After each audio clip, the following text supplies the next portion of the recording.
Time, monster, monster. You don't belong in this world. Stop that. Whew. Okay, it has been a very tiring week. I have been barely sleeping and barely living. But now, I got all the sleep I need. All the energy I need. I took a little bit of time because I wanted me time. I was sleeping a lot today. Well, have you tried sleeping?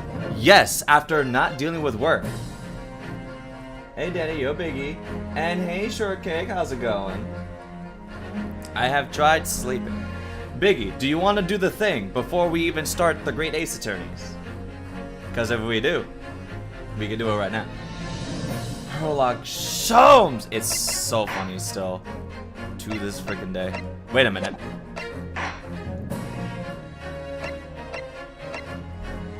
I feel like I'm only hearing half the game. There it is. I got about 45 minutes. Alright. Let's try it. 1 sec.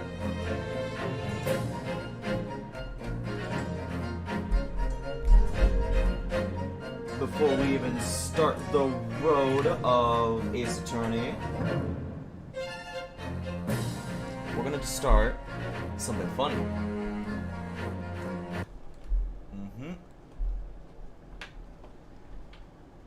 More like a warm-up.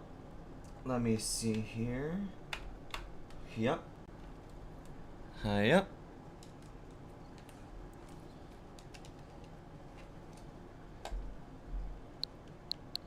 Oh yeah, I was playing Tales of Vesperia. I'm in the mood for Tails, but I don't have Tails yet. I'm going to get Tails soon. Okay, I was playing around with my sound settings, so I don't know how good I'll be. What do you mean? What do you mean? Mess with your sound settings?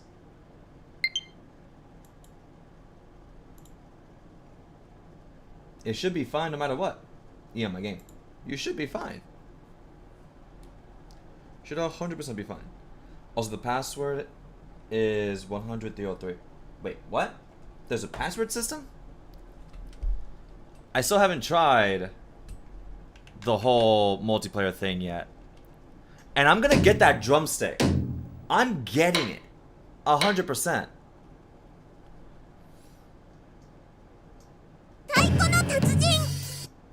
Okay.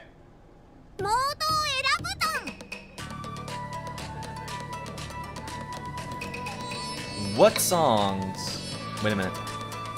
No. Online battle. Ranking! You have ranking? Why? Esports!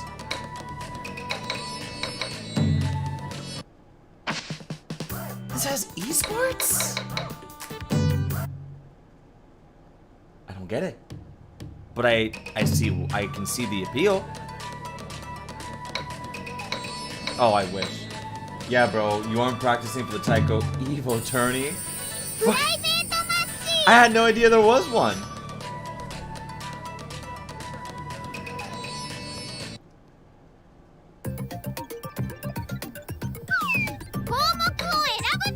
Find a room. Oh, okay. 1, 303.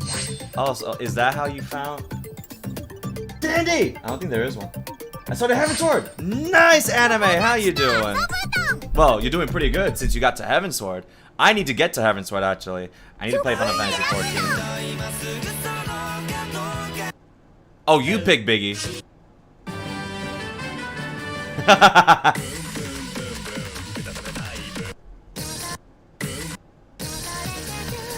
I will play anything. Just pick anything.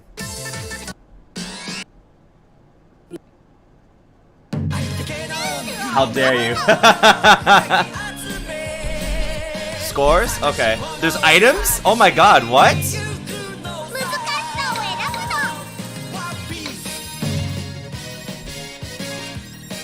の Oh yeah. Bad apple! Bad apple! It's too late. We're already here.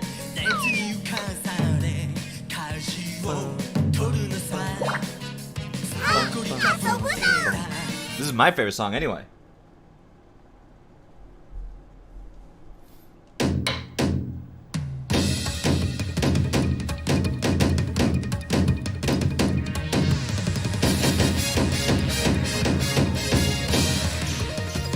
Oh! I had no idea. I always held it.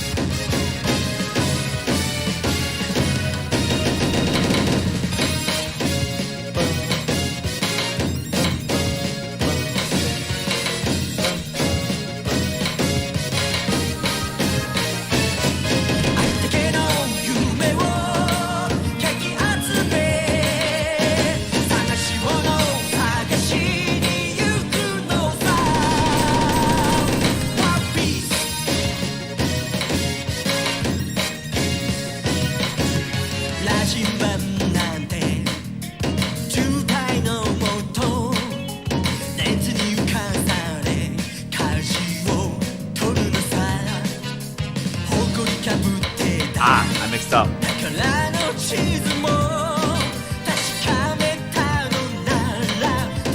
Whoa, what's going on here?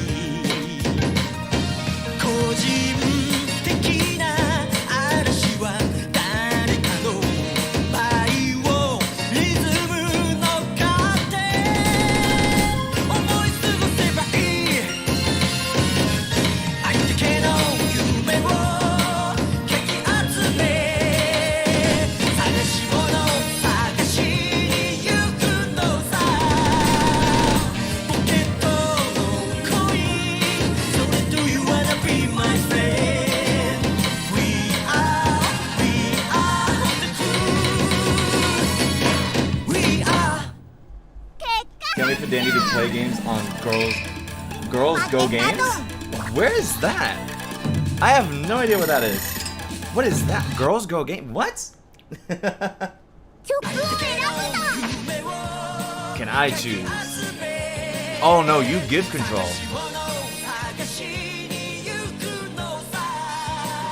I hard choked at the end. It's a flash game website for girls. What? The thing? Indiana Jones!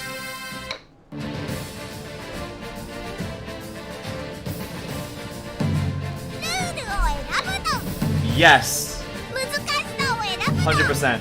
I don't know how this game will play. 行くぞ Bum bum bum bum. You got Pirates of the fucking Caribbean? How is this here?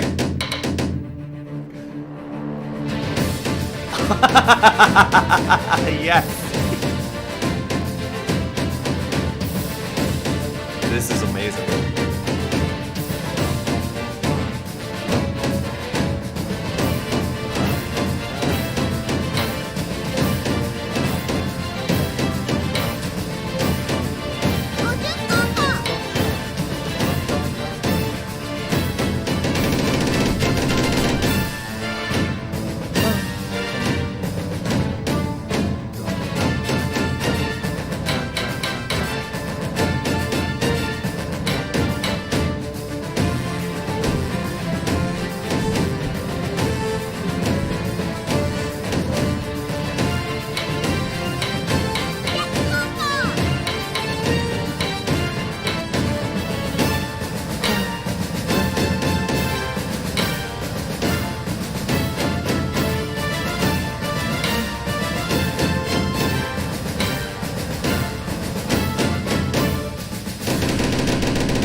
I know what Biggie's doing. He's mashing. He's mashing so hard. By 1 point! Oh my god! 結果発表 Bad apple. Everyone wants bad apple. Why? As a male who wants to, who went to the website, there's some good ones. 10 points. Woo! Jesus Christ. Okay, we'll play bad apple. 曲を Because 選ぶの Toho. That one? I know. I played Bad Apple. I honestly don't get it, but okay. We can do it. さあ遊ぶの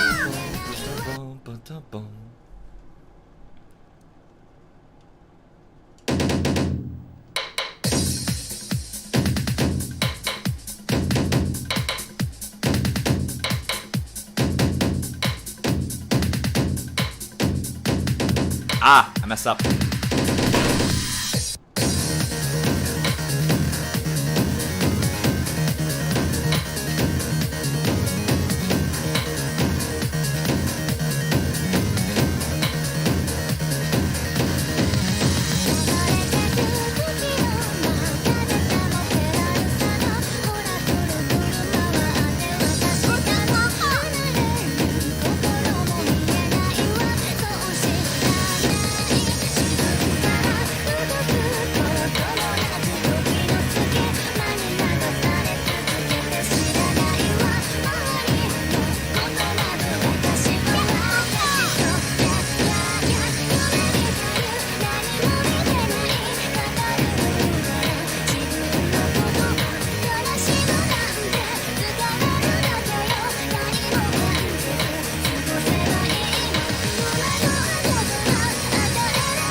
It's a bop. It's okay. It's nice. 結果発表負けたドン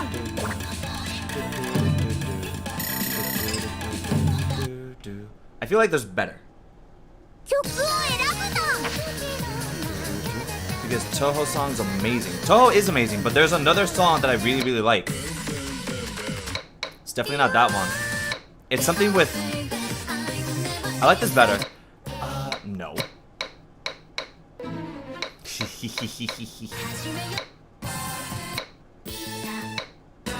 Katamari. No Way Back. Oh man, that's always gonna be good. Nah. Nah. That one's rad.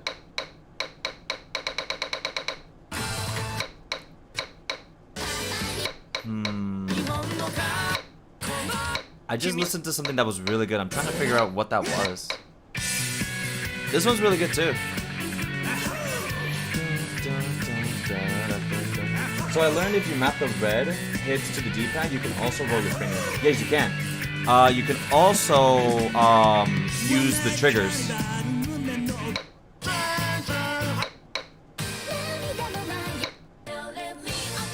I need to listen to J-pop again. Don't we all? You got ReZero?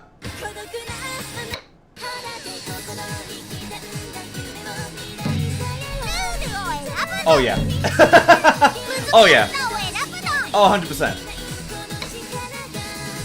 Let's go hard. Yeah, I got quite a few. Freaking, I don't got these DLCs. I'm glad that I can actually play the DLC through a friend. Only my fucking... Oh my god, I love this song.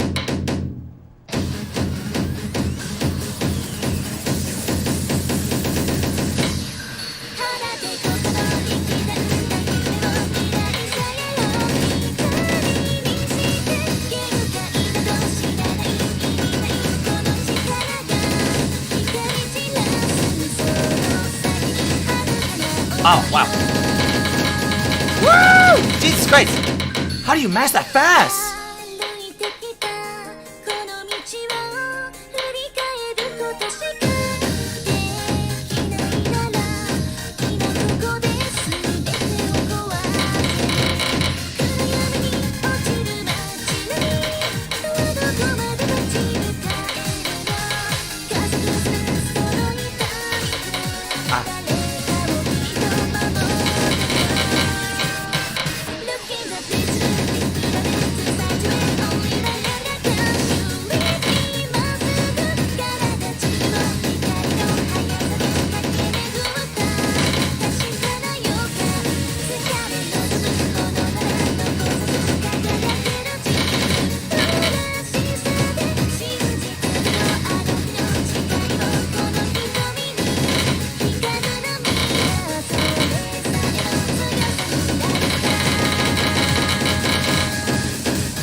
Ah, so hard. 結果発表負けたドン I roll my finger on my D-pad. That's fucking what? Right now I'm using my triggers. I can't roll my finger like that. 曲を選ぶドン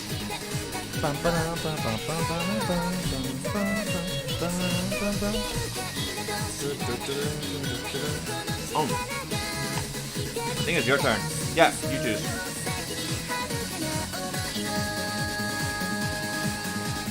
Sounds like a you problem. It is a me problem. Oh, you got Demon Slayer.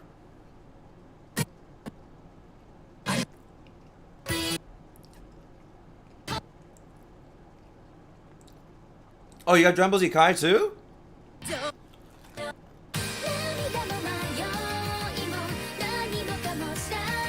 Oh my lord, no. Don't do this to me.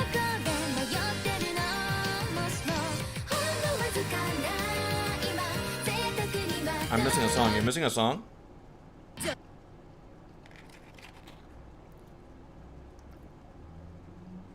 Wait, Dragon Ball Super as well?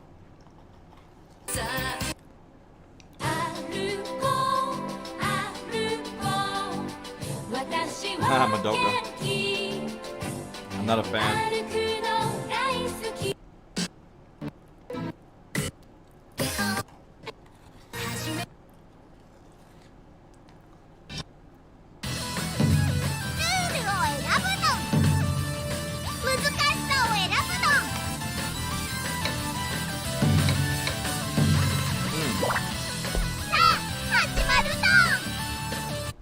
You're missing God Knows?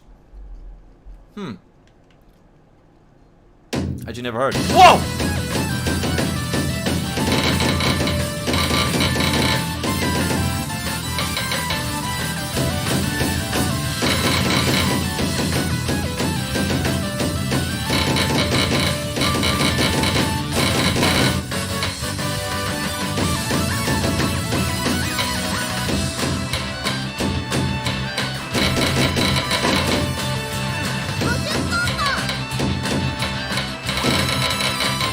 Ah! You have to jump.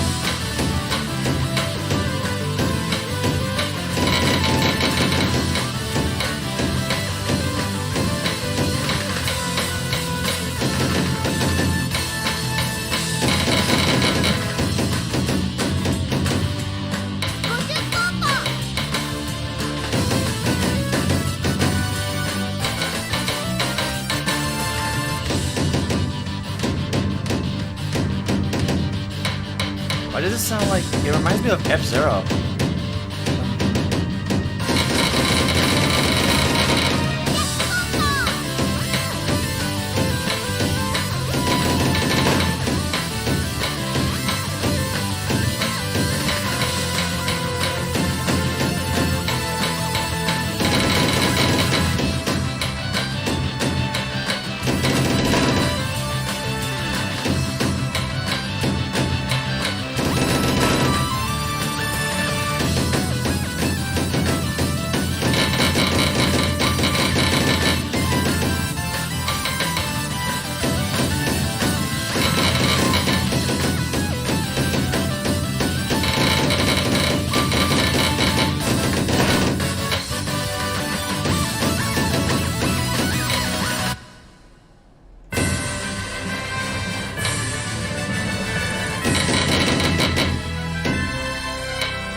Got one.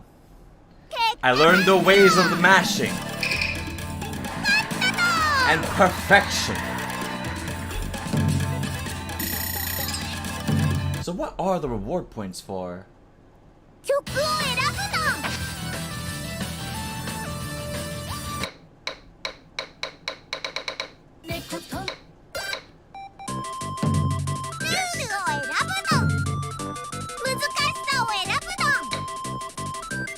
No. It gets really, really hard. It's a Haruhi track I have. Haruhi? Oh no. I don't know where it's at. さあ遊ぶの Should be top of anime.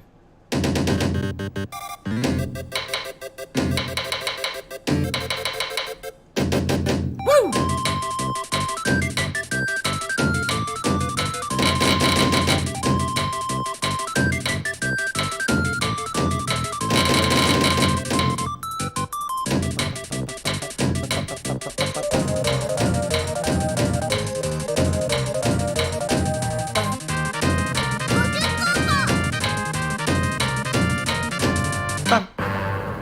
Last, you get the last one, Biggie.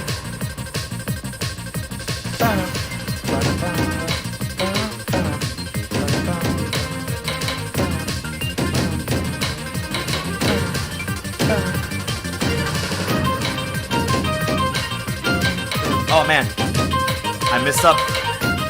Messed up.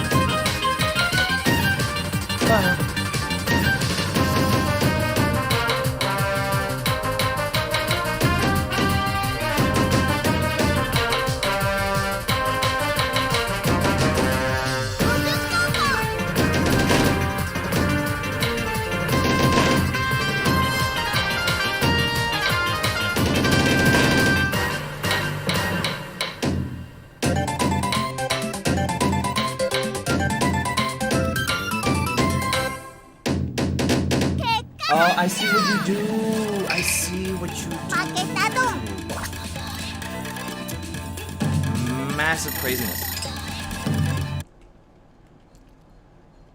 Okay, 服を選ぶの now that I understand. Last one. It felt great to play. I love that Kirby song. It's really good. It's the best mix. It's everything. 選ぶの難しさを選ぶの Oh, I love this song.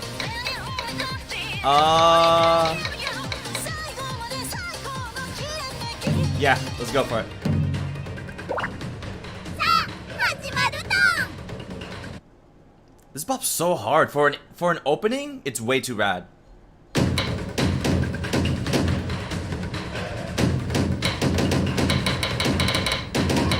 Oh my god. Whoa. Okay. Pay attention.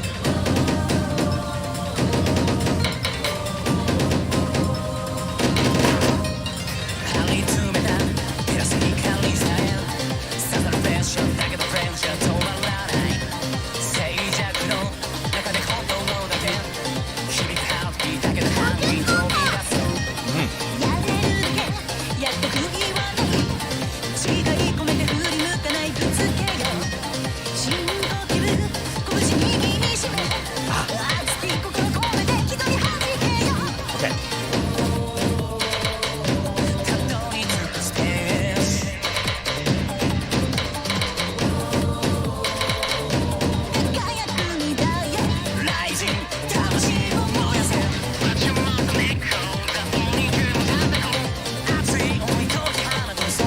It reminds me of Bubble.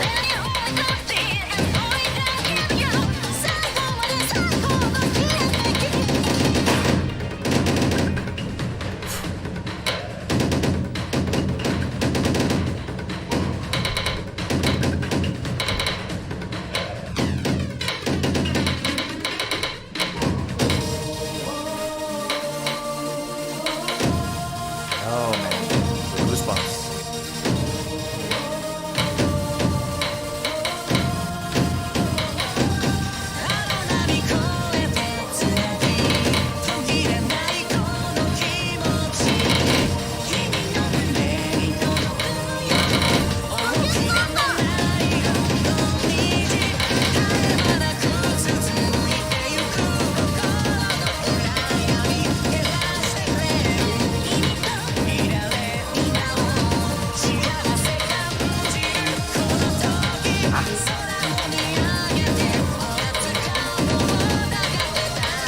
You have to make use of both your buttons.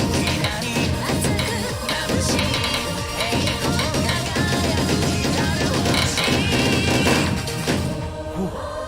God.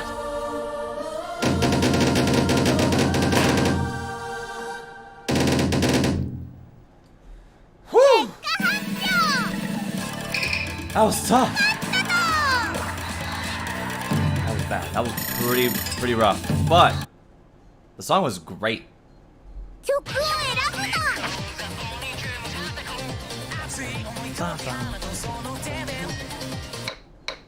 You sure you got the song that you got? 'Cause that's yeah. Oh no. Anime. It's not there. It may not be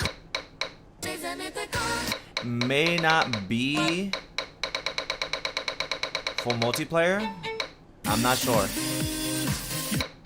Did you guys know that YouTube had a theme song? It's so weird. Played it yesterday. It's whack. Damn. Yeah, no. Okay. Now, to continue. Reward missions.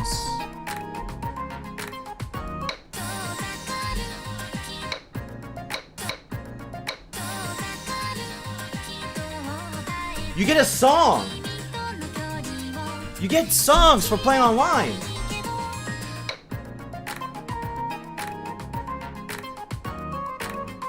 What? Play 24 different songs in rig matches? You get emotes? And icons? Damn! Now I want to play online, son of a bitch! This game knows no bounds. Alrighty. GG's Danny, GG's Biggie. Whew. That was actually a lot of fun. I'm glad that this is... I like that this is a thing. I like that Taiko exists. And it has some pretty good online functionality. I'm very surprised. Like, actually surprised. I wish DJ Max was like this on the PS4. Like, the PC version is better, but I don't want to play on the PC. No, I still don't want to. Because, at least for DJ Max, like, it will burn out my my computer with stream and PC. And playing it online. Where is my controller? There's my. I'll get my run back soon. Run back, you had like 5 wins.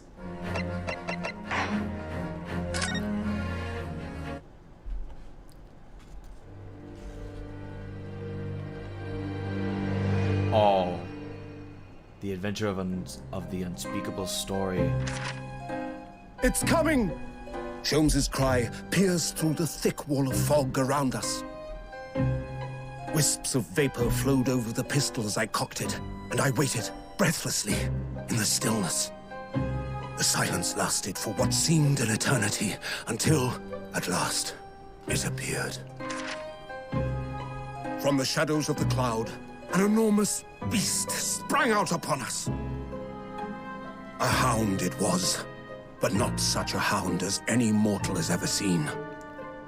Its eyes glowed with a smoldering glare. The whole of its ox-sized body was outlined in white-hot flames.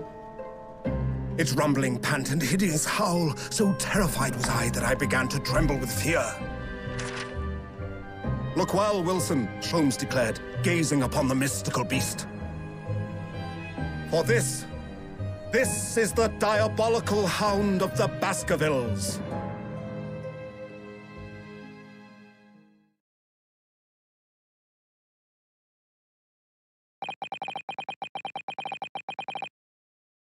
A wolf! Chaos! Our first 2 months in London had passed by a flash. In that disconcerting courtroom experience, we were first thrown into on the day we arrived in the country. And in Soseki-san's terrible ordeal that had followed closely behind, we had emerged victorious. Love the black dog mythology they added, right? However, there then came an abrupt end to our opportunities to appear in court. Which was hardly surprising, of course, since I was nothing more than an amateur, an unknown student of law from a faraway land. So life in our little office was very quiet. That is, until it was shattered one day by that fateful telegram. April 15th, 9:13 a.m. Naruhodo's legal contingency.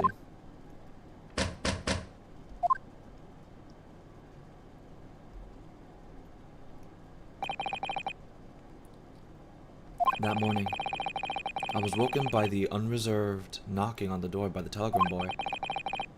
But after he's gone, Susato-san's behavior became very obviously strange.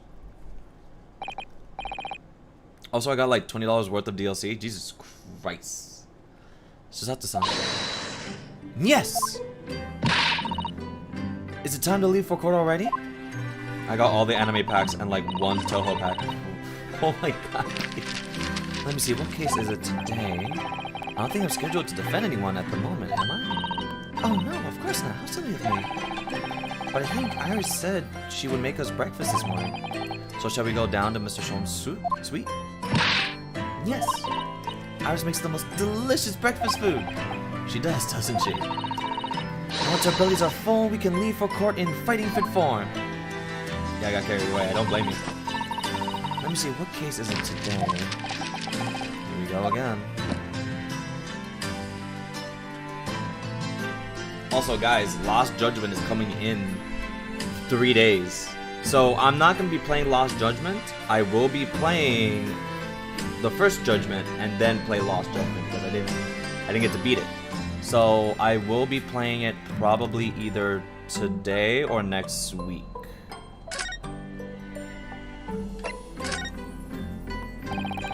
I suppose Soseki-san will have arrived back in Japan now, won't he? Yes, I should think so. He left immediately after the terrible ordeal. Which would mean he would have completed the voyage already, or be just a few days away. A fortnight ago, we had that very long telegram from him. Do you remember? Complaining of seasickness? But by and large, it seems the voyage has been going well. Is something wrong, Naruhodo-san? I was just wondering, what might have become Soseki-san had he stayed in London, that's all. You mean as regards Lord Van Zieks, the Reaper? Yes, I can't help wondering if seasickness would have paled into significance in that case.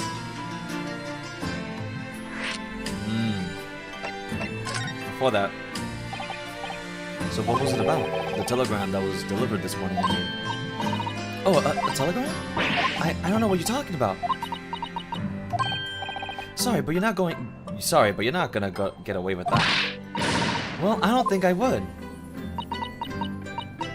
Actually, don't give it a moment's thought. It's nothing. Nothing interesting. Boring, in fact. It was just a boring old telegram. That's 3 times now that she's tried and failed to convince me it was nothing. I promise that I'll tell you about it at some point. Alright, I understand. So weird. What is it they say? That no one who stands in the dock can be saved from the Reaper, right? Like the way that nightmarish trial ended on the very day we arrived in London. Even 2 months on, the cause of that dreadful fire is still a mystery.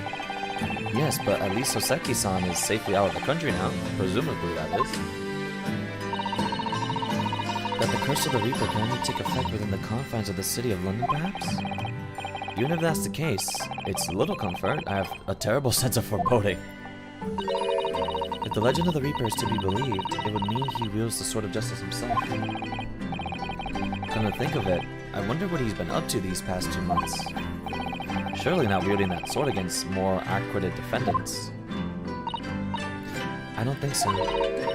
Apparently Lord Van Zieks hasn't appeared in courts once since our last encounter. Oh? Yes, since Sasaki-san's trial, he's withdrawn from judicial service again, it seems. Really? Just like before, when he wasn't seen in court at all for several years. So, it's just been me who's had to face him in his recent spate of trials then. Just my luck. I wonder if luck doesn't come into it. Sorry, what was that?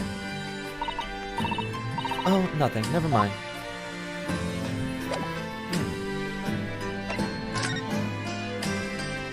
I guess let's go see what Sholmes doing.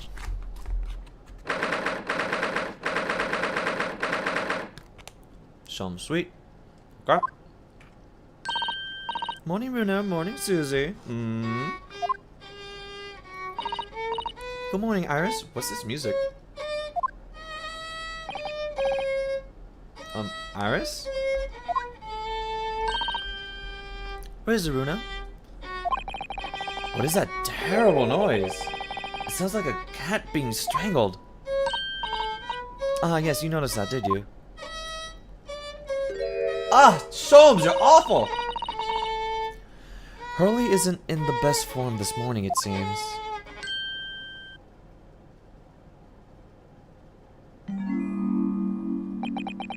What kind of Resident Evil Director's Resident Evil 1 Director's Cut music is this? Frickin' it does. Ah, it sounds awful. Hello. Hello, Mr. Sholmes? Good morning. A good morning to die, perhaps. Has something happened, Mr. Sholmes? You look miserable, and the way you were playing the violin before. My analytical mind is dead. Music is dead.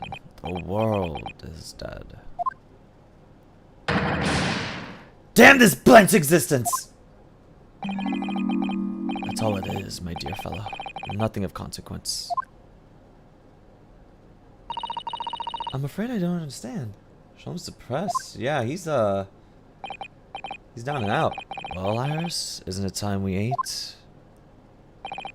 Some dry toast and insipid coffee for me, if it's not too much trouble. Oh! Oh! Oh! It's Wakahai! Good morning, boy. Oh! Stop it! Must be some sort of tiny door for cats to use. How did I get here? Well then, everyone, time for breakfast. Wonderful! Let me help you, Iris. Ugh. It would indeed be a fine day to die. Huh, I knew something looked different. Oh, did you, Ryunosuke? Something's missing from Mr. Sholmes' desk. Kitty! He's, You wanna talk? You seem to be very unhappy this morning, Mr. Sholmes. What's happened? It used to be the case that in my hands, this violin sung like the dawn chorus. Its melodic tones would make flowers bloom. It would?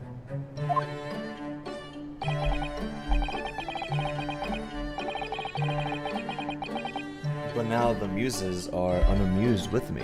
The goddesses of music have thrown me over. Gotta head out. I'll see you around, Danny. Later, Biggie. Whatever do you mean, Mr. Sholmes? For hours I have bowed, for days even. Through the night I have endeavored to no avail. Not gonna lie, Sherlock Holmes is public domain, so this could be canon. Oh my god. That sound, my tone, is lost. That brilliant, clear, unwavering tone. Gone forever! No more recitals of unbridled emotion! Well, you haven't been practicing much lately, have you, Hurley? Don't worry, I'm sure it'll come back to you in time. Heed my words, Mr. Naruto. The goddesses of the arts are fickle. One day they bestow genius on a man, the next they unmercifully withdraw it. Oh dear. Ah! Why is this happening to me? If they take the turn I have for the violin from me, what is left for pity's sake? What is left?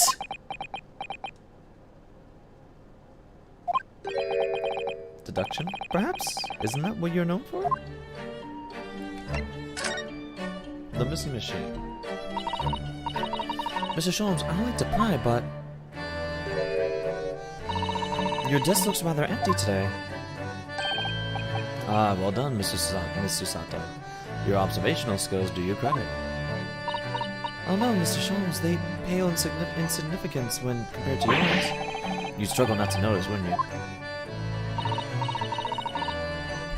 You mean Hurley's great analytoscope? That's at Windibanks now. What? Sholmes doesn't practice. I also Sholmes. Why can't I play?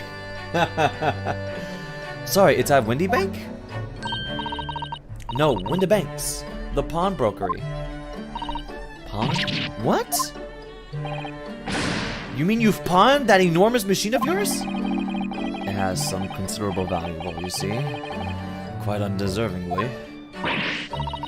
But isn't it a very important machine for your work? I do wish you had consulted us if your situation had become so desperate. I should have gladly passed what little income I have to you. Dear madam, things are far from desperate. But the pawnbroker has your wonderful machine. How can it be anything but desperate? Making use of a pawnbrokery is quite ordinary here in London, I assure you. I can understand. It is. It doesn't sound ordinary at all. It would seem that neither of you fully understand how pawnbroking works. What's to understand exactly?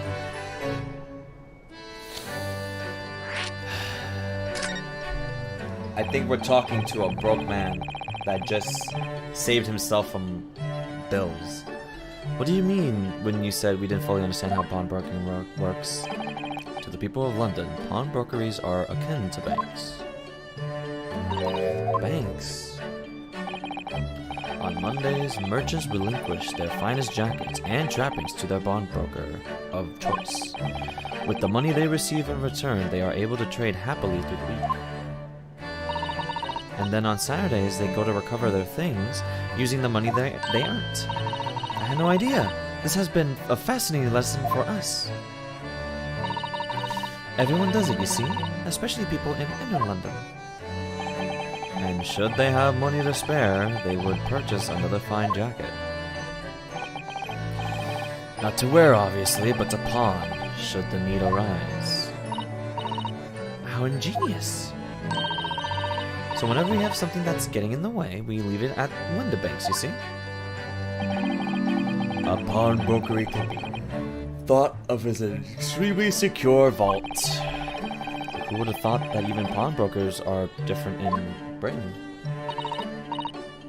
Of course you have to watch Hurley with it. Sometimes he pawned things he really shouldn't. Don't you, Hurley? Oh. What does it matter? The world is dead to me now.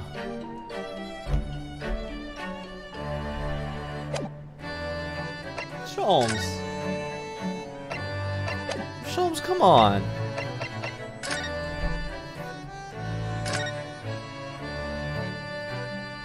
Wagahai? Mr. Natsume's cat seems to have settled into his new homeland. Oh yes, and I've become very attached to her.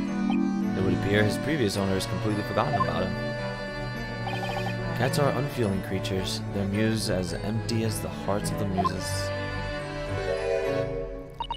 If Mr. Natsume had no intention of taking Waggy back to Japan, I wonder why he kept him in the first place. I expect he would have taken him if he could, but pets are strictly forbidden aboard steamships in our experience. And for good reason. Terrible things can happen if the rules of passage are not obeyed. Yeah, we lost our best friend. Well, I don't mind because Waggy is adorable. Yes, he really is. Oh yeah, what about the door? I don't remember seeing that tiny thing in the main door before. Where'd that come from? Oh, you noticed? You are observant, Bruna. Look, I use this. It's my latest invention. What is that? I call it the Cat Flap-O-Mat. What? A machine for making doors just for cats? What? That's right. It can make a cat flap for a little furry friend like Waggy in seconds. And it can do it in any door at all, no matter what it's made of. It's very powerful, you see. Wouldn't it have been quicker to just make the cat flap rather than making a machine to make the cat flap?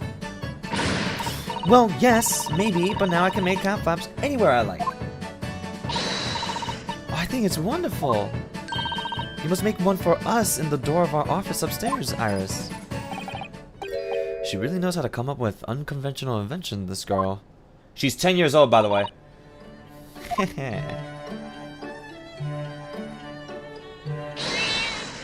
Oh no! Oh, what was that? What the heck? Oh my god!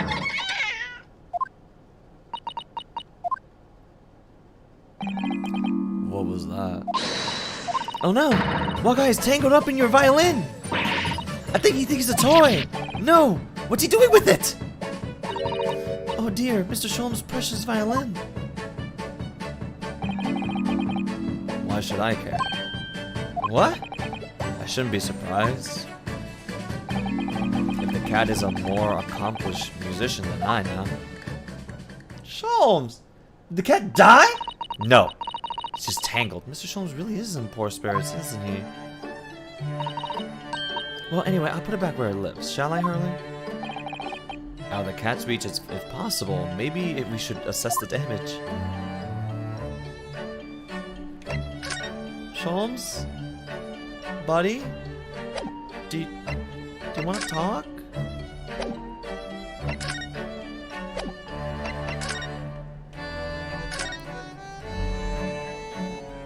Okay, I don't see it here. What is this? Come to think of it, I haven't seen Iris doing much writing lately, but there's paper already set up in the typewriter. Look, as if she's about to start. That reminds me, when I mentioned that Iris was in the process of writing a full-fledged novel. Huh. Mr. Natsume was most impressed. Oh yes, Mr. Natsume. That's what I'll be doing too once I'm back in Japan, he said through tightly clenched fisted teeth.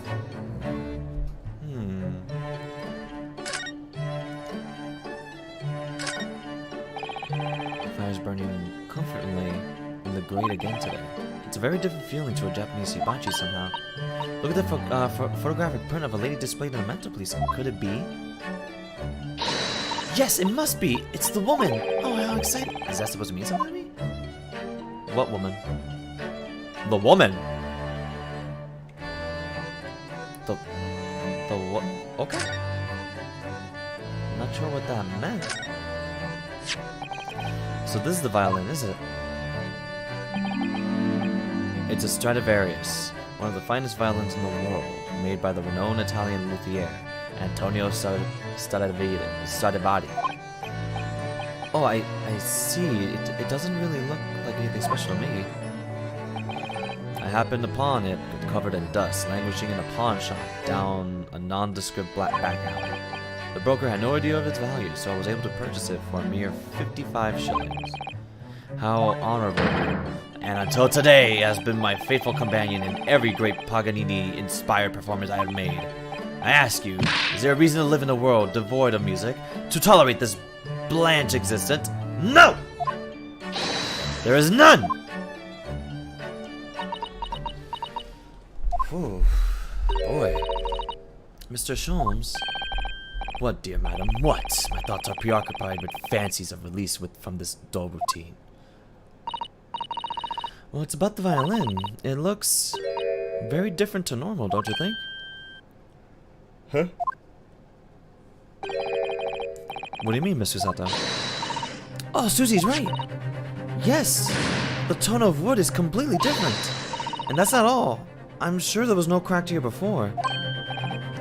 Wait, it's not even the right side, is it? Right size. What's this?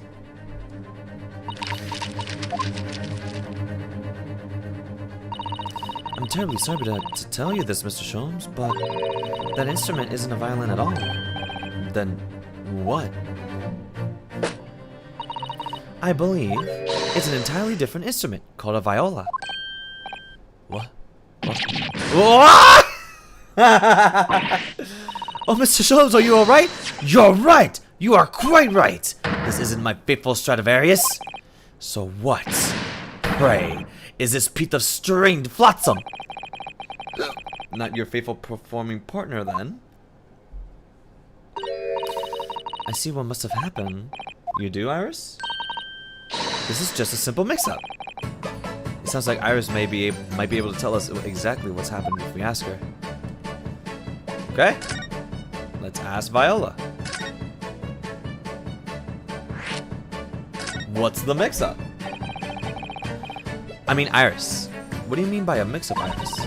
Well, you see, this viola, I mean, was at Windibanks until last week. At the pawnbrokers? Not Mr. Sholmes' beloved musical partner. There's a proverb from the East with which you are no doubt familiar, my dear fellows. Always let a beloved child travel. Yes, indeed. So you sent your beloved violin to the pawnbrokers in the hope that it would experience personal growth? Oh, what a wonderful idea! What? Last week I pawned my great analytoscope in order to release my precious instruments, but it would appear Mr. Windibank mistakenly furnished me with this tawdry fiddle instead. But my ears cannot be deceived by the hollow timbre. Oh, this piece of timber. No, but your every sense was deceived by the fact that it just had strings. Pshaw, fine state of affairs this is, and why I always say, Mr. Naruto, never trust a pawnbroker. They will try to fiddle you every time. I have been fiddled. But earlier you told us that you could think of a pawnbroker as an extremely secure vault.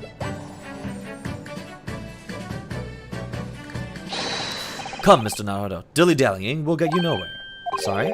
Crunching your toast with that vacant aspect, fressing your coffee so obtusely. Are you not a little embarrassed by your own conduct, considering the urgency with which we are faced? Oh, he's back! We must visit Mr. Windibank's brokery at once. That's right, isn't it, Mr. Sholmes? Precisely, Mr. Sato. Without a moment's delay. But I haven't even finished my bacon and eggs. My dear fellow, surely you do not still intend to crunch your bacon with an increasingly vacant aspect, to fress your egg even more obtusely? Alright, say no more. Let's go then. Don't worry, Runo, I'd be happy to heat it up for you again later. Oh, thank you, Iris. As it happens, I am rather curious to see what a British pawnbroker looks like. Alright, onward to the pawnbroker, and I have two places to go to. Baker Street and Pawnbrokery. Let's go to Baker Street. Ooh.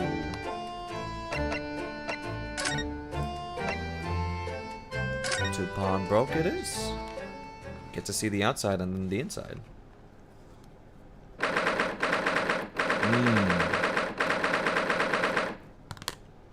Let's go.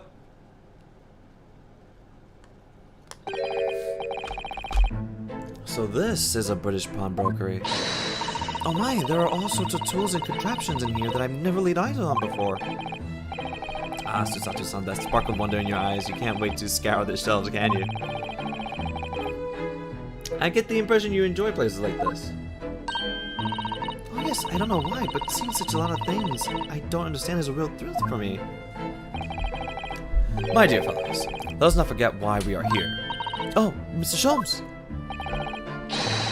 We are calling on matters of business, not pleasure.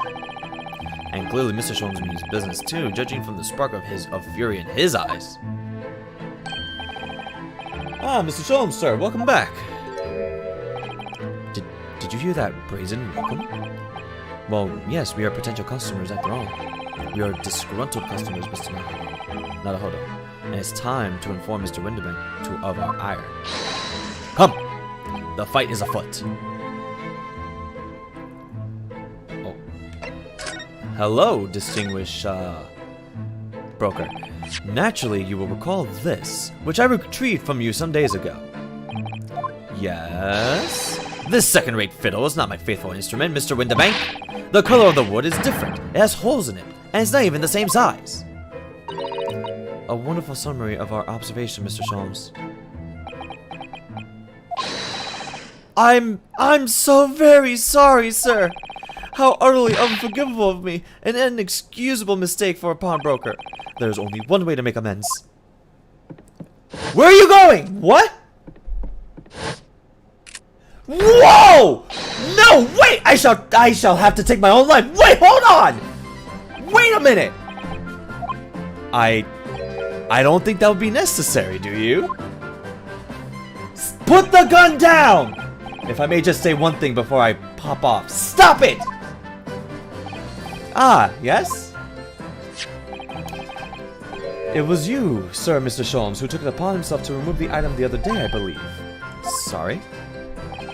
As I recall, I entered the storeroom to fetch your violin when I heard, ah, here it is. You did. And when I turned to controvert you, you had taken the viola and left, sir. However, there can be no doubt that the blame lies firmly at my own door for allowing you to leave. So I shall not grumble or grouse any longer. May this guilt die with me.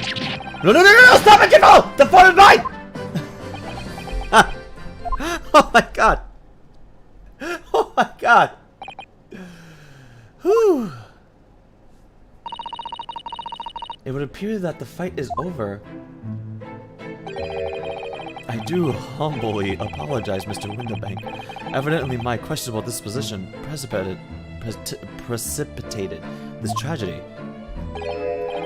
Well, you wouldn't be Mr. Herlock Sholmes without that questionable disposition, would you? I do believe you may be right, sir. Ah! It's either laugh or cry, I suppose. You are, it must be said, one of my more challenging customers. I need to remind you of the peculiar collection of items you've brought through my door in the past. Oh, peculiar items. In the extreme, for example, the unpublished manuscript of an eponymous work. The novels of Herlock Sholmes, for example. A new full-fledged novel? And unpublished? I have a story I have yet to read, I mean? Ah, forgive me! Wait, before you die, you have to tell me more!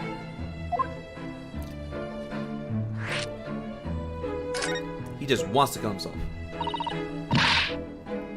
I must know more, tell me everything!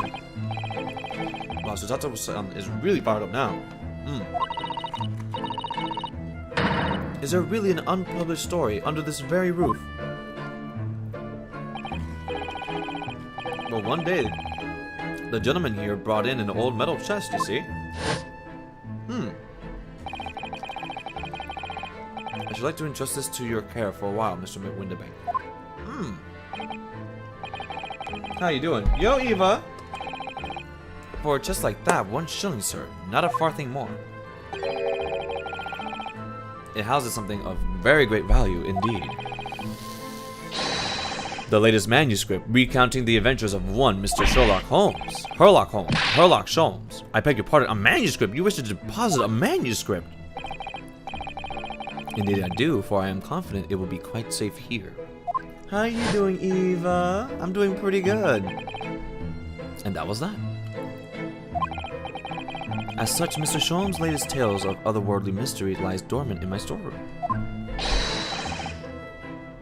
Mr. Sholmes, is that really true? Do I sense that someone doesn't want to talk about this? I continue to pay your fee, do I not? Then kindly continue to store my belongings securely. Of course, sir, of course. They're safe and sound with me, I assure you. All my life! Stop trying to shoot yourself!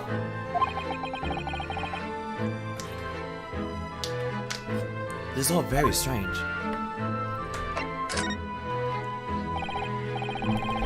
I wonder, could I ask you something?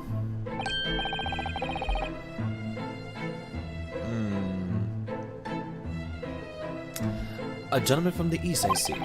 Yes, that sable suit. I suppose I could offer you 6pence for it. 6?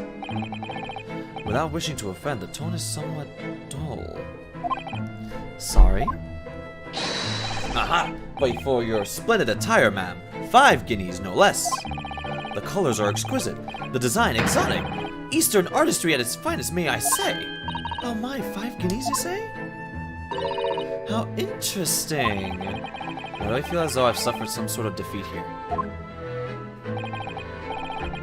I have to go. Might join later. But nice stopping by. Have a good time, Eva. Stay safe.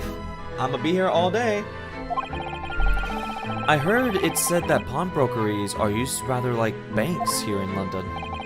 Yes, sir, indeed. Many of my customers utilize the establishment as you described. I appraise their items and offer them a proportionate loan and 2 months of secure storage. If in that time they repay the original sum to me plus the agreed interest, their items are happily returned. But what happens if they don't pay you the money? And the items are offered for sale in my shop, as you can see on the shelves behind me. There's a crocodile on the top left. There's a skull that I would actually like to buy right there, and there's a photo of a dog neatly behind a book. So you never sell the items before the 2 months have passed them. That's right, ma'am, that's right. Which means some considerable responsibility rests on my shoulders. Should a customer precious belonging be lost, the only recompense is for me to end it all! Why? The very idea, Mr. Winterbank, is an absurdity. One should never talk of one's demise so casually, says the man who was telling us all it was a good day to die only this morning. Hold on, guys. I think it's time to light the candle. Now let us not forget that I have already helped you take measures to ensure such a tragedy never occurs. The smell of strawberry. Oh my god. What sort of measures? I engineered a simple device, which Mr. Winterbank has installed here in his shop. I call it the Red-Handed Recorder. Is that not so, Mr. Winterbank? Woohoo! What was the deep sigh for? Red-Handed Recorder. What on earth is a red-handed recorder? Use your eyes, my dear fellow. There are 2 just below the ceiling.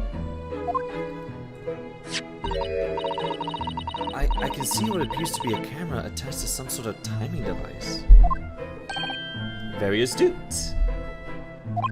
It is indeed a camera, furnished with some 100 pieces of celluloid film. And every 30 minutes precisely, the camera automatically records the appearance of the shop. Here, I have an example I can show you. What is that doll? Why does it look like that it can move? Ah, yes, a print from the camera set to record the activity at the shop counter. English. I developed a special device. A special type of film, so sensitive, it produces a crystal clear image even in the darkness. Really? That's extraordinary. Yes, you can clearly see the counter and the door behind it. Look.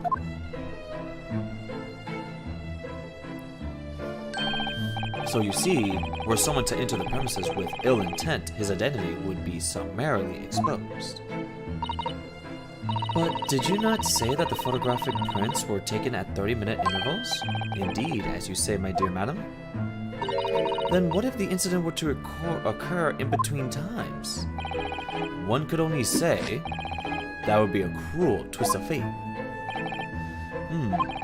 I must confess, your devices have been giving me some cause for distress of late. I beg your pardon, Mr. Winterbank. Surely they are anything but distressing. Reassuring is the word. It's the cost of the film, son. You most graciously placed not 1, but 2 cameras in my shop after all, which means I must pay for nigh on 100 utterly useless prints every single day. I'm afraid the cost of the film will break me before I'm very much older. Nevertheless, a small price to pay to ensure the safety of my preferred pawnbrokery, no? My dear fellows, we verge on an age where safety and security come at a price. Oh, heaven help us!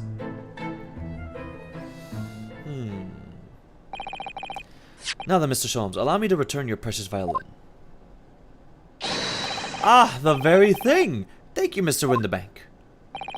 Perhaps this might mark the end of the peculiar items you try to pop, Because if anything were to happen to one of them, this would be the only answer! I really think you ought to stop waving that gun around. Someone could get hurt. Fear not! Sorry? I have only loaded a single bullet, so no one but myself could be possibly harmed. That's not really what I meant. Good day to you then, Mr. Winterbank. It's been a pleasure as always, Mr. Sholmes. Put the gun down.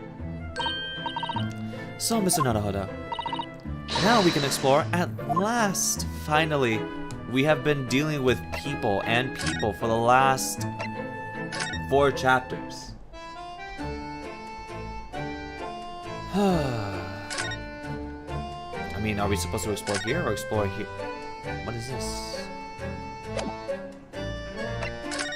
Or explore here?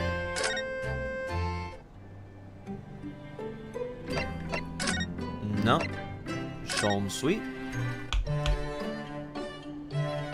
No. I believe we're gonna have to talk. In here. You have to examine and look at everything. Oh yeah. Just cracked my back. So he's done.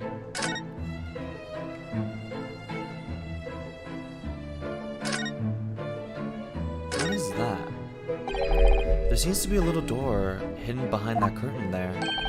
That leads to the storage room, where Mr. Winterbank keeps articles that are currently in pawn. I see. There's nothing of particular interest inside. I certainly wouldn't recommend any larcenous activity. Recommended or not, it's not something I tend to do. There is but one key, and Mr. Winterbank keeps it in his pocket at all times. Before he sleeps, he places it into a small pot which he slides under his pillow. How on earth do you know that, Mr. Scholz? I am a detective, sir. It is my business to know what others do not. I am frequently assailed by information that I neither care for nor wish to retain. Mr. Scholz, you are a wonder, and the prime suspect if this pawnbroker is ever burglared.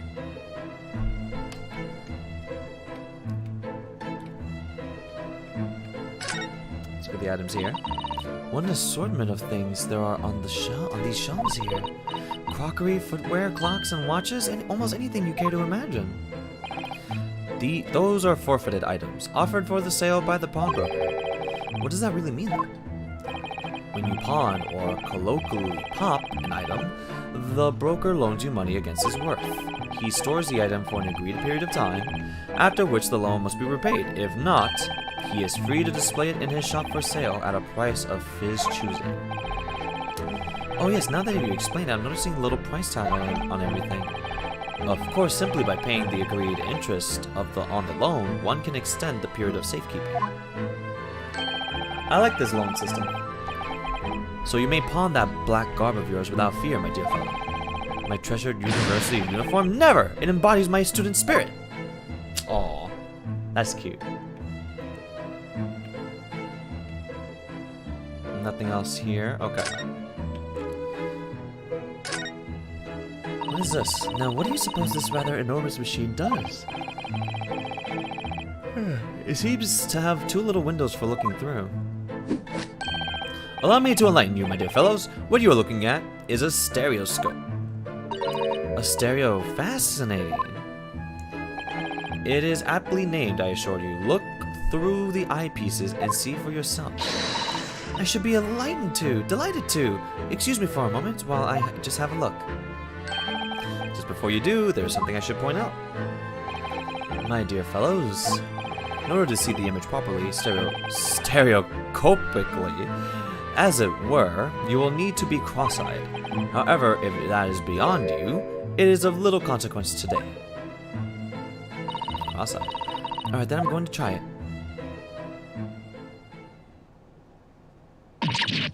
Ah!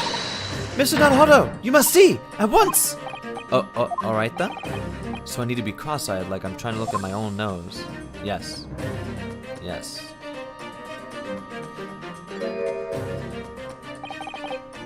What the? I don't believe it. It's just a photographic print, but it seems like you could reach out and touch it. Oh yeah, 3D. Yes, the sense of depth is startling, is it not? Stereoscopes are one of London's many fads.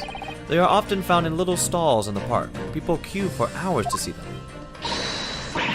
Why? Why are people meddling with such black magic? That's not black magic. It's science. It's technology. It is no magic, my dear madam. It is, well, far too complicated to explain at present. We shall save this lesson another day. You don't know how to explain it either, do you? Oh. Hold up. I'm gonna get super comfortable. Yeah, baby. This is a game where you literally do just lean back and just, you know, chill. Loop. Neat.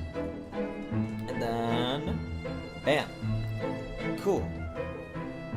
Now then, where shall we go?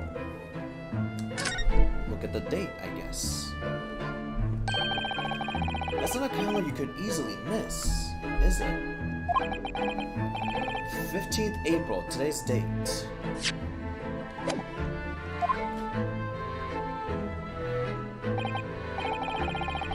Yes, that's not for sale, I must point out. That's fair. I wasn't expecting that to be on sale.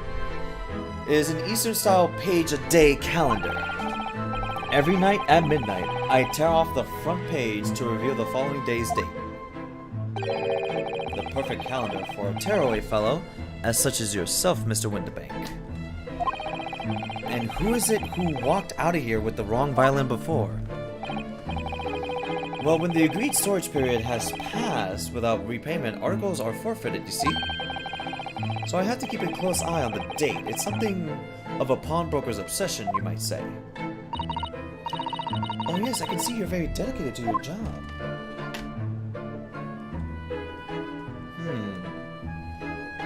And the door? 3 globes of gold. Is that some sort of charm? Dumi, have you not seen that sign before? No, never. 3 golden balls are in Great Britain, at least, the universal sign of pawnbrokery. There are more than 700 such establishments in the capital, all showing the same signs.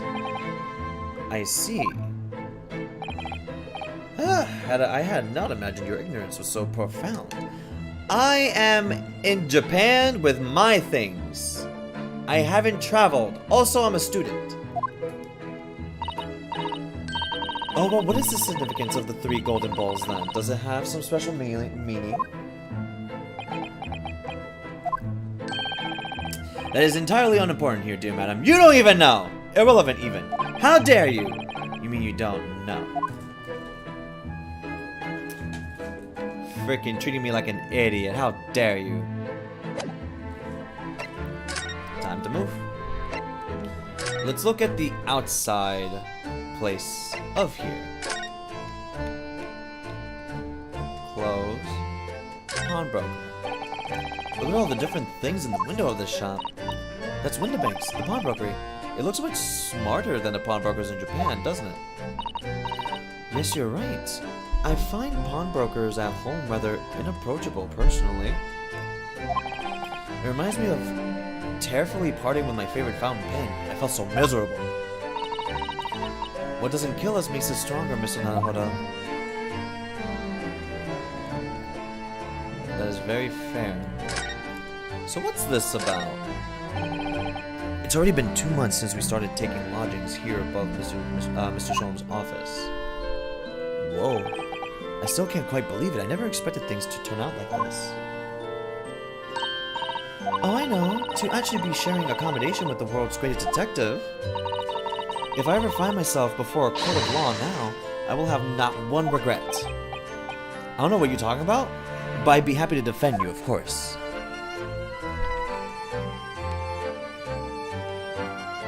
And that's it? Nothing else? Okay.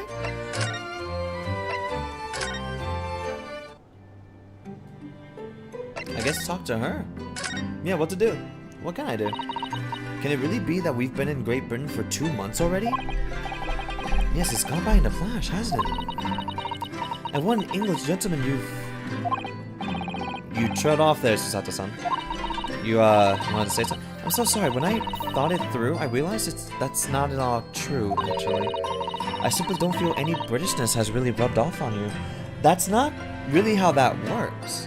You have to live there. You don't, by like years, not months. Months is a visit. Nor are you, to be honest. I mean, look at you. We didn't even buy any fashion from Britain.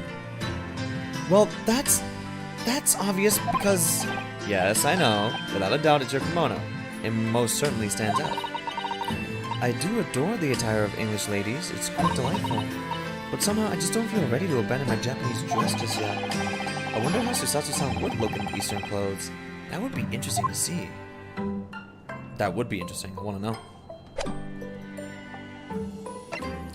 So, we just go around? I didn't really get an answer for that, did I?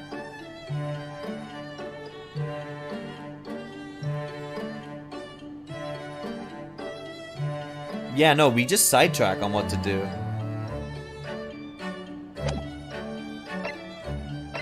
I guess examine?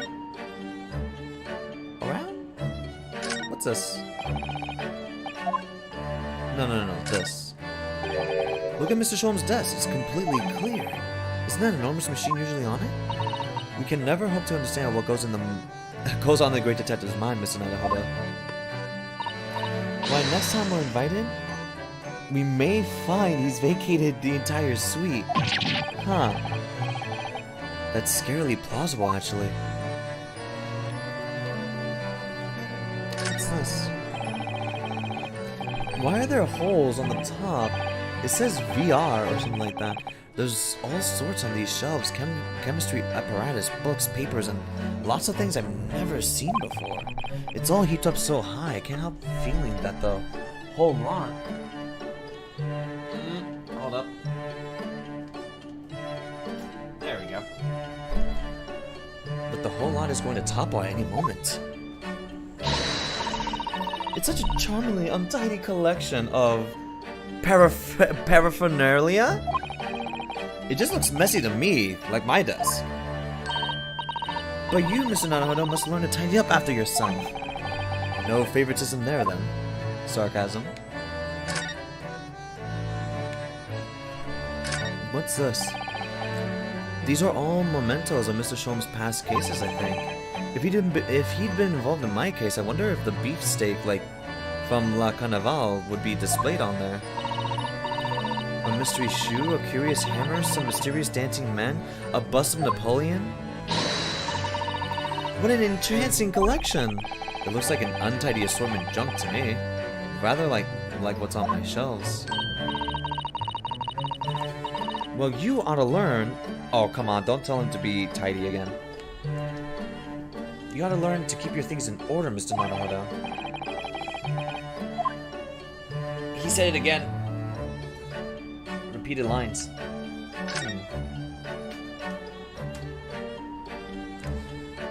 What is this? Is that math? So this is where Iris' notes down ideas, huh? Let's see, what does it say today? Ah, the Bascombe Valley Mystery. How intriguing! Do you know what that is? It must be the title of Iris' latest work. Oh my, I wonder what a fantastic tale awaits us. So Susato-san looks like an angel, but I bet she's dreaming of the most unsavory crime you could imagine. Ooh. There's a charming little white shelf, and full of charming little bottles, too. The contents of them are quite so charming, it seems. Science is the future, Mr. Naruhodo. You cannot deny it. I'm saving my money so I can buy some chemistry apparatus as well. Law, chemistry, takedown throws. What diverse skills you boast, Mr. Sato. As useful as they are, I'm not sure that my throwing skills are worthy of inclusion in that list. Well, you keep throwing me.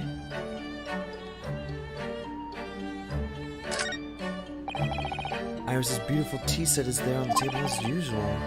A cup of one of her special herbal blends always helps me to relax when I'm feeling the strain. The English pastime of tea has many similarities with our own tea ceremony customs, don't you think? It's the idea of hospitality behind it. That's the essence of tea. Yes. Huh. Nothing here either.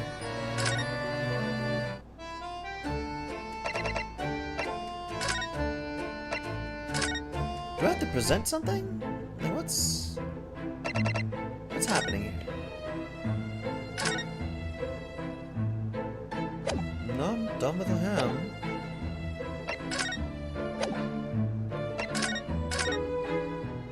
Nothing mystery here. I guess let's check up here. did examine. Oh, hey. Ah, this must be the telegram. Let's see. Ah! No, you mustn't look at that. Not under any circumstances. What? But, alright, I won't. Damn it. I'm sorry, Mr. Naruhodo, but you can be very mischievous at times. And put the telegram away if you don't want people looking at it. Damn it. Well, you know. Do you know I've never seen the inside of your room there, Susato-san? I've never even peeped inside. I should think so, too. A young maiden's private chamber is a place of bittersweet secrets, you know? Whatever you say, young maiden. We've only been here in London for about 2 months, but my desk is starting to look a little messy already. You could tighten me up once in a while. Susato-san, I always say, making a mess is a small sacrifice to pay for being able to further your studies. And time spent tidying up is time you can't devote to the same cause. And time spent on ridiculous arguments is time that could be better spent on simple housework. She wins, but I'm supposed to be the lawyer here.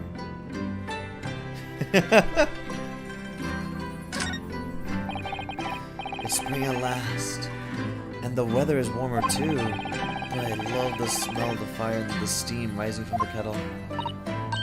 Oh, would you like some tea, Naruhodo-san? Thank you, Susato-san, but I'm alright for now. With the green tea Susato-san makes me from time to time, and Iris's unique herbal infusions, this place is a paradise for a true tea lover. Green tea is such a wonderful accompaniment to British tea cakes, don't you think? What is that? That spade has been in here since we started renting the place. Oh, that's not a spade, Naruhodo-san. It's a shovel. No, shovels are for digging. That's for scooping up loose materials. It's a spade. No, spades are for digging. That's for scooping up loose material. It's a shovel. You got it reverse. I don't want to dig a hole for myself, so let's leave it.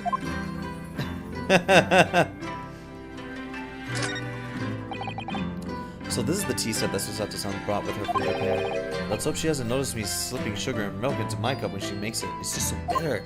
I feel that. Tea is a drink to be enjoyed, Naruhodo-san. You really don't have to force yourself to drink it, you know? I don't like to see you screw up your face, so.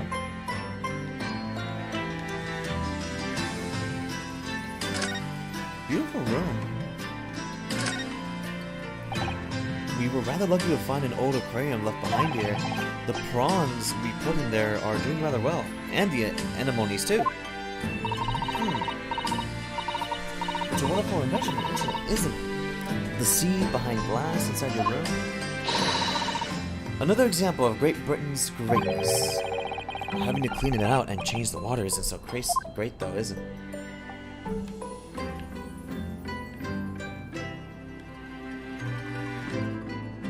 Nothing here either.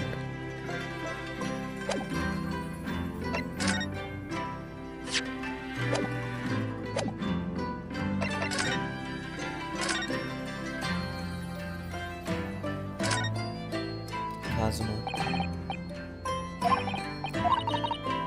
He had his heart set on the study tour in Great Britain.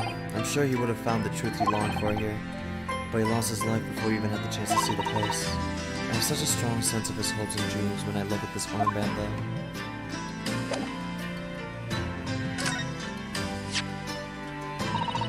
It means a great deal to me, you know, that you cherish his armband so, and wear it each time you appear at court. Well, it's very important to me. It's what shows that I'm a lawyer. And whenever I wear it, I feel as though it gives me strength. Kazuma. I absolutely can't be without it, especially when I'm at a critical point in a trial.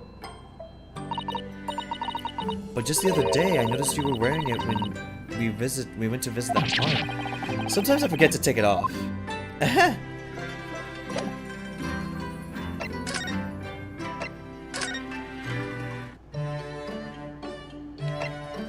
What's a man to do? What is a guy to do right now? Where do I go?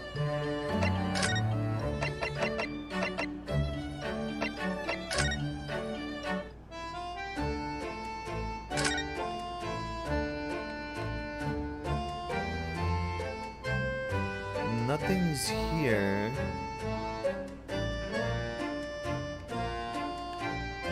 At all. Which is so strange.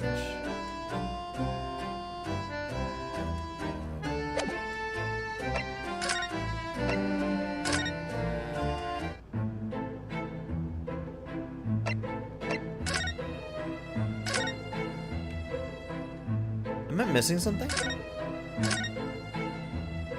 Oh, hello. Look at this. Whatever could it be used for? I have no idea. Ah. There's a small catch just here. Look. We're going to open it, aren't we? Yep. That's amazing. It has some sort of spring-loaded mechanism, which we'll never manage to put back to the way it was before. What are you two doing?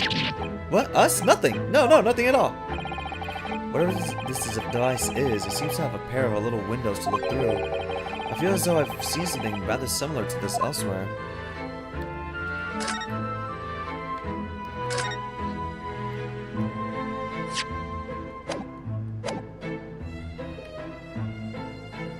Elsewhere? And there's more to look here.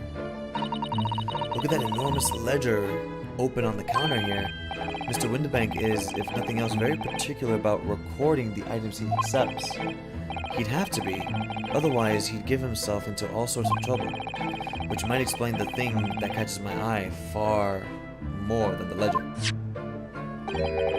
This revolver here. Do not entertain even a single thought of pilfering an article of heroin, my dear fellow. I assure you Mr. Windibank would not hesitate to draw that weapon with a speed bellying his portly sides. Oh, you don't mean he'd blow his brains out? Indeed. In recompense for his blunder. Oh my. But in any case, of course we would never do such a thing. How could you even suggest it? He's just saying. He's just saying. Look at this! What could this lovely big shiny box be? That, my dear madam, is a music box. Surely you have such a thing in your own country. Oh my, yes, but I've certainly never seen one so large before. Shall we listen a while?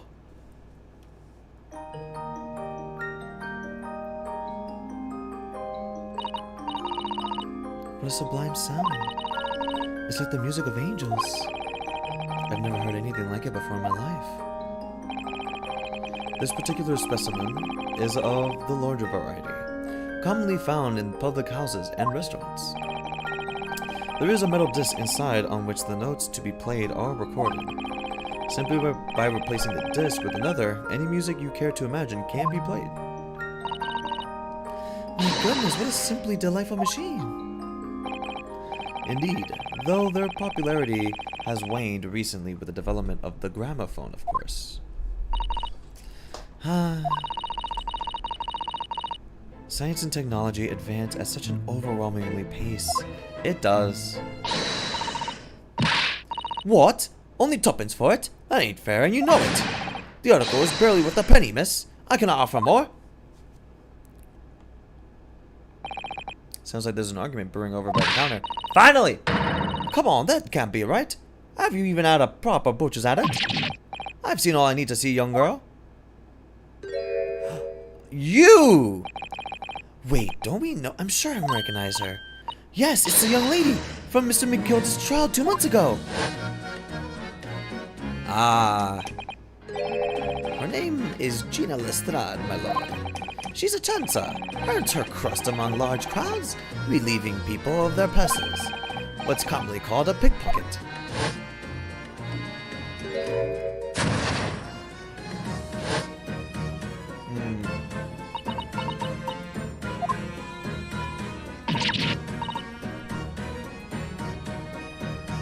Gordon Bennett, you lot! And she loads the gun. Hello, Miss Strahd. I hope you've been well. As she loads. Eh? What? You remember me then, do ya? Well, I remember being completely surrounded by smoke, that's for sure. So, what are you doing in here? In here? Down and out like the rest of us? Nothing to eat? Come to pop that black weasel, sorry, coat, have ya? What is it about this black uniform that makes everyone comment on it? Ah, good day. Unless I'm much mistaken. You would be the young pickpocket who stole our experimental smoke grenade launcher. Ah, Mr. Sholmes! So, you have something of value to pawn, do you? Allow me to see the article. I shall negotiate with Mr. Winterbank on your behalf. Pull the other one, and I don't need no help from some stuck-up D. Get out of my business. Go on, or I'll make trouble for ya. As you wish, Mr. Strahd. I will happily remove myself from your presence.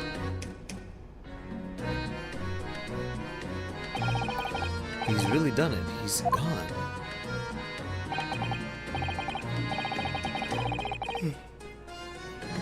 Owner inside his mind. Buy something or leave my store. Probably. How you doing, Ronan? I'm sorry, but as I said, there is really no room for negotiation here. What is that thing he has in his hand? Some kind of metal disc? And you! Go on, let me alone! Oh, Miss Lestrade, just pretend we aren't here. We shan't be offended in the slightest. Good, glad to hear. So Seto-san can really stand her ground when she wants to. Whatever. You a little mad? Pawnbroker's customer. Somehow I didn't really think you were the sort of person who'd use a pawnbroker, Miss Lestrade. Well, yeah, I am. Alright? I'm a Londoner. Just like everyone else. That a problem, is it? No, not at all. It's just that, well... Oh, I get it. I know what you're thinking. That thing probably don't even belong to her. Probably got it on her dive. Didn't she? Yeah, I can see it written all over your Chevy Chase. Well, I might have been thinking something along those lines. You're not going to deny it, Mr. Naruhodo? No. Alright then, I'm just gonna come out and ask you straight. Do you pawn things that you steal from other people? Well, I don't know how best to answer that, really. I hate that she looks cool. She actually looks really freaking cool as a character. Suppose, sometimes. You're not going to deny it either, Miss Lestrade. Not this time, alright? I swear. That thing belongs to me. The disc that Mr. Winterbank is holding. Perhaps we should see what he has to say about all this.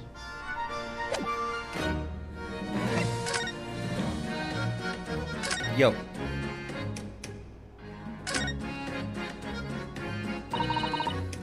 Mr. Winterbank, what exactly is this metal disc that Miss Lestrade has brought in? It seems to have hundreds of tiny little bumps on its surface. Ah, this is a music disc, you see? For use inside a box. A music box. In a music box. What? You don't even know what a music box is? Tuh, you Eastern lot ain't too savvy, eh? I know what a music box is, I just never seen one of these discs before. The small protrusions on the metal disc encode the tune to be played by the music box. You simply enter the disc and set the machine going, and beautiful music plays. So incredible, tell us, what tune is on this disc? Well, I'm afraid I couldn't tell you that. There are so many different types of music boxes, see? British made, German, Swiss. I have no way of knowing which particular machine this disc was made for. I see. And that's it in a nutshell. I wouldn't have any customers for an item like this, even if the young lady forfeited it. Really, I'm already offering more than I should at a penny. That's a packet of lies! He told me he did. He said it was, well... He who? Never you mind, it just ain't right, that's all. That disc is worth good money, I know it is. Ah, so you were given. Well then, you have to try your luck at another broker's, won't you? Ah!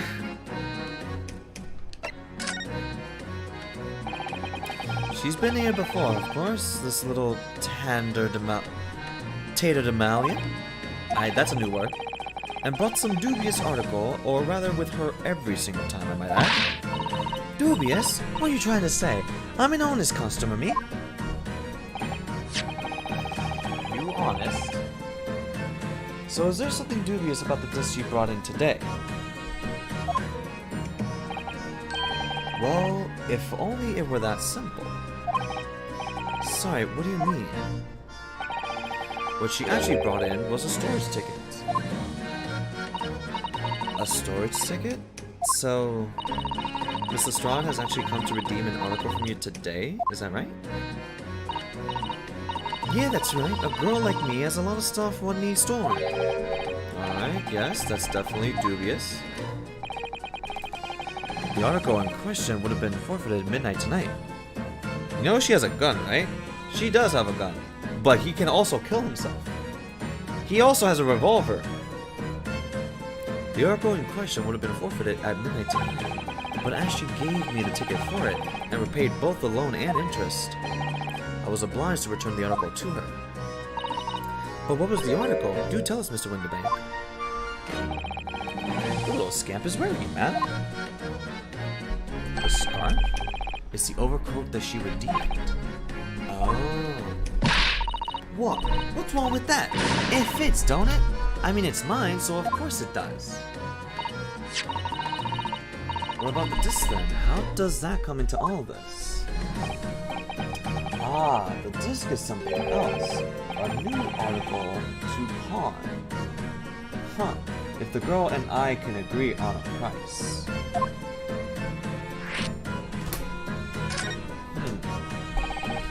I'm confused. I thought you said that Miss Lestrade brought in a storage ticket today. It's really quite simple.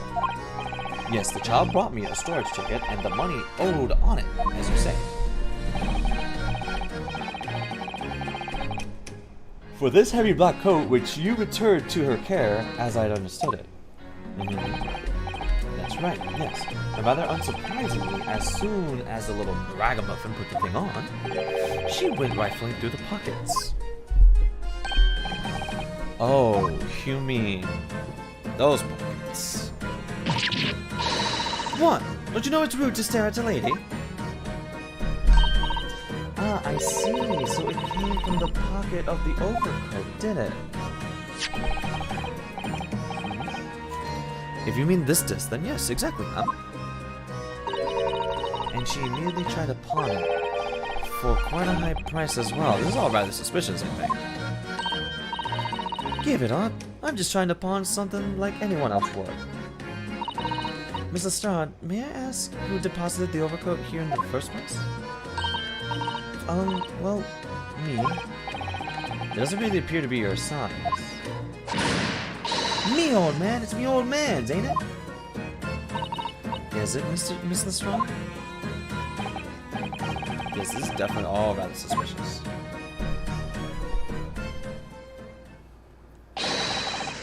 Out of my way, please! Whoa! Mr. Tall, mysterious, and weird.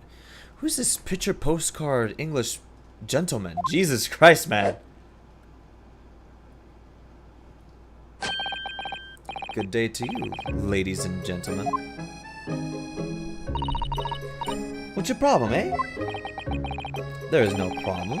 As long as you remove yourself, I have a matter to discuss with the proprietor.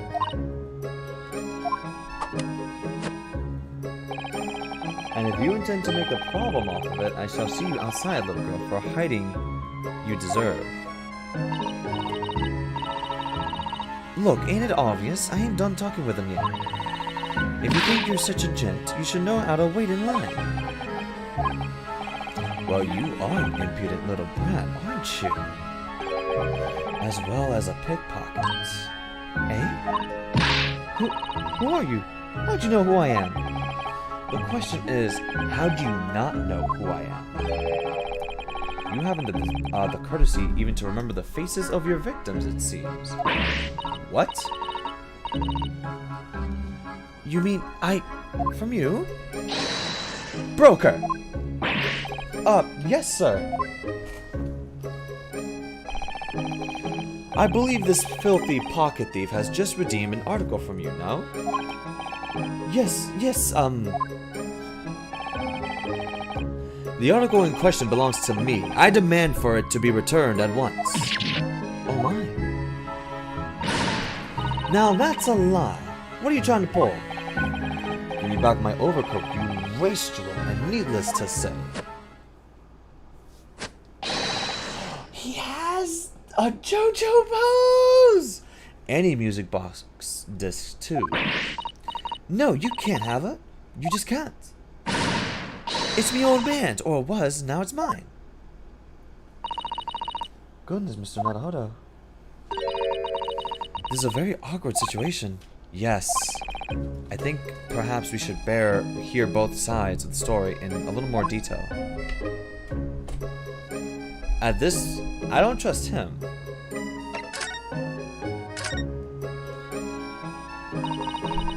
Mr. Strahd, what the gentleman is saying? What'd you think? It's all lies, ain't it? Obviously. I swear on life, I never laid eyes on that dandy before. Hi. Let's hear it now, you little ragamuffin.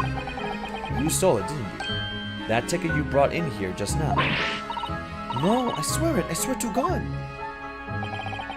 It was barely an hour ago. I was walking along the street, minding my own business, when this little gutterling ran into me. I knew at once what had happened. I've been robbed yet again, I thought to myself. Those wretched pickpockets. Yet again? Oh yes, as you can see, I am a man of impeccable style. This isn't the first time that I've been targeted by these backslum scoundrels. Now then, relinquish my overcoat. Hold on. Here. You can open the door. What's streaming? But what's up? No, what's up? What do you want to show? Wait. Yeah! Pass it over here. When'd you get the Game Boy? You just what? You ordered it? No, I went to Game Boy. Oh! And you bought the Game & Watch Gallery? What the? Why? I wanted the Game Boy Color. I was feeling nostalgic. You should definitely go and get yourself. Oh my god, it's so much tinier than I remembered. It's so much tinier than I remember. I think that Game Boy is also modded because I don't remember it being backlit. No. And also, if you look at the pixels, it's really crisp and clear. Yeah, no. What's it called?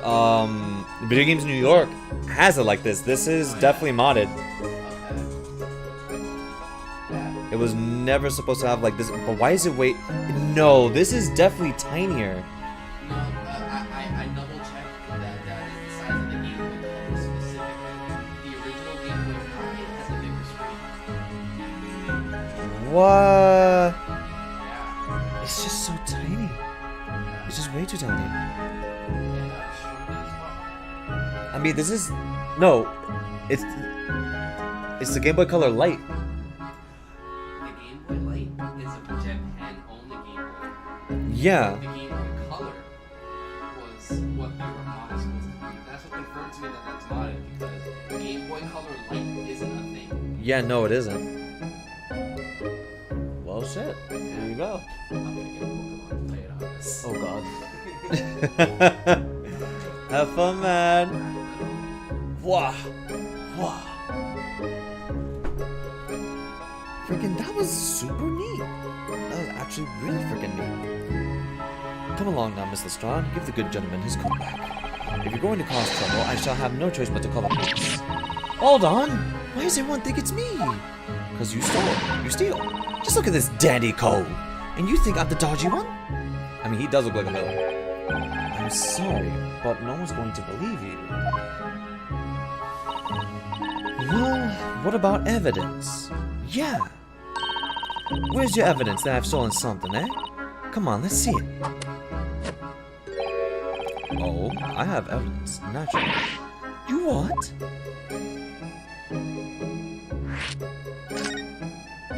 What's the evidence? Evidence that the article Miss Lestrade redeemed actually belongs to this gentleman.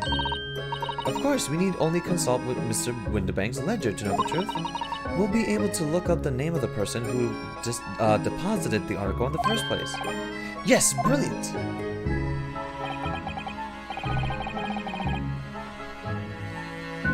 Woo! I'm very sorry, but I'm afraid that won't be possible. Oh? I never ask customers' names. That's a strict policy of mine. But why not?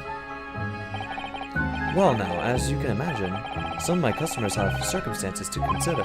A great many of them prefer to maintain their anonymity.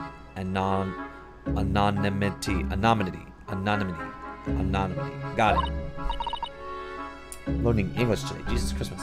Yes, I see. But then how can you know if an article belongs to the person asking to redeem it? Ah, it's quite simple.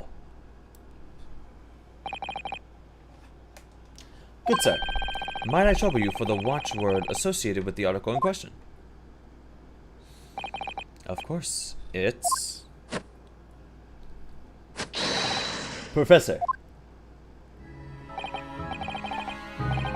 Yes, that's right. And that's all the evidence we need. This gentleman is the rightful owner of the article, without a doubt. A watchword. Interesting.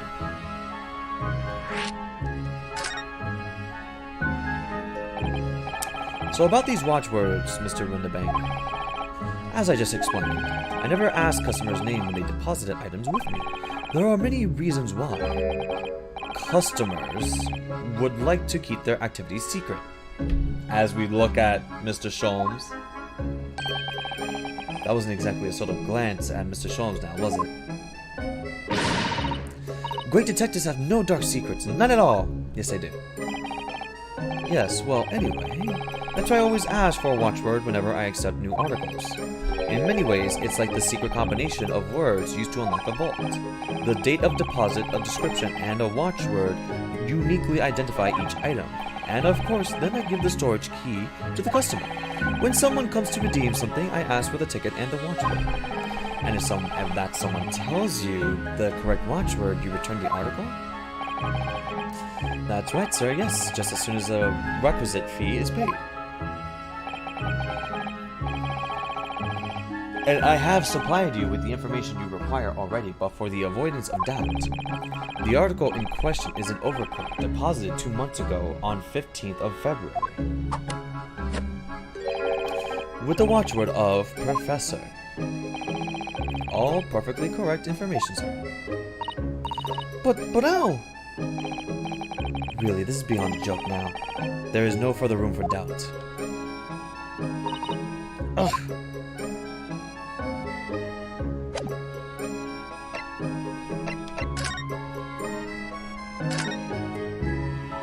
Now to talk to him. Picture postcard gentleman. Excuse me, but who are you? One would expect the Enquirer to introduce himself first. Oh, I'm sorry. Though clearly you are not British, so perhaps our ways are foreign to you. Oh, sorry, yes, we're from the Empire of Japan. We're studying here. Ah, yes, Japan. I've heard talk of the place. What the f- Its inhabitants live on some fiery brown-colored soup dressed up with exotic spices. You might be thinking of somewhere else. And what was that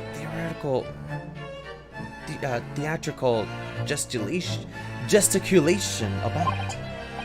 Perhaps, anyway, if you are a gentleman, sir, you offer your own name first before inquiring after the name of another. Of course, yes, I'm Ryunosuke Naruhodo. I'm a lawyer. Well, a student of law, really. My name is Susato Mikotoba. I'm Mr. Naruhodo's assistant. I see. My name is Benedict. Yes, Eggert Benedict. Enchanté. he's so refined in how he holds himself and how he speaks, but that name is suspicious. Now to the matter at hand. My overcoat. Return it at once to someone with the style to carry it off. Grr. Every move he makes, every breath he takes. I can't stand watching him. Can't blame you. Oh, that fits him well. Damn. So, let that be an end to the matter. But it makes him so much darker. And thank you for your custom. That move. The gestures. Mr. Eggert Benedict. With such reasonable rates of interest, I may even decide to come back. This is why I hate grown-ups. Just cause I'm a diver, everyone thinks that makes me a liar. And the contents of the coat pockets, if you please, broker. But of course, sir, here's a disc for you. Just this one? Pardon, sir? I was expecting another. That is, I deposited. You're lying. Oh dear. I regret to inform you, sir, but what was deposited with me was merely the overcoat. The disc happened to be in one of the pockets, but I was completely unaware of it until now. So, Gutterling, you're hiding more of what's rightfully mine, are you? Says who, eh? I don't know nothing about it. Very well. Then I shall bid you farewell. Say goodbye to style. Wait a minute, that disc is mine. Ha! What do you think you're doing, you little tramp? You've drawn blood, you filthy animal. Oh my. Yes, there's blood on the disc. It's because of all those sharp bumps. The man must have scratched his finger on it. I found it first, alright? I mean, it belonged to me old man. What? So you did... So, both of you are lying. So you're not having it. Or you take it. Me? If I hang on to it, they'll have it off me again. So keep it hold of it. Keep a hold of it. Mrs. Strahd, I it's so important to her. The music box has been into the court records. You there, in the black livery. Hand that disc to me at once, please. No, don't. He's lying. Grown-ups are all liars. What do I do? How am I going to resolve this? Huh. Run. Huh.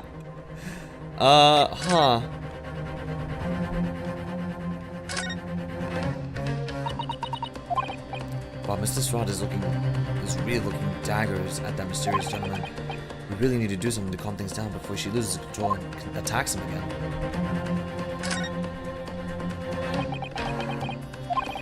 Look at those piercing eyes. He's clearly no more to talk. We have to do something quickly.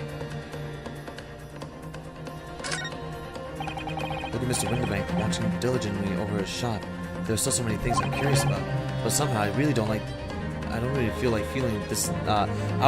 like this is the right time to be browsing. I mean, this fraught situation must be our first priority. I'm fairly certain that we can find just the great thing we need among the articles here in the shop. In the shop? Hey! Mr. Herlock! Sholmes? What are you examining with such keen interest there? As you enjoy a bar of caramel, I see.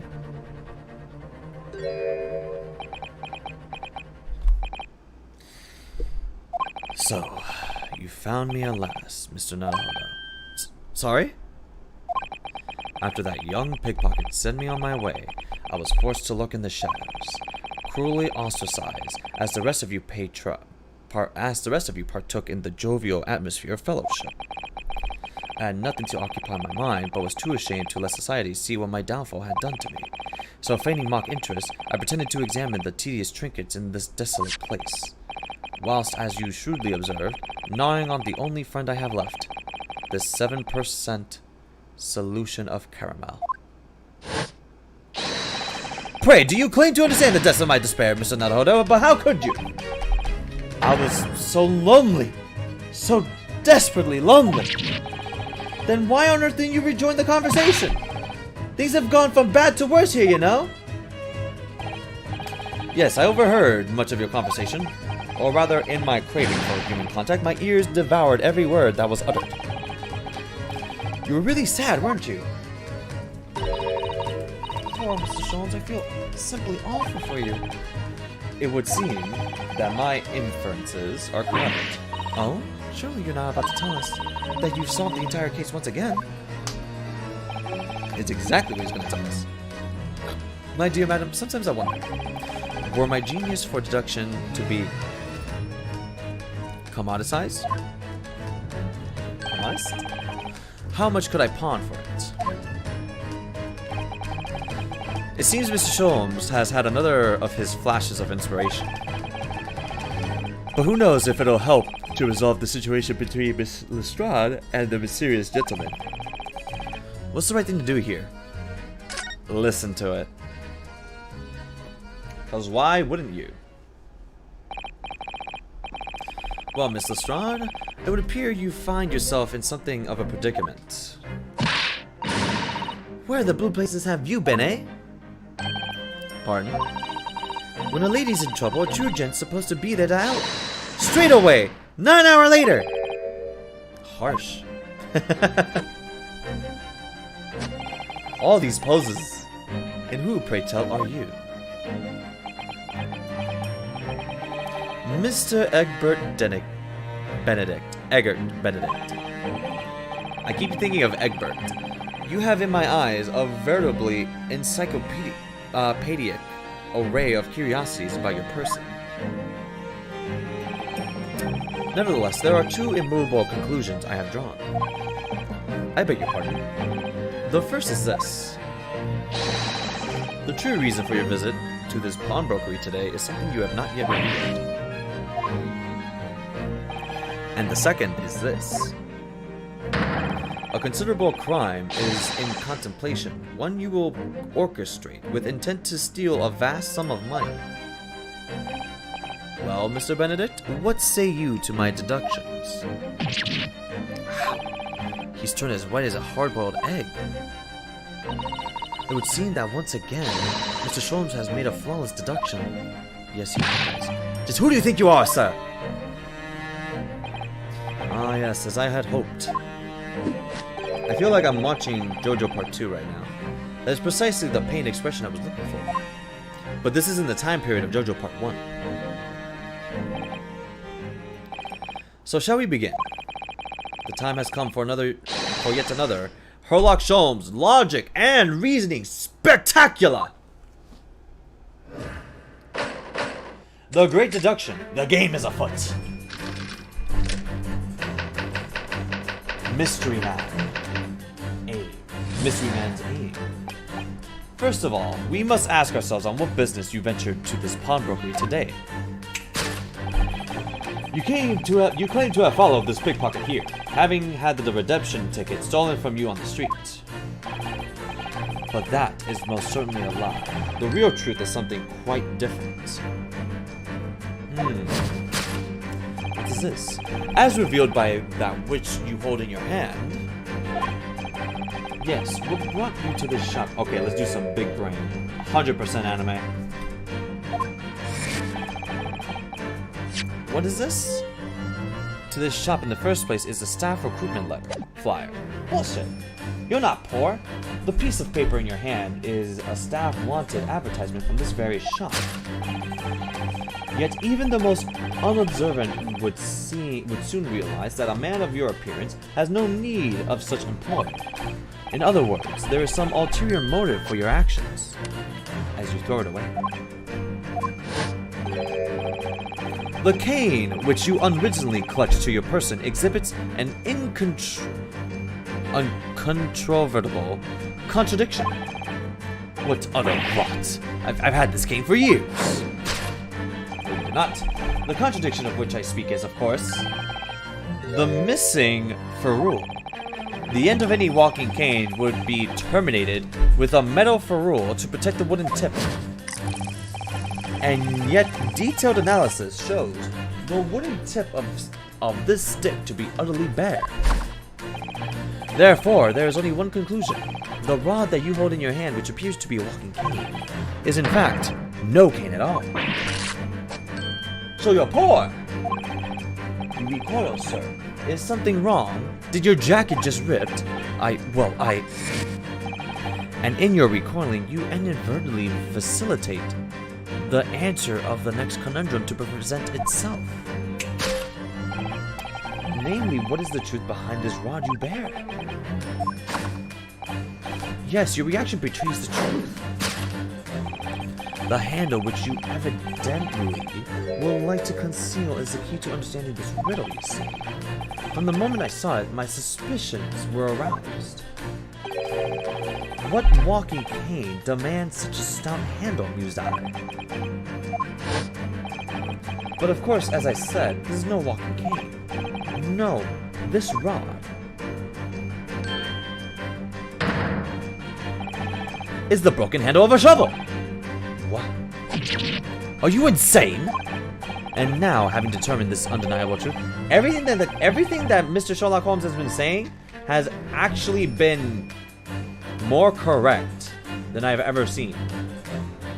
But if it's wrong, I would be upset. And now, having determined this undeniable truth, the conclusion is clear. Your true motive is for coming here. This is going to be wrong. Was to take employment at this establishment in order to excavate the ground beneath the premises.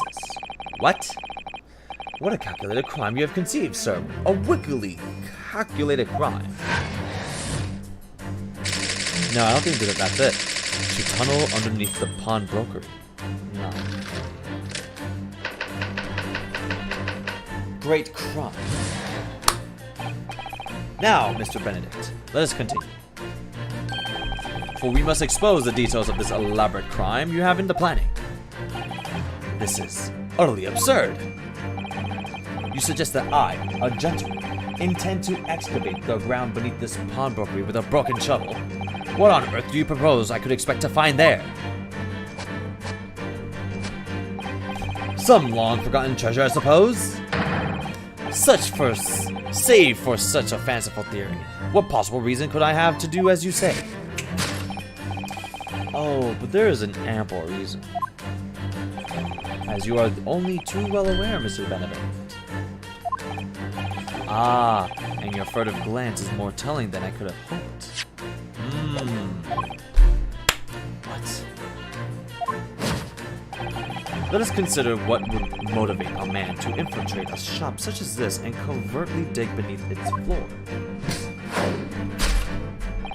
The answer is revealed by the council notice on the counter to which your eyes were inadvertently drawn. It could also be the gun. This letter gives notice of public works to be carried out in the local area. And according to the enclosed plan of the upcoming sewerage works, beneath this shop runs a sewer that adjoins another. One that runs under the bank on the opposite side of the road.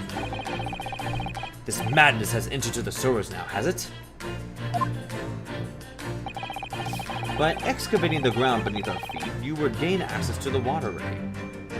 Why? That flows in very close proximity to the great vault of the financial institution opposite. What are you? In summary, sir, you devised a master plan to pull off an elaborate bank robbery by dint of an underground tunnel. Master plan! Which brings us at last to the final chapter of this lurid scheme. With what plunder did the thief hope to make from the underground vault of the bank? Are you quite serious? Yes. Having consulted with Scotland Yard some days ago, I happen to know the answer. But naturally, the answer is no secret to you, is it, Mr. Benedict?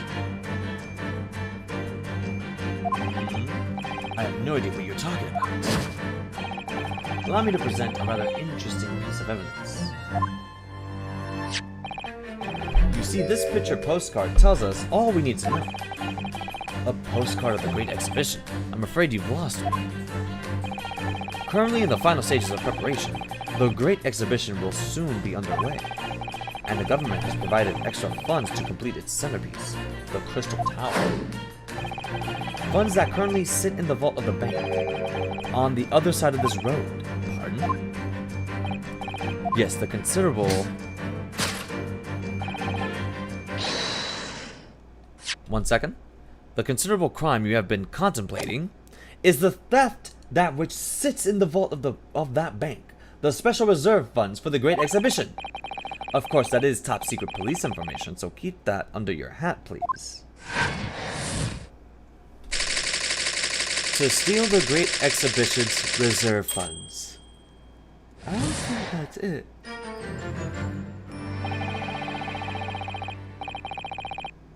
Thus concludes Herlock Sholmes' great deduction of this pawnbroking puzzle.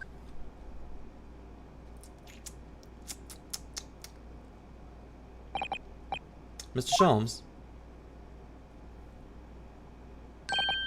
Well, Mr. Naruhodo, an impressive upbeat deduction for a detective racked with loneliness, would you not agree? Was it true what you said about the bank over the road and what it has in its vault? Indeed, though few know of its existence, it is one of the government's most closely guarded secrets. Gregson told me, in the strictest confidence. Why would you tell me this? But you just announced it to everyone here, rather loudly in fact. Ah. And if it's such a big secret, how would Mr. Benedict would have come to find out about it? Until now. There can be one explanation for that. Clearly is it because the man's a criminal. But what if he didn't know anything about the money in the vault? If he's a criminal, as you said, then buying a brand new shovel is sure to be the first thing he does now that you revealed the secret. Oh. Or if he doesn't, maybe Mr. Windibank will. He already has plenty of shovels here after all. Oh, my life, I assure you, I am not so unscrupulous. Huh. Well, hopefully this has taught you a very, very valuable lesson. Sensitive information must be handled with the utmost of care. One can never be sure that someone privy to secret won't disclose them, and once the word is out, Perhaps I'll think twice before confiding in you next time, Mr. Sholmes. An excellent idea, Mr. Naruhodo. An excellent idea. Ha ha ha ha ha. Huh. Well then, Mr. Naruhodo, you know what to do, I'm sure. Let's listen to that great deduction again and see if we can massage it into shape. Very well then, let us start once more from the beginning. Of Herlock Sholmes' magnificent logic and reasoning spectacular. Let's fix it. Course correction. Hold it, Mr. Sholmes.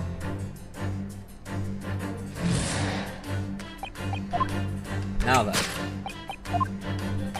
we will not be reading all of this, because we read it already. Staff recruitment letter, flyer. So by Mr. Sholmes' reasoning, Mr. Benedict came here in order to apply for a job so he could dig down through the floor. Yes, an attempt to tunnel into the sewers to gain access to the money in the vault of the bank across the road, but he wouldn't get very far with a broken shovel, would he? Case closed. Coffee break time. Freaking, you're telling me. I need to go get water. I think it's fair to say his motives lie elsewhere. The question is where? What did Mr. Benedict here at this particular point in time? What did bring Mr. Benedict here at this particular point in time? Stylish hat. Ah! Aha! Scribbled writing. What the hell is this? Oh, look at all the scribbled notes on the back of the flyer here. I don't believe it. What is it? Listen to what it says. Name, Gina Lestrade. Height, 5'2". Green cap, scruffy waistcoat, grubby white shirt, blue satchel, ragged. It's a detailed description of Miss Lestrade. Goodness. There's even a sketch of her, hat and all. Although, if he showed it to her, she'd fire that smoke grenade launcher in his face for sure. And look, the details of this shop have been written down here too. Windibank's Pawnbrokery, Baker Street. Redemption deadline, 15th of April, which is today's date. Why would Mr. Benedict have all that information scrawled on the back of that piece of paper?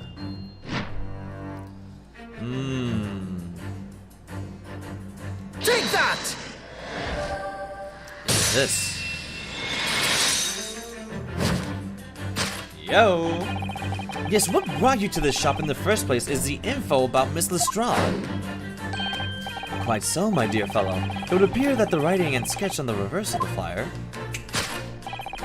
pertains to the pickpocket Miss Lestrade and to Mr. Windibank's pawnbroker here. Ah. You originally told us that you had merely given chase after Miss Lestrade stole the redemption ticket from you. But that's is a thinly veiled lie. It is the information on the back of the flyer that led you here today, by which I mean here to Windibank's pawnbrokery, and today the redemption deadline of that overcoat. So you waited outside for the young girl matching the description you have written down to arrive. Faceland, the door. Hey Dandy, hey Chad, screaming pain on the inside. Why would you do such a thing? How you doing, Dark Arrow? Huh. And you have gone to some lengths to hide the reason for your pursuit of Miss Lestrade.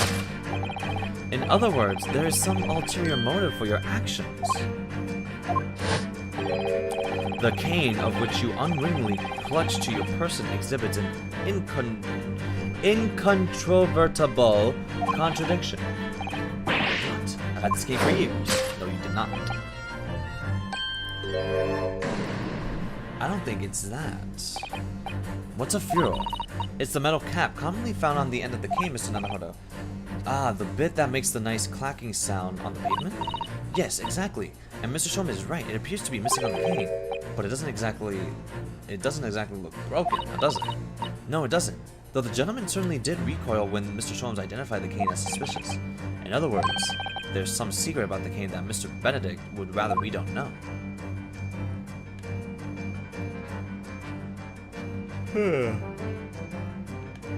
Huh.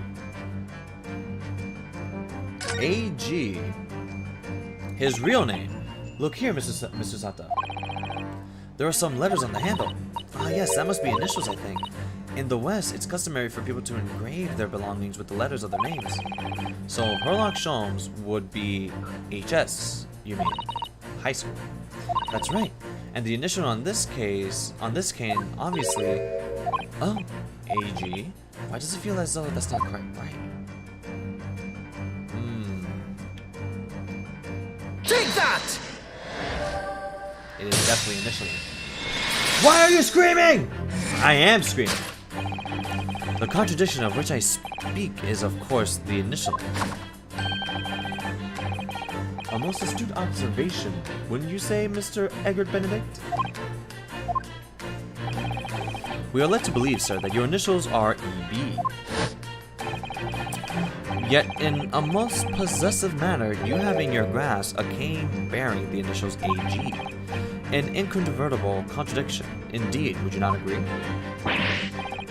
Sorry, Twitch, been lagging on my phone, so YouTube chat it is. That's fair. No, you're wrong. You're wrong. This cane isn't...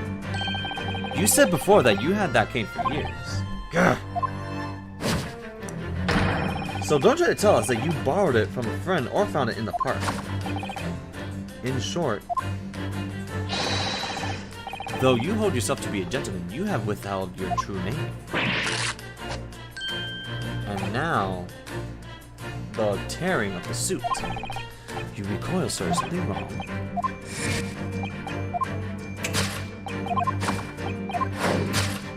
The handle, which you evidently would like to conceal. Let's consider the bare bones of what's happened here. Miss Lestrade redeemed that fine-looking overcoat. And now a mysterious man has appeared, introducing himself with a fake name and claiming that the overcoat belongs to him. But we know that he actually identified Miss Lestrade from a written description, which suggests that everything else he's told us is untrue.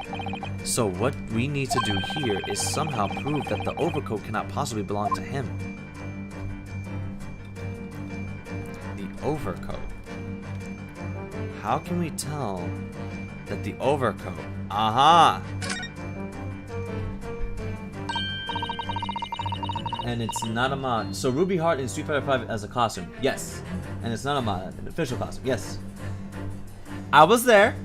I screamed on Discord. Yes. We got Ruby Heart, but I don't even care about Ruby Heart anymore. Rush is in Monster Hunter, and I'm all for it. The seam is coming apart, so it is. Do you know a moment ago when Mr. Benedict was surprised by something that was said? I thought I heard him rather make a strange noise. It sounded like a tiny growl.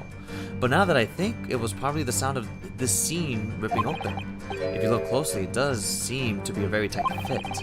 The sleeves are stretched to bursting. You wouldn't have a hope of fastening it at the front. If you were to run around in it, I'm sure the whole thing would fall apart. That I like to see. Sorry? So how can we make Mr. Benedict run around? She's really giving this some thought. That made me happy. My girl is alive! Yes, she is. She is now on Street Fighter 5, which I will be playing again.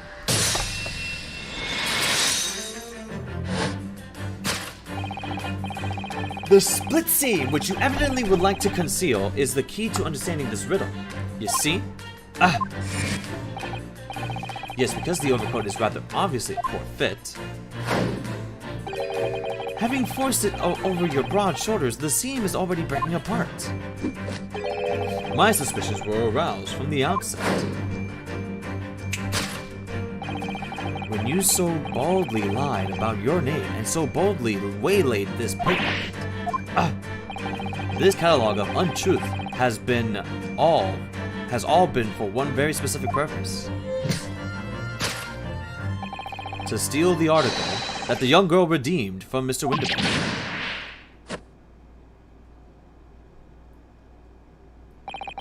But what really irks me is this. The considerable crime I initially imagined has been considerably curtailed. To abscond with the redeemed item. That's solved. But what is this?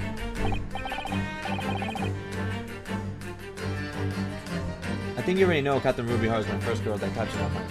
And forever will be my girl. I actually did not know that. But I'm glad. More power to you. Now, Mr. Benedict, let us continue.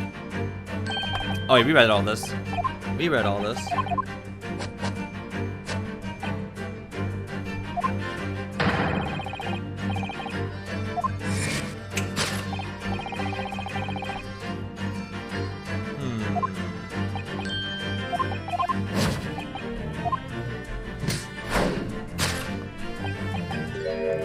It's not the council notice. The direction of the deduction must change rather dramatically now. Yes, no more talk of tunneling into sewers, which is a pity because it all sounded rather exciting. Anyway, you can't deny that this mysterious gentleman did know the watchword. Yes, Professor, if you didn't know that word, Mr. Winterbank would never allow you to redeem the article. Or looking at it another way, if you did know the word, Mr. Winterbank would allow you to redeem the article whether it was yours or not. So the question is, could this gentleman have found the watchword out somehow?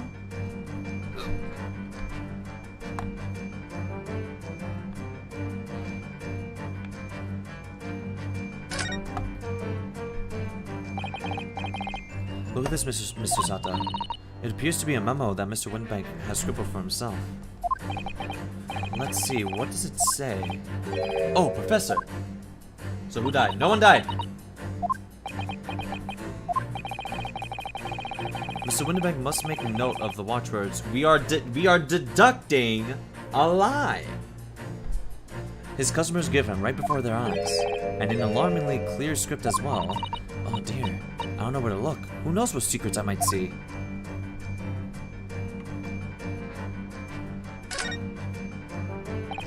This looks to be quite an old lamp, but it's obviously been well looked after. There's oil in it too. In other words, it's still in use. Yes, it would appear so.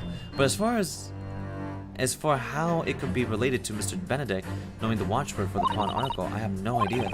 That makes two of us. I'm going to assume Baker Street's Works is the title. Yes, and it does mention Sewerage Works, as Mr. Sholm said. Also not... No one died. Sus. Not everyone in Ace Attorney dies, Dark Arrow. Sometimes it's just a frame or a crime. and specifically mentions that tonight's sale at the confectionery shop on the corner won't be affected. Case solving first, confectionery later, Mr. Naruto. Curse my overly expressive face. Take that! It has to be the notelet. Yep. The method is revealed by the notelet on the counter by which your eyes were inadvertently drawn. Yes, the broker here follows the same procedure whenever a customer comes to redeem an article.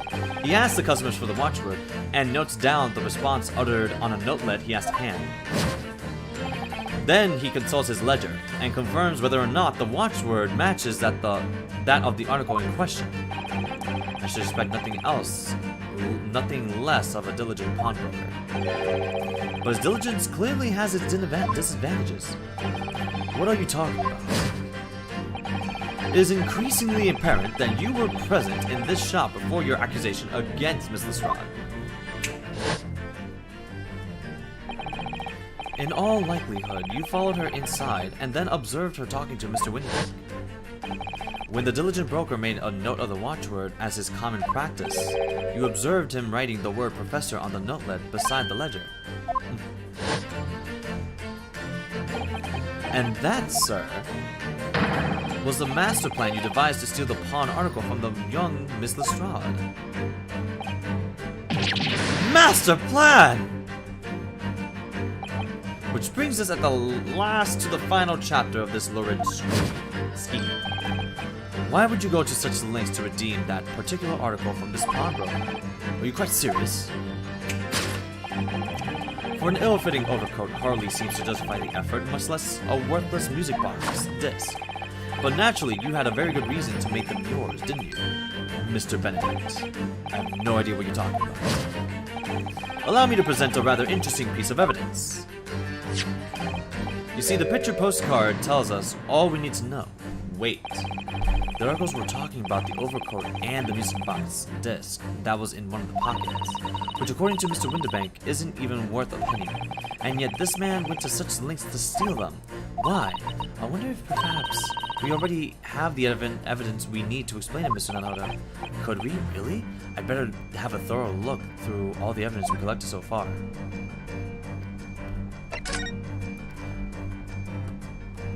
This is the cut. Look at the little bumps on the disc. They're so tiny.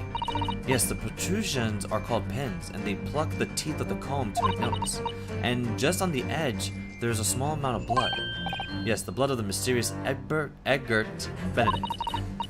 When Miss Lestrade tried to grab the disc from him, the pin scratched his fingers, it seems, like when you're grating some daikon radish and accidentally catch your finger. Ouch, just thinking about it hurts. It puts me off eating radish. But there's a note for McGilded. Oh, there's a little scrap of paper stuck on the reverse side of the disc. Look, a scribbled word or two. It looks like somebody's name. For McGilded. McGilded? It couldn't be. But is this Mr. Naruto? A name I shall never forget for as long as I live. But why? Why is his name on this?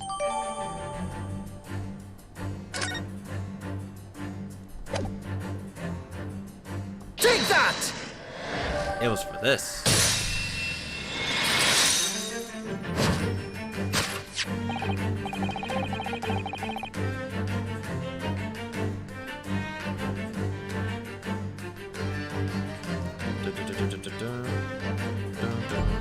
You see, the music box disc tells us all we need to know.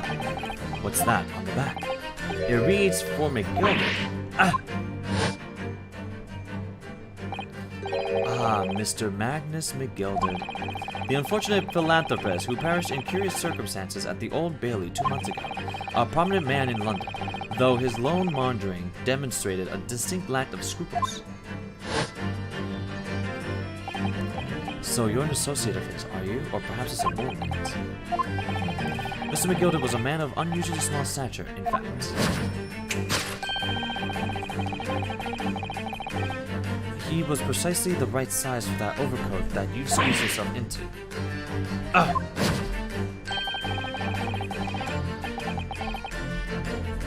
Your true identity remains shrouded in mystery, Mr. Egbert. Danny, can I buy Rose by itself?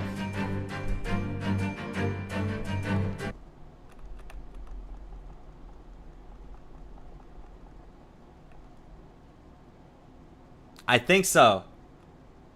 I think so, yes. But you need to go in-game. There's new costumes! What the fuck? Wait, he's a culprit? Apparently.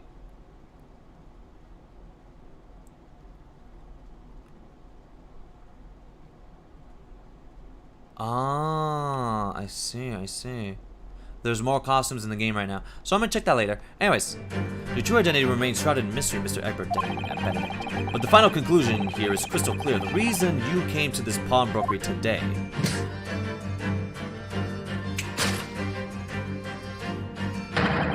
was to retrieve an article left behind by the late Magnus McGilded.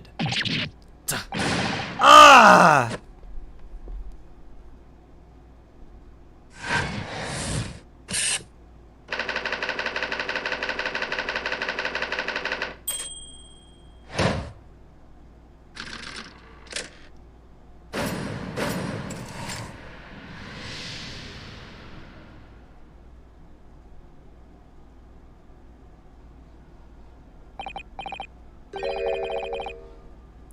Well, well, Mr. Magnus McGilded.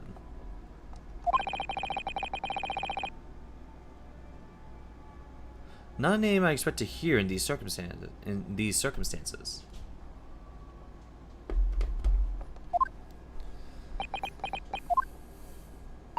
Mr. Sholmes, I'm afraid there's something very troubling on my mind. Pray tell, Mr. Sato. Well, according to what Mr. Winterbank told us earlier, today was the final day on which the coat could have been redeemed, was it not? Yes, ma'am, that is correct. Today would be precisely 2 months since it was first deposited. Well, today is April 15th, so 2 months ago today would have been 15th of February, sir. That's right. It's all carefully recorded in my ledger. Deposit at 10:30 p.m., I see. What? But that suggests... Yes, 15th of February was precisely the day on which the omnibus murder took place. And 10:30 in the evening was precisely the time at which the terrible events were unfolding. What? Suggestive is not the word. It would seem the matter is entirely beyond coincidence.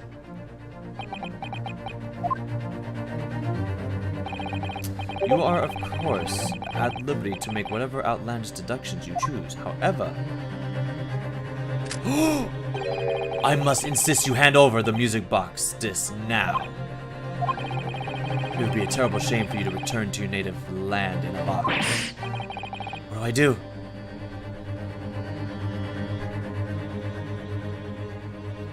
Damn it, I just explained it. Hold on, Dark Arrow. I'm about to get shot, so no time for questions or answers.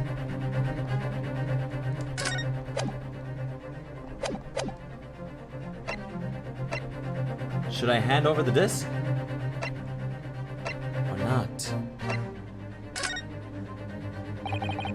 There are some things a man must protect at all costs. This may well be one of those things. And again, may not. Mr. Winterbank!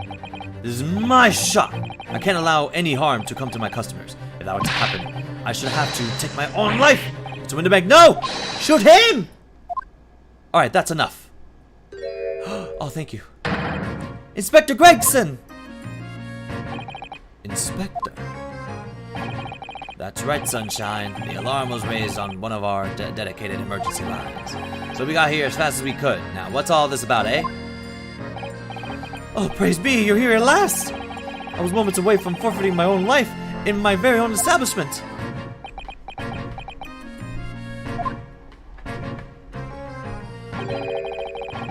It would seem you have the upper hand. Also, Dark Arrow, yes, but you need the Capcom money. Right, you lot have got a lot of explaining to do.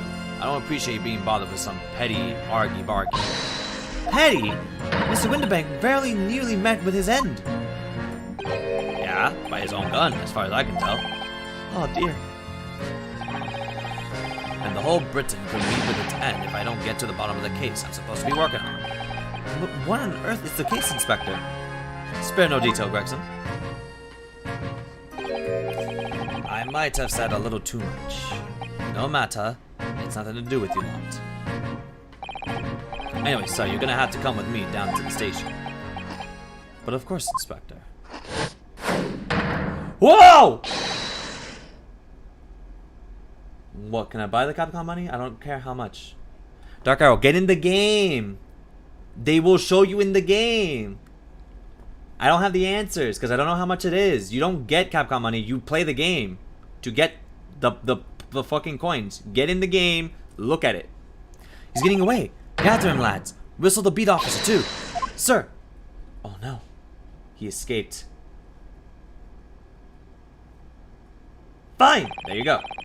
There's been a spate of thefts of pawns shops here, around here recently, so we fitted emergency buttons underneath the counters for brokers to let us know when there's trouble.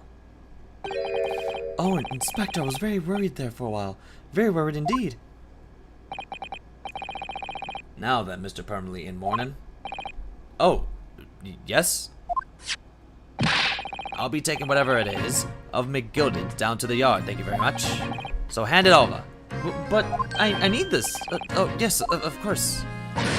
No, don't give it to him. It's mine. That is mine. Fries. Indeed. I'm sorry, miss. But this is evidence. I must take it. But anything belonging to McGilded has to be taken in as evidence now. As evidence. If the police demand something as evidence, my dear fellow, we have no choice but to capitulate. It's all yours, Inspector.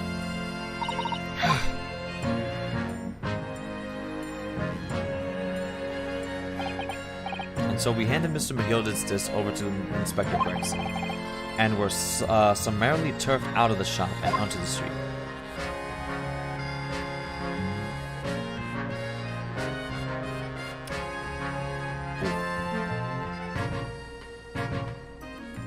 Banam, banam.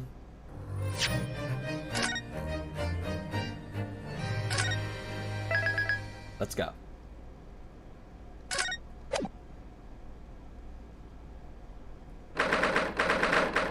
Baker Street. See? That's why I hate grown-ups. All they do is feed you a pack of lies and take stuff away from you. Oh really, Miss Massad? Tell me, is that overcoat keeping you warm? What? Oh my, surely you were given that. Yeah, the D let me keep it. After I looked daggers at him for long enough. He went through the pockets and then said, go on then, have it. Before telling me to Scarpa. I'm out, have fun. Later, Ronan. Stay safe, man. Always pays off, giving people a look that you hate them. I can't help feeling that it's going to get you into serious trouble one day. What I really wanted was that nice shiny disc, mind? Why? The music box disc? But Mr. Winterbank said it was practically worthless. I think I'm gonna go and have another bash. Give him a long hard stare. I think not, Miss Lestrade. We shan't enter Winterbanks again today. Why not? That's not fair. It can't be helped, I'm afraid. The police are investigating the scene now and taking a statement from Mr. Winterbank. But that this morning, I had the ticket for his coat, and it was in the coat's pocket. There should be something else and all. That's what that rotten cove said, ain't it? Yes, he did mention something about another article, didn't he? Well then, that's mine too, whatever it is. Now she's really pushing her luck. Mr. Lestrade, I think it's time to admit defeat. You've had your haul for the day. Yeah, and it's all your fault, Sholmes. So what are your plans now? Will you dine with us this evening? Eh? Iris would be delighted to cook, I'm sure, and I might entertain you with a modest violin recital.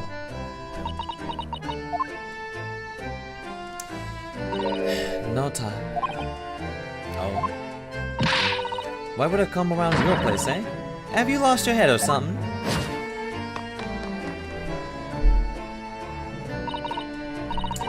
she's gone. Having reviled on me quite unnecessarily, I might add. I like her. I don't. I like her design, though. I can't help wonder if perhaps she might turn up anyway. Interesting. When she had a chance to calm down, I think there's a good chance she'll decide to come. Very well, then. I'm for Iris to set a place for our potential guests at the dinner table this evening.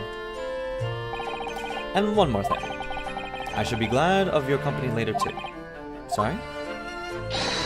I believe I will have another splendid surprise to show you. Oh, really? Oh, how exciting. What is it? You shall have to wait and see, Mr. Sato. Until later, then. Sholmes is a smooth talker, because it's Sholmes. Okay, nothing here. We're going home.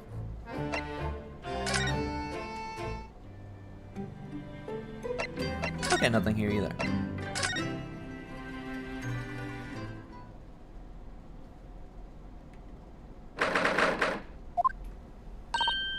Ah, Susie and Runo! Come in, come in! Good afternoon, Iris. Thank you so much for breakfast this morning. Oh, don't mention it. Goodness, look at the time already. Busy as always. I am preparing everything for dinner this evening. Already? You're obviously cooking something special, are you? Oh yes, after all, we have a special guest joining us. Guess who it is? Go on. You'll never guess. It's frickin' shoots the answer. Look at those little eyes of her shining. Oh dear, it is awkward when you already know the answer, isn't it? It's Ginny! Isn't that exciting? Oh, what a surprise! Yes, that's wonderful news! Wow, Iris seems overjoyed at the idea. I can't wait to learn some pickpocketing tips from a real professional. Oh yes, that does sound like fun. I'm not sure that's entirely appropriate, are you, Mr. Naruhodo? By the way, Iris, what's Mr. Sholmes up to? Early? Oh, he's been like that ever since he got back. Hello? Mr. Sholmes? If that man smooth talked me, my lord, I can't deny his generous offer. I beg. I beg that you won't speak to me. Sorry? I don't know who you are, but kindly take your leave. As you can see, I'm not here. I don't know how to respond to that. I do apologize. I apologize. When he gets like this, he's completely oblivious to everything. Yeah, I see. Really, he behaves like just like a child sometimes. He really does. Mr. Sholmes and Iris have something of a parent and child relationship, don't they? Yes, except that Iris is clearly the parent here. She's 10 years old. Come to think of it, I wonder what her real parents are. What's the matter, Runo? You have ever such a funny look on your face. Oh, no, it's nothing. I know what it is. Why does this girl live here with Mr. Sholmes, you're wondering? Am I right? How did you... Oh, Runo, I can read you like a book. This girl is dangerous. Don't worry, you can ask me anything, I won't mind. Dude, she's 10? She is 10. Let's go talk about Ginny. So by Ginny, you mean Liz Lestrade, the young woman from the McGilda case 2 months ago, right? Yes, who also stole my experimental smoke grenade launcher. Although, after that trial, I invited her back here and we had dinner together. And now we're the best of friends. Aww. What a lovely tale.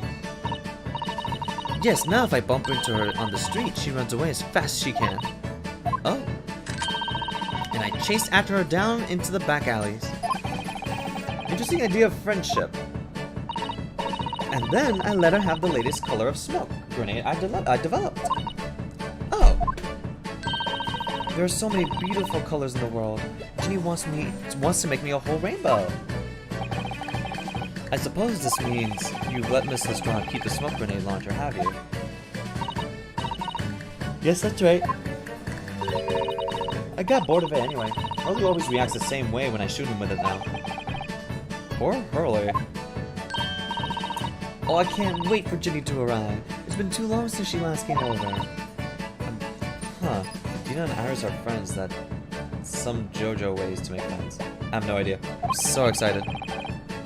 I don't remember a JoJo character making friends that way. I just hope she does actually come. I'm sure you've been wondering why it is that I live here with Hurley, haven't you? Well, it has crossed my mind. That and where are your real parents? My mommy and daddy aren't with me anymore. Oh. Oh, she got sad really fast. Her face became deadpan. Mommy passed away when I was born. And around the same time, my father... well, he had to go to a faraway land because one of the cases he and Hurley were working on... Oh. Wait a minute.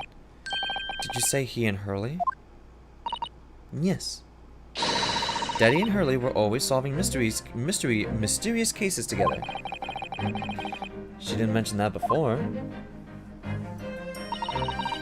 He wrote them all up in his diaries. That's what the metal case chest is over there. Really, he recorded them all. So you mean it's true, Mr. Sholmes really did have a partner with whom he tackled with some of his most taxing cases. I mean, it's nice to have one, isn't it? If that is a spoiler, Dark Arrow, I will time you out. I will. I'm not going to read that. So Mr. Sholmes' partner was your father. Exactly. Hurley told me I wasn't allowed to look in the chest. But that only made me want to look even more. So I opened it up and found your father's memoirs. There was no hint. Or, like... It's not the police officer. The partner went to a faraway land. We are here. So I asked Hurley, who wrote these. He nearly fell off his chair. But then he told me that's when I found out that the author of all those accounts was my father. So Iris' father was Mr. Sholmes' partner.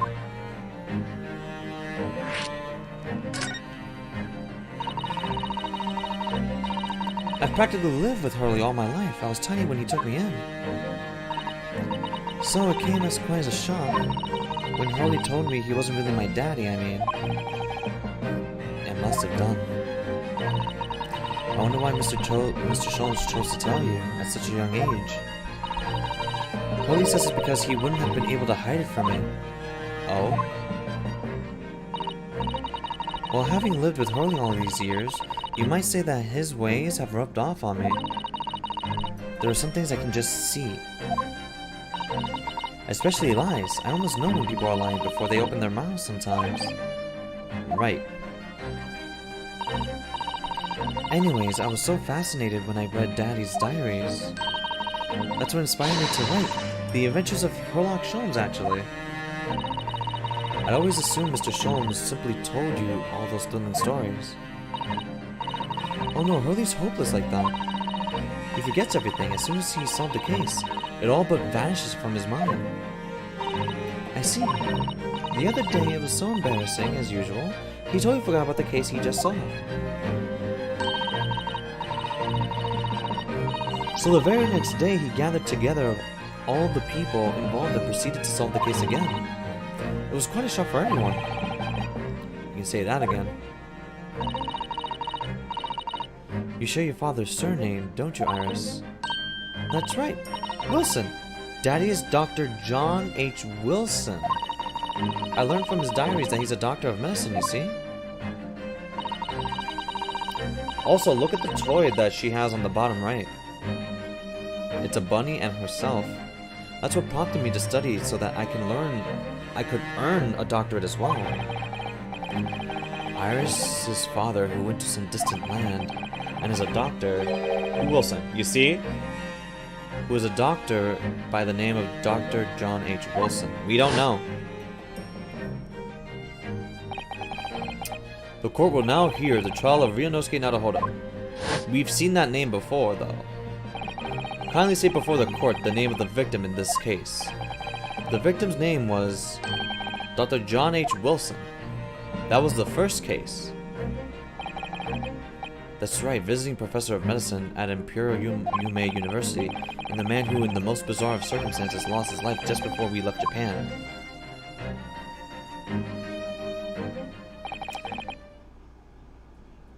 It was the guy in the beginning. Mr. Sato. Yes. Perhaps we shouldn't pursue this conversation any further at this time. We're not gonna tell her? I think that would be for the best. We're not gonna tell her? Ah, my dear fellows, how good to see you! Mr. Sholmes! Why ever did you not make your presence known to me before? I did. Well, no matter now. So, how the devil are you? We've been with you most of the day. Goodness, really? Do tell me, Mr. Sholmes, is your... I legit thought it was Watson by Sherlock and Watson. No, it was not. Frickin', it was the doctor in the first case. She said faraway land. The dad moved to Japan. And then we were solving a case of that same doctor's murder. He was poisoned. Do tell me, Mr. Sholmes, is your violin unscathed? My violin? Whatever you're talking about, my dear man. Oh, never mind that now. I have something far more interesting to show you. I'm glad I'm wrong. Behold, my dear fellows. We know who the father is now. She doesn't. Another music box disc. No, not another disc, Mr. Sato. This is the one Gregson demanded we hand over as evidence, Mr. McGilded's disc. Oh my. Then what's it doing here? You know, at times, Mr. Naruhodo, I think that though I have an undeniable turn for detection, I may well be even more adept at larceny. Oh, that would be wonderfully exciting. I'd be your pickpocketing assistant. And Runo could be our go-to lawyer if we ever got caught. Right. Plus, Susie has such beautiful handwriting. She could write off all of our menacing crime notifications. Yes, I'd be delighted. I'm just going to pretend this conversation never happened, I think.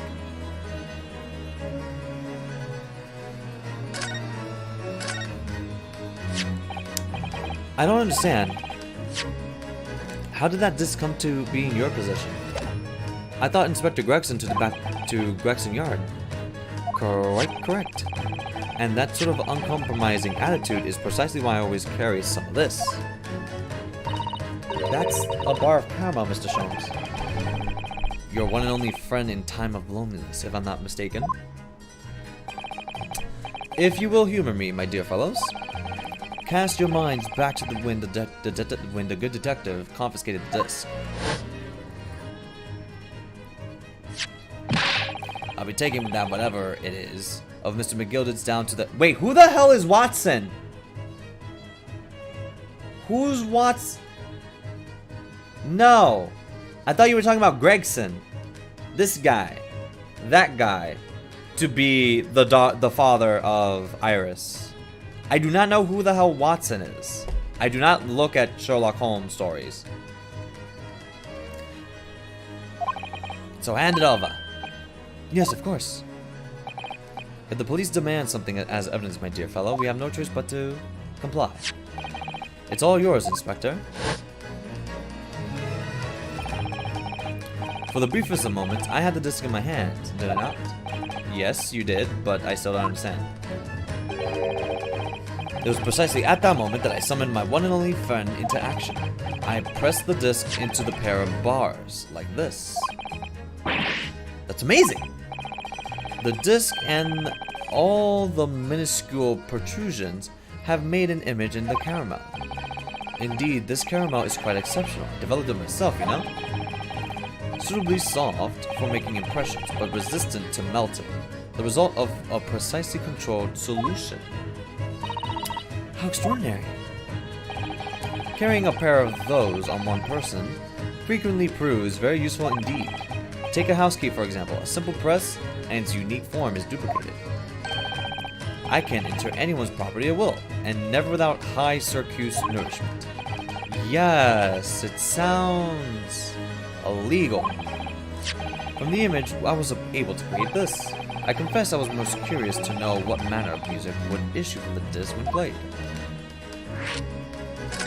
And what music on the disc? Do tell us then, Mr. Sholmes. What music does the disc play? Well, unfortunately, I have no idea. No idea? None whatsoever. Are you familiar with the workings of a music box, my dear fellows? No, I'm afraid not. Goodness, you don't know, Runo?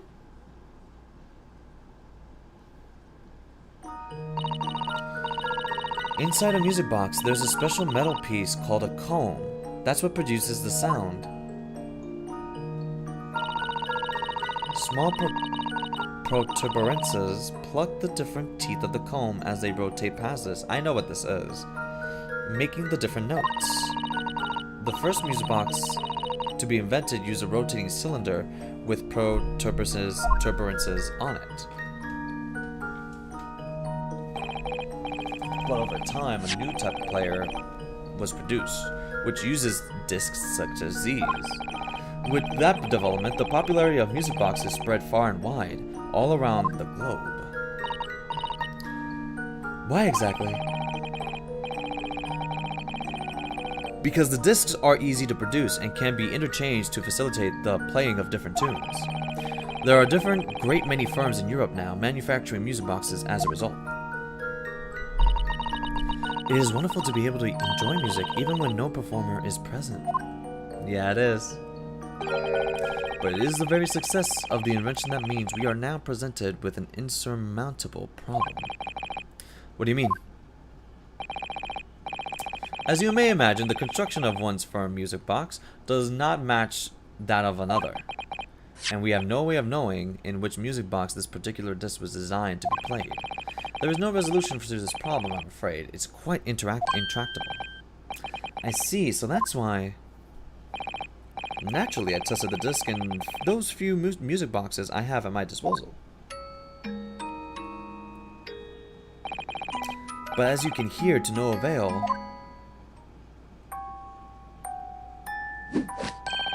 The results were equally unsatisfactory in this one. So... I am presently engaged in inquiring an example of all the music boxes ever made in Europe. Every single one? That's early for you, always taking things too far.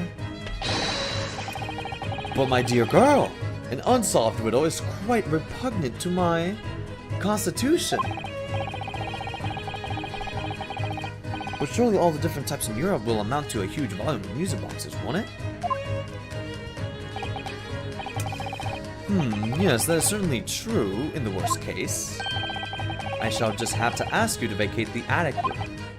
What? The attic room? Magnus McGilded. Not a name I expected to hear again so soon. It's only been 2 months since that grisly case. The man was burned down. Mr. McGilded perished within hours of the trial's conclusion. Was it the curse of the Reaper? No one knows, still now. The omnibus was reduced to a pile of ash, not a shred of evidence remained. And with the man's death, the truth about the murder of which he was so intimately involved was buried!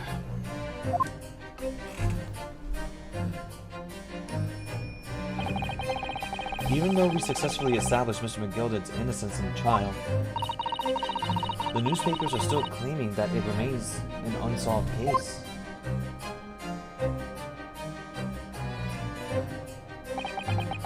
The murder of the brickmaker, huh?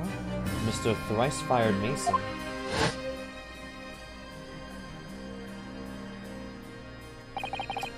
In the end, the truth of the matter remains a mystery. We still have no idea what really happened that night.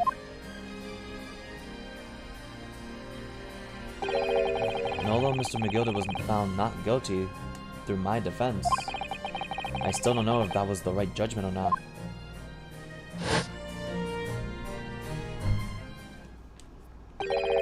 It would appear the case is not yet closed.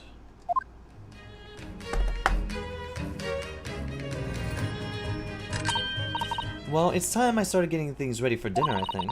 Ginny will be here before long. I think I should get myself some food, too. Thank you, Iris. Oh, well, you must let me help you, then. Of course, Susie. There's plenty to do. I think I shall investigate the condition of my faithful performing partner. Now then, where did I leave it? Let this be a lesson to you, Mr. Sholmes. Never leave anything too precious with the pawnbroker. Yes, you may be right. Oh, that reminds me of something Mr. Winterbank said before. He said that he had a manuscript of Iris's in pawn, didn't he? Did he? Yes, he definitely mentioned it. Mr. Sholmes' latest tale of otherworldly mystery lies dormant in my storeroom, were his words, I believe. So you heard about that, did you? I expect you were as incensed as I was. Yes! The idea of such a wonderful story languishing in Mr. Winterbank's storeroom, gathering dust! My dear madam, I'm quite sure I told you already. The pawnbroker's storeroom is a safer place for it. More secure than a bank's vault.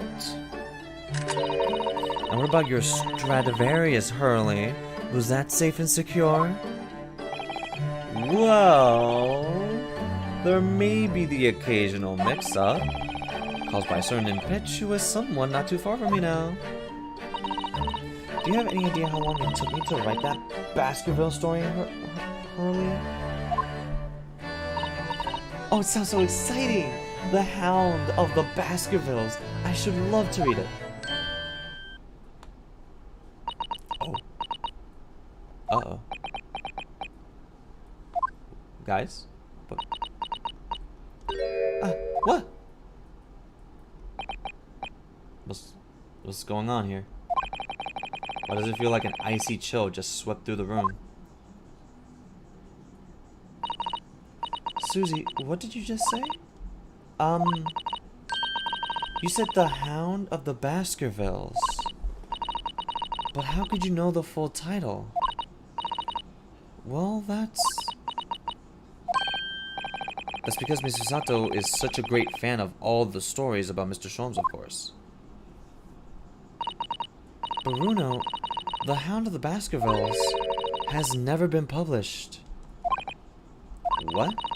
When I showed Hurley the manuscripts, he told me that I wasn't allowed to publish it yet. I don't understand. That's why he said that he'd keep it safe until it was the right time for the story to be made public, you see? So that's why the manuscript is at Winterbank's? And yet, how could Susie here know its title? Well, Hurley, what's going on?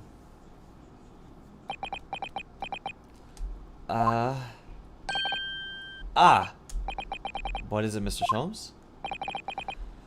It would appear our guest has arrived. Uh-oh. Uh-oh. Mr. Strahd! Again, look at that hole up there on the top. VR. This was a bad idea. I knew I wasn't welcome. I'm going. No, wait, Mr. Strahd! We've all been eagerly awaiting your arrival. Haven't we, Iris?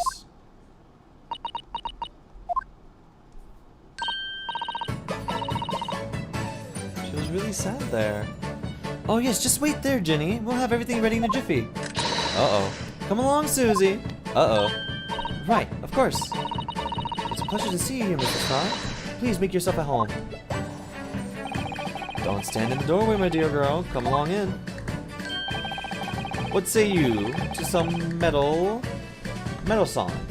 I won't take no for an answer. Metal summit is metal summit is then.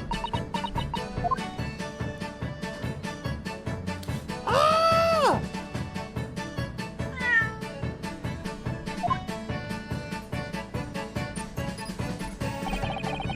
that evening, Iris had prepared us all a meal that was even more delicious than usual. Mr. Sholm's violin performance was in no way meddlesome, and Gina, as we came to call her, taught us all how to steal things from one another without even noticing.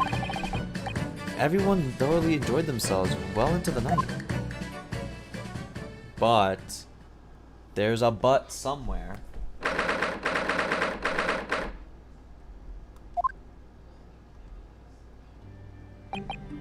That was a very enjoyable evening, wasn't it? It was. Oh yes, Iris's cooking was truly divine. And I feel as though I can still hear the enchanting strains of Mr. Sholm's violin even now. Best of all, I bet I could steal the glass from his lordship's face the next time we're in court. I don't think you want to do that. But hold on, son. Can I consult with you about something? I wonder. What is it? What's the matter, Suzato son? It's about the telegram I received. Oh, finally!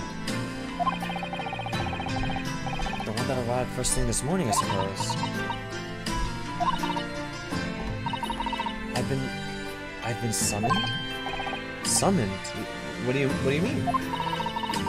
The telegram was from the Lord Chief Justice's office. Lord Strongheart has asked to see me. The Lord Chief Justice? Do not go over there. I do not want you to die. Do not go over there. When? Tomorrow morning. What? Then we have to start preparing at once. Oh, no, that won't be necessary, Nadahona-san. I've been summoned alone. Alone? What or for? I have no idea. I suppose I shall find out tomorrow. No! This is all ominous. What's all this about? Whatever it is, it's making me feel very uneasy. Stop it! You're just confirming my suspicions! Being scared! Who could that be, I wonder? Good evening, friends! Iris, hello again.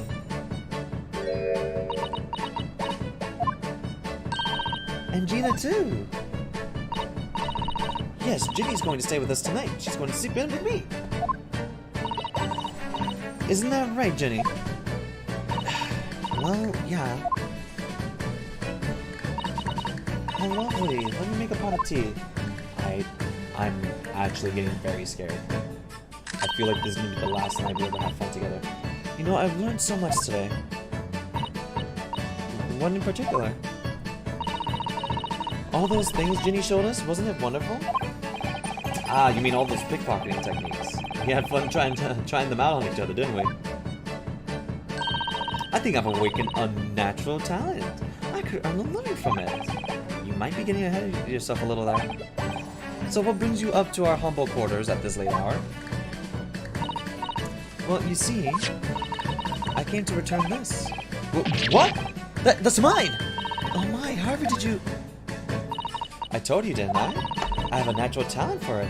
Oh no. Oh yes, I forgot. Iris literally is a child genius. So anyway, here, you can have it back. Not that I really understand why you wear it, though. Thank you. Alright then, good night. Yes, good night.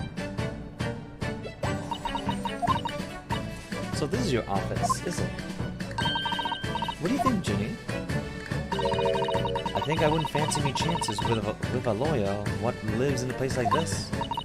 Yes, me too. Thanks, guys. It seems as though Iris here still has something she'd like to talk about. I suppose she probably wants to talk about the manuscript. I suppose she does.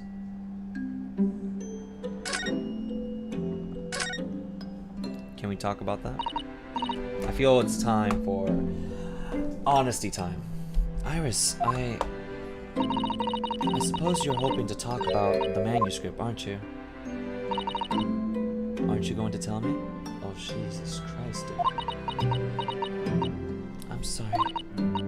I need a little more time, please.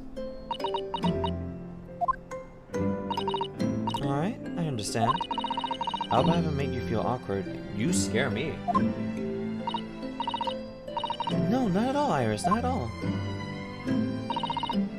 I don't know what all this is about, really.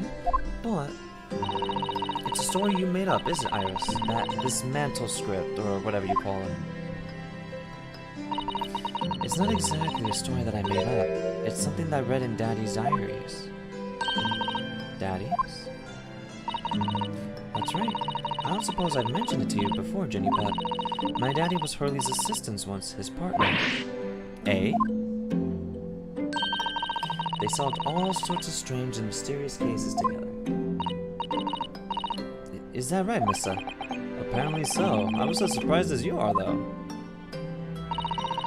And Daddy wrote all the details of every single case down, you see, in his diaries. So I study them and write my stories based on what actually happened. So where's your old man now, then? He had to go away on urgent business to a faraway land, and he'll be gone for a very long time.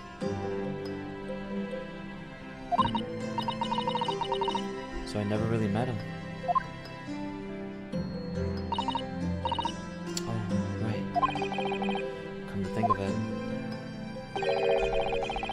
Sir Margaritas. Hey, yo, Melina. Hold on, we're going through honesty hours right now. But margaritas, though. Yes. I don't know anything about Gina's parents either. Perhaps we should ask her. The Hound of the Baskervilles. But margaritas where?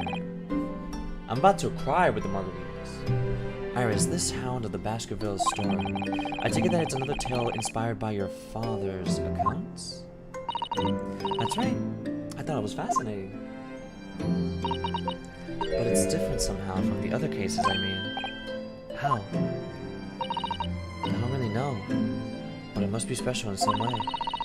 Because after I'd written it, I showed the manuscript to Hurley. He turned as white as a sheet. It was the first time I ever seen him like that. It pains me to have to say this after you toiled over it for so long.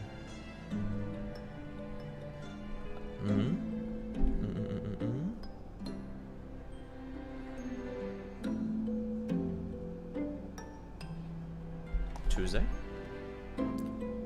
Hold on. I got like multiple multiple messages. It pains me to have to say this after you've toiled it for so long, Iris. But this story must not be published at this time, under any circumstances. Why not? It's one of my best works. I'm not at liberty to say. Not now. So please do not ask me.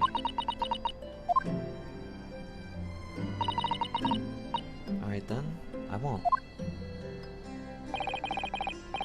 But I do solemnly swear that I will explain everything one day, Iris, when the time is right. And that's how the manuscript came to be with Mr. Windibank, isn't it? Yes. Hurley said it had to be somewhere safe. That really gets my goat. That does. He's treating you like a child. Well, she is. She's 10. It's me, and that's what it is. Keeping secrets like that. I don't think it's because she's a child, though. I'm sure Mr. Sholmes is trying to be mean. If he said he wasn't at liberty to talk about it, I'm sure there must be a very good reason. I think so, too. You lot are too trusting for your own good. But he can't pull the wool over my eyes. Sholmes is lying to Iris. I bet my life on it. What? Hurley's lying to me?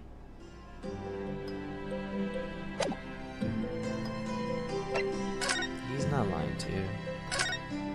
He's just not telling you something first. It's not really lying.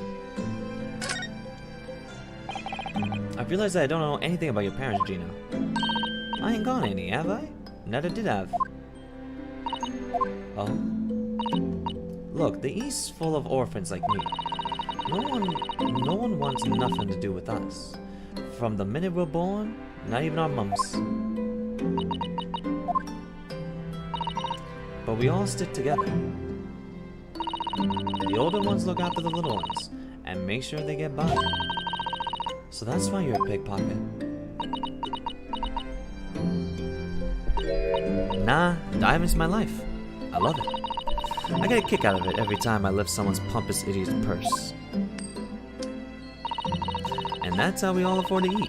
I'm like Robin Hood, ain't I? That's how I see it. Oh, Gina. I do think about it sometimes. What it'd be like to have parents, I mean. I always thought it'd make everything right. But I haven't listened to what Iris just said. It sounds like having parents ain't always easy either. Oh. I mean, if you know you never had them, you don't feel like you're always wanting to meet them. It's true. I do want to see Daddy so much. Oh, Iris.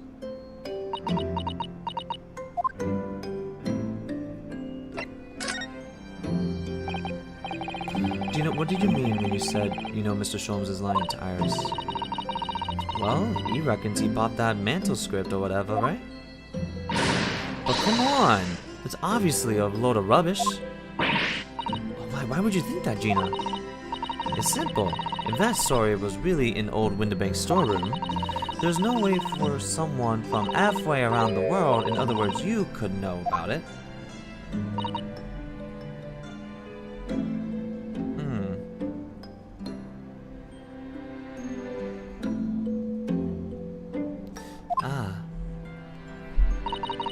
Sorry, Iris, but if you ask me, he sold it. Without telling me. But Hurley would never do something like that, I'm sure of it. Ha! Grown-ups do a lot worse than that, believe me. Barefaced liars, the lot of them. You just ain't realized it yet. I'm telling you, that mantle script ain't at Winterbank's. You'd soon see if you had a look. Even if you think you can trust him, I don't. Matt Sholmes is a liar like the rest of them. If I'm honest, I have wondered if Hurley's telling me the truth sometimes. See? Oh, but I don't mean it. I don't mean that I think that he sold it. I mean that I sometimes wonder if he might have hidden my manuscript somewhere. Somewhere I don't know. Even though it's wrong of me to doubt him. Don't be too hard on yourself, Iris.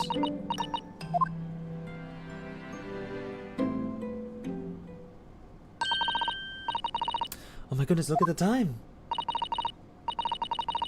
Come along, Ginny. We should go back downstairs. Yeah, alright. And please don't mention any of this to Hurley, will you? No, of course not. Good night then, Iris. Good night, Gina. You must let me bake breakfast for you tomorrow morning. I insist. Oh yes, please. I can't wait, Susie. Good night then.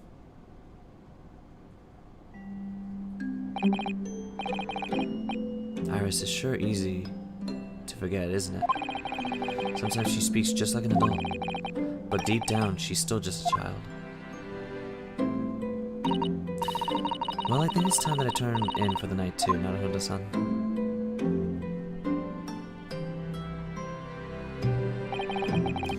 Dr. John H. Wilson, Iris' father, but also the name of the murdered visiting professor at Yuma University. It can't be a mere coincidence. There's something deeper going on.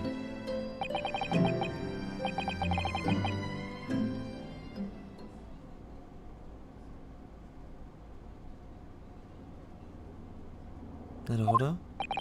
Mr. Naruhodo? That voice. That's Mr. Sholmes. What's going on? It's the middle of the night. Miss Lestrade, she's gone. Gina? She was supposed to be sleeping in Iris' room, but her bed's empty.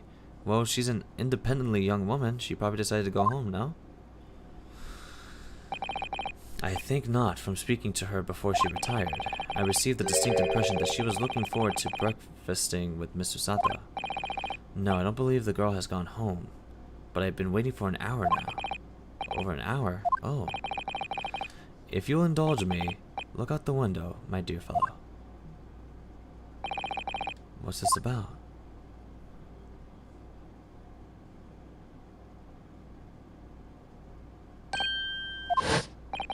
Wait a minute. Why is there a light at this time of night? That's Mr. Winterbank's pawnbrokery. Mr. Winterbank's? Oh no!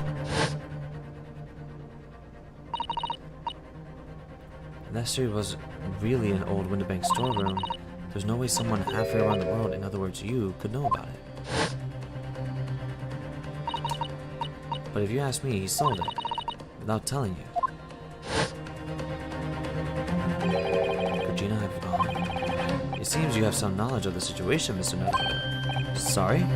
No, not really. Well, anyway, we must investigate. At once. Miss Susata! What is happening? What is happening? The door to Winterbank's is open. And the lamp is burning. It must be Gina, mustn't it? Let us hope it's nothing more sinister. What? Come, there's not a moment to lose. Clearly something's afoot inside.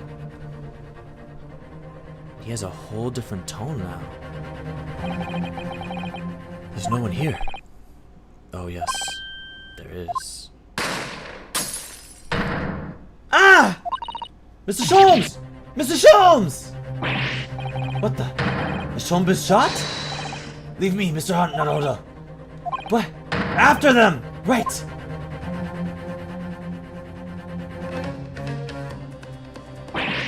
Blast! I've lost them!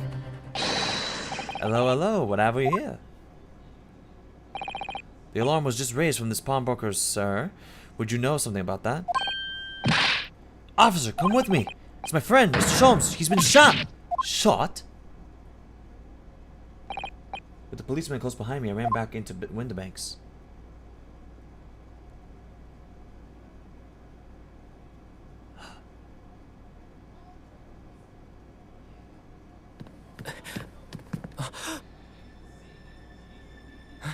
Mr. Sholmes!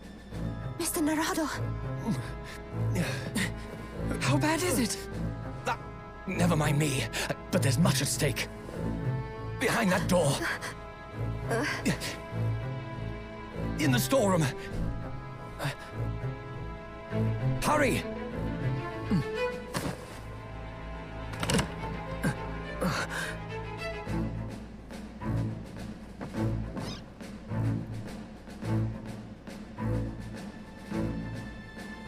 Huh?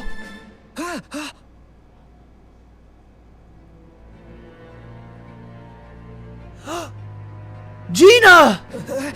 It's Gina!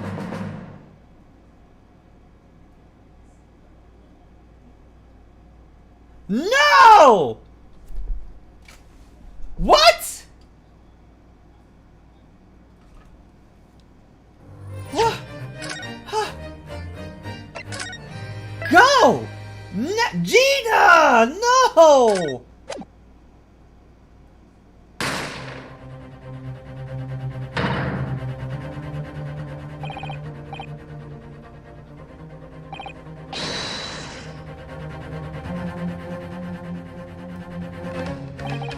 Behind that door. In the storeroom. Hurry.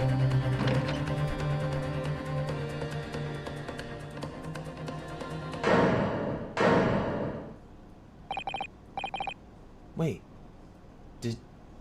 She has the gun. It's Gina. No, she's not dead. From that moment, Winterbank's pawnbrokery became a crime scene. Everything that followed happened in a whirlwind of activity. The arrival of the police, the preliminary investigation of the scene, and the questioning. It was just before dawn before I was allowed back to my lodgings at 221B.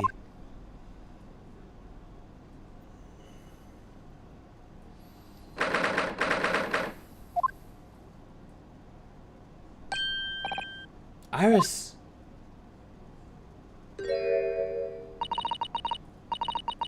telegram came, but all it said was, wait at home. Yes, we asked one of the policemen to have it sent. It was simply impossible to come back. When I woke up, I was all alone. Hurley and Ginny were gone and everyone was gone. What happened, Runa? I don't like the dead panned eyes. Poor Iris, she's trembling. She's obviously trying very hard not to let herself get too worried. I'll explain everything that I know. Something awful has happened, isn't it? Yes, I'm afraid so.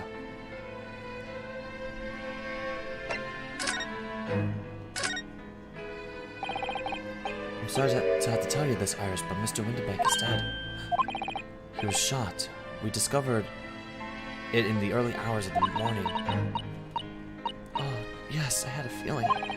You did? I saw all those police carriages pulling up outside his shop. So I knew something must have happened there. When we entered Winterbanks in the small hours, we disturbed a gang of 2 thugs. They ran out onto the street and I chased after them, but they got away. So it was one of them who shot Mr. Winterbank, I suppose. I don't know, but that's not what the police believe at the moment. What? Why not? They've arrested someone else as their prime suspect, you see? Ginny. Ginny? But why? Well, the thing is... No! Ginny wouldn't do something like that. I know. None of us think she did it. But why have they arrested her? She has the gun in her hand. There was nothing I could do.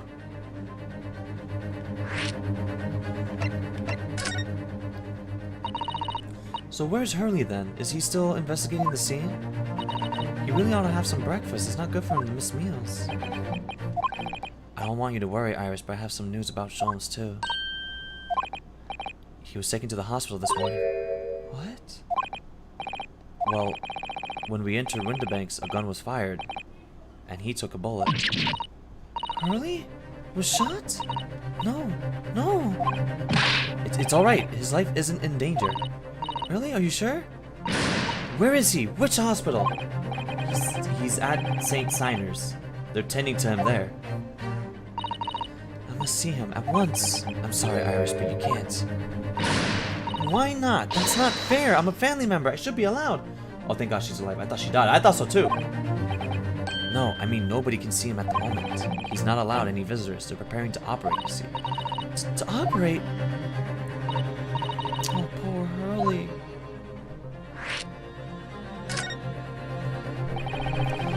It was 2 thugs who were in Mr. Winterbank's shop. They shot Mr. Holmes when we disturbed him, you see? It was pitch black, inside the shop at the time. My mind went totally blank, I'm afraid. I just froze. After them! Go! After that, I ran out to the street, but... well, they were long gone. I shouldn't have hesitated. I'm so sorry, it's my fault. They got away. I think that's a very good thing. Sorry? Well, if you'd seen which way they went and chased after them, you might have been shot as well, Runa. On top of everything else, I couldn't bear that. Iris.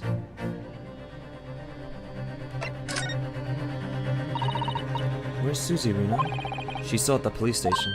Oh, why? I expect she's still being questioned. The police said that they wouldn't be finished for a while. Why aren't you there then?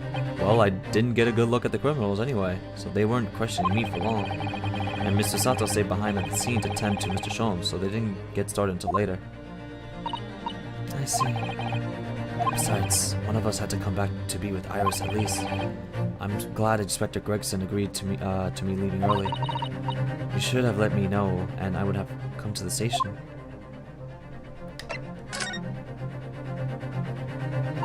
I don't understand why they arrested Ginny. It's not fair.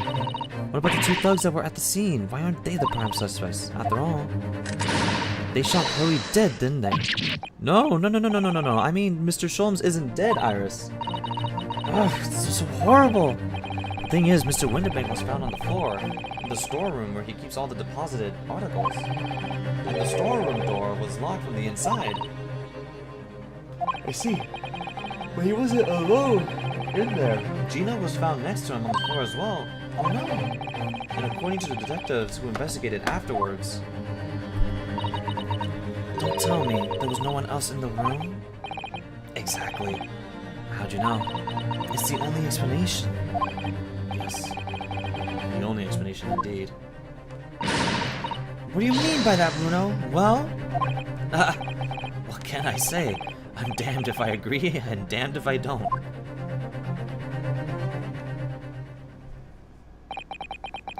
I'm afraid I need to go out one more time, Iris.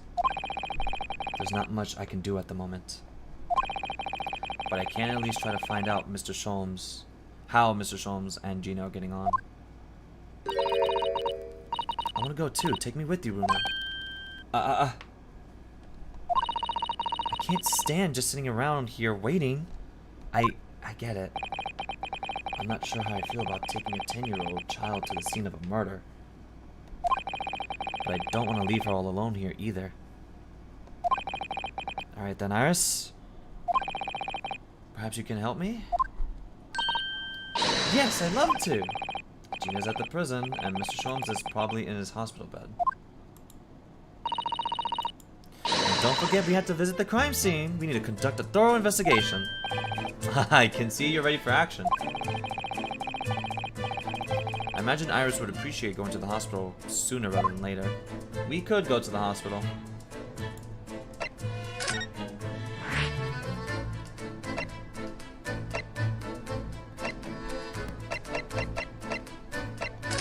Right there.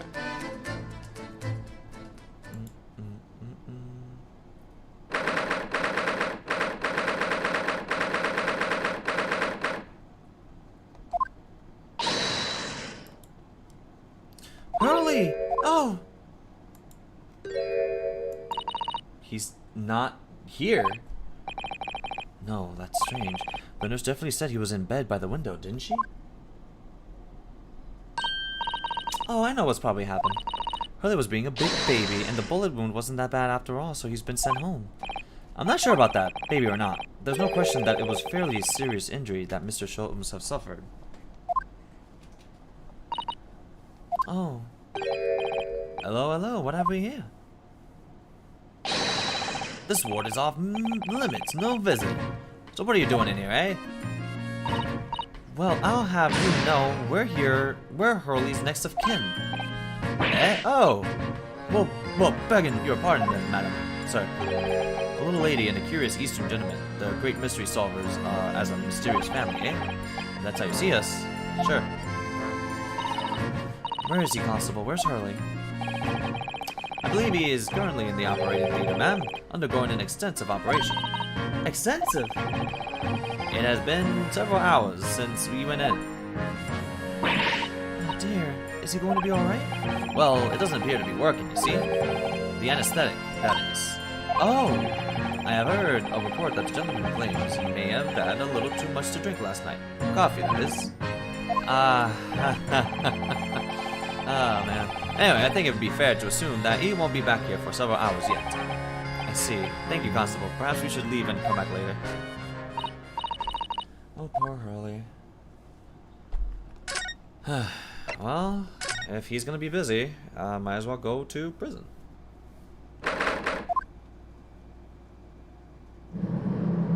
Oh, Gina.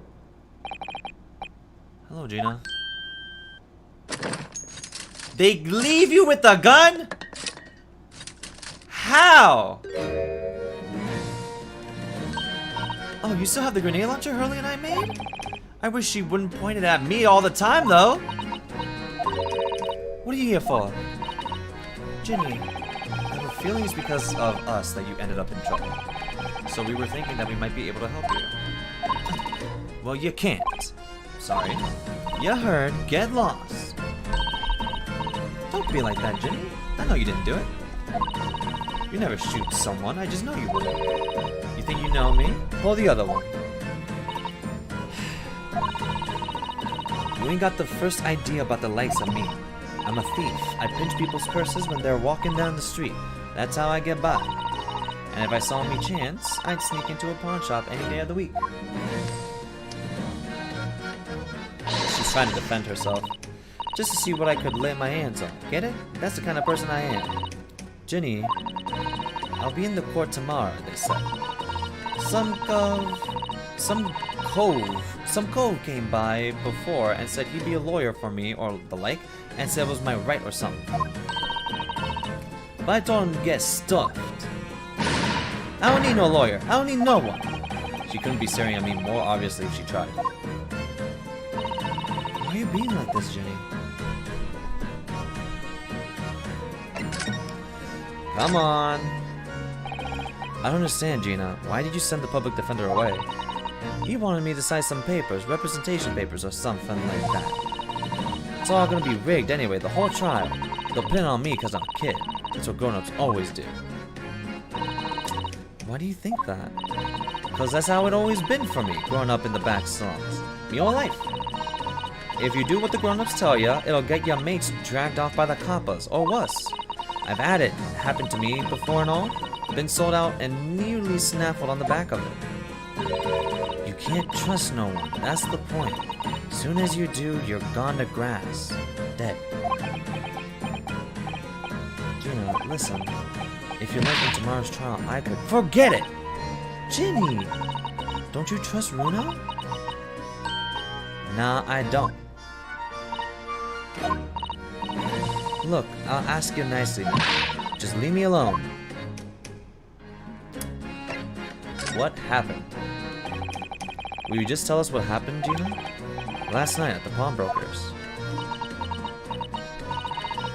There's nothing to tell. I figured it'd pay me, so I broke the place and started to go through the storeroom. But the old bloke walked in on me, and you know the rest. But why, Ginny? Why would you do that? Ain't it obvious? The place is full of stuff I could sell for a shilling or two. Diamond ain't easy, you know? It's a lot of work. And half the time, you don't even get nothing. Is that really why you broke into the place? What? Are you sure the true reason wasn't something else? Oh, give it a rest. What'd be the point anyway, eh? Nothing I could say would make a blind bit of a difference. It could. Please tell Ginny, we'll believe you, whatever it is. Believe me, don't be daft, you don't believe nothing. Everyone lies all the time. And you know what? When it comes to liars, I'm the biggest of the lot. I've told some unforgivable lies I have. What do you mean by that? What unforgivable lies?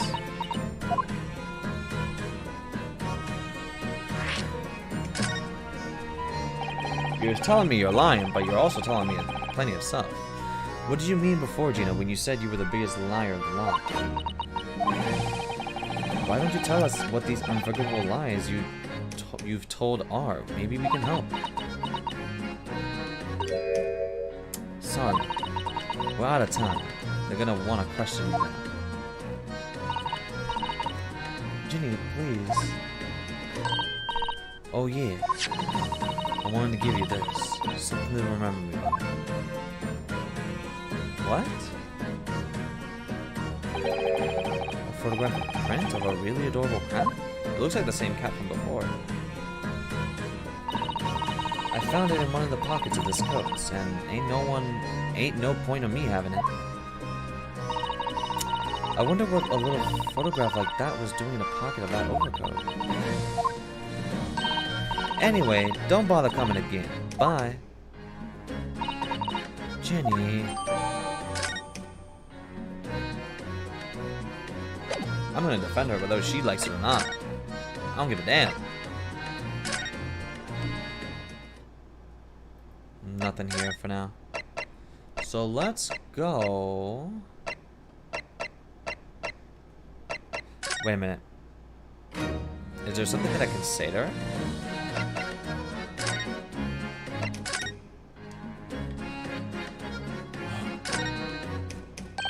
Look on the back of this print here. There's something written on it. 13th of February, 9 p.m. Article deposited, one small box. Loan amount paid, 10 shillings. Huh. So this photographic print is a redemption ticket? 13th of February, that could be significant. It was just 2 days before the murder of the omnibus, wasn't it? A small box. Doesn't tell us much, doesn't it? You know, if Mr. McGilda still had the ticket, then presumably he never redeemed the article. So do you think the box might still be present somewhere in the shop? Yes! If it's something Miss McGilda deposited, we need to investigate.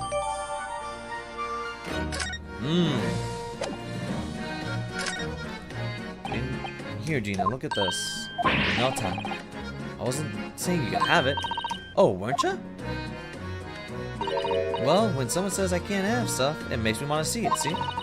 So you better hand it over now. No, I'm not giving it to you. You just gave it to me. I'm gonna go to the shop then. Oh, shit. Give me one sec. I'm gonna go inside anyway.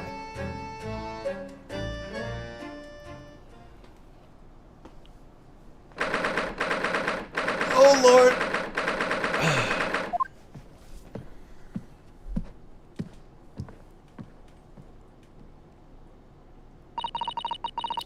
This is where it happened then, last night. That's right. The two thugs I told you about were obviously ransacking the place looking for valuables. But apart from the policeman in here, you wouldn't know anything happened. There's no sign of disturbance. You're right about that, actually. In fact, if anyone... Nope, the lamp broke. If anyone, it's the police who seems to be the one doing the ransacking. I know what you mean. They're like a gang of organized criminals dressed in all black. Oi, I heard that!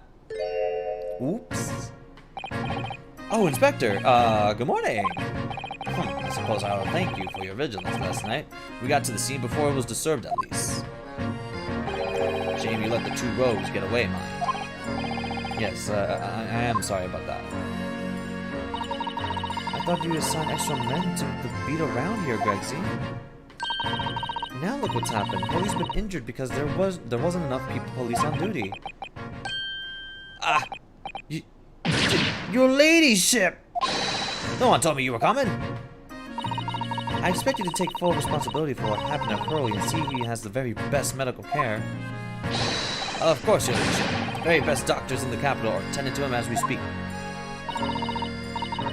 I don't think it's Runo's fault that the rogues managed to get away, is it? Chasing criminals is the police's job.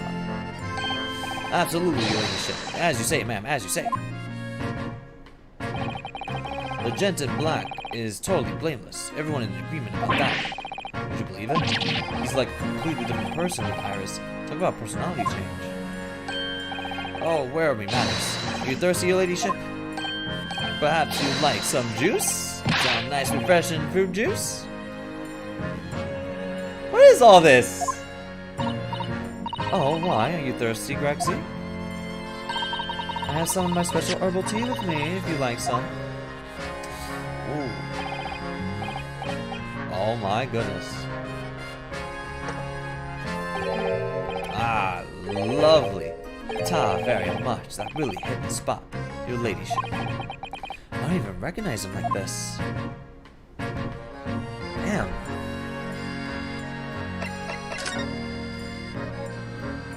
Can you tell me about that? Can you tell me about that first? I couldn't help noticing, Inspector.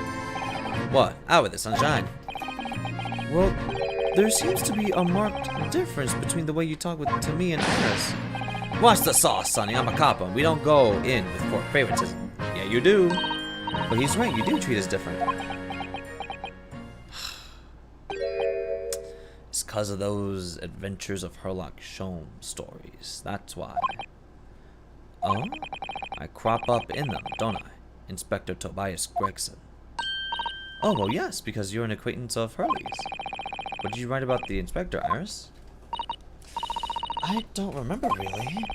It was one of Sholmes' lines. Gregson is the smartest of the Scotland Yarders, is how he put it.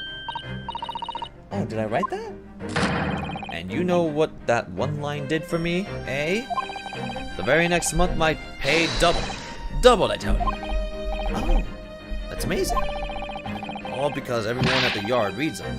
They read all the Herlock Sholmes stories. They've even set up a fan club for me.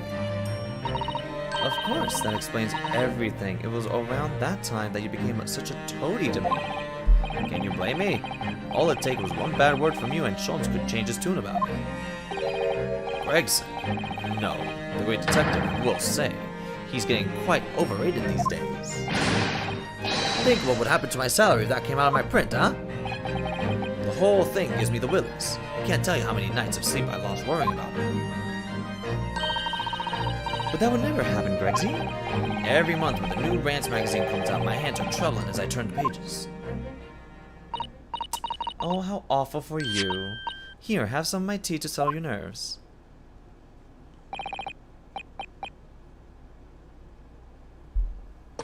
Ah. Lovely. He said the same thing. Tea total. Okay. So now the investigation. So how's the investigation going, Inspector? Nothing to it, really. Very simple case. There seems to be some definitive evidence. We're just about to charge that diver we arrested last night, I think. Gina? You're going to charge her? That's right. Should be able to bring her before the judge at the Bailey tomorrow. Definitive evidence, you say? What is it? Come on, show me. Your ladyship, as much as I wish I could oblige you, I'm afraid. I see. You've already captured the pair of thugs who broke in here last night, haven't you? What the? And you're going to put them on the stand as witnesses, are you?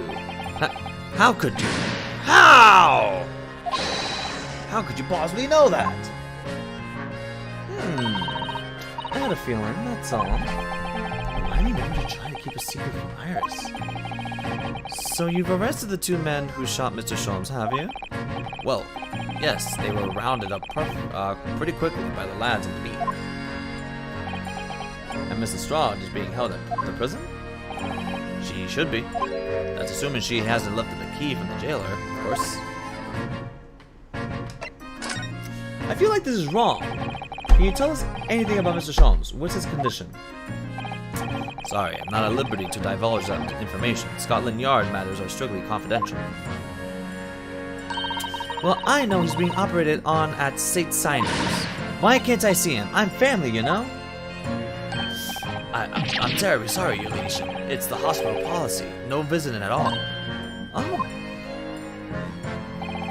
The bullet must have hit an artery in his midriff. He's lost a fair bit of blood.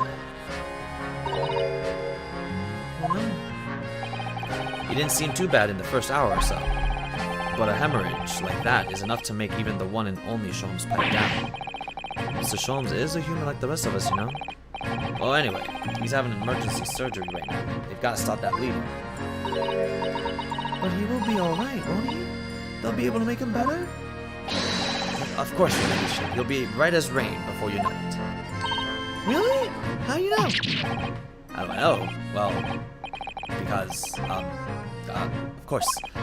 Yes, because Mr. Sholmes is such a great detective, that's why. We better pray the doctors have a better grasp of what's needed to make someone well again. Oh dear, please don't die.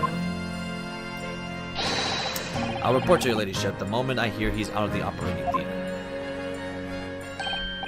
Oh, yeah, there's something I was supposed to talk to you about, actually, Mr. Naruhado. What is it?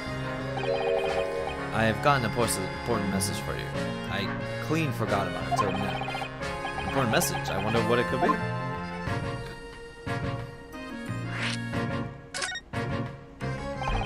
Are you going to tell me what this important message is, then, Inspector? Yes, it's about the young lady who's normally by your side, your assistant. Oh! Dear Susie, is she alright? She's at the station. She's at the station, isn't she? Being questioned, I believe? Nope, not anymore. She had to head off. Head off? Where? To Lord Strongheart's office, of course. He summoned her. Ah, yes, of course, I forgot about that. One of the whipstocks took her there in the yard carriage after we finished questioning her. But she asked us to tell you she didn't have the fare to return the journey to, and to go meet her there. She's got a nerve, using Scotland Yard as a blooming messaging service. I see. Well, thank you for passing that on, Inspector. Why does Susie have to go to see the Lord Chief Justice? She didn't tell me. But I better head over to the Lord Chief Justice's office to fetch her straight away.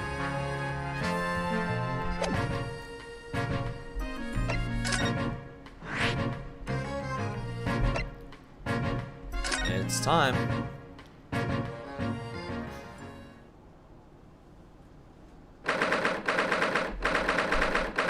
April, British Supreme Court Lord Chief Justice's office. Yes, no matter how many times I come here, I always get the same sense of oppressiveness somehow. Do you think the place is oppressive? I think it's normal. How so? I mean, look at that suit of armor over there. You can't take that seriously, can you? Maybe it thinks the same about you. So everything is clear with regard to tomorrow's arrangements, I trust? Yes, thank you very much. Tomorrow's arrangements? There they are, Susato-san and Lord Strongheart. I wonder what they're talking about. They both look very serious. Very good. There is nothing further to discuss. You may return to your lodgings. No doubt you have much to do in preparation for your return into your homeland. What? What did he just say? You return to your homeland? Susato-san!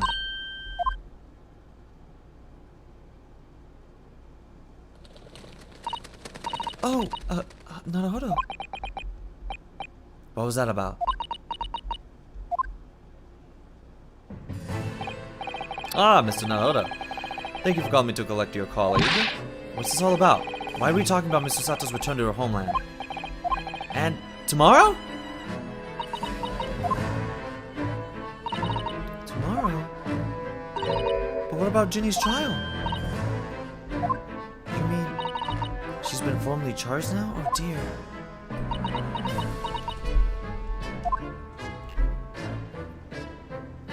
What are we doing? What are we doing? Mr. Sato, what's this all about? Please don't concern yourself, Mr. Naruhodo. It's only me going back to Japan. Your life here can continue just as it was. No! That's not what I asked! What happened? Why are you leaving? It's my father. He's fallen ill. Oh no! Professor Mikotada? If I may? Yeah, sorry. You must be the defendant, Mionosuke Naruhodo, I believe. Yes, that's right. My name is Yujin Mikotoba. I'm a professor of forensic medicine at Yume University. We received an international telegram from the Empire of Japan informing us of the news. 10 days ago, Father collapsed with a fever. The cause is apparently unknown. It seems he grows weaker by the day. I don't believe it. As you are aware, the voyage from here to your country's capital, Tokyo, takes some 50 days. Though it would be prudent to hasten Mr. Sato's departure as much as possible. Yes, absolutely.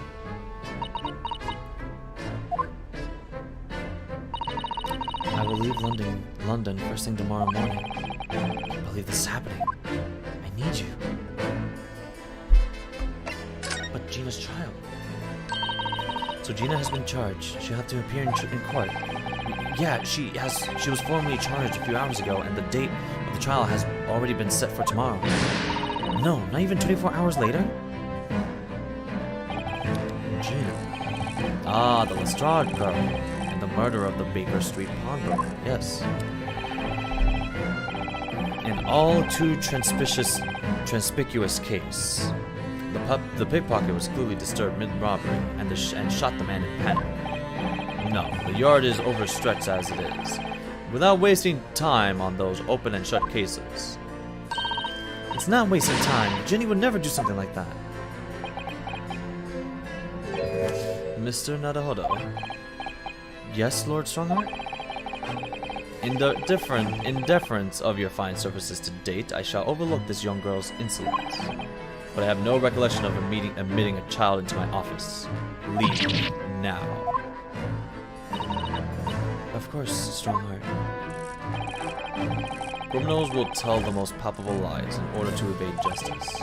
The police can ill afford the time it takes to unravel all their untruths. Meanwhile, more crimes are perpetrated.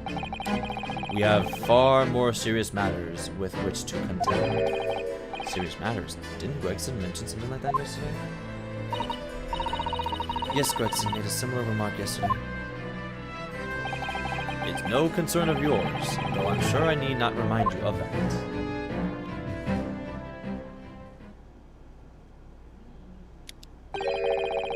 3 minutes precisely until my next meeting. You must excuse me. There's just one more thing, Lord Strongheart, which is, it's Miss Lestrange's child. I wonder if you might permit me to defend her. A timely suggestion. Sorry? The girl currently has no representation. But that's not fair. Yes, she may be a pickpocket, but she still deserves a fair trial. Do not misunderstand me, young lady. The government provides for those too poor to afford representation with a public defender. The accused need only sign the relevant paperwork, and a defense barrister will be assigned to the case. However, the young girl in question has refused that right. Why would she do that? A question you would do well to direct at Miss Lestrange.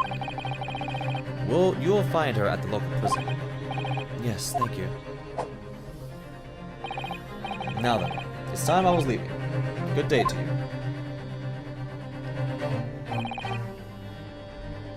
What a day. Gina charged with murder. Susato-san about to leave. Come, Mr. Naruto. Iris, we must make haste. But Susie, you're leaving for Japan tomorrow morning, aren't you? Don't you have packing and things to do? As Mr. Naruto's judicial assistant, my personal circumstances are of no consequence. My sole purpose remains to help you in whatever way I can. Thank you, Susato. It's a very pensive look. I think we ought to visit Gina first. In any case, I should like to wish her well before I leave. Yes, this sounds like a good idea. Let's go. If I'm honest, this has completely thrown me off. I'll just have to do what I can as a lawyer.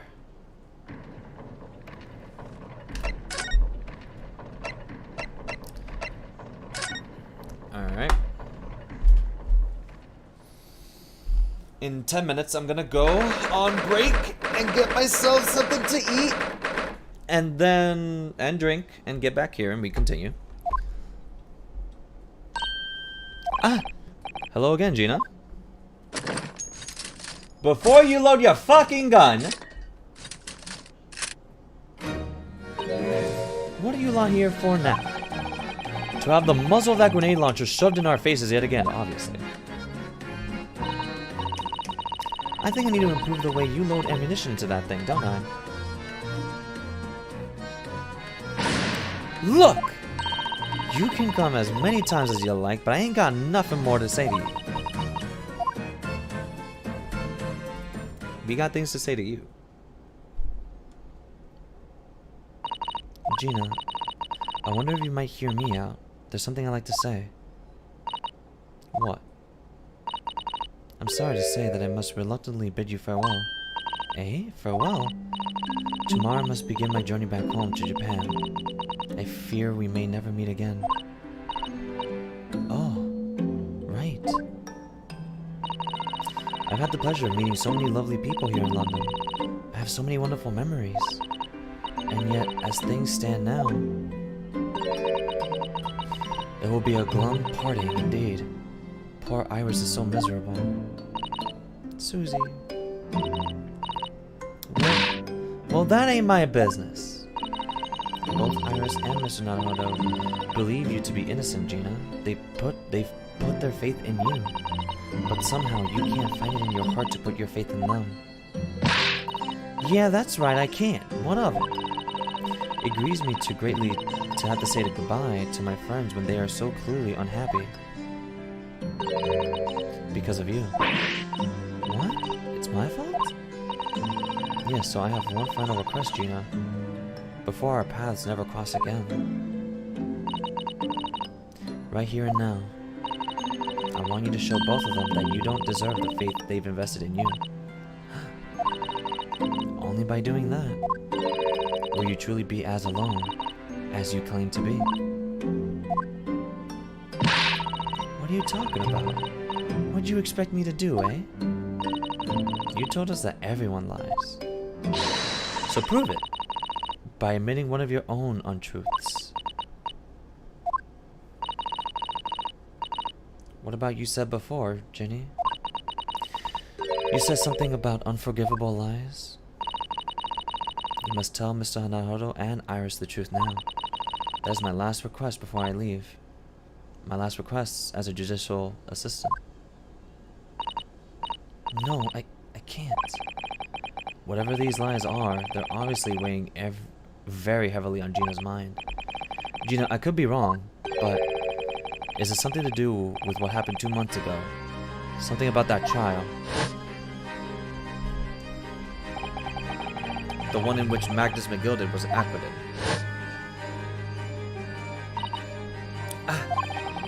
The case of that mysterious murder that took place inside the omnibus. You were called as a witness by the prosecution. Is that what this is about? Yeah, you're right. Because in that trial, I lied. I lied like you wouldn't believe. Will you tell us about it now?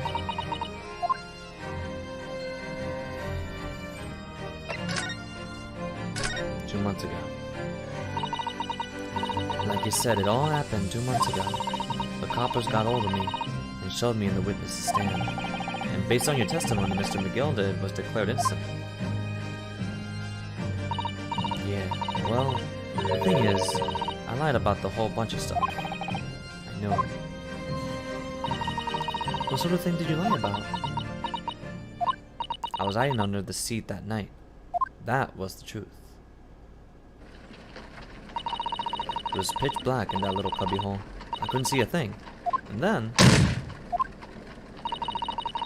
I heard that loud thud like someone falling on the floor. That's when Mr. McGilded discovered you? Yeah. He pulled me out from under the seat and sat me next to the dead man. There weren't much light to see by, but when I looked at my hands, I had the cove's blood all over him. I was so scared. I couldn't even speak. You had his blood on your hands? In other words, it was Gina that the witness on the roof deck saw through the skylight. Then Mr. McGilded started asking you questions, I suppose. Who you were and why you were hiding under the seat. Yeah, he did, only that's not all. What did you mean? I mean, he threatened me. Threatened you how? He made me swear about what I'd seen and what I heard. And about what he was gonna do after the code was found dead. He made me swear I wouldn't tell no one about anything. If I did that, he said he'd let me scarper before the coppers show up.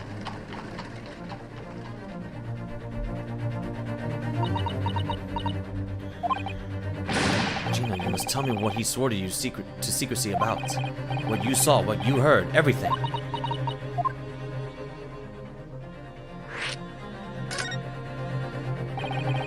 You said McGilded made you swear not to tell anybody what you saw, but you were in the pitch black compartment under the seat the whole time, weren't you? With Mr. McGilded sitting above your head, if I remember correctly. Yeah, that's true, but it was when I heard the thud of Cove into the floor, I let out a little scream, see? Couldn't help it. McGilded heard that and dragged me out by me arm, and that's when I saw it. It was on the floor next to the old geezer what had been stabbed. A disc, all bright and shiny. A disc? Do you mean the music box disc? Yeah, that's it. The one with what the D took off of me that at Windibanks. So the music box disc was there on the floor of the omnibus? Not for long, Mr. McGilded spotted it straight away. He picked it up smartish and stuffed it inside his pocket. So that disc was in the omnibus 2 months ago, at the scene of Mr. Mason's murder. And the bug trotter told me, if I weren't to mutter a word of it to no one,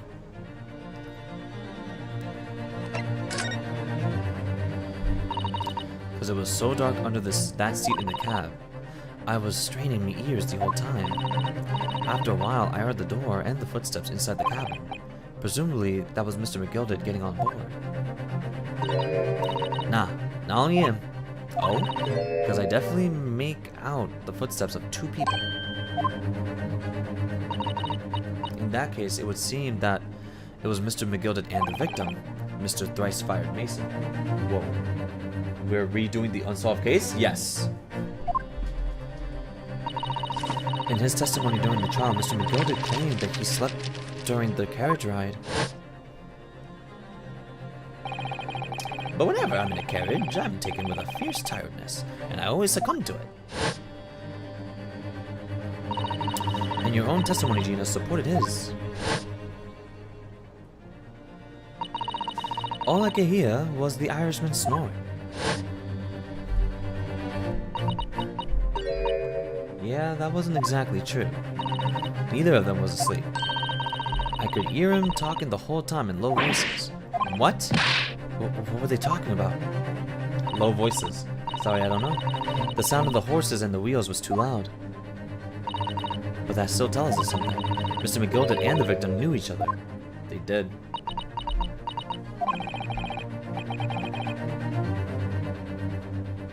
So McGilded was lying as I suspected. After the event, I knew it weren't going to take long before someone raised the alarm that the bloke had been killed. You were quite right.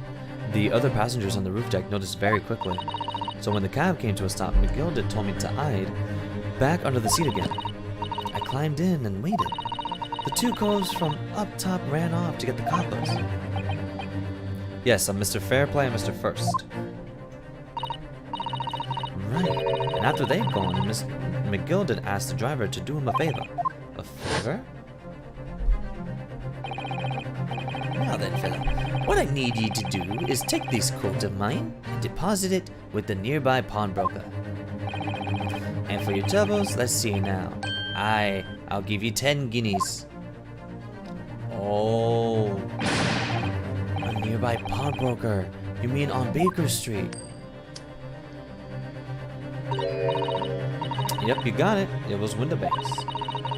The coachie snapped up the money and ran off to pop this coat as fast as he could. So then there was no one left in the carriage, and McGilded opened the box under the seat and let me get out of there with a few conditions. I see. What were the conditions? What were McGilded's conditions then? For letting you go free, I mean. Not telling a soul, not for anything, about what I saw or what I heard. And there was something else as well. There's more? Yeah, this is the most important thing, he said. And after sending the coachman on a little errand for me, with some small change in his hand. Now then, did you hear what I asked of him? Did you see anything at all? At all? You asked him to go pop your weasel, right? Aye, the fiend's taken me overcooked to deposit with a pawnbroker hereabouts. And I want you, lass, to take the redemption ticket for it. Do you understand? What? You want me to add the ticket? That's right. I'll come and fetch it from you later, sometime within the next 2 months. You need to hang on to it until then. Is that clear? And whatever ye do, don't lose it. Alright then. And in case I might happen to be delayed at all, you're to go to the pawn shop Windibank, so it is, and you're to extend the loan after 2 months is up. If you forget, the article will be forfeited and any old fiend could come up along and buy it. Eh? But I ain't got that kind of brass. Here's £5. That should be enough.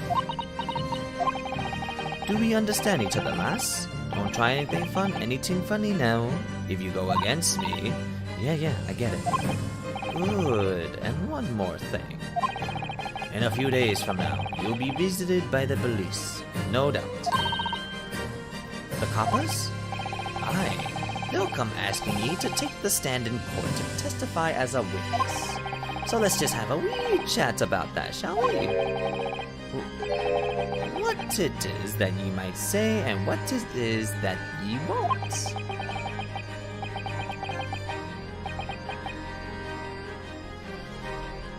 Okay.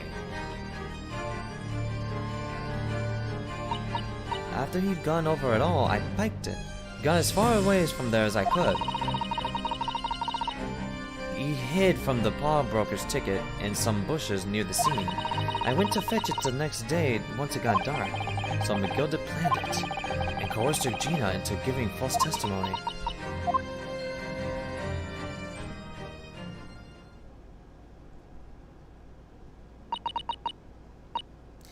I bet you're ready to string me up, eh? I lied in that big old courtroom. I told some corkers. The thing is, he said he would make it so we couldn't live in the East End no more. That's what he threatened me with. What a wicked man. He knew everything what went in the back of the slums. He knew we had no one to look after us, and we was just looking out for each other, getting by together. So you mean Mr. McGilded would have, in an heartbeat, he could have had the lot of us chased out of there if he wanted. And then where could have we gone? Eh? Nowhere, that's where. So I didn't have no choice. Thank you, Gina, for telling us everything. But I'm for it now, eh? Go on, admit it. You must be livid. Well, you can make amends by doing me a simple favor. Favor? What? Sign the representation papers for tomorrow's trial. Eh? If you don't actually want me to represent you in court, you can rip it up later. But we need that paperwork or we can't investigate. The police won't let us. Investigate what? The scene of the incident last night. Mr. Sholm was shot, you see? What? Broly's been having a big operation right now, Ginny. Is it bad? Is he gonna be alright? Sholmes is gonna be alright, right? That's why I wanted to investigate, for Sholmes' sake as much as anything. Right. So what you're saying is if I sign that bit of paper, everyone's happy, is that it? Something like that. Mr. Sato? Yes, of course. I have the representation papers here.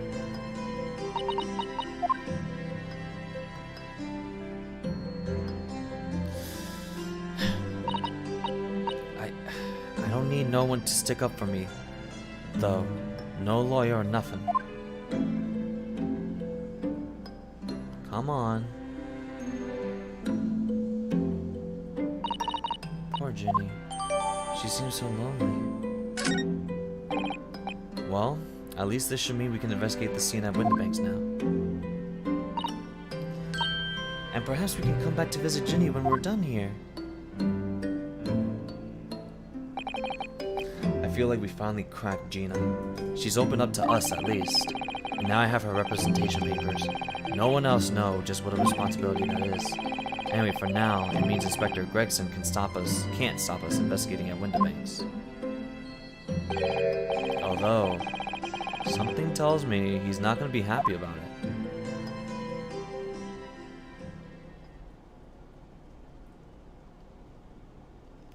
I feel like we're going to be done by 10 p.m.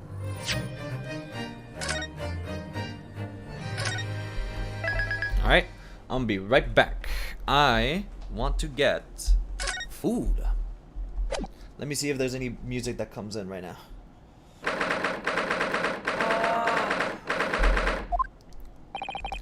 Here we are again at the scene of the crime. Now to thrust these representation papers in Gregson's face and see what he makes of them. Perfect.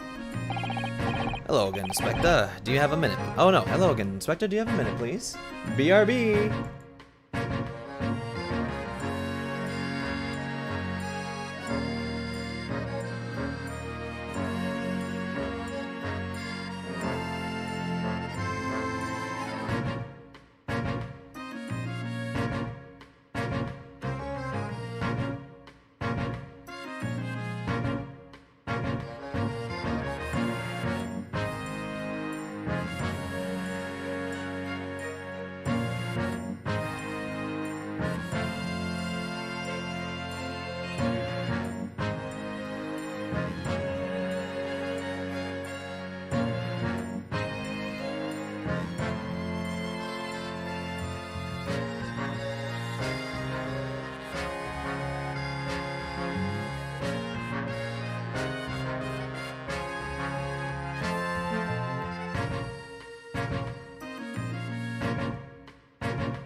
Alright, I'm back. And came back with more stuff than I thought I would bring. Not only do I have my water, finally, I also have alcohol, pizza, 3 musketeers, and I'm packing on stuff right now. I'm set for the night. Alrighty, let's do this.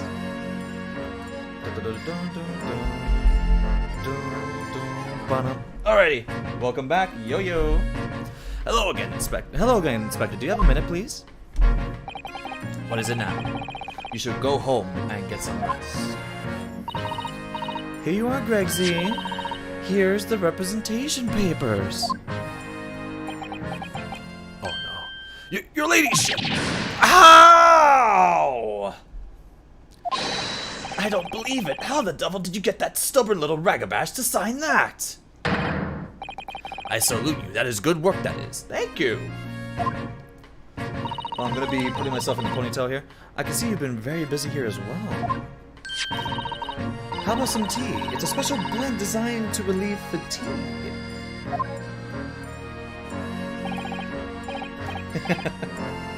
Of course you do. Ah, lovely. Let's see now. Yes. I hardly feel tired at all. I'm fit as a fiddle, your ladyship. Would it be alright if we investigated the scene of the crime, though? Do as you please. Thank you. You know where it happened? Through the door behind the counter. Thank you.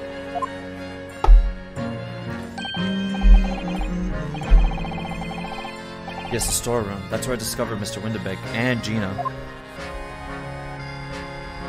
You know what I realized? There's no, like, other investigative puddles. Right, well, I'll be getting back to business then. Will you be investigating the storeroom as well, Inspector?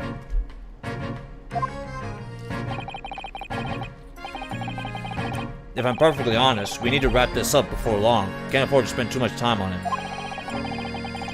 But there are so many articles to go through. It's taking forever, even with the lads working around the clock.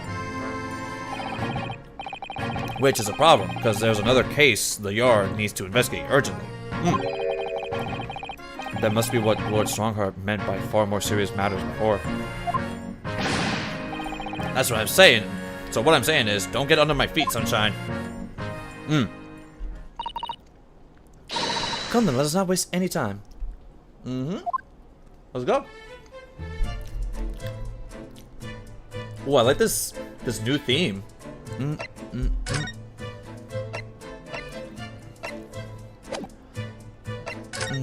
We have to go in the back door right here. Behind that door. It's the storeroom, isn't it? That's what Gregsy said.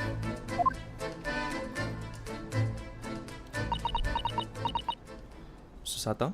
What's up? Ow! And that's where I saw the dreadful scene last night.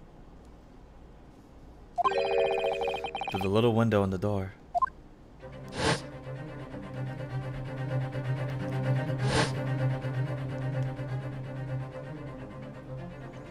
Bam. Mr. Winterbank face down on the floor, with Gina beside him. As the accursed legal's representative, you have the right to examine the scene, Mr. Naruhodo. We must make a thorough investigation. Yes, of course, and we will. Behind that door, that's the real scene of the crime.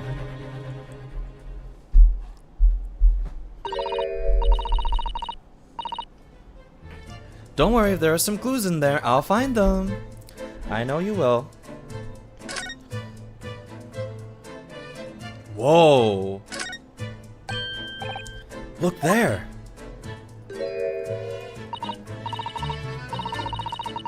Oh yes, I see the bullet hole. And I can see the bullet still lodged in the wall. Presumably, Mr. Winterbank wasn't practicing with his revolver in his spare time. Ah, well... Mr. Sholmes likes to practice in his drawing room whenever he can. He's very patriotic like that. Sorry? It's all there in the Adventures of Herlock Sholmes, you know?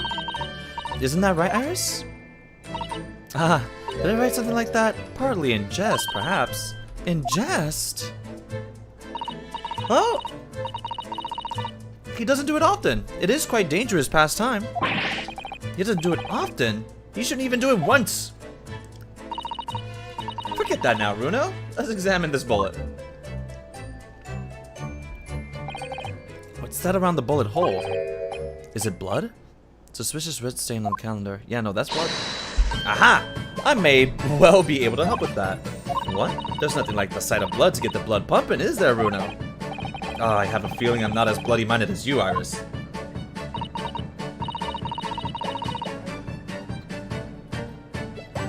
I'm afraid the sight of blood makes my blood run cold. There you have it, you see? When it comes to blood, we're all different types. Yes.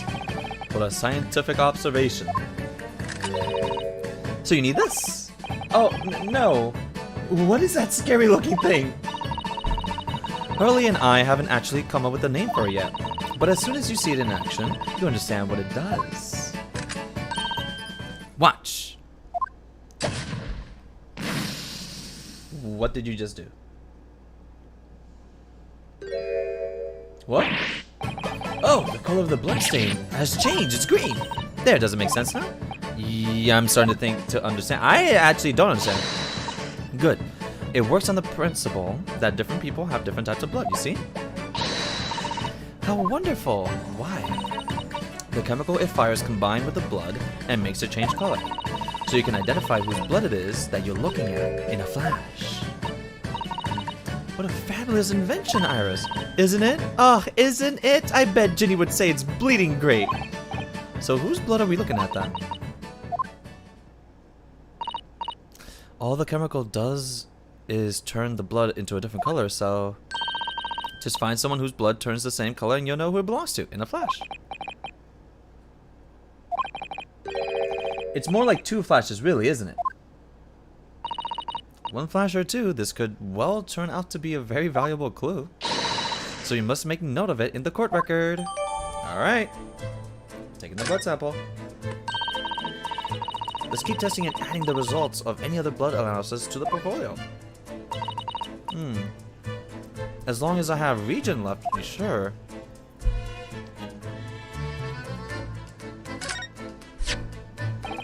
I'm fairly sure this contraption was here yesterday as well. Here we are, though I'm not confident I can get it closed again. Oh yes, that's a folding stereoscope. Really? This is a stereoscope? Mr. Sholmes showed us a picture yesterday that you were supposed to be able to see in 3 dimensions. But for that, he used the great big contraption over there. Well, that's for use in public houses and places like that. It contains a carousel with all sorts of pictures inside. But this little thing is much simpler design for use at home. There are special shops selling prints you can use in them. I have a little collection myself. I wonder if I could make money out of these in Japan. It would beat keeping my toilet sparkling clean anyway.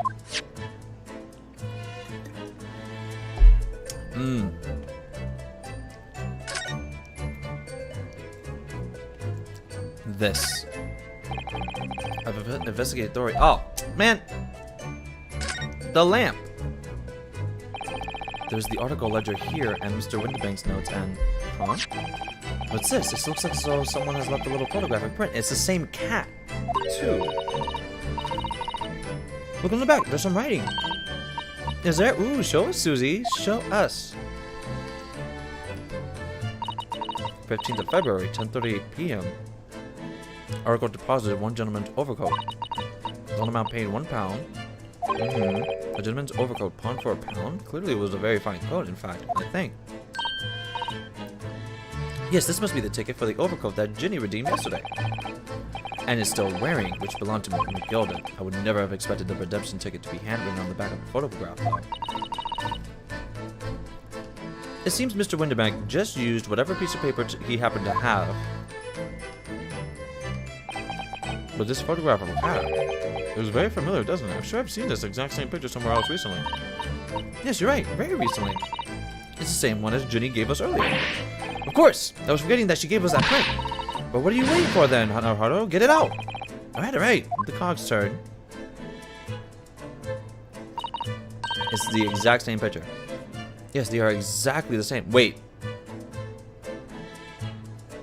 The cat's head is tilted just like a smidgen to the left.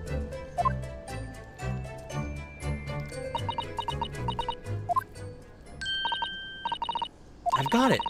These two photographs hide an amazing secret. A secret? What does she mean? You must tell us, Iris, at once. Do you really want to know? Yes, we need you to tell us all you know about this pair of photographs.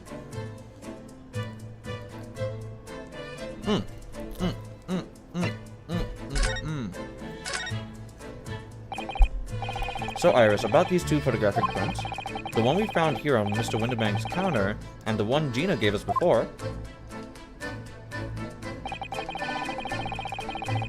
What is this amazing secret you mentioned that's hidden between these two identical prints?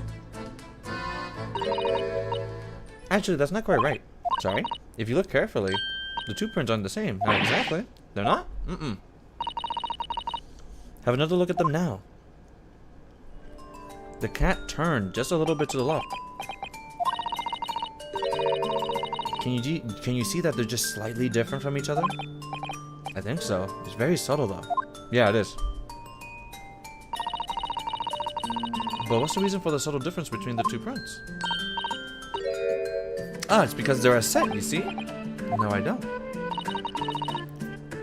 This pair of photographs is meant to be used in stereoscope. Everyone in London is raving about them at the moment. Ah, stereoscope. Why do I feel like as though I've heard that word before recently? Yes, we just talked about it. That's what Mr. Shom showed us yesterday. You see? There it is. Just over there. Ah, yes, of course. A magical machine that makes a picture looks almost real enough to touch. Well, actually, it's quite possible to see the same depth in pictures even without one of those contraptions. Really? Do you know how a pair of flat photographic prints can appear to have any depth in the first place? No, I have no idea. Wonderful. Then I'll be able to tell you. She's over the moon, bless her. Should we let her explain though? We really need to carry on investigating the scene. I, for one, simply have to know. Alright. Have you ever considered, Runa, how our eyes see depth in the world around us? Well, I just open them and it works. But the reason it works is because we have two eyes. Two eyes. Shocking. If you try closing just one eye at a time, you'll think you'll see straight away. What you see with your left eye, what you see with your right eye, it's slightly different. Ever so slightly. Yeah, I literally, it just, I literally just tried it myself, of course. And the picture is just slightly different. Each view on each eye. The position of objects seems to shift just slightly, yes. And in your head, your brain uses that shift to estimate the depth as it merges the two views into one. That's how we can see depth in everything we see. My brain really is amazing, isn't it? It does so much without telling me.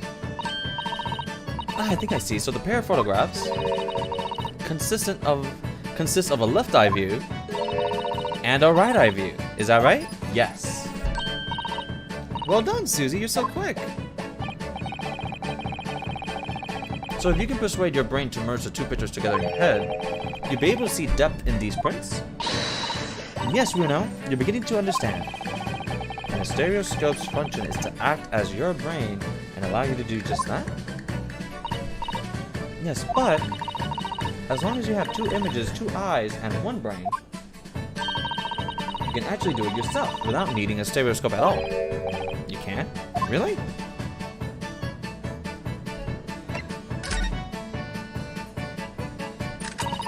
Let's try it. Let's see if you can view this pair of prints without the help of a stereoscope.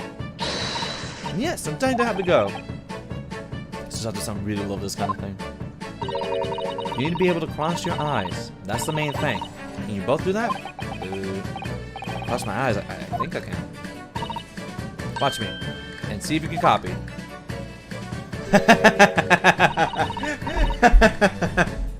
Make your eyes do this. Just. Alright, let me try. Are you ready, Mr. Naruhodo? There, how's that? Wonderful. Now it's your turn, Runo. The trick is to concentrate on looking at the bridge of your nose with both eyes at the same time. Not exactly an easy task when two people are staring at you cross-eyed.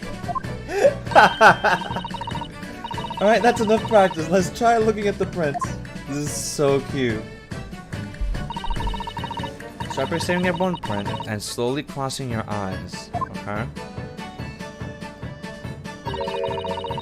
You should see two overlapping images like this. Yes, I do. You try it now, Runo. I'm just going to have to give it a try, I suppose. Did the print split into two images for you? Now the next step is to put the pair of prints side by side like this, and then try crossing your eyes again. The prints should slowly merge together until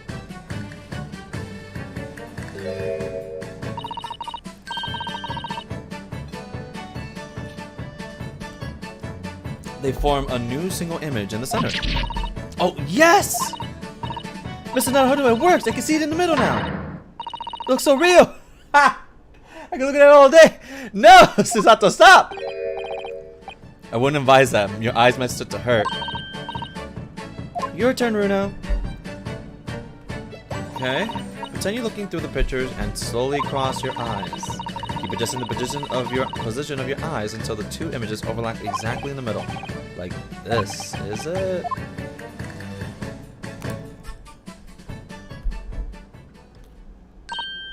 There, you managed it! So now you know how stereoscopic images work. Well, I don't know who discovered it, but it really is quite extraordinary.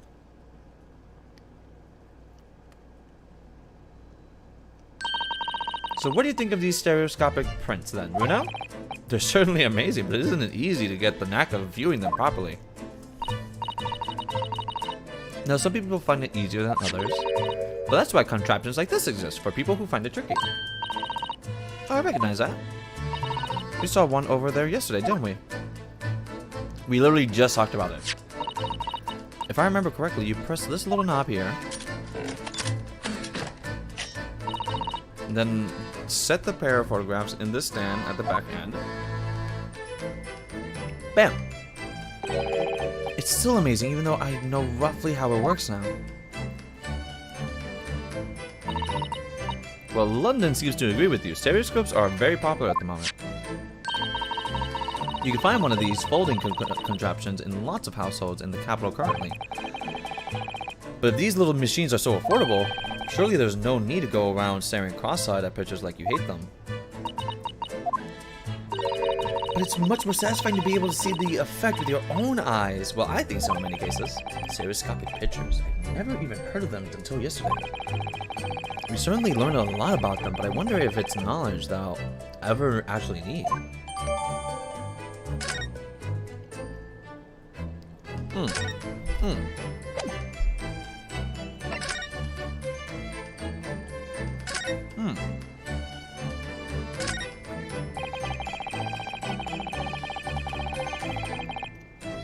This is that strange contraption that lets you see pictures of things as if they're right in front of your eyes. It makes you think. When Mr. Sholmes gleefully showed it to us yesterday, we were blissfully unaware that any of this was about to happen.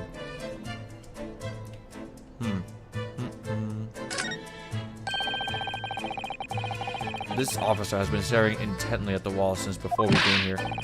Shh, put it down! Oh, sorry. There's a major clue just here. Really? Then we must tell Gregsy at once. But as soon as I report it, that'll be it. I'll be stuck here even longer. Stuck here? What do you mean?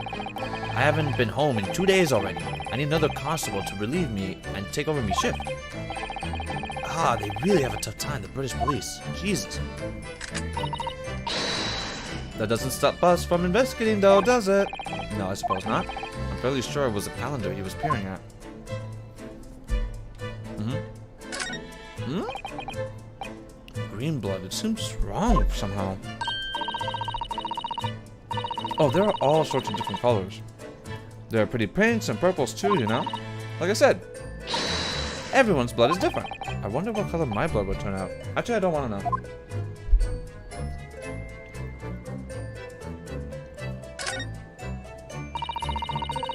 These shelves are where the pawnbroker puts articles that have been forfeited on display for customers to buy. Yes, it's a really strange miscellany, isn't it? I mean, who would buy this horse statue, for example? Well, sometimes you can find some real treasures among all the junk, you know? Are you alright, Bruno? Oh, it's just, well, it looks like a collection of useless junk as a whole, but when you pick out individual things, you can't help wishing you owned them, even that horse statue. Because that's exactly how the pawnbroker works. They're very clever. The police are scouring every inch of this place by the look of it. Instructions from the yard are to examine every article in the shop, and every ledger and book of accounts. Every article, but that's a ridiculous amount of work, surely. We've been hard at it ever since the shop was declared a crime scene in the early hours.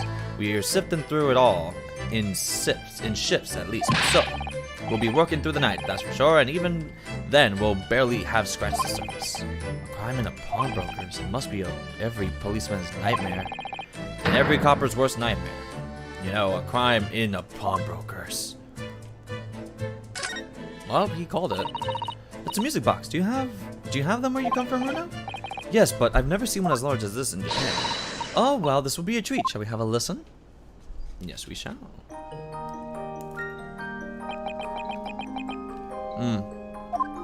Beautiful. What do you think? Isn't it a breezy sound? It's a beautiful sound, yeah, but it's a little hard to enjoy when all the policemen in the room are giving you fierce looks. Never mind that. If any of them say anything, I'll tell Grexy to have a word. Iris Wilson, Superintendent of Scotland Yard.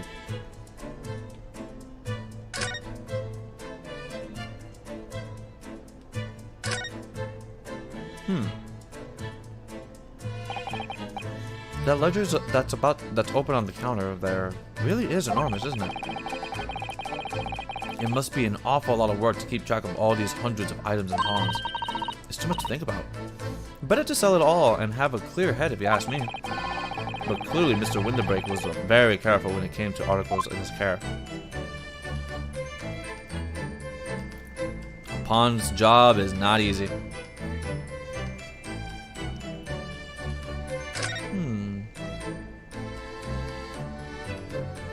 Is that all so far? I think so.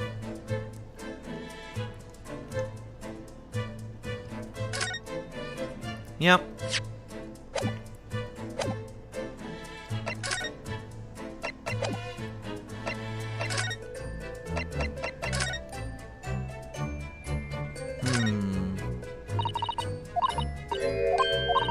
Yeah, there's blood.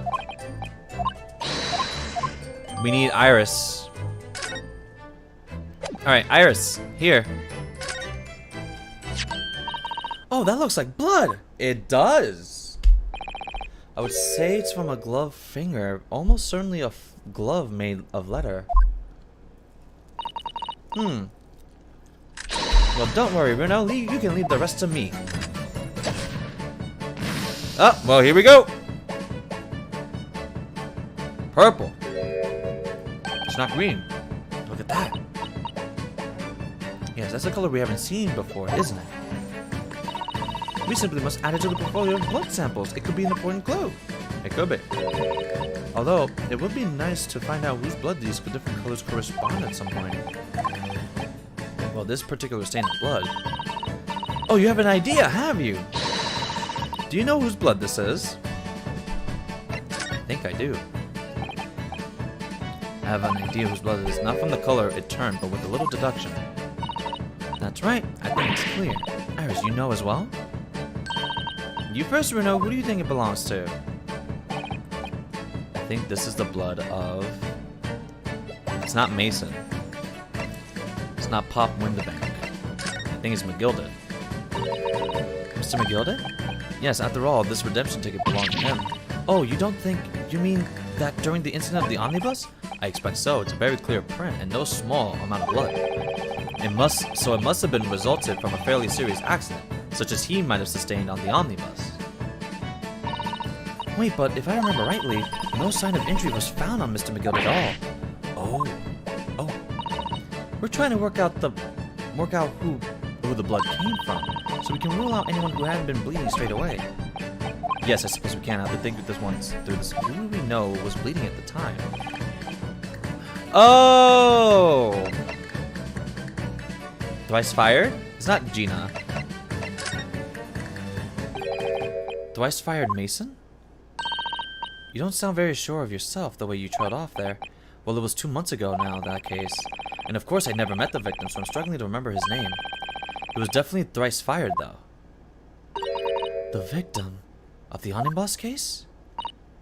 Yes, his name was indeed Mr. Thrice Fired Mason. But that would mean that this bloodstain was left on the ticket 2 months ago. I think it was. Gina brought this ticket here to Windibanks yesterday, and suggesting that the bloodstain was already on it at that time. So it's a smear of blood from the time that Mr. Mason was killed 2 months ago. Something else is coming back to me now. Mr. McGill was also wearing leather gloves that night. Now I ask yous, what good-hearted soul wouldn't rush to help a fella bleeding from his stomach? I was about to start worrying about me gloves now, was I? I reached out to give a man a hand.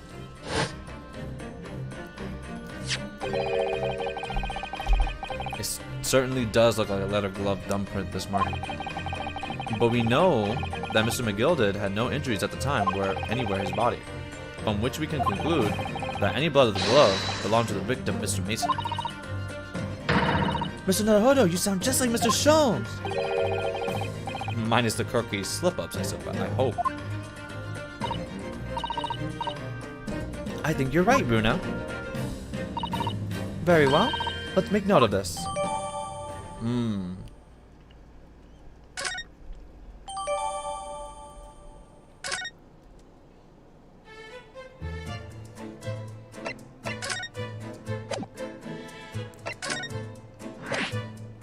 Oh, a new location.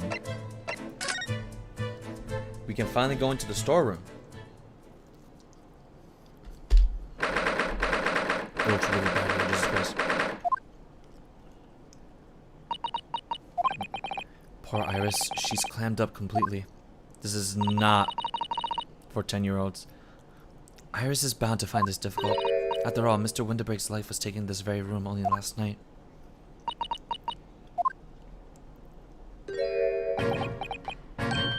Ah!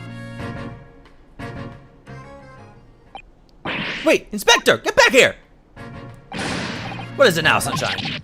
You took one look at me and tried to run away. You think a Scotland Yard inspector would run away from some jumped-up little defense lawyer, do ya? I do. Well... I've never seen her ladyship looking like that before, is the thing. I don't know what to say to her. So you weren't running away from me. You were running away from a 10-year-old. I'm afraid this is all a little much for young Iris. Some gentle reassurance might go a long way, perhaps, Inspector. Ah! Come on, buddy.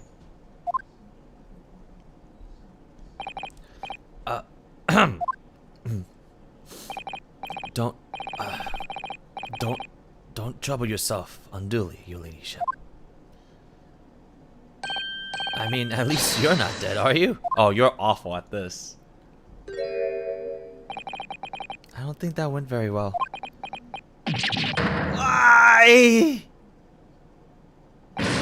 Look, I'm in the middle of an investigation here, Sunshine, and I told you not to get under my feet.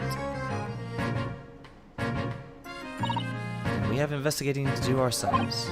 Yes, I'd like to hear more of what the socially inept inspector has to say. Oh, early. And inquire into how Mr. Sholmes' operation is going. The scene of the crime.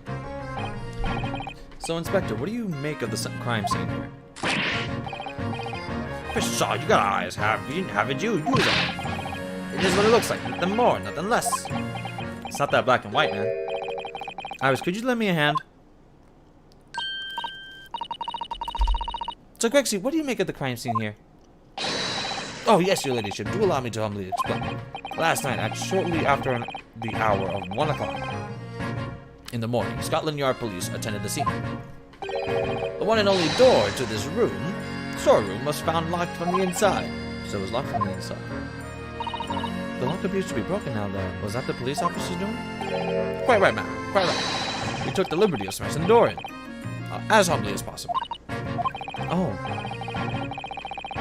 As you can see, the victim was discovered prostrate on the floor, thuswise.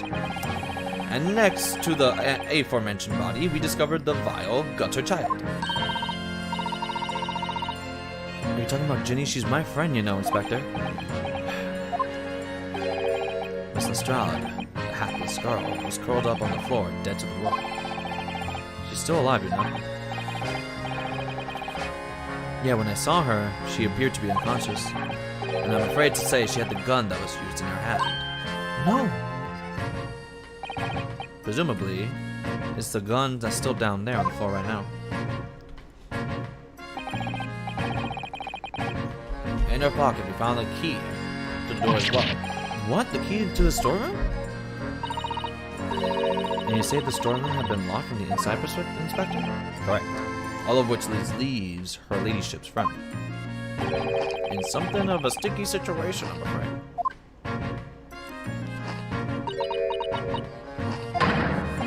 Obviously, my personal opinion is that it's all some sort of misunderstanding. Of course it is, Inspector. Of course it is.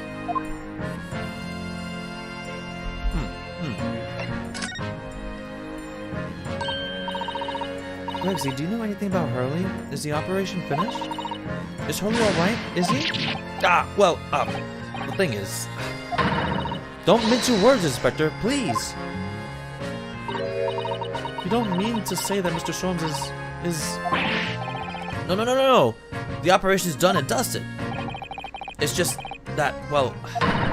Out with it! Yes, ma'am! They use something called a general anesthetic. It's the latest thing. Renders the whole body insensitive. The whole body?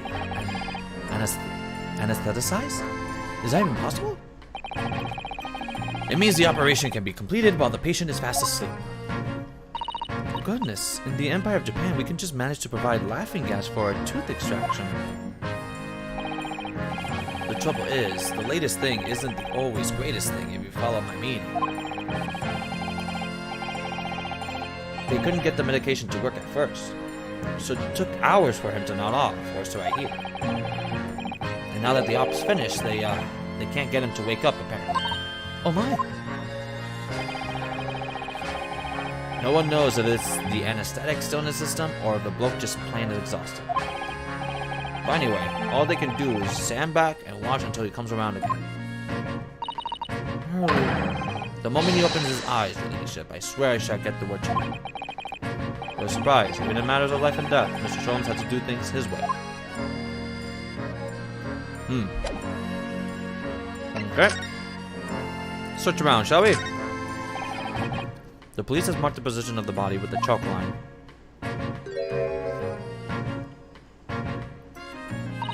Poor Mr. Windibank. He was such a nice old man. Well, he was shot just once through the heart. Most likely the fellow died instantly. He wouldn't have felt a thing. I don't think that's any better. This must be his blood then.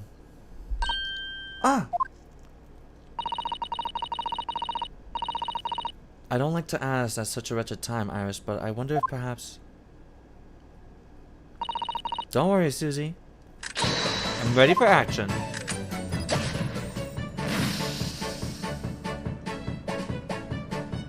Blue. So now we know the color of the chemical turns when it reacts to Mr. Windibank's blood. And it doesn't match our analysis of the blood stain we found in the main shop.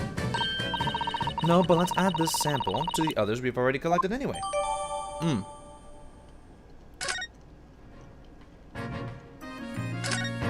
And this one. This is a revolver, a real one. And quite possibly the murder weapon used to take Mr. Winterbank's life. What's the matter, Susie? You and Runo look like you were about to faint. It's just that I've rarely seen a gun in the flesh. And I've had issues with guns in the past.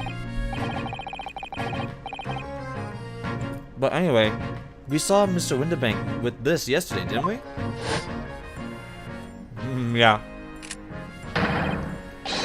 I should have to take my own life. It must be the same gun.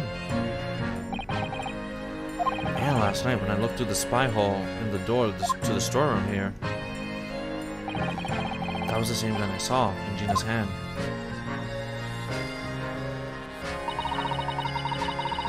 Mr. Winterbank told us that he only ever had a single bullet loaded in his revolver, didn't he? Well, it's empty now. The one and only bullet he had in his gun has been fired, so we can be fairly certain that a single shot was fired from this revolver. Yeah, but then you guys were shot.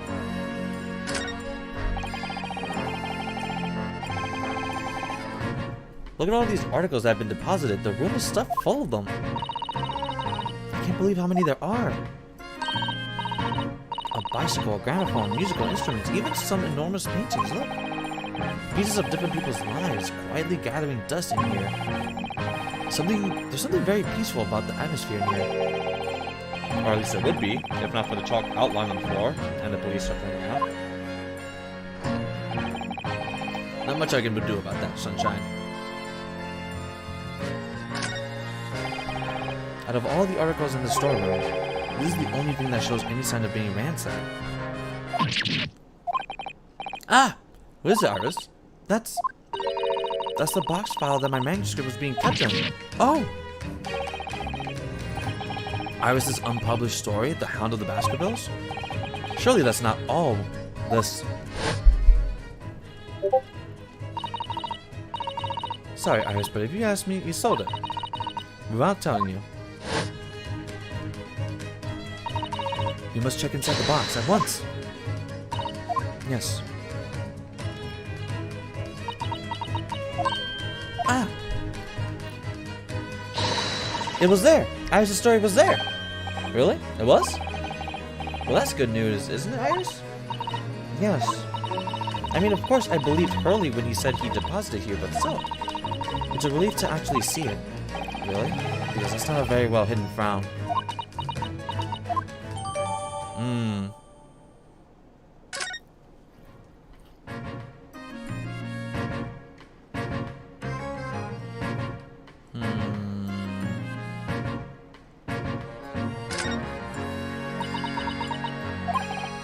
Iris? Don't worry, I'm alright.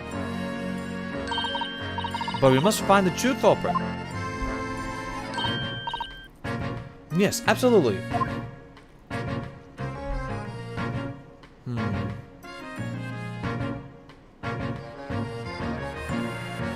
I guess I'm done here.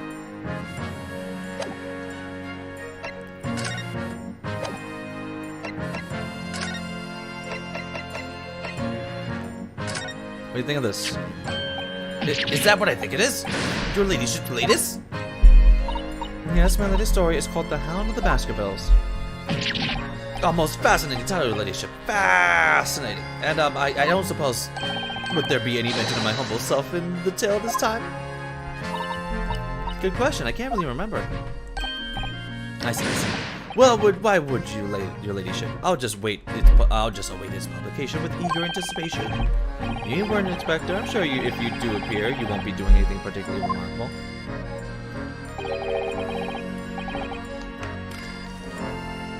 You're looking to be arrested, Sunshine? I didn't mean it like that. And even if I did, you wouldn't have bitten her ladyship's head off, would you?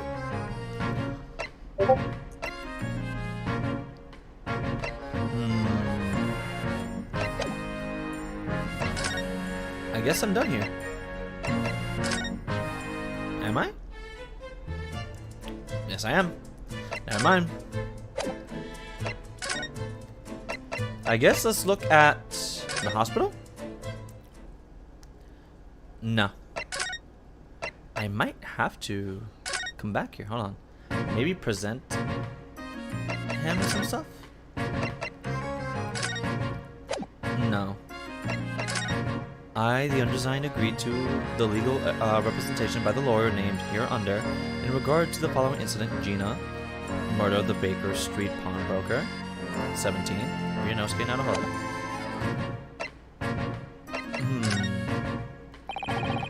Bit their head off. Guess it wasn't ahead of its time. Oh, anime. Inspector Gregson, could you give me your opinion about this, do you think? Nope.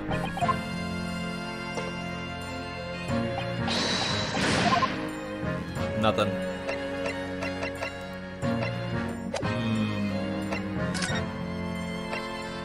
Let's come back here. Do I present? What do I do? Family man. What do I do? Can we talk about this horse? Wait a minute. If there is anything that I know,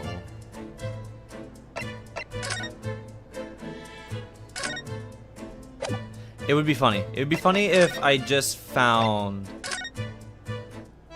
frickin' Herlock Sholmes hiding somewhere. There's still a Scotland Yard carriage outside Winterbanks. I never imagined we'd be investigating a case so close to home. Poor Iris, she's very upset by all this. I'm sorry I was there. I should have done more. None of this is your fault, Runo, so please don't apologize, but it's the criminals who are to blame for all this, so let's investigate and work out how to catch them.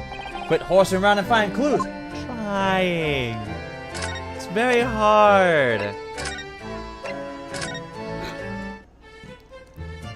It's like, where can I go?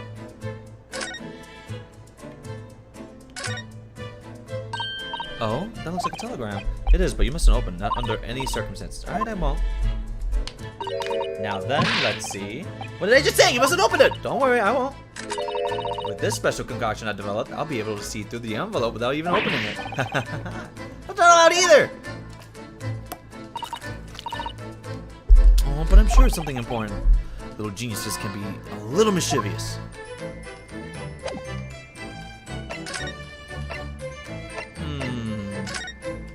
Anything here?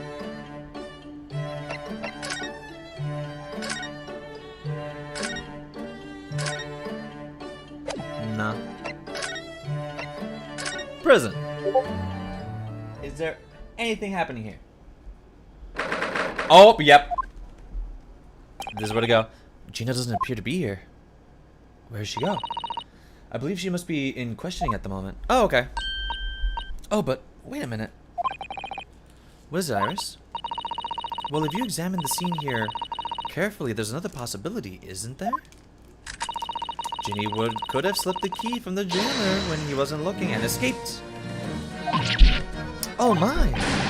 Why would she do something like that? It would only make her situation worse. He's right. Calm down, Runo. I was only joking, of course. Oh. Ugh, you had me worrying there. I thought it was a great deduction. Can't tell if it's a joke. It must be your way with words, Iris. You're so wonderfully persuasive. Perhaps you don't fully understand the weight your words carry. Oh dear, I'm sorry.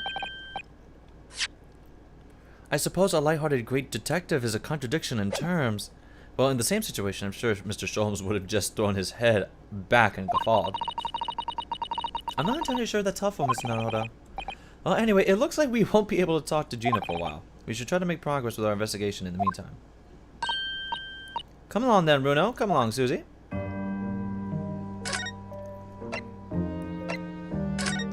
Lord Chief Justice's office? No. I'm supposed to do more here. Alright, buddy. What do you think of this? Inspector, what do you make of this? Oh, what do we have here then? A redemption ticket for an article depositing here, is it? Looks like someone ran out the office of the station area and wrote the ticket on whatever paper was to hand. Yes, this is the ticket for Mr. McGilded's overcoat, the one that little Diva turned up with yesterday. Actually, no, it's not. Really? Think you know better than me, do you? No, I didn't mean to. Renault's right, Greg Z. It isn't the same ticket. Of course it isn't. Of course it isn't. I never doubted you, your ladyship. So what's all this about then, if I may be so bold to ask? This is a second ticket. A second? It seems that Mr. McGilded in fact had another article in storage here in Windibanks. Is that right? I think we need to discuss this further with the inspector, Naruto. Oh, good, because he's ever so easy to talk to. Cool. This ticket was in one of the pockets of Mr. McGilded's overcoat. Hey? You mean to tell me? There were more than just the music box disc, it seems. I should have insisted on the lads taking it back to the yard and examining it properly. Well, according to the details on this ticket, Mr. McGilded deposited another article here with Mr. Windibank. Yes, I can see it written here. Small box, was it? Do you have any idea where it is, Greg Z? Any idea at all? It's another article belonging to Mr. McGilded. It could be an important clue. Well, yes, suppose it could be. Please stop looking at me with those big turquoise eyes! All full of hope and expectation! It's too much pressure! I'll lose me marbles! I will! I'll go barking! There's no time for dog impressions, Inspector. That's enough sauce from you, Sunshine! There's one thing that springs to mind. According to this ticket, the redemption deadline's already passed, hasn't it? Yes, of course. Articles only held for 2 months. So the small box will no longer be in here then. That's right. It's been forfeited. Which means it could be on the shelves in the front of the shop, where the forfeited items are offered up for sale. The shelves in the front. We must search them at once. You're wasting your time. You barking, but you're chopping. There are dozens of little boxes out there. Hundreds of them. You're chopping up fries! We can't possibly know which one might have been McGilded's. That information's not written in the ledger. Well, I think we should at least have a look, just in case. Of course, your ladyship, of course. Very sensible of you, I'm sure. It's getting old.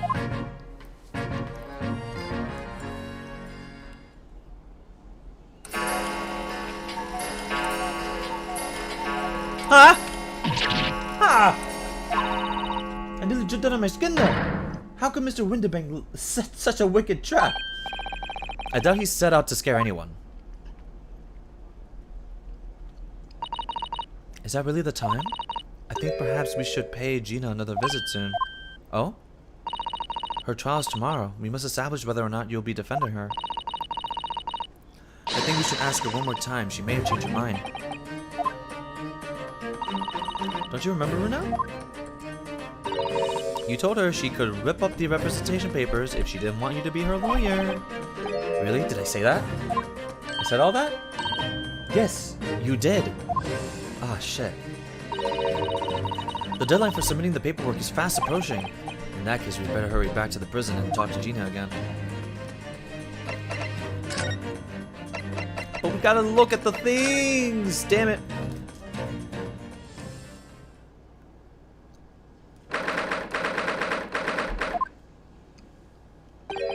Ah, Gina, good. You're back. Ah! So mad at me, huh? The police must have finished questioning her then. Oh, how was it, Ginny? Was it awful? Didn't bother me. Thank you for the papers you signed before. It meant we were able to investigate at Windibanks. Oh, right. You okay, Gina? You seem bothered.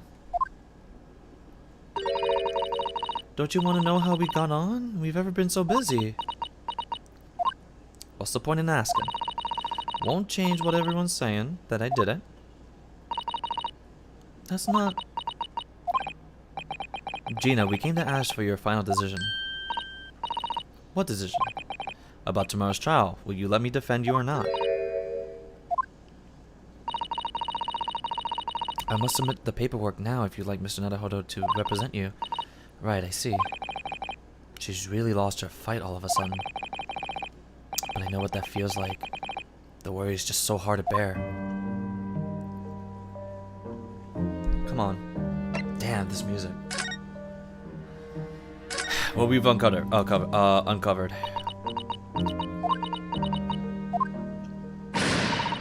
alright then! Blimey, give it a rest with them eyes, Iris! So come on then, fill us in. Who done it? Unfortunately, we don't know that yet. You don't say. We don't know yet, Gina. But Mr. Naruhodo and all of us know that you are innocent of this crime. And while we haven't managed to work out who the real culprit is, there are a number of interesting facts that we have managed to establish. We are not going to finish this at 10. I was lying. We're going to finish this at 12. Jesus. I have work at 3 p.m., so I'm not really worried. But, you know, I want to sleep. Again. I slept really well today, and I finally have the energy that I've been looking for. I just hope to do it again for tomorrow. I want to keep that the same way. Oh, yeah? Like what? Well, for example, the reason for you being there in the first place. I think I know why you broke into the window banks that night. It looks like I'm going to have to take some evidence that clearly reveals the reason and thrust it in Gina's face, or I could present to her calmly, I suppose. Let me get the representation in court first, and then we'll go with the evidence. We already have the representation papers and other documents we need. All we have to do is hand them to the court clerk. That is, if you allow me to represent you in court tomorrow. Nah, don't bother. Ginny, rip them up and chuck them, would ya? Then representation paper or whatever they're called. This cell ain't fancy enough to have a bin. So what will you do in court tomorrow? I'll be fine on my own. No, you're not. I don't think you will be. Look, it don't matter. What's gonna happen is gonna happen. This one stubborn pickpocket. If she loses, she dies. Like, they will actually, like, execute her.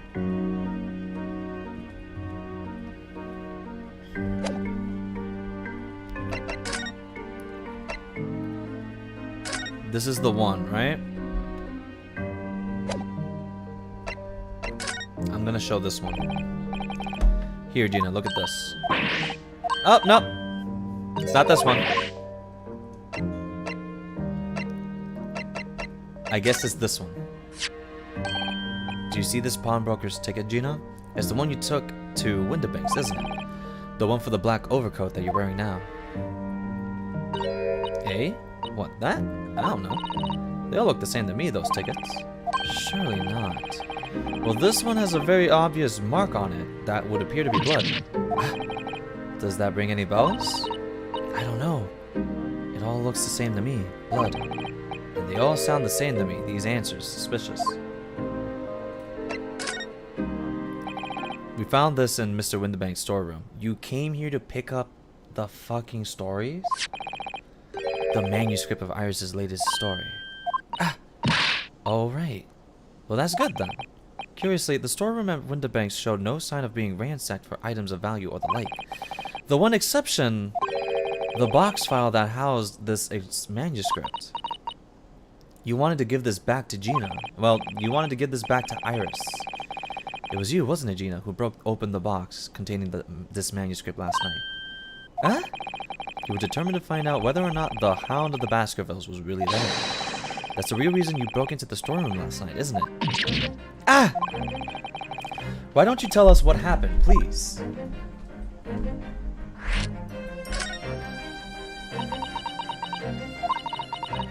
Alright, yeah. This Baskerville story is the latest Sholmes adventure, right? But it hadn't been printed yet. So I figured it's gonna be worth a fair few pieces of silver, right?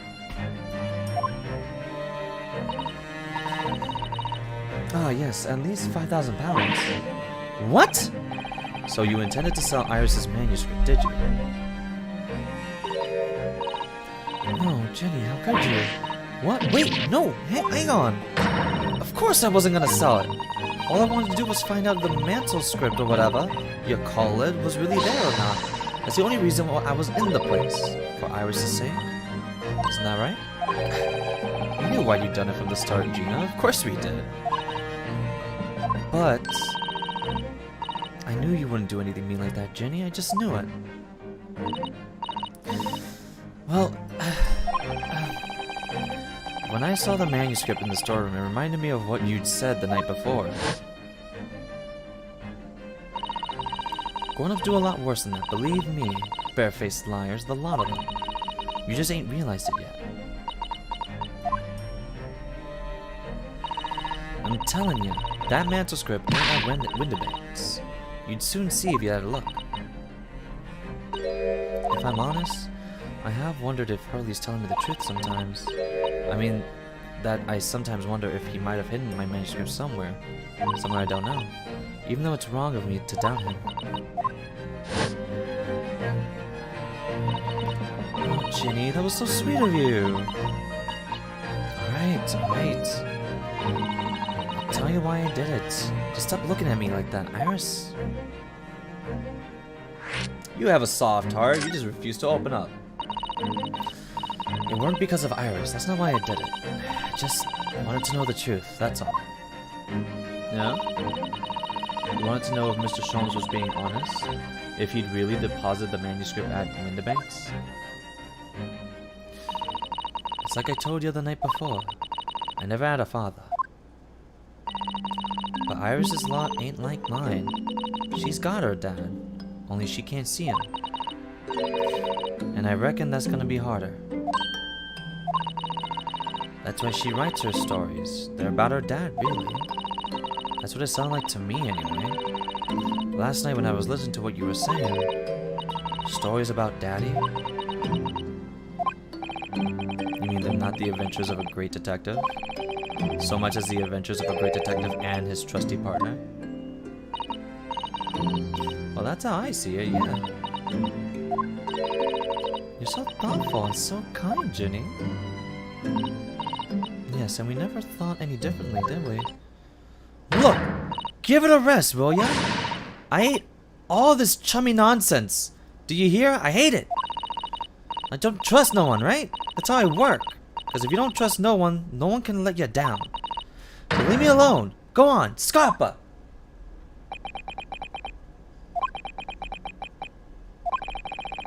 I hadn't noticed until now, but it's unmistakable. Right there on both sleeves of that overcoat. Huh. There's some very suspicious red stains. Look, why are you looking at me like that? I think it might be worth presenting some of our other findings in the area to Gina now. Oh.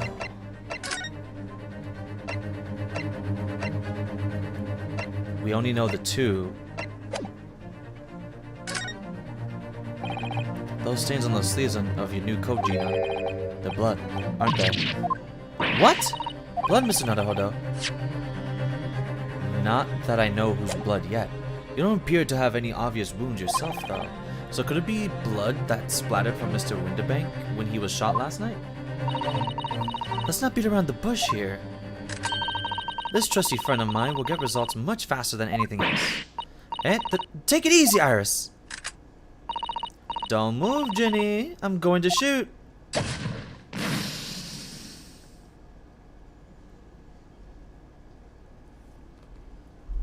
Oh. Oh. My God. What the? Forget the sleeves. The whole coat is covered in blood. Of course! The black color of the fabric was masking the stains. That's why we haven't seen them till now.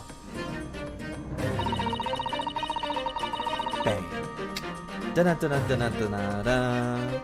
And the blood has reacted with the chemical to turn a purple color, which matches one of the samples we've already collected perfectly. Yes, now let's see, who had purple blood? It was the brickmaker, Mr. Mason, the victim of the murder case 2 months ago. I knew it. What are you all on about? The victim, what you mean? Bro, Danganronpa blood. It's a rather uncomfortable situation, Mr. Naruhodo, but I think this makes things quite clear. It means the omnibus case is finally solved. The truth about who really murdered the brickmaker, Mr. Mason, is revealed. Oi! Would someone explain what's going on? Stop telling Ab the story!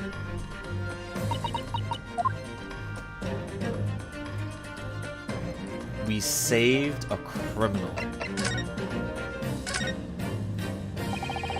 We can see now that the victim's blood is all over Mr. McGilden's overcoat. When the trial 2 months ago, the defendant said in this in his testimony. Now I ask yous, what good-hearted soul wouldn't rush to help a fella bleeding from his stomach? I was about to start worrying about me gloves now, was I? I reached out to give a man a hand. But if you look at this overcoat now, it's clear.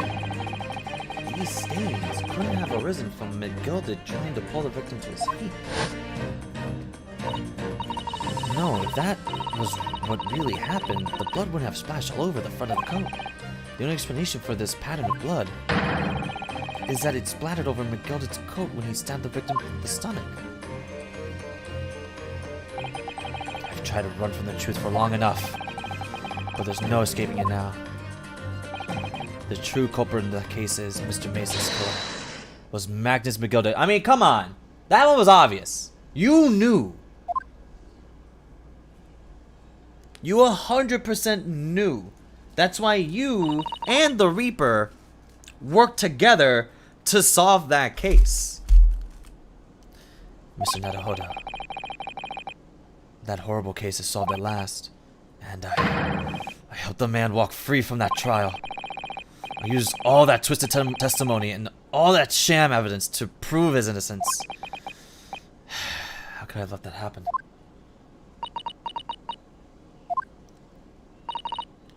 Runo, did you believe him though? Did you believe Mr. McGilden was innocent? I believed. Or rather, I think I was trying to believe. I wanted to. Because believing in those you represent in court is a defense's lawyer's greatest weapon. A weapon.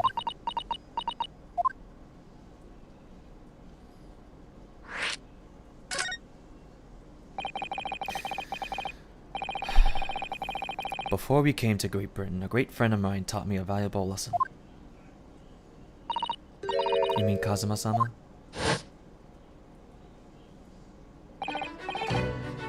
Listen, Ryunosuke. We lawyers are only human. We can't know for sure what is the truth and what is the lie. Which is why we must resort to our primary weapon. An unwavering belief in our clients. That's all we really have. Unwavering belief? Only when we truly believe what our clients tell us can we fight with everything we have for their cause. In any battle, there can be no victory without faith. So I believe you, unwaveringly. I miss you! So do I.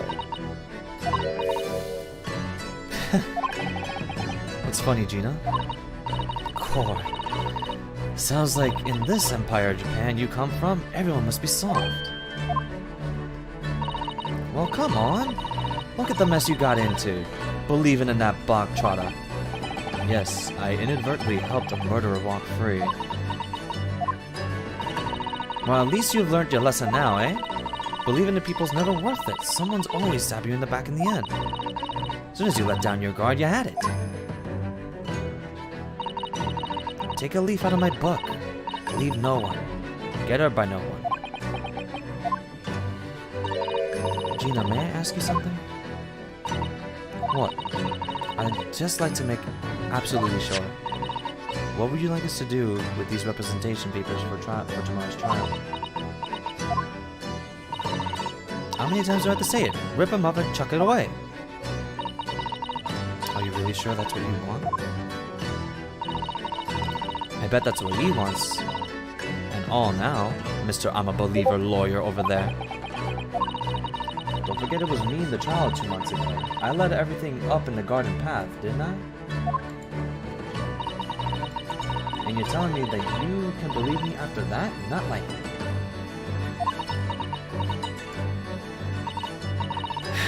Well, Mr. Narada, a lawyer's primary weapon is unwavering belief in his clients. Ultimately, it comes down to whether or not I feel I can trust Gina after everything that's happened. I trust her. Gina, let me say it again. Please allow me to represent you in tomorrow's trial. Eh? Oh, you have bait? Not at all. You've not once admitted to committing the crime, have you? What's more, I believe that you're telling me the truth. Seriously, Mr. Narada, didn't you hear all of what I said before? I'm a born liar. Fibs, just to trip off me tongue. I'm a diver, don't forget. I pulled the wool over your eyes 2 months ago and got you all into all sorts of trouble. Why would you ever trust me now? I just don't get it. Gina, I do understand why you chose not to put your trust in others, but I assure you there is more to this life than you yet realize. What do you mean? The world we live in is full of people you would do very well to trust. People who won't ever let you down. Eh? It's true that I'm just a student of law, and I'm certainly lacking in courtroom experience. But I can promise you this. Whatever happens, and until my very last breath, I am completely on your side.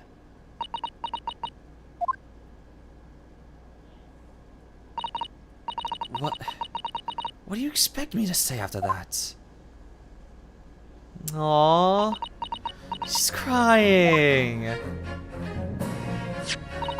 Then it's decided. I will take these papers now and carry out the necessary preparations for tomorrow's trial. It would be a shame to throw them away now, after it's been penned with your name so beautifully. Do what you like. You Eastern Lot Art. I don't know what you are. I don't get you. Come on. We're gonna save this girl. She's taking herself off to the back of her cell. She'd never admit it, but I hope she's feeling relieved. Hug her. 100%. We protect her. Now, we protect. We protect. That turned out alright in the end, I think.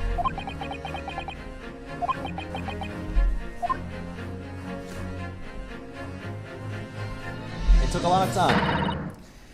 Whoever's hiding there, show yourself at once. Eavesdropping is the height of cowardice. Mr. Zelda, somebody's there in the shadows. I can sense it. Somebody who wasn't there before. What? Blimey, you're sharp, eh?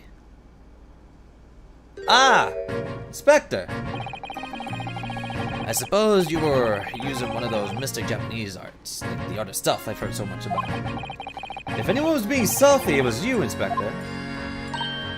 Gregsy! Oh dear me, I'm most terribly sorry, your ladyship. I didn't mean to startle you. How long have you been listening in on our conversation? Good grief, listening in? No. I just got word that there were some visitors who were refusing to leave even though it was after hours. I assure you, your ladyship, I only just arrived this very minute. Not a moment earlier. That's all it is. Nothing untoward, nothing at all. After hours. Is it that late already? So then I humbly excuse myself right now, your ladyship. Ta-ta, toodaloo, cheerio, all the best. Bye. By the by. That's a lot of farewells, and not one of them appropriate for her ladyship. Oh, but I wanted to have a chat. I'm terribly sorry, but time is pressing at the minute. I see. That's a shame. And if I don't get this emergency at the Supreme Court dealt with Sharpish, Lord Strongheart, well... Emergency? Lord Strongheart? Nothing! Forget I said anything! Anyway, I'm off! Alright, Gregsy, if you have to, but let's chat soon. Delighted, charmed, can't wait, if you please, my pleasure. That's a lot of pleasantries, and not one of them sounded sincere. Gregsy's so funny. He says such silly things. It's certainly entertaining to see an inspector of the police fawning to a 10-year-old. I wonder if that food is stale. Nah, it's never stale. He always has like fresh frickin' fries. His chips. But anyway, I wonder what this emergency at the Supreme Court. Me too. I must attend the court's clerk's office now before it closes. Yes, but of course. Thank you, Mrs. Sato.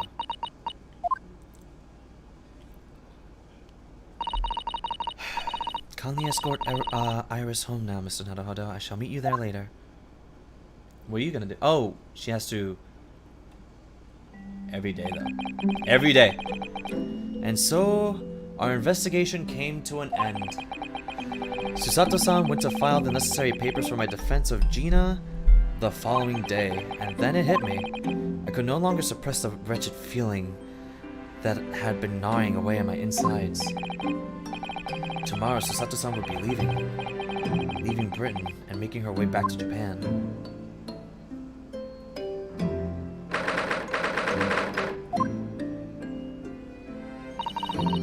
Naruhodo-san, it's been a very trying day, hasn't it? I do hope you're not too exhausted. I'm super tired. What about you, Susato-san? Today has been even more trying for you, I'm sure. Mr. Sholmes was shot before our eyes, Gina was arrested, all on the back of the news that her father has fallen ill and that she must return to Japan at once. I hope your father recovers soon. Thank you for your kind words. Oh, you're gonna confess your love? Nah, that's not gonna be it. What's your worry? I wonder why it is that so many thoughts rage in my head like a storm, and yet I seem unable to find the words to express any of them. I know exactly what you mean. Anyway, I have one final task to complete as your judicial assistant. Once that is done, I shall make preparations for my departure tomorrow. One final task?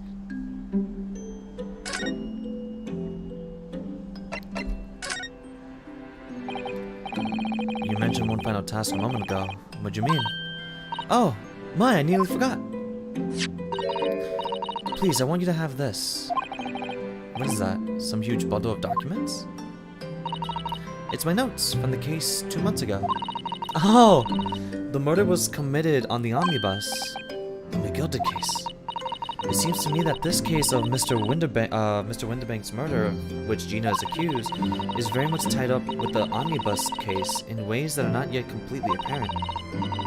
So I took the liberty of consolidating my writings about the case for you.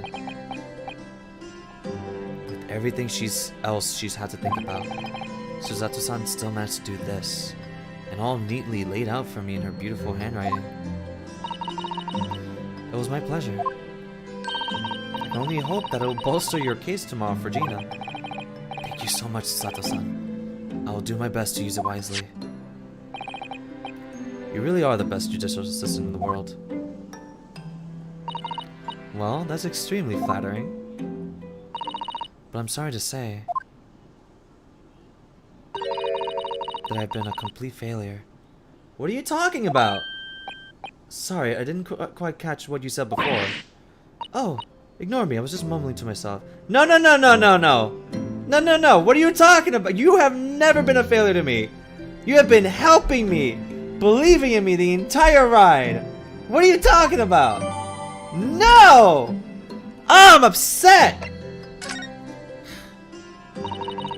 It's just 2 months since we arrived in London, but we managed to establish this office and was finally feeling as though we were settling in. I would be lying if I said I felt no regret. I'm so sorry, Susato-san. Sus. Very. It's just so sudden. I really don't know what to think. I've had no time to gather my thoughts. I know we've only been here a short time, but in my limited experience of the courtroom, I feel like I've learned something. And what would that be?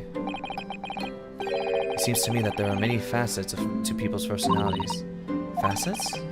And like a jewel, the light plays off in the complex pattern, illuminating their actions and their motives. but we only see a small number of total facets, and what is illuminated is only the part of the whole story. What lies in the shadows? What do those facets we cannot see look like? Perhaps there are some parts we'll never lay eyes on, for as long as we live. That's so true. Sometimes I feel as though I'm blind to so much, but I keep hoping that one day it all becomes clear. That all the facets will be illuminated, and I'll finally understand how everything fits together. Naruhodo-san. I suppose what matters is that we keep our eyes open and keep moving forward, even if the way sometimes seems dark. It's amazing to think that it's only been 2 months. You've grown so much. Sorry? I've what? Oh no, it was nothing. Unimportant. Stop it! They're gonna date. It's gonna be a thing. I hear the wedding bells. Do you know what time you will leave London in the morning? Yes, I picked up my ticket earlier. I shall be leaving here at 4 AM. I see. Well, I'll escort you to the station.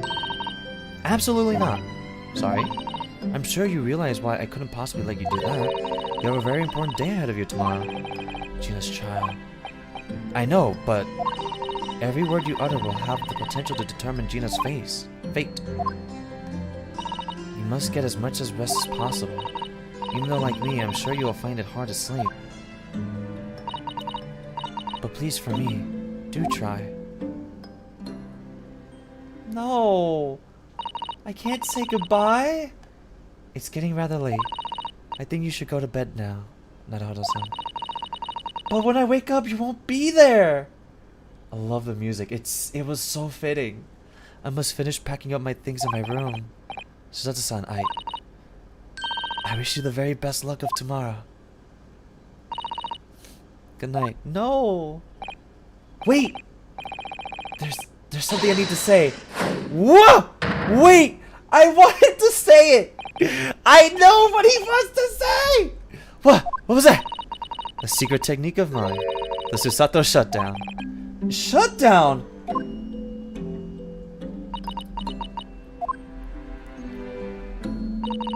Please, I implore you. If we have to voice our goodbyes, I won't be able to hold back my tears. Stop it! No, wait, come back! Ah! Susato-san. No! Oh my god! It truly had been a trying day. On our feet for hours getting Gina to open up to us and learning the truth about that nemesis of a case. Physically and mentally I was exhausted, and yet the idea of sleep seemed impossible. But I forced myself to close my eyes, and as a cacophony of scenes of our lives here in London played through my mind, oh my god! Eventually, my fatigue triumphed, and I fell into a deep sleep. Oh no. Oh no. We're not gonna see Susato. Ah. Ah. The pain. Oh my god. No. I'm not ready. Yes, I quite understand. There's a great weight off my mind. What? What's happening? Oh, hey! Rest assured I shall put everything in place, exactly as we had discussed. Thank you so much. It has been an honor and a pleasure to be acquainted with you, Mr. Sholmes. On the contrary, the pleasure has been mine. I bid you farewell, and Godspeed. My dear madam.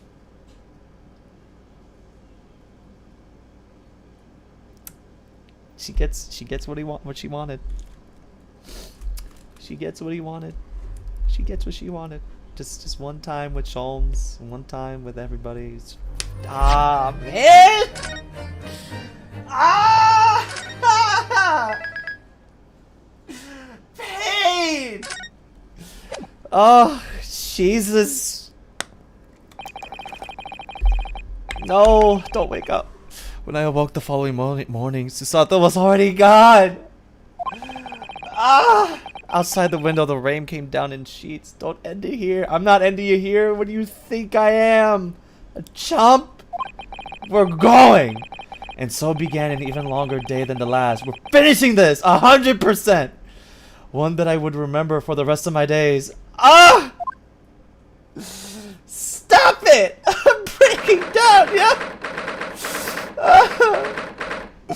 Oh no. Ah, good morning, Gina. I'm fine. I'm not crying, you are. Determined to prove your innocence today. I'm sure we can do it. Oh, yeah. I swear to God. Like, the thing that would really break me down the most is if, like, she's in the courtroom with the crowd and we don't know it, but she knows what happens.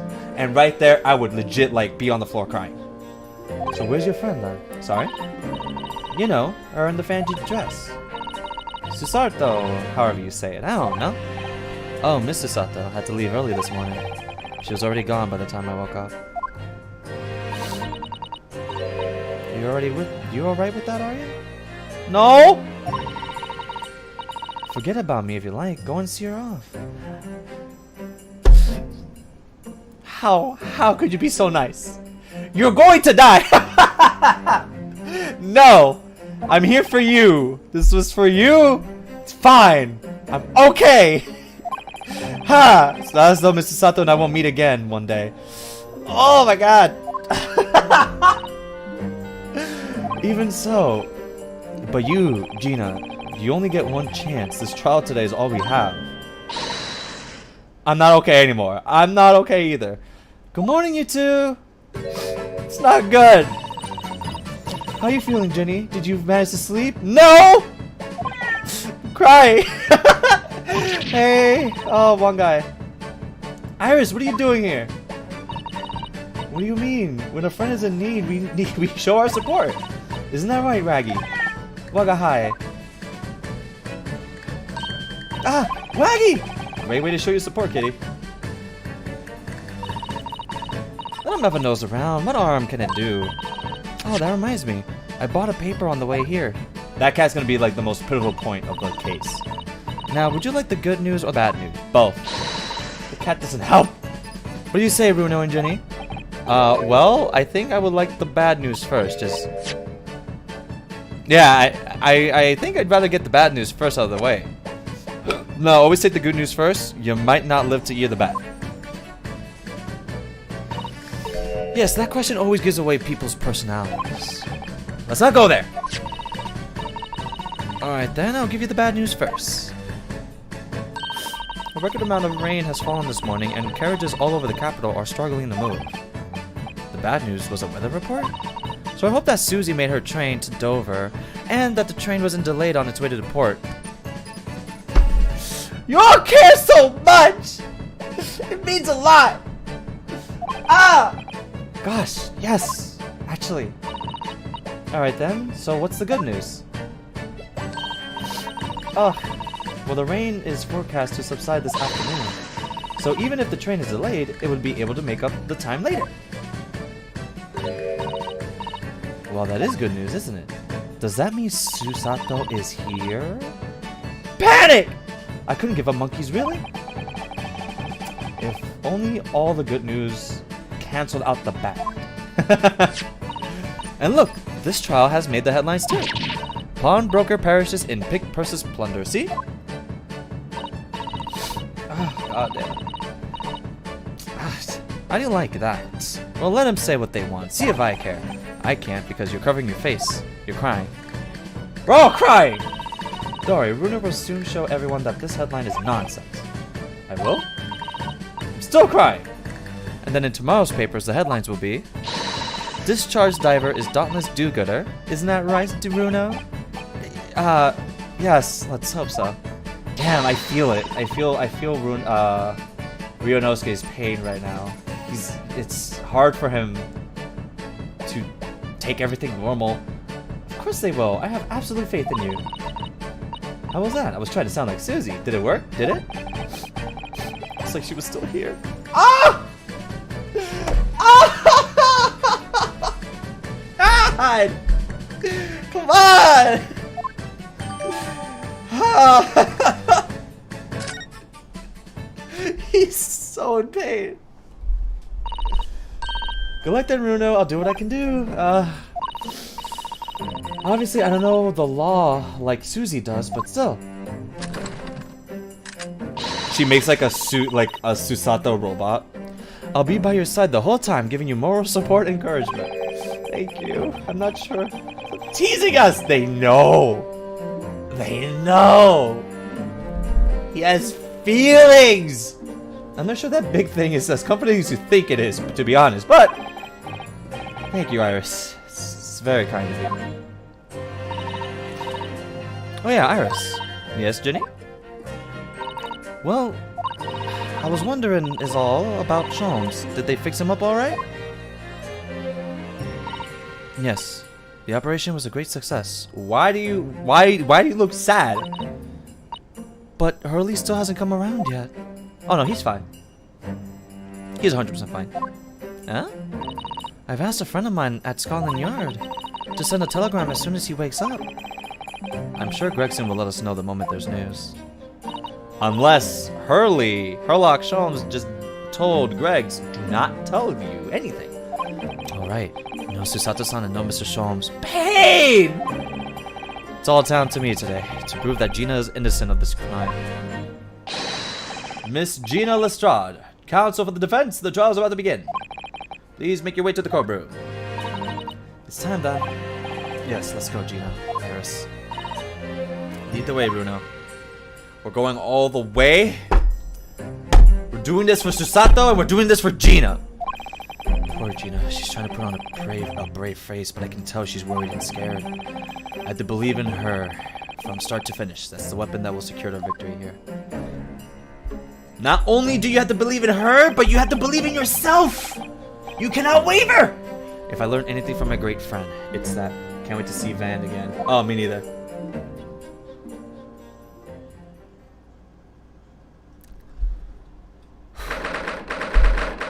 Oh, it's time for the vampire. There he is. Of course he appears when I appear.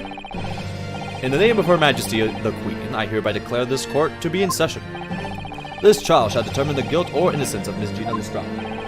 I now call upon the counsels for the prosecution and defense to declare their willingness to proceed. Kazma! The prosecution is ready. The defense is ready. Lord Van Zieks. My lord?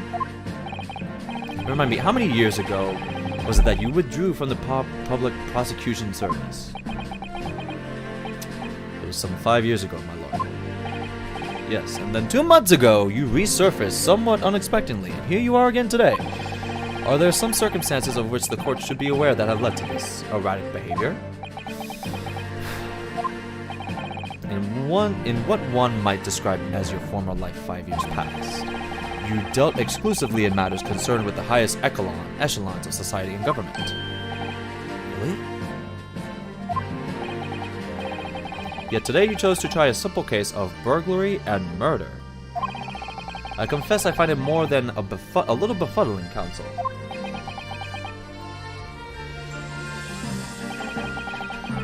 There are 2 types of person I cannot abide. Firstly, those wealthy scoundrels who hide behind the mask of philanthropy to cheat the public at large. He means Mr. McGilden, who you defended against the Reaper 2 months ago. Yes, I just about to manage to work that out, thank you. Agnes McGilden. If I'd known what a monster he was, I never would have defended him. And secondly, even more loathsome, those wily scoundrels who masquerade as allies only to effect total betrayal in the final hour. In other words, the confidence tricksters from those tiny islands in the Far East, the Nipponese. Me? Did you really just say that? He means you now, Runa. I actually managed to work that out too. Thank you, Iris. Total betrayal? What are you talking about? I betrayed you? The torrid look of hatred in Lord Renzi. Is he soft-hearted too? Was his feelings hurt? He's just like, you didn't defend, you didn't attack with me, so now I hate you. What is this hatred? Was that directed solely at me, or was he talking about all Japanese people? She's so small, of course. She's 10 years old. An alarmingly scathing explanation, Lord Van Zieks.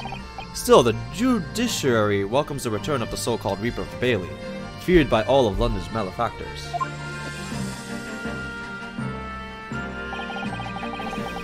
Your lordship is too kind. Now, jurors, the 6 of you have been selected at random to represent the will of the people in this trial. Oh my god, it's the guy, it's the fucking same dude. The Moonface is back. The old man is a doctor? And who the fuck is the guy on the right? I like that we got the girl. We got 4 familiar faces, 2 new faces. Haha, what a racist. It's the times, man. Are you ready to hear the evidence placed before you and determine the guilt or innocence of the defendant? Former lieutenant in the British Army here, don't you know? Chaps like me were born ready. She's back, the maid! Clean crockery, clean cutlery, and a clean conscience. His lordship's motto is very appropriate here, I think. Girl pretty. Everything will be stereoscopic in the future. Absolutely, absolutely everything, and I'm ready for it. I don't understand it. I can't left it in here. It's not possible, but could I have? What? Woman indispensable in society. Stop female-centric future awaits. Stop. What? Oh, woman indispensable in society. Female-centric future awaits. The stop is for what the machine she's using. It's coding. It's that fucking guy! He was in the beginning! When we were in the boat, the woman disguised as him! He's here now! Good day. I am visiting London for sightseeing. I would like to take a bus to Crystal Town. Aren't you a criminal? Please. Is something wrong, Bruno? Oh, not exactly. It's just... I'm fairly sure I recognize these jurors. Almost all of them, in fact. Really? Funny coincidences like that do happen from time to time, don't they? But it is quite strange. The jurors are chosen at random from London's 6 million inhabitants, you know? So I've been led to believe, but something tells me I'm being duped. Very well. Now, Lord Van Zieks. The court calls upon the prosecution to introduce the facts of the case. As you wish, my lord. Allow me to begin with a word of warning to the ladies and gentlemen of the jury. In short, there has never been a more self-evident case of cold-blooded murder. The victim, Mr. Pop Windebank, proprietor of a pawn shop on Baker Street, was shot from behind and died instantly. The prosecution presents this photographic print of the crime scene. As the court will observe, there is a single bullet wound just below the gentleman's left shoulder. The evidence suggests that the bullet pierced the man's heart, resulting in near-instant death. Moving on to the findings of Scotland Yard's coroner, his report states that the bullet entered the body on a rising diagonal trajectory. What's that supposed to tell us? It means that the victim was likely shot by someone significantly shorter in height than himself. Someone like the accused, you might say. Oh. The prosecution wishes to present the autopsy report and crime scene photograph as evidence, my lord. Indeed, the court accepts. Hand them to the bailiff, please.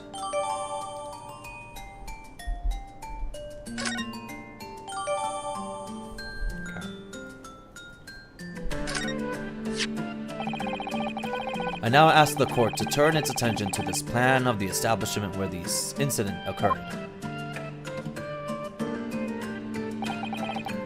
proprietor was found in the storeroom where he kept articles pawned to him.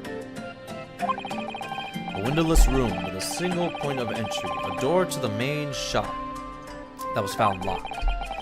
In this sealed chamber, there were only 2 persons in present. You weren't there. There was 2 other people. The victim, Mr. Winterbank, and the accused.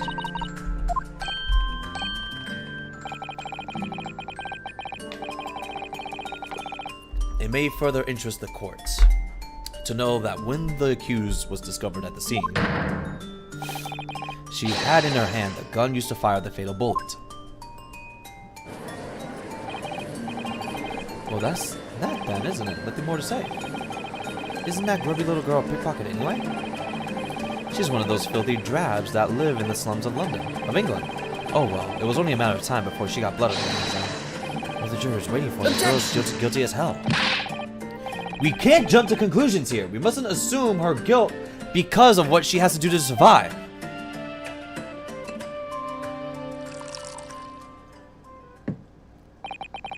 My learned Nipponese friend, it is you who mustn't jump to conclusions. The prosecution has barely begun presenting its case. Conveniently, this appalling act of murder did not go unobserved. There were witnesses. Yeah, me. Me, Susato, and Sherlock Holmes. Good gracious! After their testimony, this girl's true nature will be exposed. Pitiful pickpurse, or cold-hearted killer.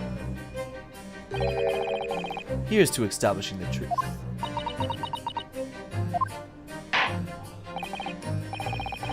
The court will take the full plan and firearm into evidence. Hand them to the bailiff, please, Lord Van Zeeks. At once, my lord.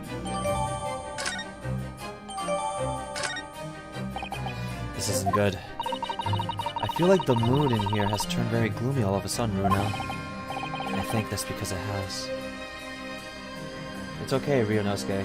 She's a child, so she's... I think this is her first time. So now she's getting a little scared. It begins! Let us begin!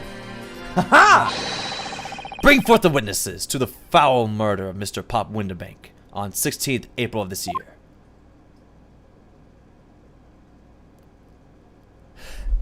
Those are the guys! Those are the criminals! You cannot wear their faces!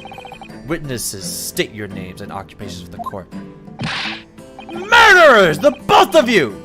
Name's Na Skulkin. Occupation is, baddie. Professional baddie.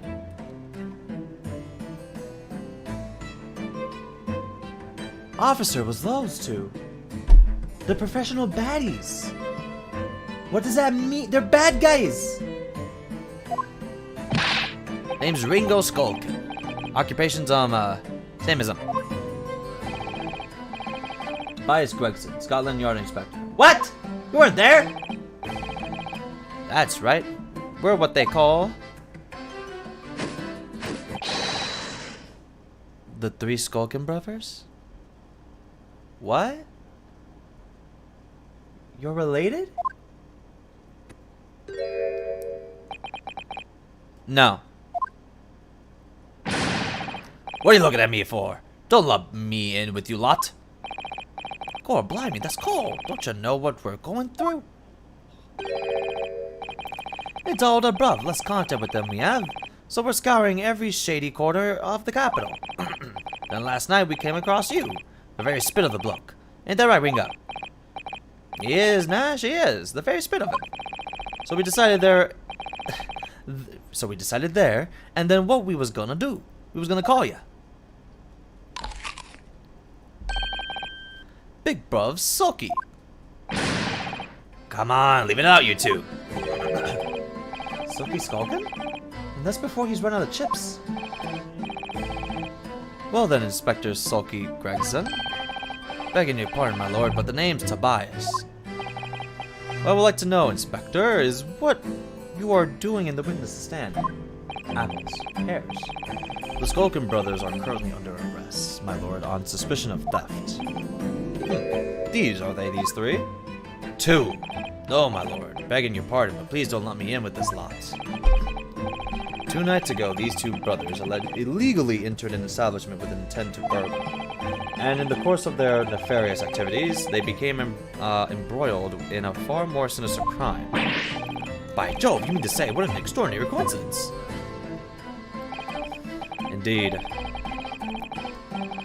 Apples to apples, pears to pears. While attempting to burglarize the pawnbrokery, they witnessed its proprietor's murder. How? No, that doesn't make any sense! That doesn't make any sense! You're robbing the place, and you're not the murderer. Bullshit! You can't be a burglar and not be the guy that shot the gun. She did not have a gun. The gun was placed by those 2. I already have everything. I already pieced it all together. These guys are assholes. Order, order. The various trespass of these brothers is not the subject of today's proceedings, though they will naturally face trial in the very near future. They are facing trial now! With your lordship's permission, I would like to remain in the stand to keep these gents on the straight and narrow. Of course, Inspector. Skeptical as I am about the caliber of these witnesses, I will permit them to take the stand. Mr. and Mr. Skulkin, you will now testify before the court. How do you believe them? Describe the events of the night in question and what exactly you saw. Happy to. Cause the Skulkin's never skulking. No. Get out of it!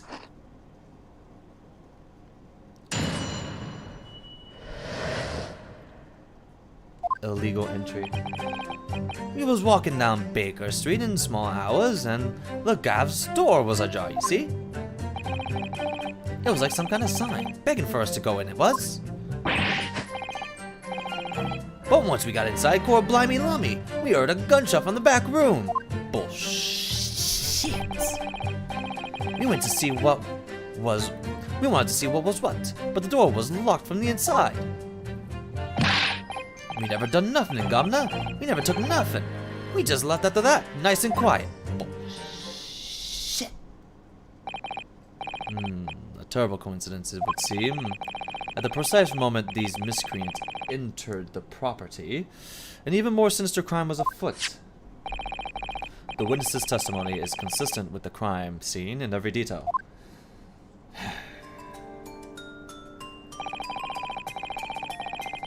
The door providing access to the storeroom from the certain shop was indeed locked from the inside, and within, only the victim and the accused were found. I must say, it does appear to be an overwhelmingly simple case. Still, the defense may cross-examine the witnesses now, of course. Counsel, please. Counsel? You know the truth. You already know the truth. Come on, Ryunosuke. Yes. What's the matter, Runo? Sorry, I was just stunned into silence for a minute by the blatant lies being told by that pair in the stand. You know! I know that it's all nonsense because I saw it with my own eyes. I'll just have to expose the testimony of the pack of lies it is. I feel it! Understand it, come on!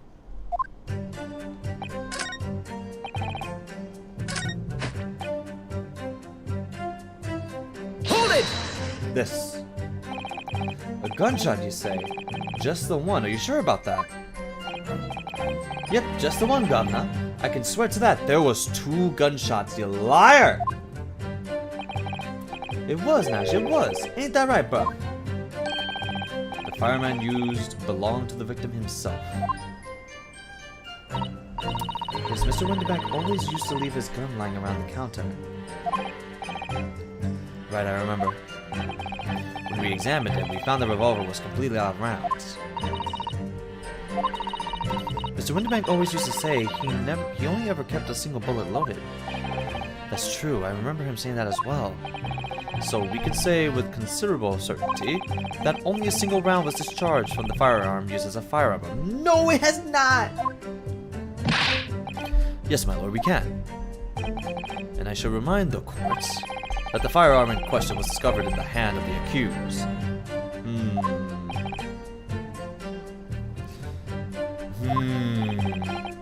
Wonderful. Great. I am so happy.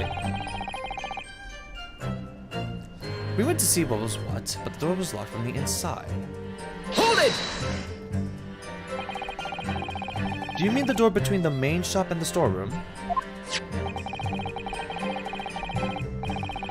If my learned friend is having difficulty grasping the situation, perhaps a drawing would help.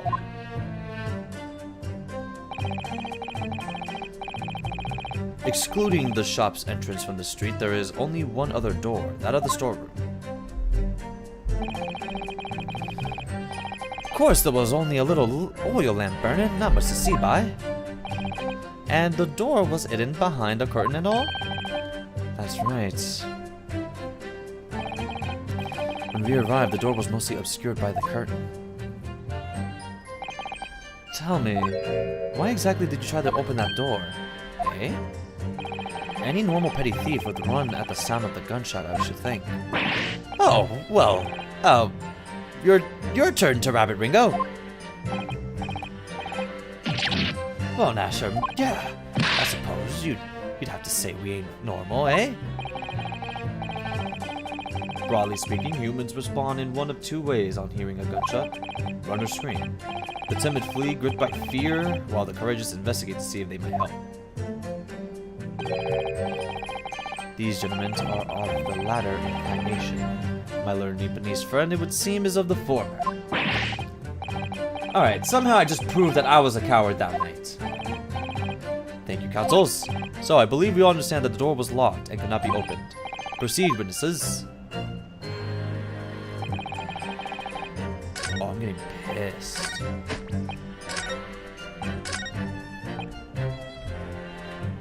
Hold it! The front door of Windibanks was ajar, you say? What time of night was this? Must have been about 1, right, Ringo? Yeah, I'd say so. Right, Sulky? How would I know? The place would have been shut at 1 in the morning, just like every other shop in town. Well, it was pitch black inside, it's true. Ain't that right, Ringo? I'm not so sure, Nash. I seem to remember a little light burning inside. What about you, Sulky? Me old mucka? Leave me alone. There definitely was a small lamp burning inside. That's what alerted us to the situation in the first place. And when these gentlemen ventured into the open establishment, the accused, Miss Gina Lestrade, already had the muzzle of her gun trained on the unfortunate victim. Objection! That is pure conjecture! Huh, perhaps, but it changes nothing. These brothers inadvertently wandered into the middle of a cold-blooded murder, simply because they found the door of the victim's establishment open and ventured inside. Right, that's what happened. They're just believing what you're telling them! Hold it! What are you trying to suggest, that you had to go in? Well, God moves in mysterious ways, they say, don't they, Ringo? They do, Nash, they do. Must have been some sort of providence, I reckon. God's will often presents itself as the whim of thieves, does it? It weren't no whim, I'm dead sure of that. It weren't, Nash, it weren't like we said at the time. You don't just find doors open in the middle of the night like that. Nah, there's no two ways about it. It was a sign that our long-lost brother was inside. I want to punch you. They're not very good liars, are they? No! Well, you can't deny it. It led us to a bloke what looks like just our bruv. I said cut it out. Those chips are getting a chomping today. Yeah, they are.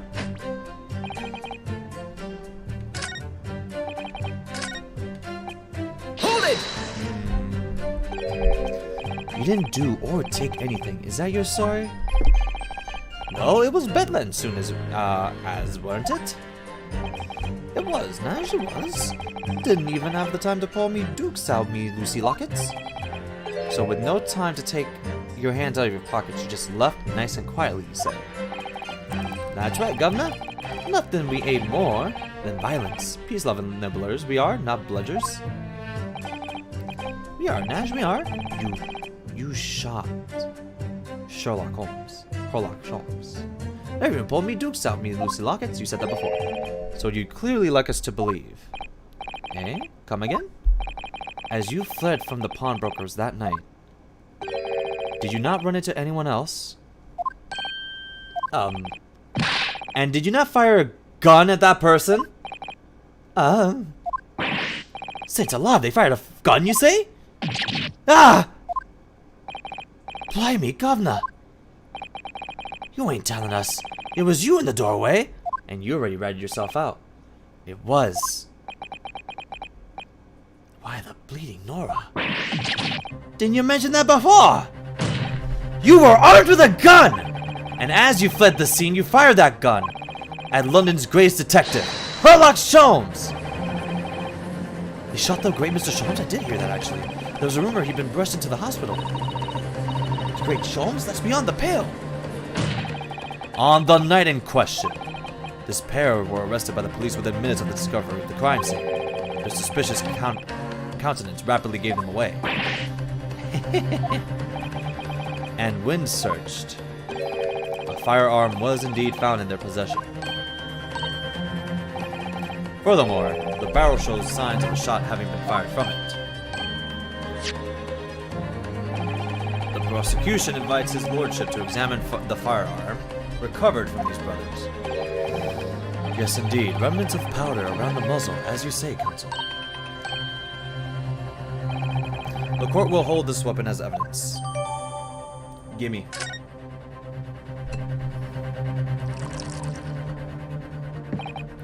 Now, my learned Lebanese friend.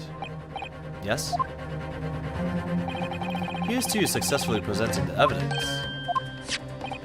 For yes, there are the telltale signs of spent powder on this gun and a single bullet missing from the cylinder.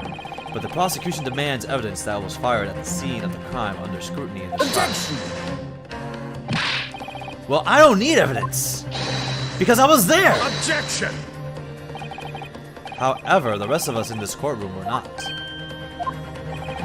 If the defense fails to provide evidence, I need Sherlock! I need Sherlock Holmes here!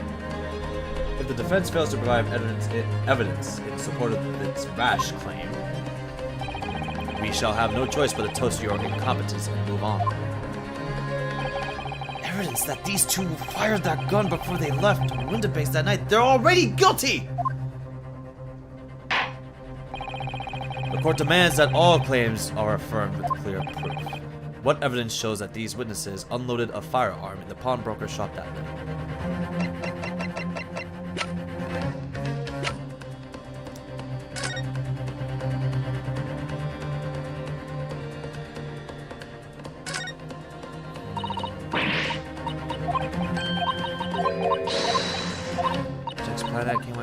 No, this is not what I'm looking for. No. Evidence. What? Can I open the gun? This ammunition is still loaded in 5 of this revolver's 6 cylinders. Yes, which tells us that only a single shot has been fired from it. Exactly, the bullet that hit Hurley, in fact, isn't it? Yes, it happened almost as soon as we walked in through Winterbank's door. I'll make those brothers pay. We shall.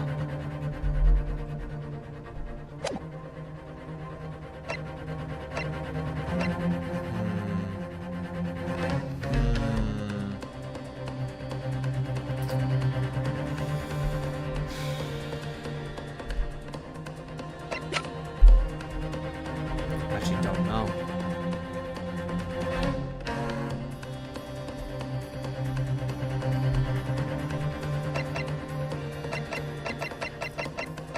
Where is Pop Winterbank mail? Pawnbroker on Baker Street. Time of death 16, 1 to 1:30. Single bullet wound in the upper half of the victim's back. It's death from the posterior initial bullet. Going into the heart, the bullet into the body from the back. On a gently rising diurnal.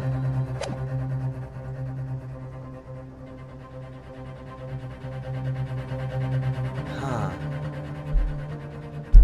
What?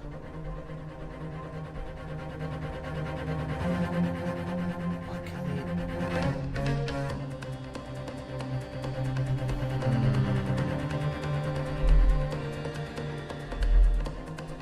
Dun, dun, dun, dun, dun.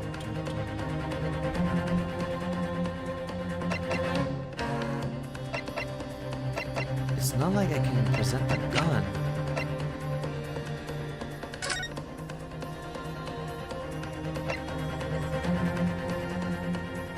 This is for later evidence. I think the blood. Yeah. Take that! The evidence is in this portfolio. What? What on earth do you have there, Counsel? Perfect. During the course of our investigations, we discovered a number of bloodstains. I'm not trusting the police to do the job they're trained to do. How arrogantly Nipponese of you. Alright, racist. You're gonna keep going on with that? I swear to goodness. Well, anyway, we analyzed all the blood samples we found and recorded the results in this portfolio. And you claim to have the evidence that the court is demanding therein? Yes, my lord.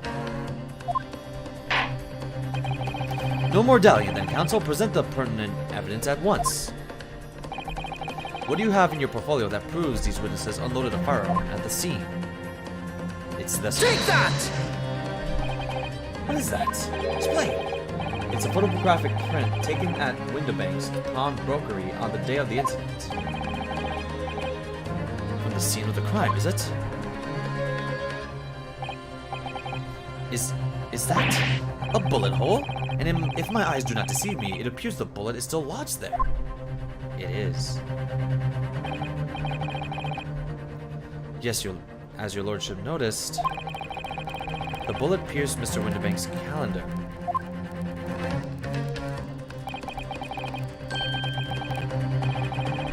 The date shown being the 16th of April, the very day of the pawnbroker's death. The incident occurred at 1 hour after midnight, but this indicates that a separate shot had been fired sometime after the calendar had been set to the 16th. That's right.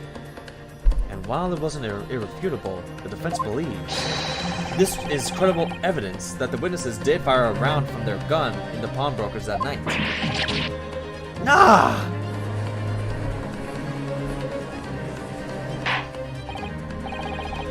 Order! How does the prosecution stand, landlords at Lord Ventique?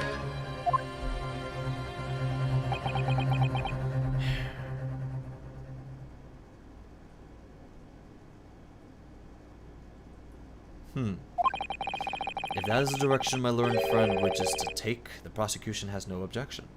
Oh! What? And he begins! But you'll forgive me for flinging my hollow chalice aside in disgust at the repugnancy it exposes. On the night in question, these brothers entered the pawnbrokery illegally. And like the bold baddies they claim to be, opened fire on new arrivals before fleeing back onto the street. Take it easy there, Governor. You're gonna land us in the soup. We had a deal. You weren't gonna get into them details. We had a deal. Tell him, Sulky. Set the bloke straight. I have nothing to add. So he knew, did he? Van Zieks knew their testimony would almost certainly expose the extent of their crimes. It would seem now that I owe my learned Nipponese friends a word of gratitude. What do you mean? What I mean is that you helpfully confirmed important facts.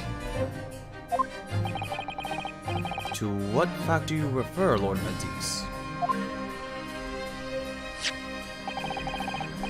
As has been established, at the point of their arrest, a single shot had been fired from the brother's gun. However, that shot found its target in Mr. Sholmes. then clearly these witnesses cannot be accused of the fatal shooting of the proprietor victim. In other words, these two men have no material connection to the murder of Mr. Windibank at all. Wait, what? So that's it? What? That's it, we didn't have nothing to do with it. What? We didn't, Nash, we didn't, that's what I reckon. What? Your crimes include unlawful entry, intent to steal, perjury, and let us not forget attempted murder. Quite a catalog, eh, fellas? What? We're in for it now, bruv. Now then, let us take a moment to consider the aforementioned great detective, Mr. Herlock Sholmes. It would seem the man patronized the pawnbreakers in question somewhat regularly. Where's he going with this? Mr. Sholmes appears to take pleasure in tinkering with eccentric machinery. Eccentric? Says who? Not me, don't give me that look. You installed a pair of machines like this one in the victim's shop. Oh! That's one of Hurley's red-handed red quarters! What is that, Counsel? It has the appearance of a photographic contraption. As your lordship has surmised, it is indeed a camera attached to a small tiny device. Every half an hour it automatically photographs the interior of the establishment. The idea being that if a thief were to break into the shop, he would be caught red-handed. The prosecution has obtained the photographs taken by the device on the night in question.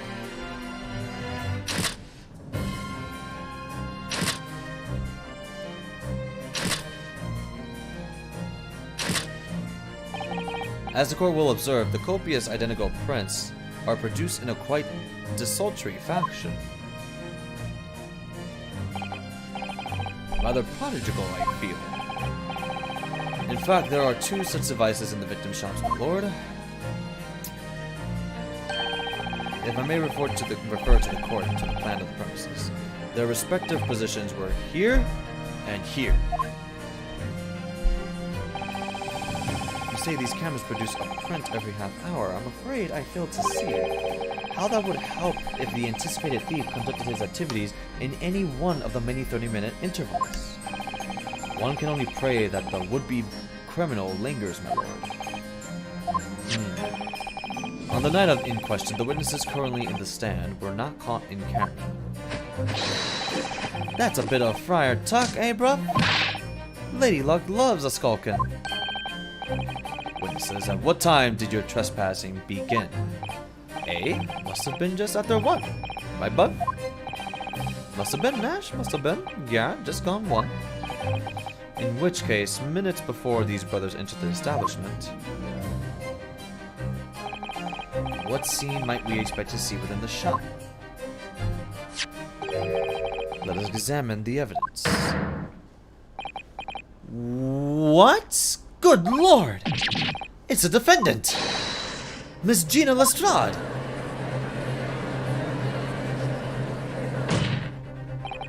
As the court can clearly see,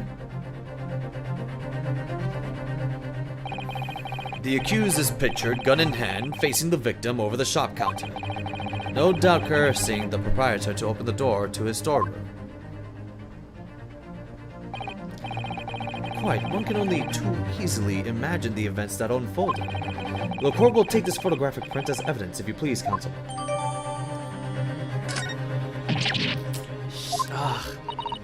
I don't believe it, Jenny.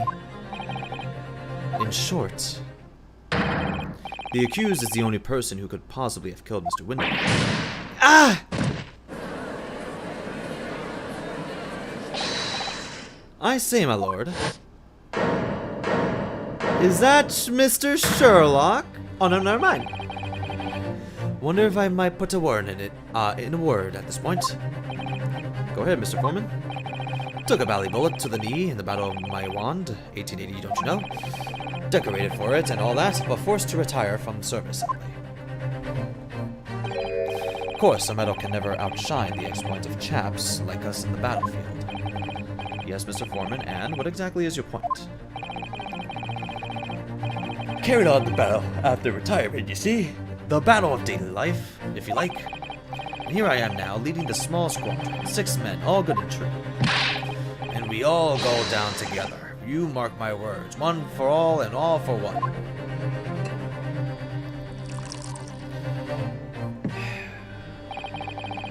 The ladies and gentlemen of the jury have reached agreement, have they? Is that what we are to understand? Well, Mr. Foreman, is that correct? In a manner of speaking, yes. That is the Garadeb's squadron's position, sir. What? No! It's too soon to make a judgment after. Status report for the court, men, on the double. His lordship insists on promptitude at all times, and that goes for making decisions too. I think you'll find the truth is as clear as day now. I could reach out and touch it. I wouldn't have left it in there. I just wouldn't, but in all honesty, I can't actually remember. Situation clear. Stop. No room for doubt. Stop. Truth now undeniable. Stop. I am wary? Wary? Like Uwu speak? Wary? Very sorry for brothers. They are unlucky. Very well. I now call upon each member of the jury to state his or her leaning in this matter. Announce your considered verdicts to the court. Guilty. Guilty. Guilty. Guilty. Guilty. Guilty. Guilty. Ooh, it's evil.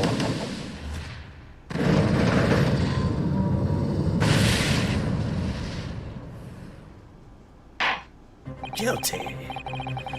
It does indeed appear that the jury is unanimous in its leaning already. That photograph. It must be the definitive evidence that Gregson mentioned. But Ginny didn't shoot him. No, of course not. My lord, the defense wishes to assert its right to a summation examination. Very well, the court grants permission. So you refuse to admit defeat again. How unsurprising. We shall proceed immediately with the summation examination. Mr. Foreman, are all members of the jury ready? Absolutely, sir. Always ready for action, my chaps. Very good.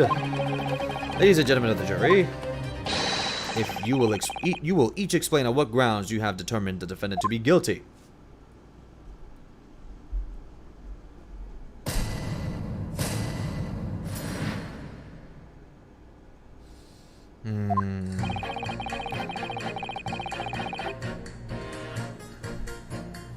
All the evidence clearly points the finger of guilt at this young pickpocketian. As a housemaid, I would like to see all filthy eyesores promptly and rigorously eliminated. That's not really an answer.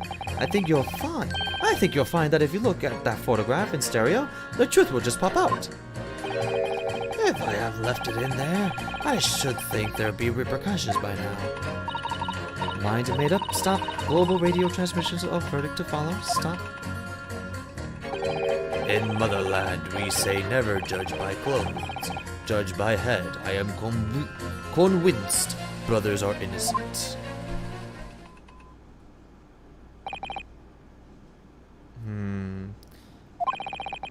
The circumstances of the crime and evidence do indeed implicate the defense rather comprehensively. The storeroom locked from the inside, in which the victim and the accused were discovered alone. And in the accused hands, the fatal revolver, the firing of which was heard by the witnesses. Not to mention this print.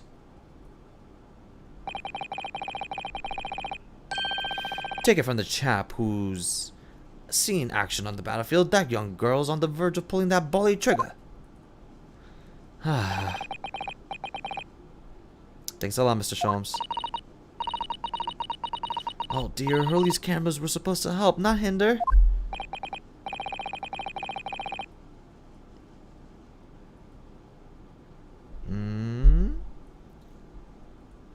I'm afraid I think you have an uphill struggle ahead of you. But Gina didn't shoot Mr. Winterbank. Which means there's more to the situation that we've yet to see.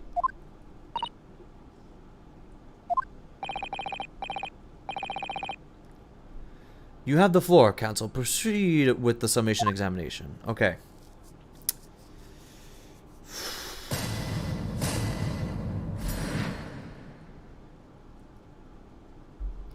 The defense's rebuttal.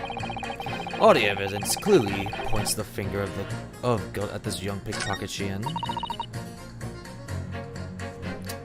Hold it! Yeah, but what is your answer?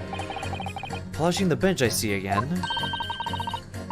A maid's work is never done. Not a blemish must remain. What exactly do you mean by filthy eyesores? On my way to market his lordship, I have to pass through the East End. The place is full of beggars, pick purses, and crossmen, the scum of the earth. A little harsh, perhaps. Let me be plain.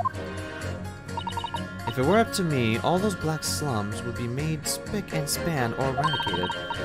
At least we have people like the great detective working to achieve these important goals. Let's find out the mistake. I feel like there's two people that's not really giving me answers and not paying attention. You're referring to Mr. Holak Sholmes? That's right, I like to keep abreast of his exploits by reading Rant's magazine in between my duties. He does wonders cleaning up London streets. In my opinion, he should be declared an honorary maid of the capital. Mr. Sholmes, a maid? It's really quite unforgiving. Gutter scum having the audacity to shoot our very greatest detective. Minor detail, it was the two brothers in the stand who shot Mr. Sholmes, not the defendant. A minor detail indeed. They're all gutter scum as far as I'm concerned. Well, it might just be an idea to get our facts straight anyway. Yes, alright. I shall amend my statement. Okay, cool. Cool. Hold it! I agree with you. The shooting of Mr. Sholmes was an unforgivable act. But the purpose of this trial is to determine who shot the pawnbroker, Mr. Winterbank. I'm afraid you're splitting hairs, sir. Sorry?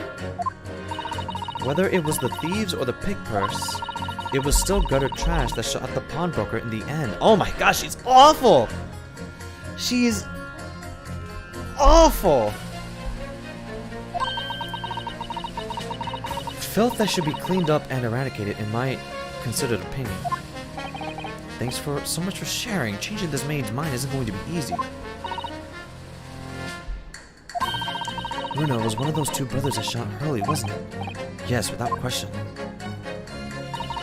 Well then, I'll never forgive them. Oh, Iris. Perhaps we can use this maid's statements to help us somehow, do you think? Maybe. Let's listen carefully to what each juror has to say first.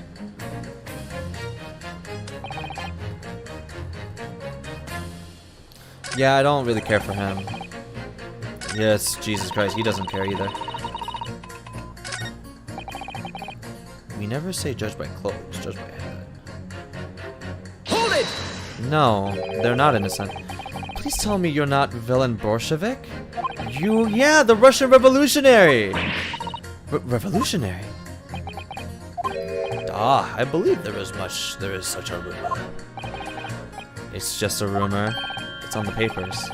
As you see, I have an unfortunate appearance. I look like a vicious criminal. Your words, not mine. Just want to point that out. People call me revolutionary, murderer, autocrat.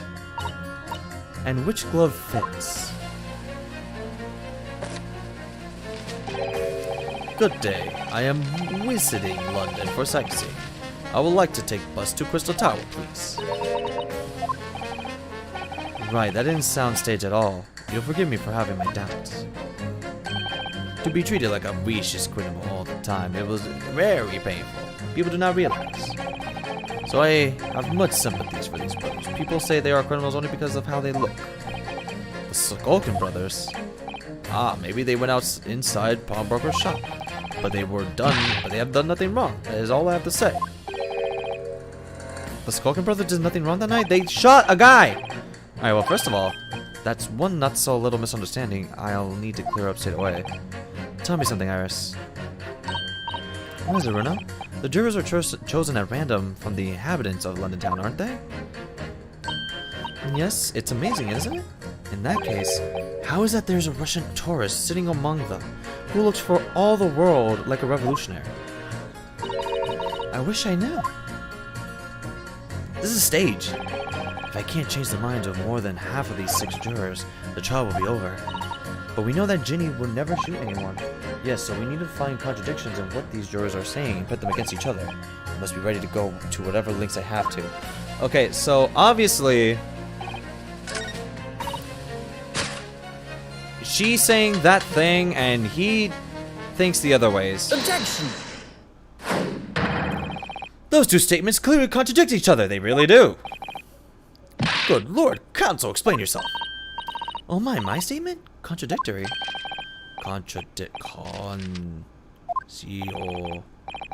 Juror number 6, you've got the wrong end of the stick. I do not have the stick. I have mouse. As juror number 2 said earlier, when the Skulkin brothers fled the scene on the night in question, they fired a shot from their revolver. Yes, they shot Mr. Porchoms in the abdomen, I understand. Surely you're not going to tell the court now that you didn't hear. Abdomen. IBD. Sir? Sorry. My English is still learning. You are telling the court you didn't hear. Forgive me, I did not hear. Here's the word abdomen. Part of person's body containing stomach and other vital organs. Is this what you mean? You should say in plain English. I am Russian, not native speaker. Who thought it was a good idea to let this man be on the jury again? So, you are telling me these brothers who look like criminals were lying? They said before we never done anything, but the truth is they shot detectives. This is double negative. Yes, that's exactly right. Lying is wrong. Do not kill the mouse! Especially when lie is said by a person who looks like a criminal.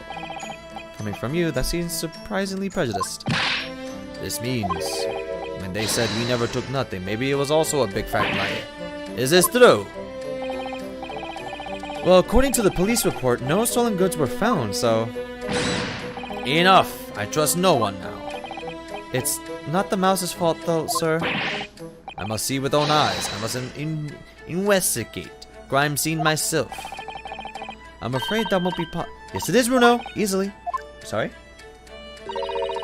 With the prints from Hurley's red-handed recorder, if you compare the print pictures, that pictures Ginny, and the next print from a half hour later, you'll be able to see straight away if anything was taken or not. Cooey, Mr. Prosecutor. Tut. Calling on the prosecution in the middle of the summation examination of all times. The print showing the accused threatening the victim after she broke into the shop is this one.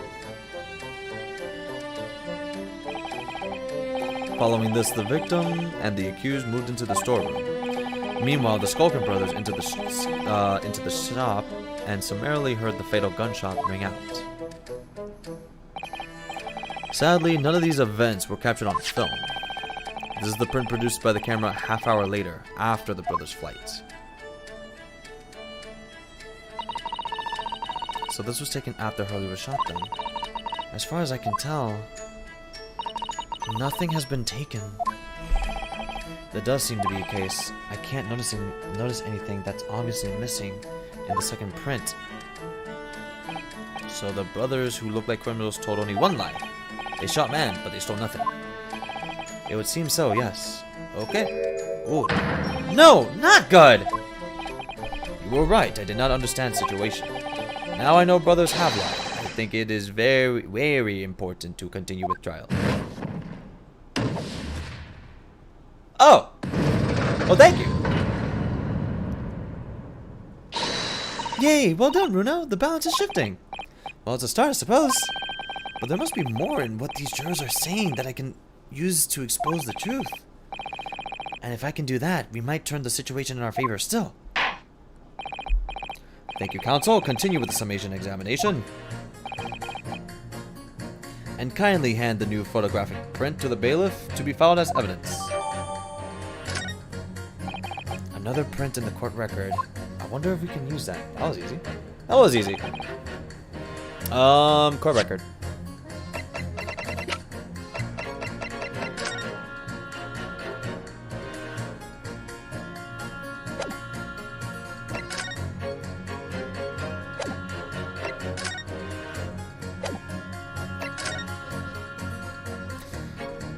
The lamp. The lamp has been broken. At that time.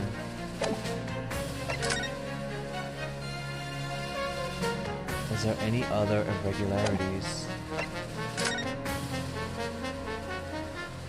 It doesn't seem so.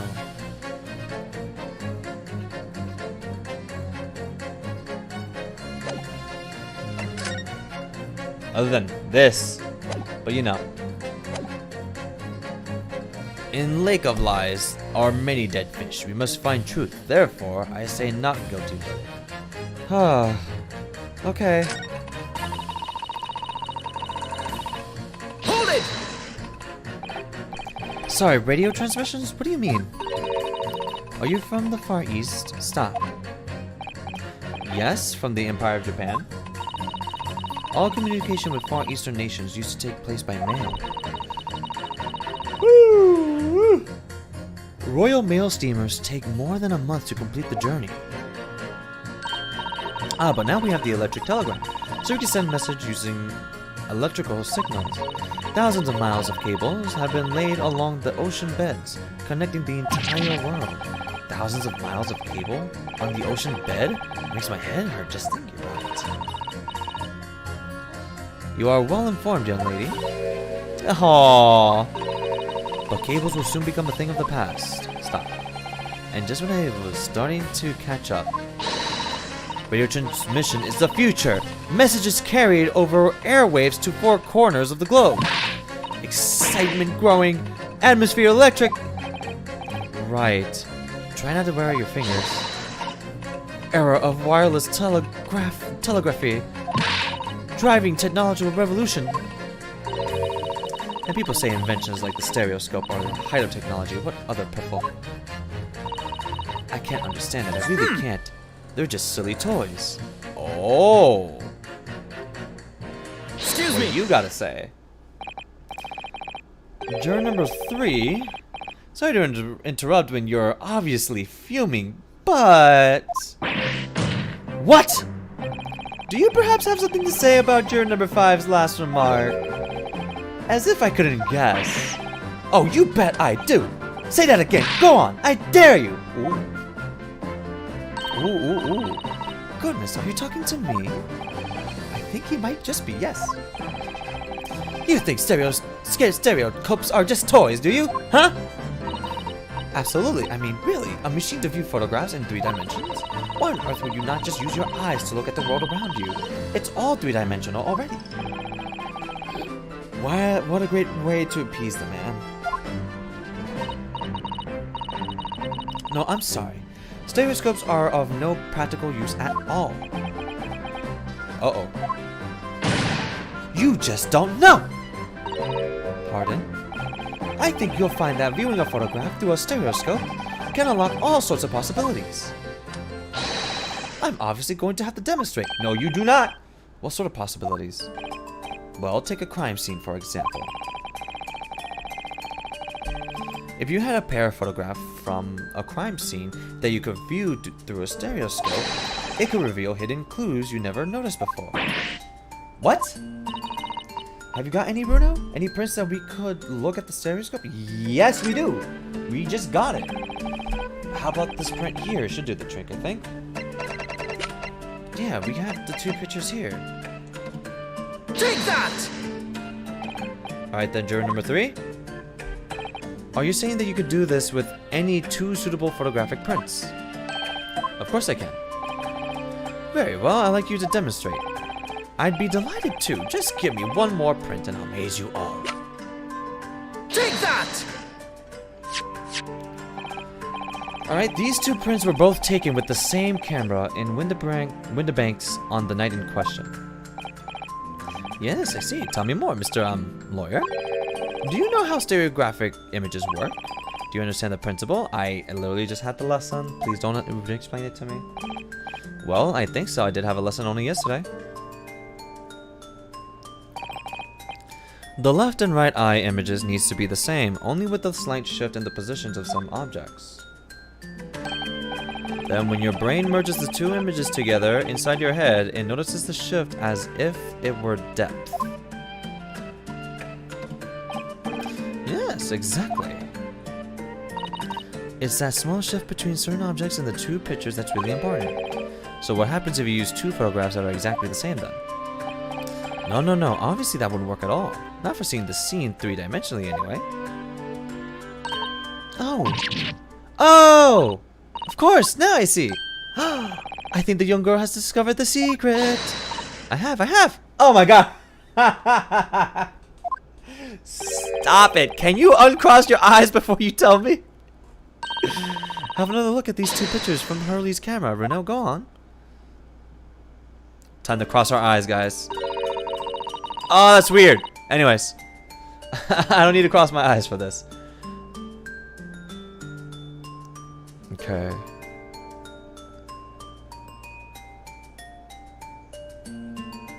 Everything is the same but the lamp. Literally. Can you see that there's a really obvious difference between them? Of course there is. There are two people in the first and no people in the second. Well, yes, you can see that straight away, but now, try looking at the pictures in 3 dimensions. Alright, I'll give it a go.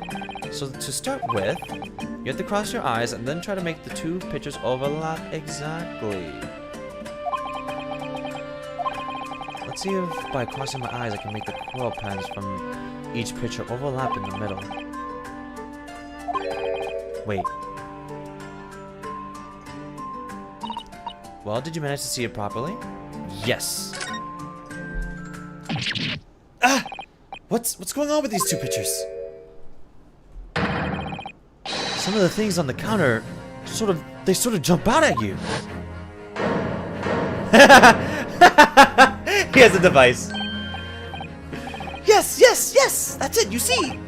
That's the other amazing power of stereoscopes. The other amazing power. Is someone going to explain this black magic, eh? Why the deuce do some of the things on the counter seem to jump out at you like that, I think you'll find that if you consider the basic principle of stereoscope, you'll answer your own question. Basic principles of the stereoscope? It hurts my head a little bit. As I said before, if you try to look at the two identical pictures using a stereoscope, it won't work at all. It's the slight shift in the positions of certain objects that lets you see pictures three-dimensionally. In other words, even though at first glance it seems the objects on the counter haven't moved at all between two pictures, this shows that actually there must have been a slight shift in their positions. Yes, it has. The picture on the left, it was more forward, and the picture on the right is more backward. I was mostly paying attention to the lamp here. There must have been. Now, hold fire there, sir. Got a reasonable grasp of this whole cross-eyed business now, I'd say. But why the devil does this shift between the two prints exist in the first place? Well, what's the answer, fellow? Come on, you're the cross-eyed master. Whoa, me? I haven't even... What? I haven't the first idea. You know, Runo, it's quite simple. It is? Just think it through step by step. The first photograph was taken at 1 AM. Then 30 minutes later, the second photograph was taken. But the position of some items on the counters appears to have shifted slightly in the interim.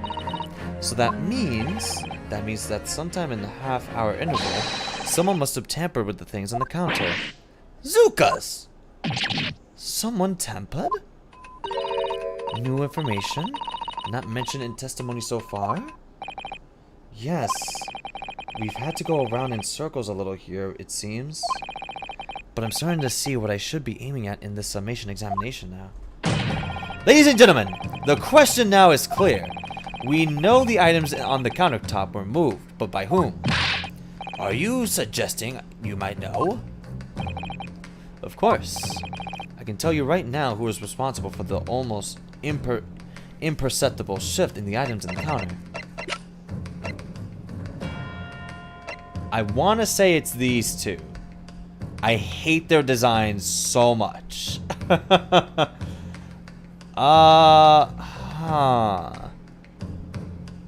But it's those two. Take that! It was the witnesses currently in the stand, the Skulkin brothers. Wait!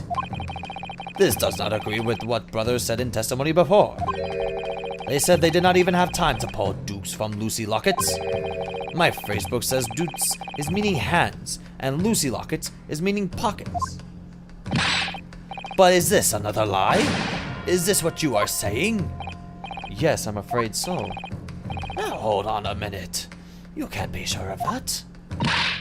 I quite agree. The accused is a common pig person after all. It's perfectly possible that she went through the things on the desk to see what she might see. I think that's unlikely. And why exactly? As you can see from this photographic print, the defendant was pointing a gun at the defendant. It would seem, as my learned friend indicated, that she was coercing with Mr. Windibank to open the storeroom door. In other words, Miss Lestrade's interest lay within the storeroom, not in the main shop, giving her no reason to touch anything on the counter. All of which points to one thing! The Skulkin brothers have omitted key facts in their testimony. But the accused is a pig purse, common gutter trash. Why look any further for the wrongdoer here? Because the Skulkin brothers are thieves, madam. No better, in fact worse than a pig purse. I believe that these brothers were looking for something on the victim's counter that night. Ladies and gentlemen of the jury, if you would condemn the defendant on the grounds that she's a pickpocket, would it not be at least be right and proper to thoroughly scrutinize testimony given against her by two thieves? Well said. I, for one, would like to hear more from that shady pair. He used his head. Thank you. Can you all see now? I think you'll find stereoscopes aren't playthings. You've seen their extraordinary potential firsthand.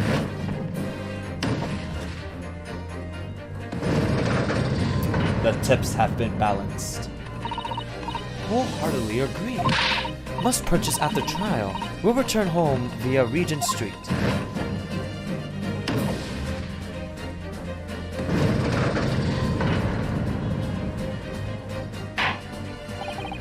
Well, it would seem this trial has yet to run its course.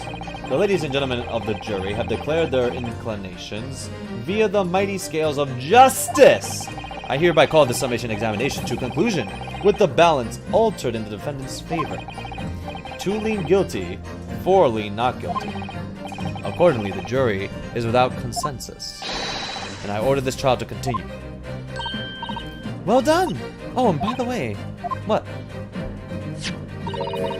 You should hold on to this, Runo. You never know when it might become useful. Twice in one trial would be unusual, surely, but all right.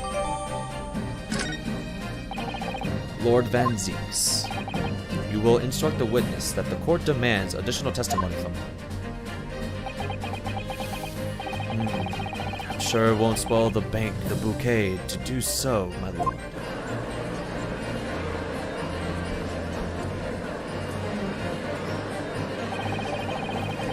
I've won myself another chance to probe that pair about their activities that night at least, and I won't stop probing them until I've proven that Gina is innocent.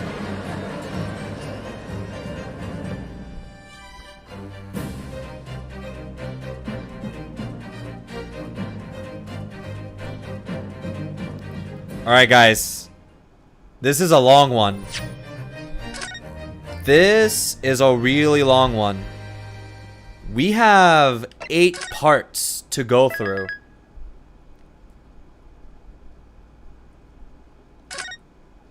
Yep, we have 8 parts. I think we're in part 6?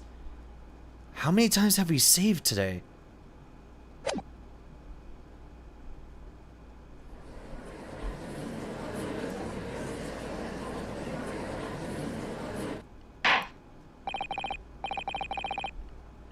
Order, please, let us resume proceedings. 8? Yes, we are in part... I think we're in part 6. Yes, we are. We're in part 6. So, after we finish part 6, we're going to have to save again. Are you sure you could Are you sure you can fit the whole night? Yes. Witnesses, you will now retake the stand. There's 2 more parts. We can end this tonight.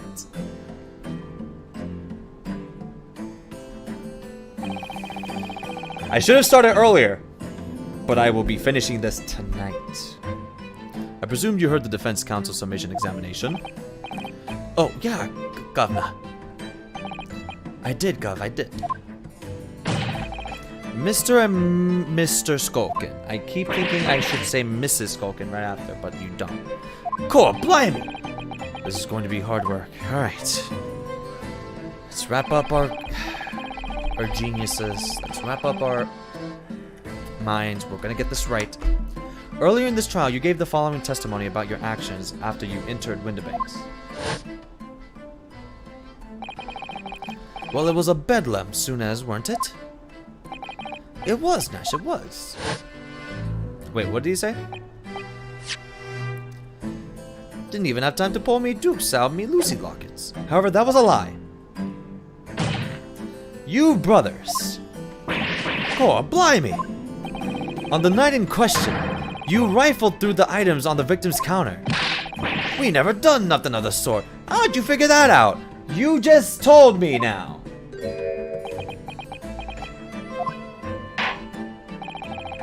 You will now give formal testimony once again. You will tell the court precisely what happened to the night in question, and this time you will tell the truth.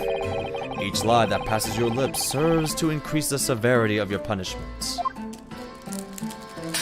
Oh, yes! And that gentleman may deal a crushing blow to your chances of ever seeing the light of day again. A thought worth pondering, perhaps. Indeed. Say no more, Gov. We hear ya. We'll blab, we'll squeak, we'll peach.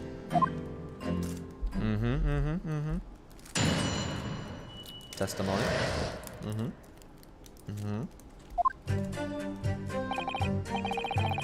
Alright, we did knock a few things over, but we weren't rifling for nothing.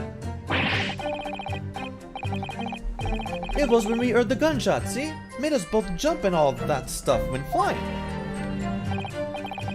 Lummy, it didn't give me a fright. We was thinking the shooter'd come out the door and get us next.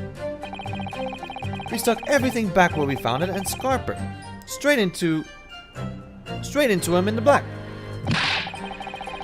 We couldn't have shot the pawnbroker, see? We never even had the chance, did we?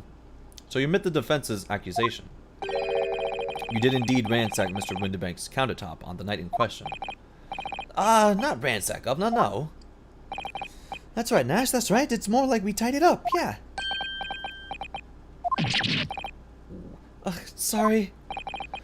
By their own admission, these brothers entered the pawnbrokery under dubious circumstances. However, they panicked and fled on hearing the gunshot, having first made good their mess. The way you say it, we hardly sound like roughs at all. We don't, Nash, we don't. Can't he make us sound a bit more cutthroat?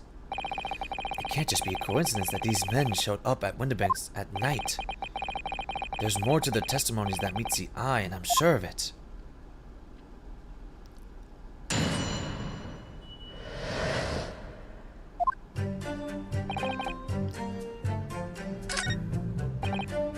It was when we were at the gun shop. Hold it! So what you're saying is, the sound of the gunshot shocked you so much you knocked all those things off the counter? Well, it shocked one of us at that much, yeah. This bag of nerves needs to learn to keep his shirt on. Look, it was loud, alright? Blimey, me dead granny would have woken up on that bang. Big bro here screamed like a bloomin' baby and fell over. Oh my god, it's Mario and Luigi.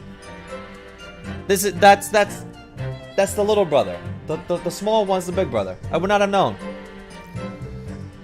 And fell over on the counter. He knocked over a load of books, a candlestick, and some skull whatnot. That got tangled in some marionette. One knocked over a picture frame. One knocked them scales on the floor. You've never really mastered working quietly then. What a racket me Granny would have had been scared back into her grave at a clatter like that. So in short, the gunshot took you by surprise. And then some. I mean, it was quiet as a mouse, and then all of a sudden, BAM!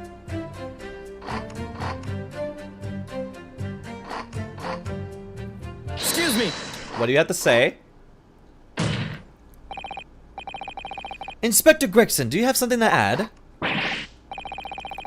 Like I keep saying, I don't appreciate being lumped in with these scoundrels. No, something to add about their testimony. You seem to react just now at Mr. Skulkin said. Did it make you think of something? You're still streaming? Yes. Because we're at the end. This is the finale. We're going all the way. It's probably nothing, of course. I wouldn't even bother to mention it. Only, well, the fact is, cases don't get solved if you ignore the details. How about you just tell us what's on your mind?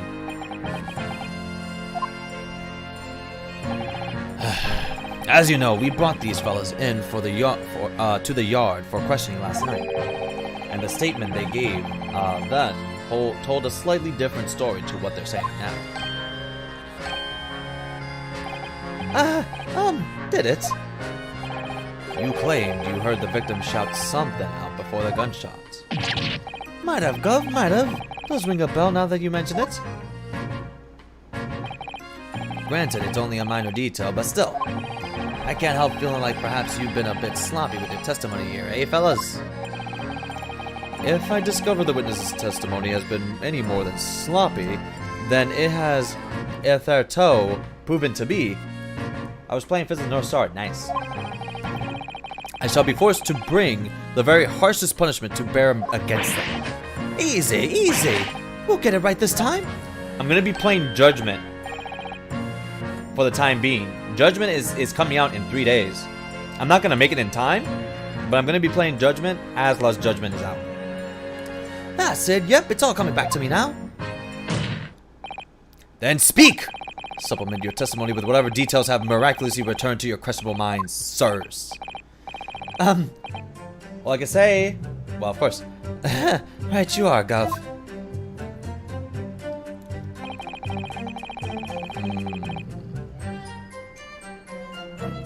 Just before the gunshot, we heard a voice yelling out, "Give me that gun." The bloke what owned the place was holding a gun, so he just fired, instead of yelling at the girl. Wait. Excuse me.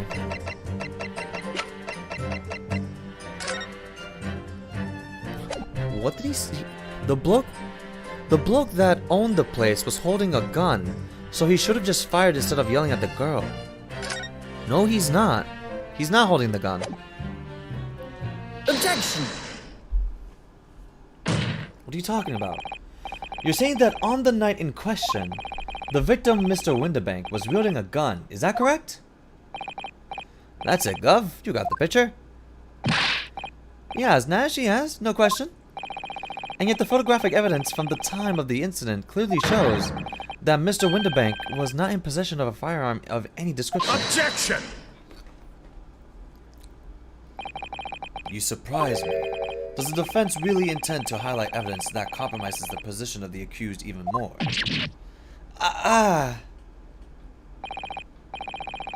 Furthermore, the defense has failed to establish that the photographic print presented was taken a suitably short time prior to the victim's death. Your chronology is severe lacking, counsel. Yeah, that's right. Too right, Nash, too right. The old geezer could have been about to turn the tables on the girl, eh? Hardly likely. No, I'm afraid this won't stand as conclusive evidence. Ugh. Continue with the cross-examination, counsel, and heed my earlier warning, witnesses. What? The Skulkins never skulk. Huh.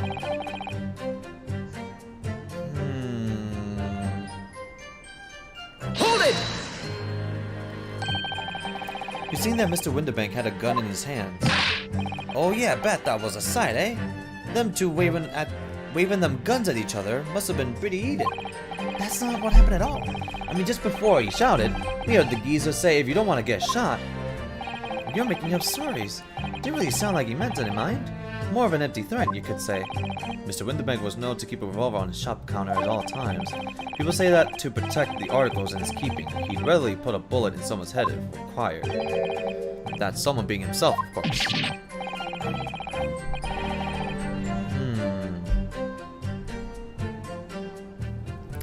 Good grief, extraordinary devotion indeed, if alarmingly misguided. Well, he certainly sounded like he was ready to pull the trigger the other night. Only the person he was gonna shoot beat him to it. Cooked his goose proper. Bet he wished he squeezed the trigger instead of wasting time shouting, "Give me that gun." It was directly after those words that you heard the gunshot? It was more or less the same time, Gov. Give me that gun! Ah! Kind of thing. Yes, a career in acting very tragically missed. Then we heard the sound of someone hitting the deck, before everything went quiet. After that, we done a slapdash job tidying the place up.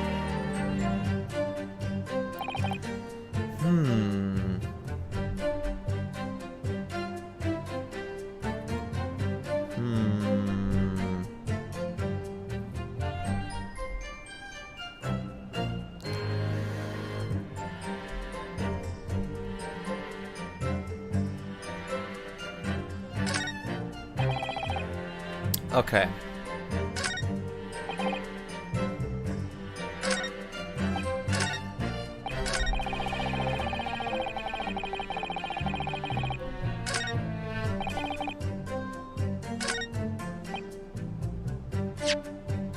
Hold on. This is all too weird.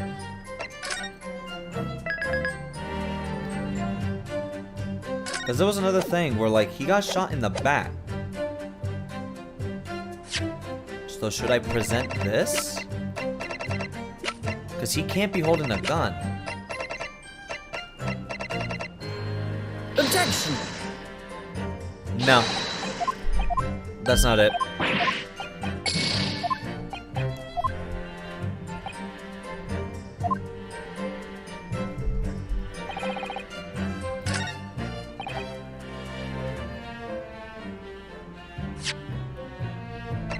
Would it be here? Objection! No, that's not it either.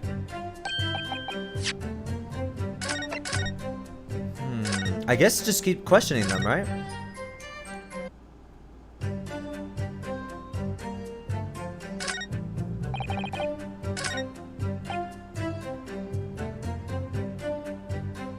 Hold it! If that's the case, then why didn't you testify the effect in the first place? Well, you know, we ain't exactly squeaky clean, are we? We ain't, Ash, we ain't. If we admitted to something like that, people would think we was up to no good. Well said, Ringo. Me old China. We'd only land ourselves in even more trouble. And in fact now, as a result of lying in your previous testimony, that's exactly what you've done, landed yourselves in more trouble. Ah, well, that's rotten luck. Says the rotten apple eater. Witnesses, explain your actions to the court. Why did you ransack the victim's counter? We never ransacked nothing. Right, Nash, right? After we tied the place up? Sorry.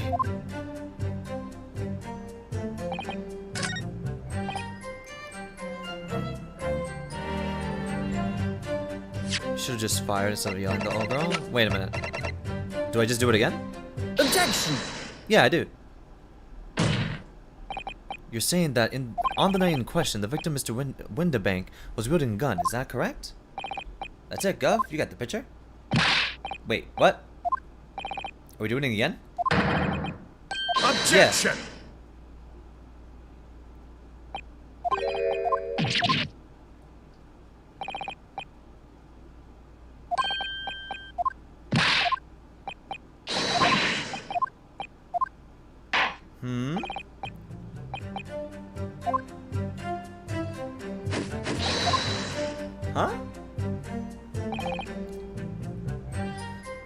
Do I have... Hold on here. Do I need to read this?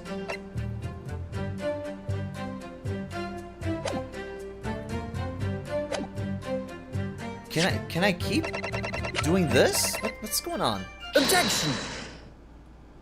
Yeah. Objection! Huh. Do I have to question them? I've never seen this happen. Where you can repeat this.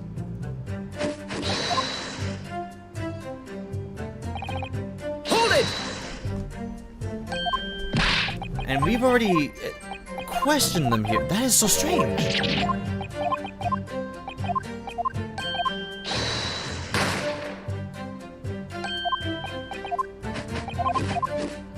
And from there, that's where I'm like, okay, should I...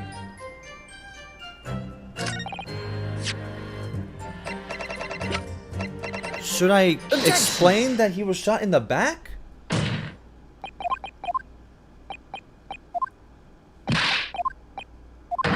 Objection!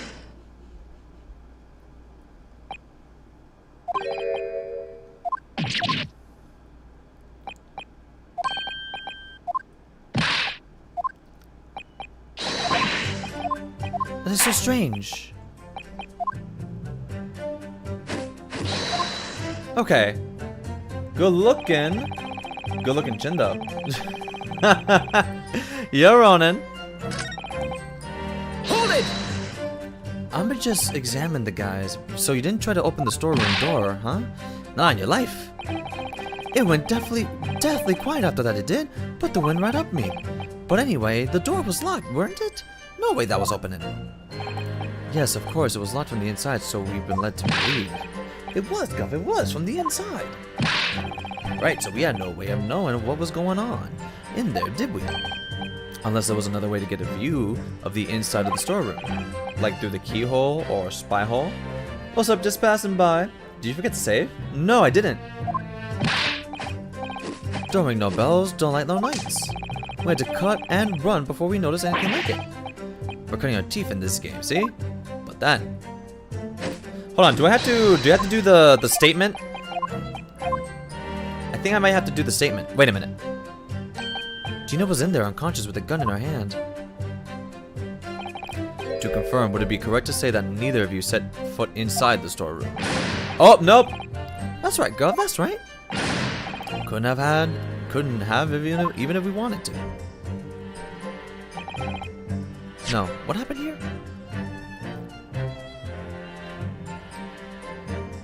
Don't ring no bells, we had to cut them and run before we noticed anything like that.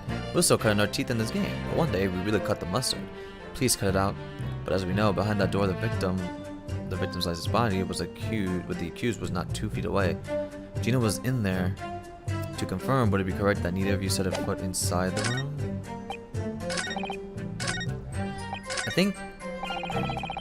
I think I might have to do this again. Hold it!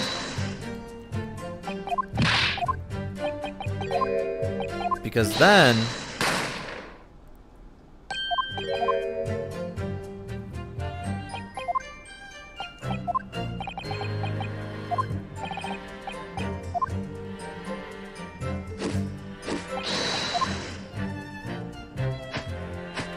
No. I definitely did it after.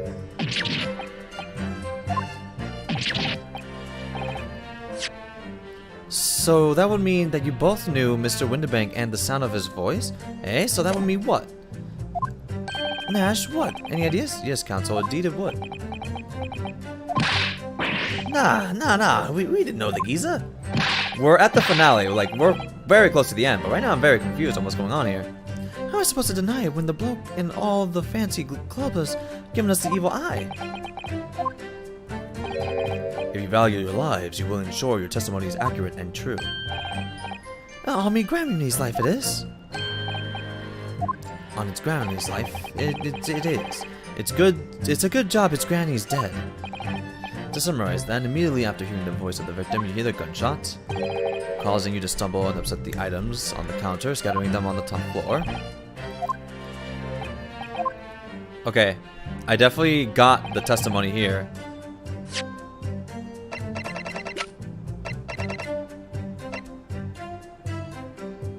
Objection! Let's do it again.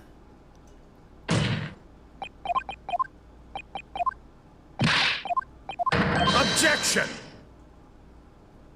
Oh! It changed! You surprised me. Does the defense really intend to highlight evidence? Oh, wait, no. No, it didn't change.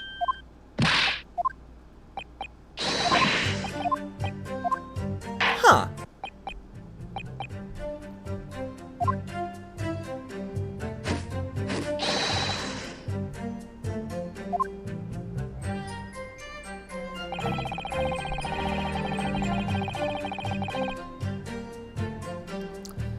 Okay. Hold it! I'm gonna let this run.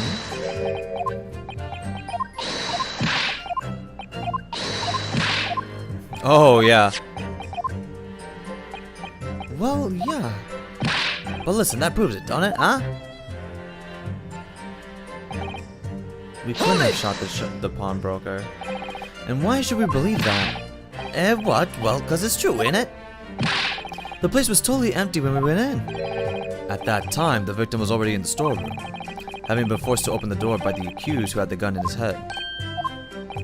In other words, on the night in question, these two witnesses never laid eyes on the proprietor of the pawnbrokery, Mr. Windibank. Correct? You've got it, mister. Down to a T. So the Skulkin brothers never actually encountered Mr. Windibank. Is that really true? That's it? That's the full extent of their testimony? What is it, Runo? You look very fierce. I could pour you some herbal tea if you're tired. Thank you, but I'm fine.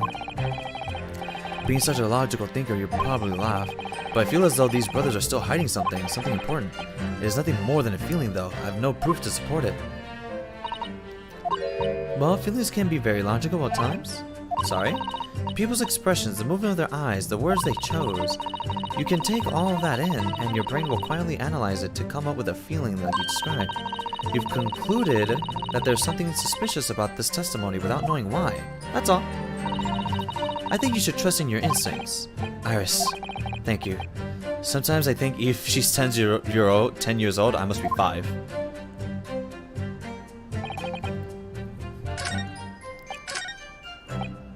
This is weird. This is very weird.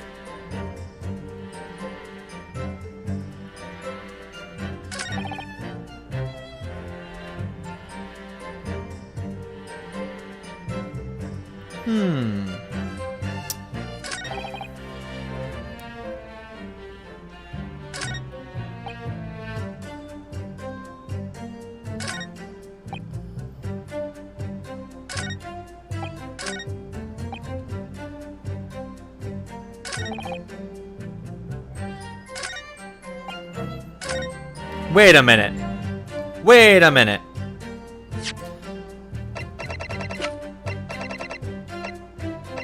Objection! No, it's not that one. It's not that one. I'm like, is it the other picture? No. What the hell? What could it be? Hold on.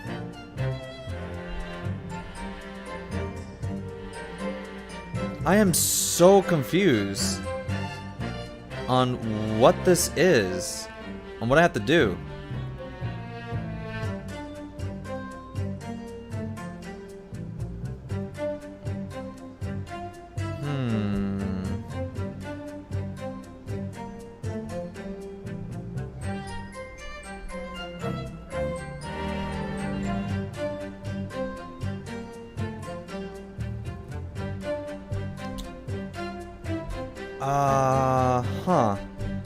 I'm trying to see if there's any information I can get here, because I feel like I'm missing something. I've just examined every single one.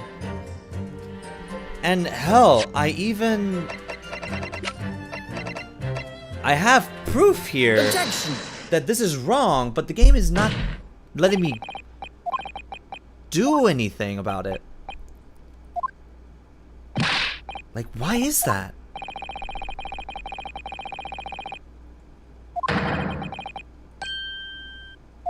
Objection!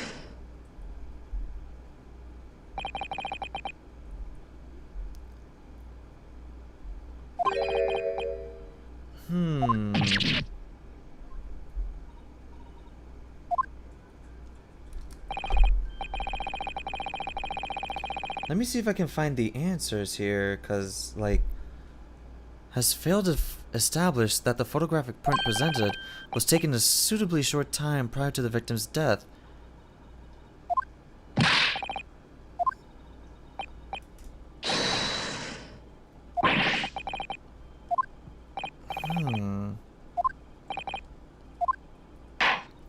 So this has to do something with the time.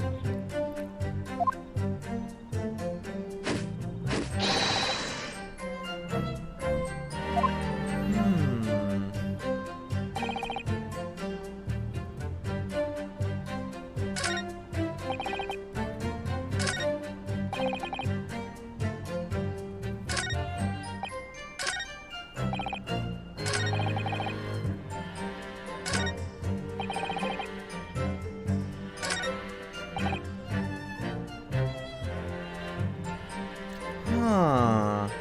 This is very strange.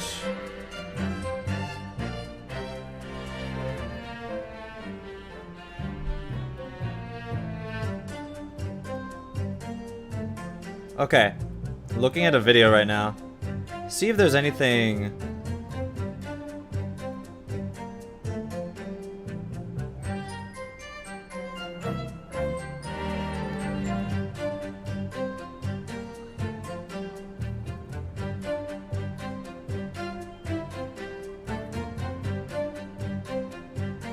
Wait a minute. Wait a minute. Wait a minute.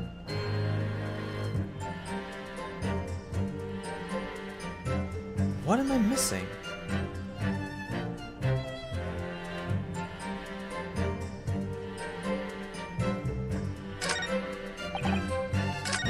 Gregson! Hold it!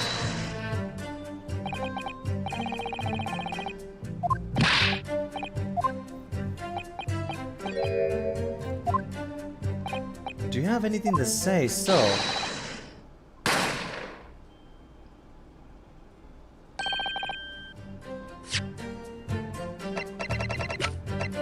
Can I stop them right here?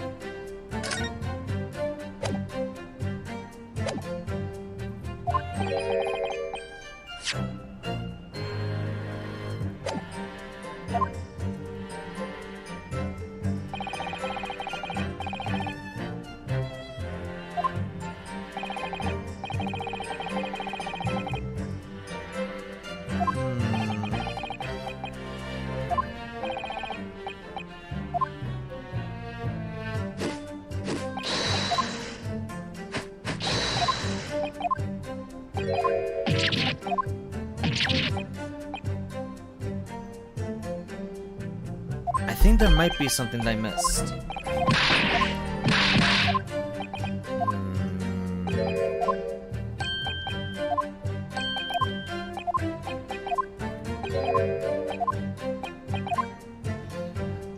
I'm in the right direction. Hold it! If that's the case, then why didn't you testify to that effect in the first place? Well, you know, we ain't exactly squeaky clean. We ain't Nash. I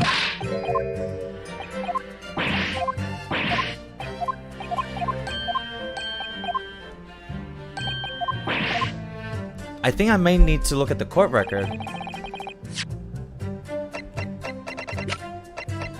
No. Not you. You.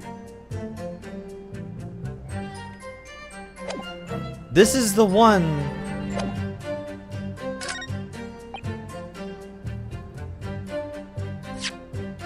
I needed to worry about as well. Objection! Ah. It was that one. It was the wrong picture. Son of a gun. So you're saying that on the night in question, the victim, Mr. Winterbank, was wielding a gun. Is that correct? That's it, Gov. You got the picture. Now it all makes sense. Son of a bitch. Son of a bitch.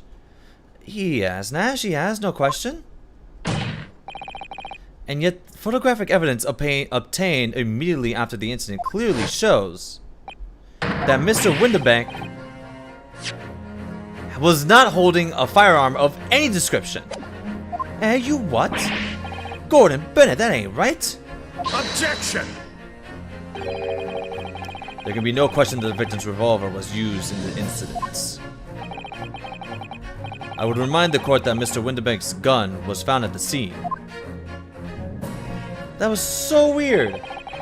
Not only was it identified as a murder weapon, but it was found in the accused's hand. The fact that you could get the wrong thing, but not the right thing. The right thing, but not the wrong thing. It's weird. That was very weird. I was never in that situation before. Yeah, that Multooler was used the victim's own gun to finish him off. Give me that gun. Bam! Kind of thing. Hold it! Say exactly where you are, right there. Eh? If the crime had taken place as you so colorfully described in your testimony, it would give rise to an undeniable significant inconsistency in the final moments you just acted out. Goodness, are you sure, counsel? You intrigue me, my learned friend, but let's see some evidence to support your claim. Where's the proof that demonstrates this inconsistency in the witness's portrayal of the victim's final moments? And that's where this comes in! The autopsy! According to the testimony, the witnesses claim to have heard a shout of "Give me that gun," followed by the gunshot. Indeed, and with the two events happening almost simultaneously, or so we've been led to believe. That's right. Now, if that testimony is true, it would mean that at the moment of death, the victim and his attacker would have been facing each other. However, if the in the autopsy report, it clearly states that the victim died instantly after being shot from behind. Ah. So, as I stated before, there is an undeniable inconsistency in your testimony, Mr. and Mr. Skulkin. Nyaka! But in God's honest truth. Uh-huh. It is, Nash, it is. When he was shot that night, the shopkeeper had a gun in his hand. We saw it with our own bleeding eyes. Did I hear you right just now? You actually saw Mr. Windibank holding a gun? Something like that might have slipped out. Ladies and gentlemen, you have all just heard the admissions by these two witnesses that on the night in question, they actually saw with their own eyes the victim wielding a gun, which can only mean that despite their testimony to the contrary, the Skulkin brothers must have encountered the victim in person. Nash, Just say the truth, man. Order! Oh my god, come on. Witnesses, explain yourself at once. Well, the thing is, it weren't supposed to, It would seem. So, when's fight, my good sir? What are we talking about? Fight night is not going to be coming on until, like, Wednesday. I'm going to be working, all week. All I have are mornings. It would seem that my previous warning fell on deaf ears. And even then, I'm planning to play judgment. I made it quite clear that false witnesses would be the death of me. Are you trying to fight me in Street Fighter V because of Rose? Am I to understand that you replaced the untruth of your original testimony with renewed lies? I'm ever so sorry, Governor. Truth is, Cut it out, Nash, cut it out! If we blab now, you know what he'll do to us. He? Who are they talking about? Oh, okay, that's all I need to know. Let me make your position here perfectly clear. You will talk. There's no other option available to you. Bruv, come on, the game's up. But he'll have our guts for Goddess. In case it hasn't quite sunk in yet, no matter how hard you try to hide it, the truth will come out.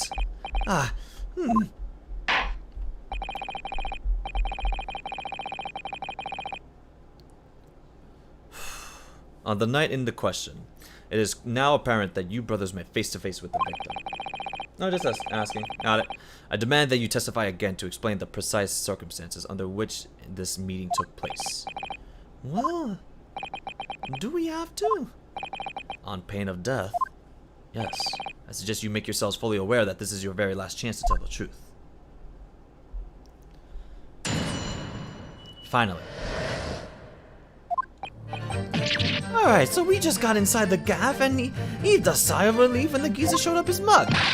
Give me that gun, he bellowed. And then he flew at us like he was possessed. I thought we had it. Oh my god, I was just lying. But no, geezer, the bloke was strong as an ox. He chucked me over the counter. That's a lower. Oh my god. I pulled me gun on it. And then he legged it through that door into the back room. We never had nothing to do with killing him. That's what happened, I swear. So you're now telling us that moments before the victim was killed in the storeroom, you in fact encountered him in the main part of the shop. Well, yeah, sorry.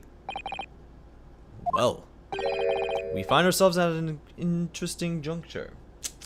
This changes matters considerably. But honest, Governor, this time, Nash, this time, we ain't got nothing more to hide. Very well. Counsel for the defense, you may proceed with your cross-examination. Yes, my lord. This is it. The moment I've been waiting for.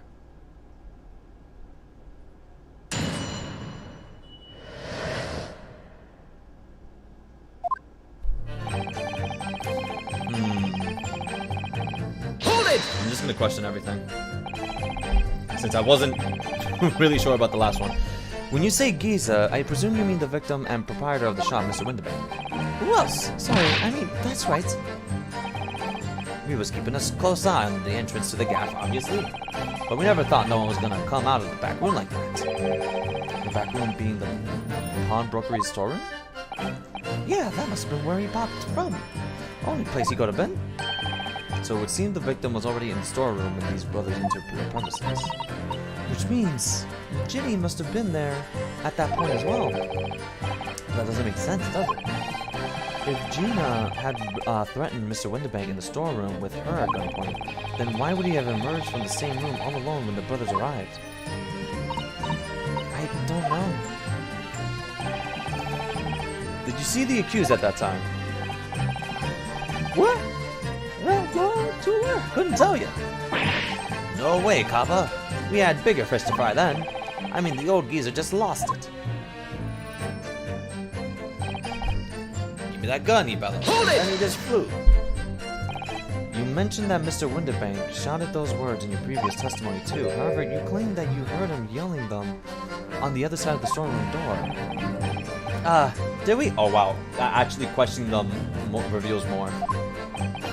But the truth is, he was shouting those words at you, wasn't he? Well, yeah. Was the victim Mr. Winterbank wielding a gun at that time? Was he ever? Blimey lummy, a great ugly barrel he had, pointed straight at me frontispiece. So what you're saying is, you definitely saw Mr. Winterbank with the gun at the time, right? It is, Guff, it is, spot on. Then all of a sudden, he came at us, he did. It was bedlam. I didn't know who was going for who. You were clearly all going for each other. Like Nash said, we thought we had it. I mean... For no geezer, the bloke was strong as an ox. Hold it! Chucked me over the counter. Yes, I noted that you mentioned the counter in your previous testimony too. Well, yeah, of course we did. He knocked over a load of books, a candlestick, and some skull whatnot. They got tangled into marionettes. One knocked over a picture frame, one knocked them scales on the floor. So in fact, it wasn't the sound of the gunshot that shocked you and made you knock those things on the counter. Well, Big Bruv here was flying over that counter like a gunshot, I tell ya. Then the old geezer pinned him.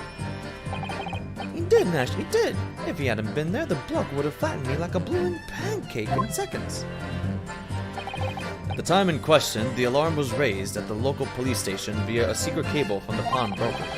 There was a button under the counter used to activate it, which was presumably pressed by the victim.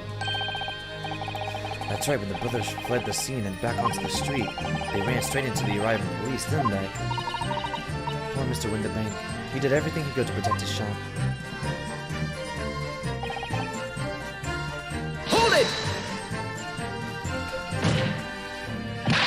Were you intending to shoot Mr. Winterbank?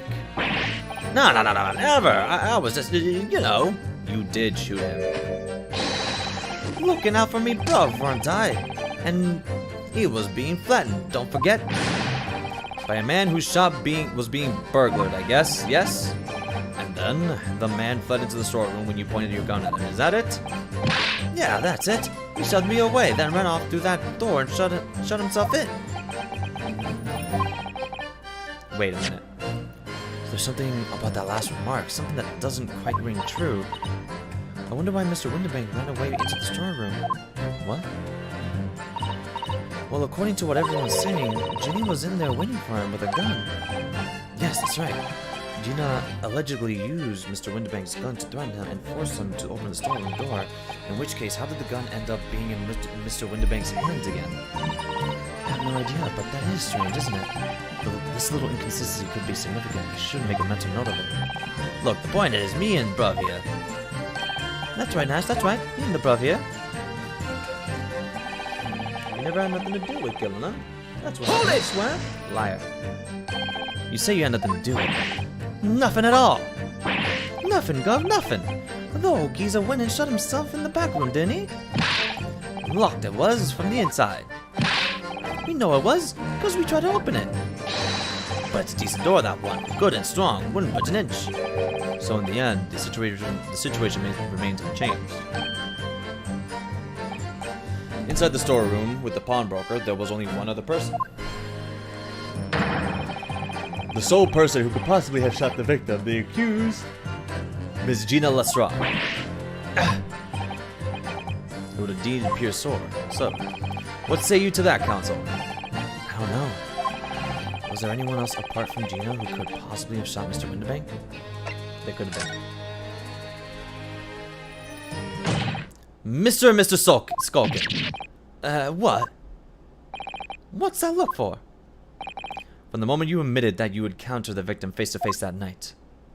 The course of this trial changed completely. It did.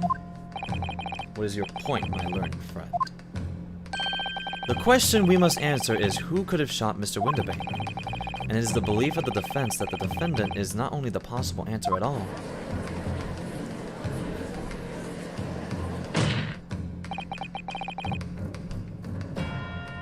You have my attention. In that case, let us return to this plan of the premise. Oh? The victim was killed in the storeroom, which was locked from the inside. Those are the facts. So pray, what other possible answer to the question of who shot the man could there be? Counsel, you must now provide answers to the court in respect of two conundrums. Two, my lord? Oh. Twice as many chances to be right, maybe? Indeed. Namely, from what location did the culprit shoot the victim? And furthermore, where was the victim at the time? Understood, my lord. Are you alright, Bruno? I'm not entirely sure. But there's one thing I am sure about. If I can prove there's a credible new alternative to what happened, it would change Gina's prospects hugely. So now, time for some clarity. Show the court on this plan the answers to the questions posed by his lordship. If you believe someone else could have killed the victim, indicate from where that person would have fired from. The gun. Would have fired the gun.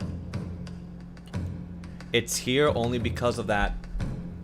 You can see inside. You can see inside. And if they were already going after him to that door, they would have just opened that freaking door, the little window door, shot right there. Take that! And left. The defense believes that the culprit could have shot the victim from this location here. And in answer to the second question,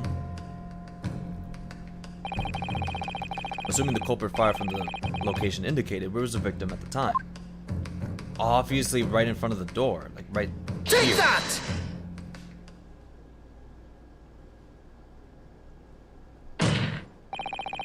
The culprit shot the victim from outside the storeroom. Continue. Mr. Windibank died instantly from a bullet wound in his back. Looking at the stain of blood of the storeroom floor, it doesn't appear that the body was moved after death, which tells us that he was almost certainly shot while he was in the storeroom. However, the crucial point is, where was the shooter when the fatal bullet was fired? So you are adamant that the shot was fired from outside the storeroom? Yes. According to the Skulkin brothers' earlier testimony, I pulled my gun on him, and then he legged it through that door into the back room.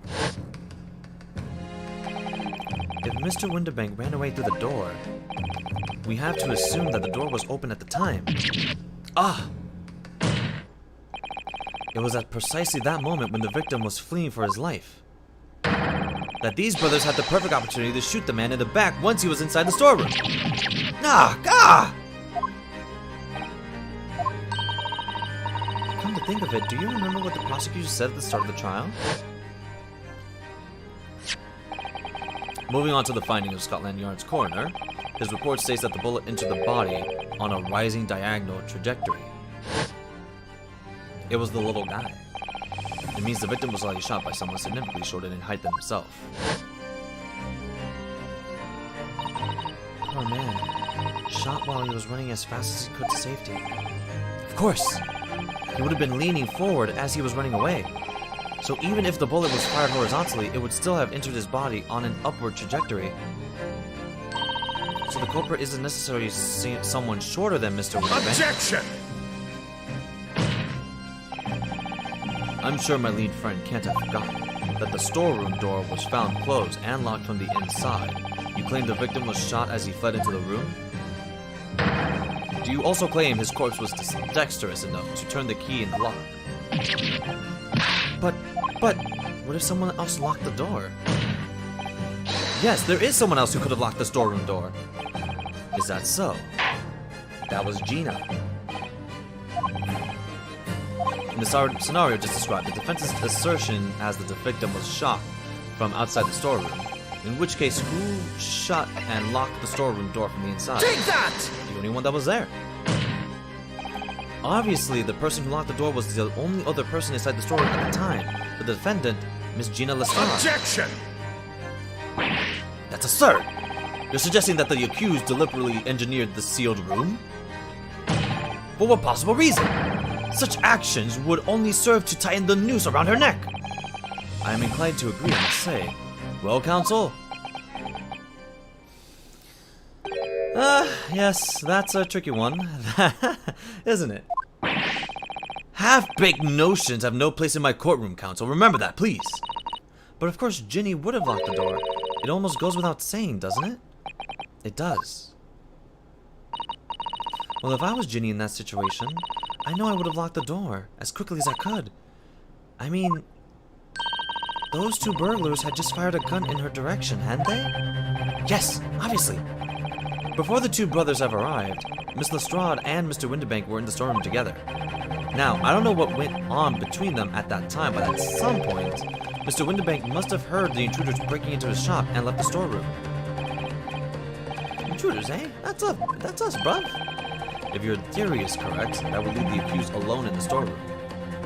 Yes, it would. Then probably only moments later, the victim fled back through the storeroom door, hoping to escape danger.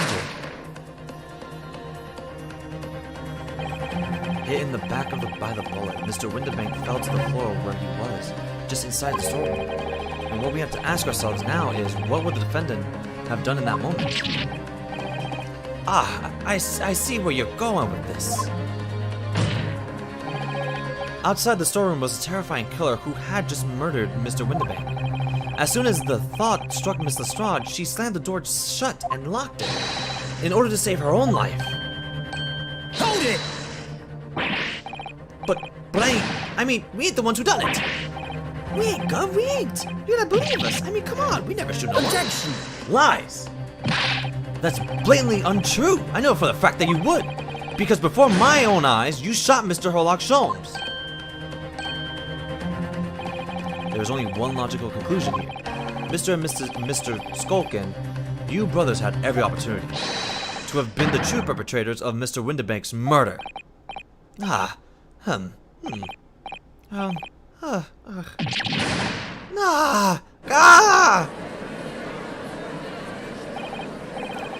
Where does this lead us? You mean to say it wasn't the pickpocket who shot the pawnbroker at all? I should have known it was those three brothers. They look as shady as the dense forest. That was amazing, Luna. All the members of the jury seem to be firmly on your side now. I know, first time ever, and probably the last. Well, I think you've done it. Surely that'll give us the verdict of not objection. An admirable effort, my learned friend. What's this now? He's laughing. I don't like that he's laughing. You find the situation amusing, Lord Van Zieks? I myself find the defense argument most persuasive.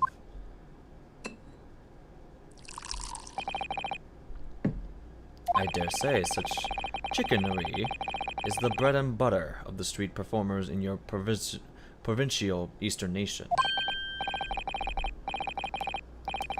But such blatantly malicious conjuring tricks amount to nothing more than inexcusable pettifoggery here.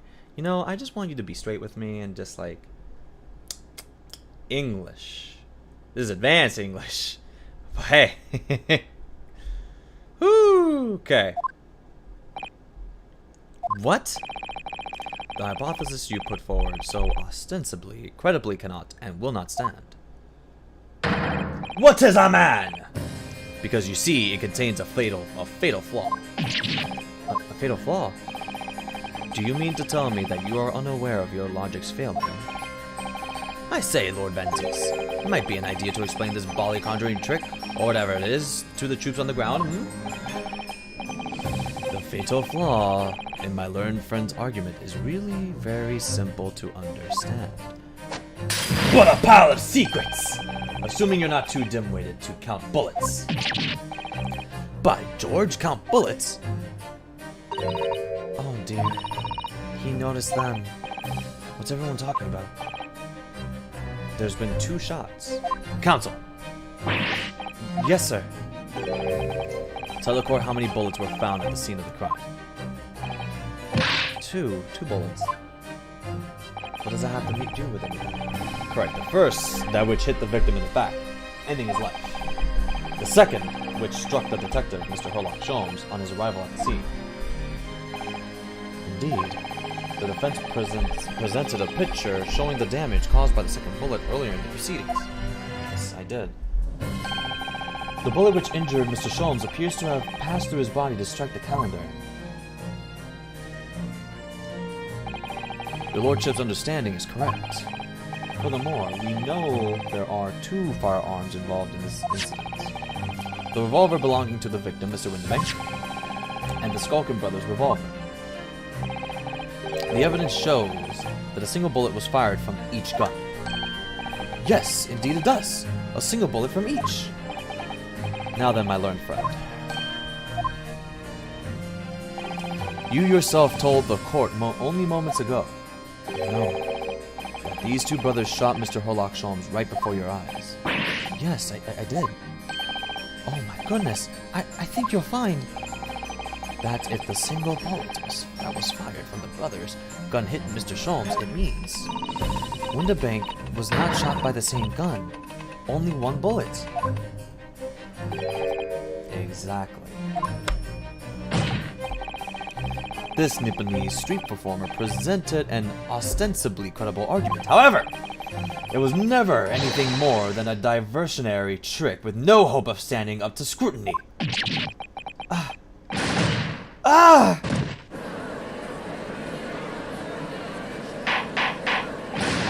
Order, order, order!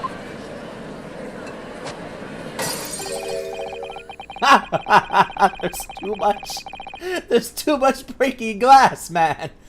Pray forgive the discourtesy of flinging the dregs of this hollowed nectar into the public gallery. Lord Van Zieks. But this court needs to open its eyes. The accused, Miss Gina Lestrade, is no ordinary little girl. Despite her young years, she can regrettably no longer be described as a juvenile.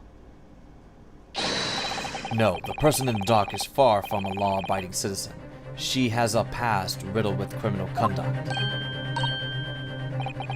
The truth is, the accused broke into the pawnbrokery on the night in question with loathsome intent.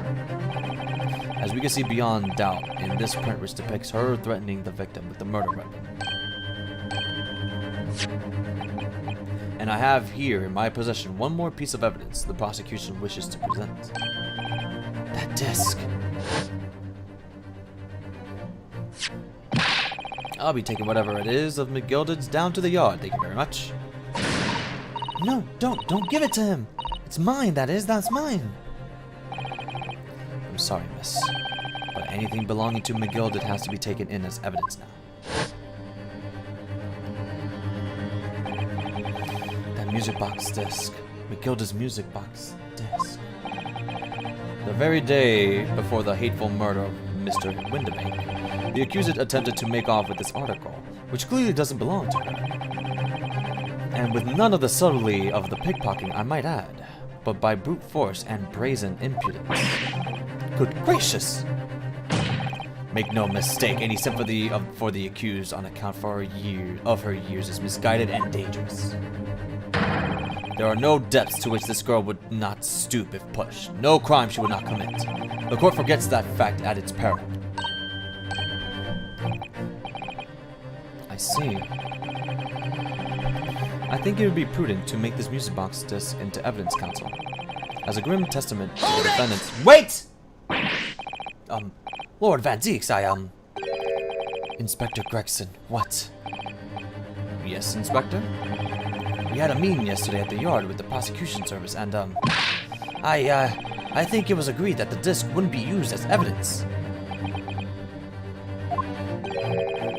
What's this all about? Why is the inspector acting strangely? That's the first time he said anything to Van Deeks at all. I am unaware of any such meeting. But those were the instructions, right from the top. The government bigwigs were insistent. Inspector, I am the prosecutor, and I alone determine how to present my case. Your warning is noted. Thank you. The prosecution wishes to proceed with submitting this disc as evidence, my lord. Indeed. Bailiff, he is going above government for this? The prosecution has established the accused's motive, opportunity, and baseness of character. There is nothing more to add. Oh, you think you're done? Ladies and gentlemen of the jury, I await your informed decision and rest my case. I don't believe it. I had the jury on my side for once. For all 5 minutes. That was 5 minutes? Phew. It wasn't even for 5 minutes, Reno. My lord. I wonder if I might say something at this point. Proceed, Mr. Foreman. Been stumbling about it in a bit of a fog up to now, if truth be told. But all of a sudden, the answer is barely obvious to me and my men. There's only one thing to it. Oh no. Very well, the court will hear from the jury. Ladies and gentlemen, you will present your leanings as the defendant's culpability. Guilty. Guilty. Oh, come on. Guilty. Oh, come on. Guilty. Guys. Guilty. Damn it. Guilty. What? Damn it. We have a consensus among the jury, it seems. When you have eliminated the impossible, whatever remains must be the truth. That's my line. I wrote that for Hurley. Ah! How dare you use it against us? Don't worry, Iris. I don't think we're finished yet. There's still more to this case than we realize. There must be, because there's one thing that I'm absolutely certain of. Gina didn't shoot Mr. Windibank. That's beyond any doubt. Very well.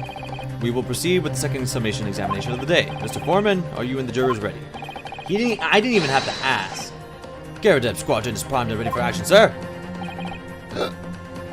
Very good. So, ladies and gentlemen of the jury, You will each explain on what grounds you have now determined the defendant to be guilty.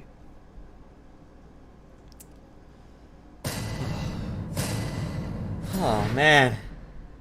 How much longer? There's still 2 more parts. Ah, Jesus. I think we're gonna have to do this next time. Damn it. It's so long. Wait a minute. No. No, it's not. I think we could do this. Let's try it. Once a rogue, always a rogue, I say. Different breed to us law-abiding citizens. As only 2 bullets were found at the scene, I would say the whole case is done and dusted. You don't need a stereoscope to see the truth here. Every which way you look at it, it was that pickpocket. I never imagined that simple operation would cause me such grief. The accused attempted a theft on the previous day. I can see I'm in for a busy day ahead. Oh, wait. I am a ballistics expert. I have seen many shootings. There is nothing I do not know about guns. Are you sure? I think. There's still 2 more parts. And it's gonna take time. I think we could finish 1 more part. And probably do like a double whammy stream the next time. I don't think I can finish it, but I do think I can at least finish this. It would seem there is little remaining room for doubt. Have to admit, I was rather bowled over by the argument put forward by the chap in black. But when that fell apart like a house of cards, I saw that I'd jolly well been hoodwinked. Well, no more! Ugh, the whole courtroom is turning against me. It's not fair, Iris. That prosecutor's being mean. Just because Ginny's done some things she shouldn't have done in the past. That doesn't make her a murderer. Allow me to savor this fruity vintage while I savor the spectacle of your fruitless debate on the matter.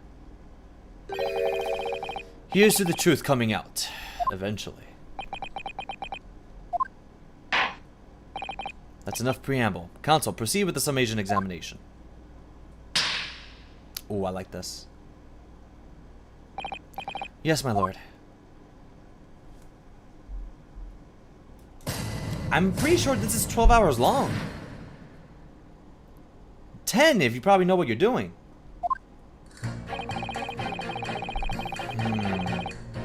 Hold on.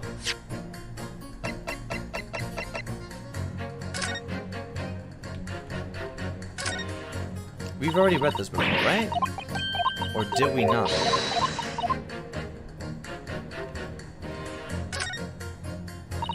There's a sensational story lower down on the front page as well. Ministry Mole, classified secrets may have been leaked overseas from the Ministry of Justice.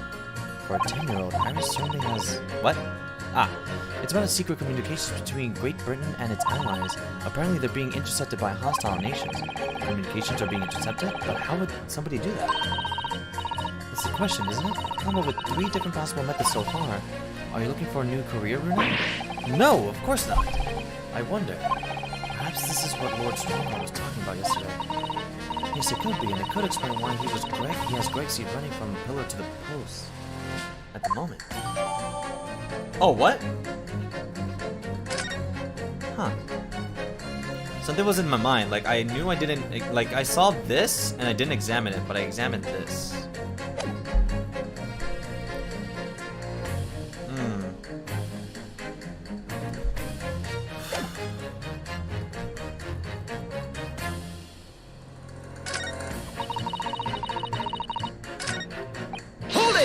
Talk to him first. Just because Ms. Lestrade has a history of pickpocketing, she must be guilty of murder. Is that what you're saying? Ah, well.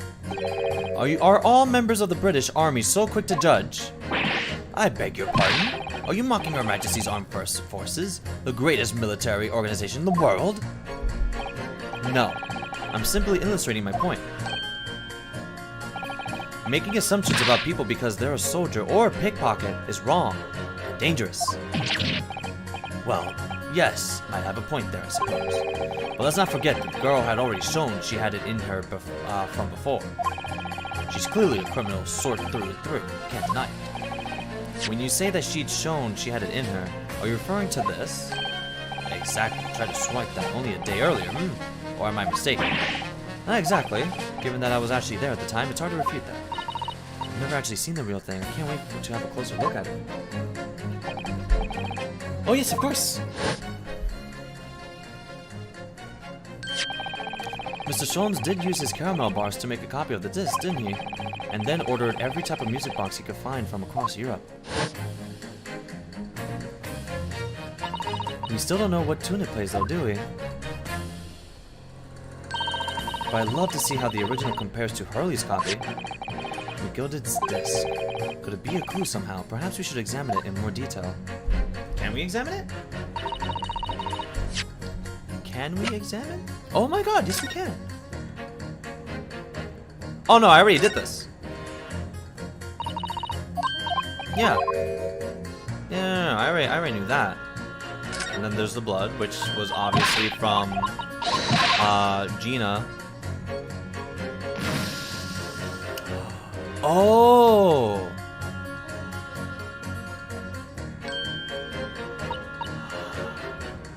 Oh! That color! It's just, that's green. It's not the first time we've seen that color. It's the same fucking one. Hold on. Hold on. No, it's not from that. It's from that. And the only way that blood was there was because of him. It's from Benedict.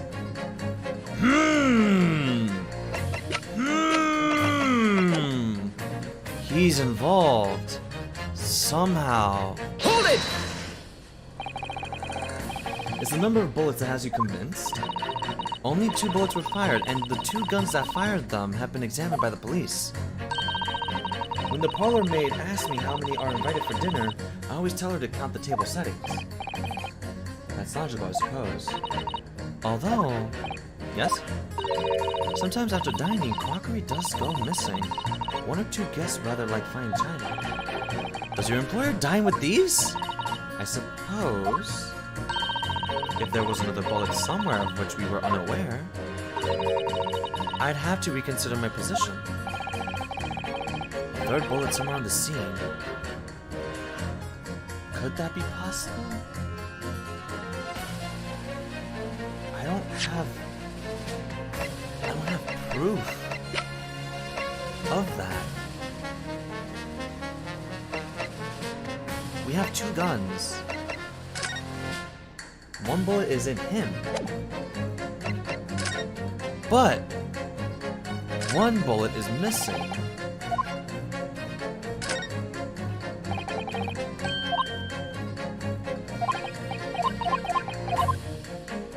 He shot the gun. And then 1 bullet was shot here, and there's still 5 bullets. But then we have the other bullet there. But it's green! So I do have the proof. Sort of.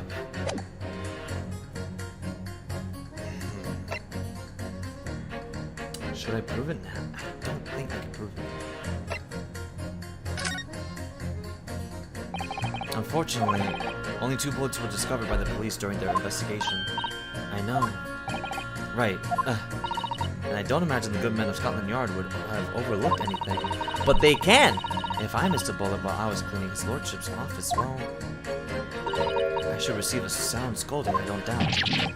And he should receive a visit from the police, perhaps. It sounds like a crime scene to me. A 3rd bullet. It would completely turn things around if there was one, wouldn't it? Do you think we might find one lying around somewhere? I think so. You don't need a stereoscope to see the truth here. Every which way you look at it, it was that pickpocket. Alright, so you know how.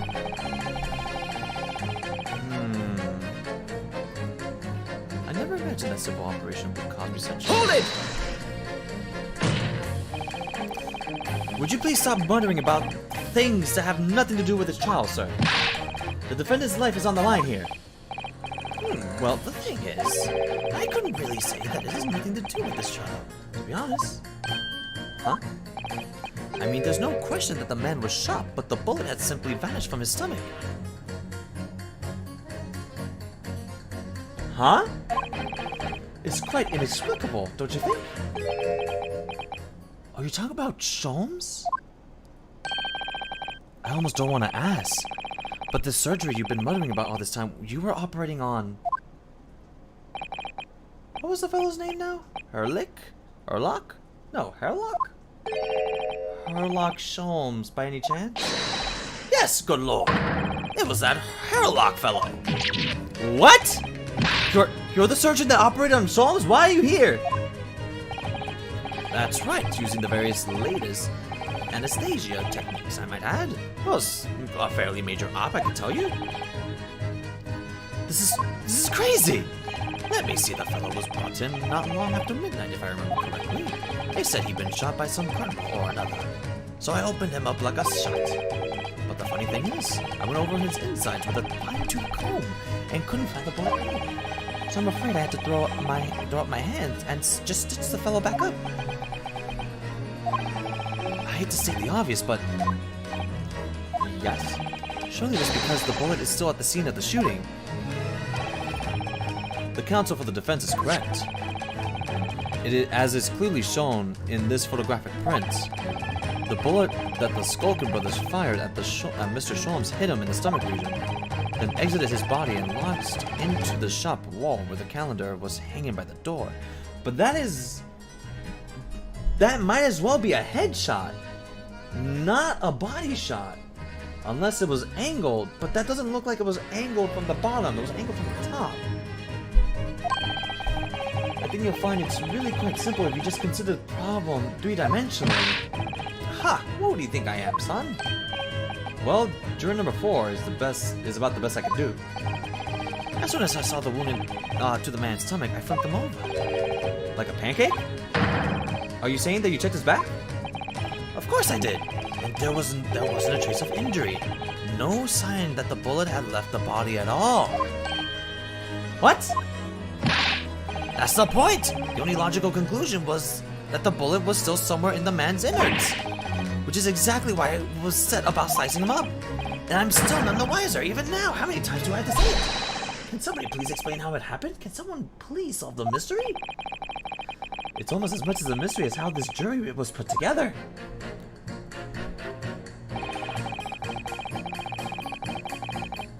What? The accused attempted a theft on the previous day. I can see I'm in for a busy day ahead. I am a ballistics expert. I've seen many shootings. There's nothing I do not know about guns. Hold it! So can you answer the question? I thought you were just a tourist. Good day. I am visiting London for sightseeing. I would like to take bus to Crystal Tower, please. There's no way he's just visiting tourists.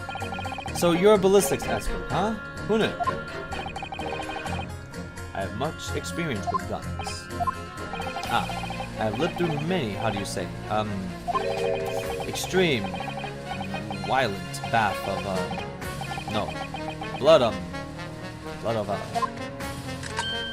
extreme violent bloodbaths, perhaps? Ah, those extreme violent bloodbaths. English is a very, very difficult tongue. Considering the sort of people you associate with, I'm surprised you still have a tongue. Anyway, if you have questions about bullets and guns, you ask me. There's nothing I do not know. No mystery cannot solve. Huh. But if possible, please, only in Russian language. He's not very confident in his knowledge of English, though, isn't he? No, still, we should bear it in mind. He's our man if there's a mystery about guns and bullets. Okay. This seems... Objection! Those two statements clearly contradict the idea that all I do is pit jurors against each other? What? Oh, a ballistics expert. Pitting... P-I-T-T. On the night in question, Mr. Sholmes was shot by one of the Skulkin brothers. But since there was no sign of an exit wound on his back, we must assume the bullet didn't pass through him. However, no bullet was found lodged in Mr. Sholmes' body either. Furthermore, a bullet was found lodged in the wall of the shop where Mr. Sholmes was shot.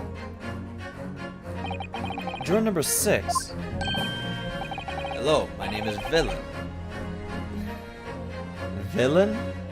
Like, villain? Pleased to meet you. This apparent contradiction in facts that is so clearly troubling during number 4. Are you able to explain the mystery?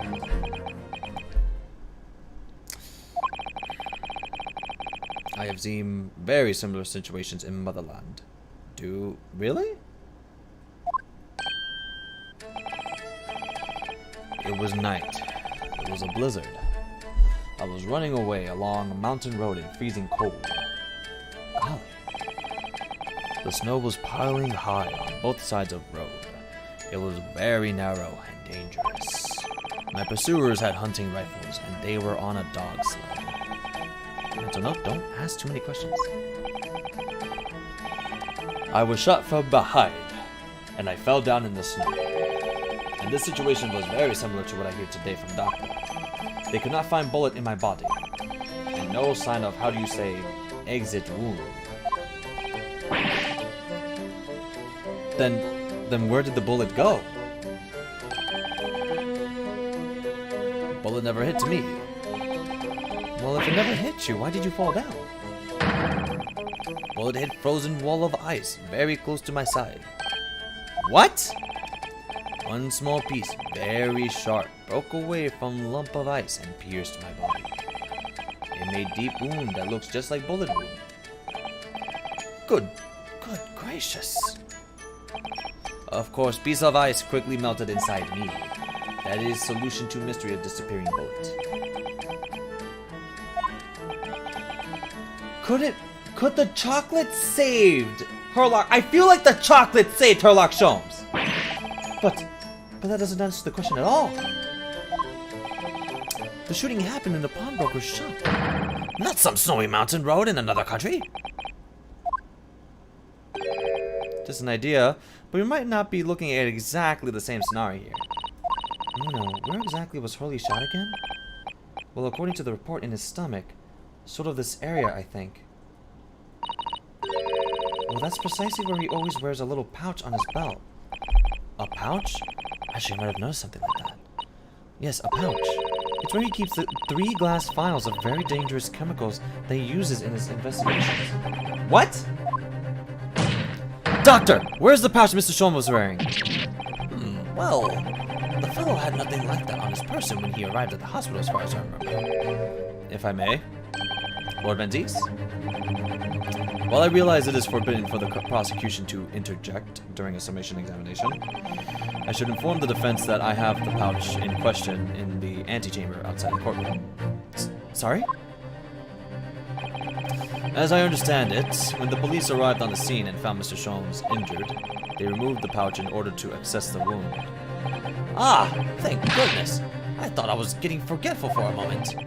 Since then, it has been in my safekeeping along with all other evidence relating to the case. I can personally vouch for the fact that it has not been touched since the incident occurred.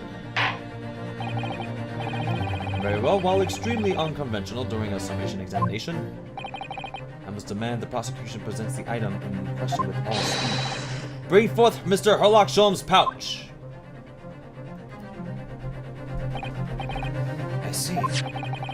So this is the pouch worn by Mr. Sholmes on the night in question, is it? Look at that! One of the files is broken and the leather around it is scorched black. It's almost as if the file exploded. Exploded? So that night, the bullet from the Skulkin brothers' gun struck Mr. Sholmes' pouch. And it was the glass vial exploding that caused the fellow's injury. Oh no! I'm surprised he survived. This bullet did not penetrate the victim, but was deflected into the wall of shot.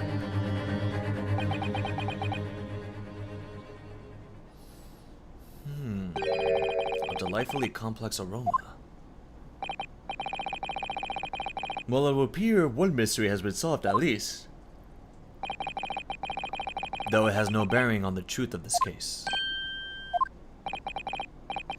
The bungling and burgling brothers shot the detective, and the accused shot the pawnbroker. The pertinent facts of the case remained unaltered. Ugh. But at least the mystery is solved. I can sleep easy tonight. Thank you, young man. Ah, thank you very much. Glad I could help. Due to its bearing on the conundrum just solved, the court will sequester the scruffy pouch as evidence. Hurley's pouch isn't scruffy. Aww. Now the summation examination. It would appear the defense is somewhat struggling to alter opinion. Please, my lord, a little more time. After all, that's a new piece of evidence. It could be a valuable clue, and you can't afford to overlook anything here, Ryunosuke. There's still a way to turn this around somehow, I'm sure of it. Let's look at this. Man, we have so many fucking god damn evidence.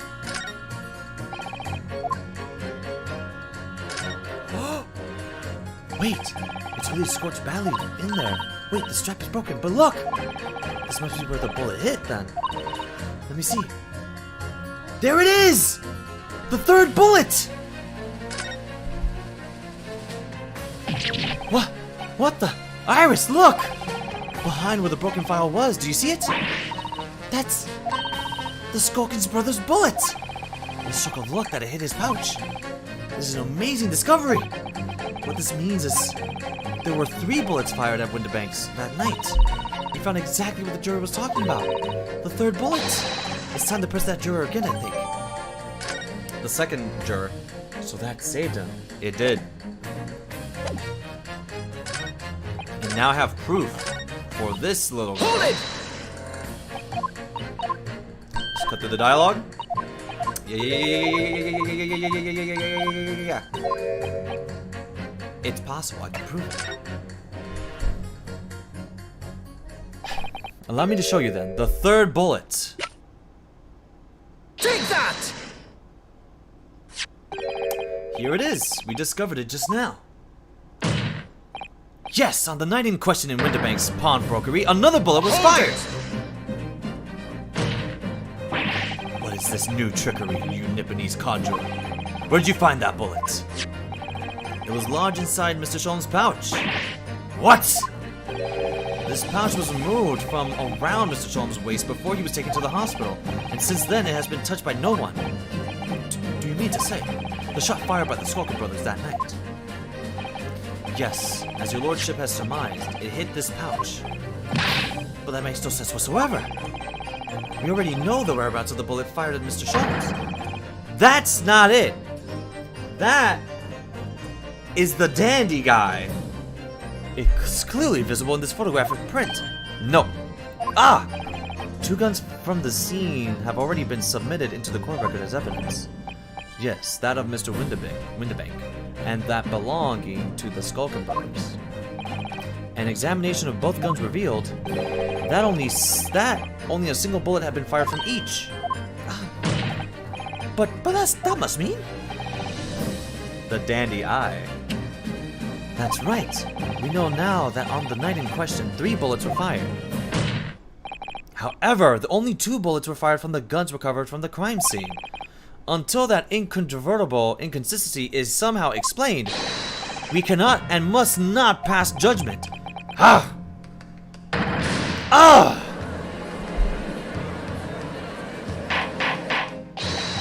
Order! Order! Order!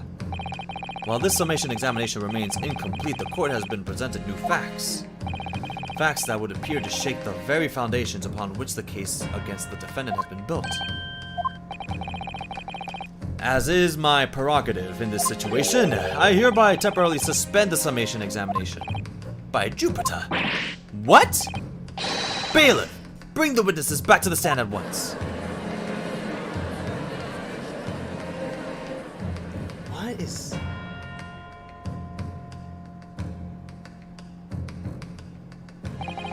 Witnesses?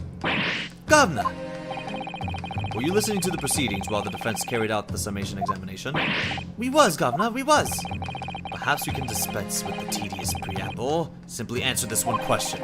A 3rd bullet has been identified at the scene of the crime. What do you make of that? Make of it, Gov? I don't make nothing of nothing. Is it one of yours?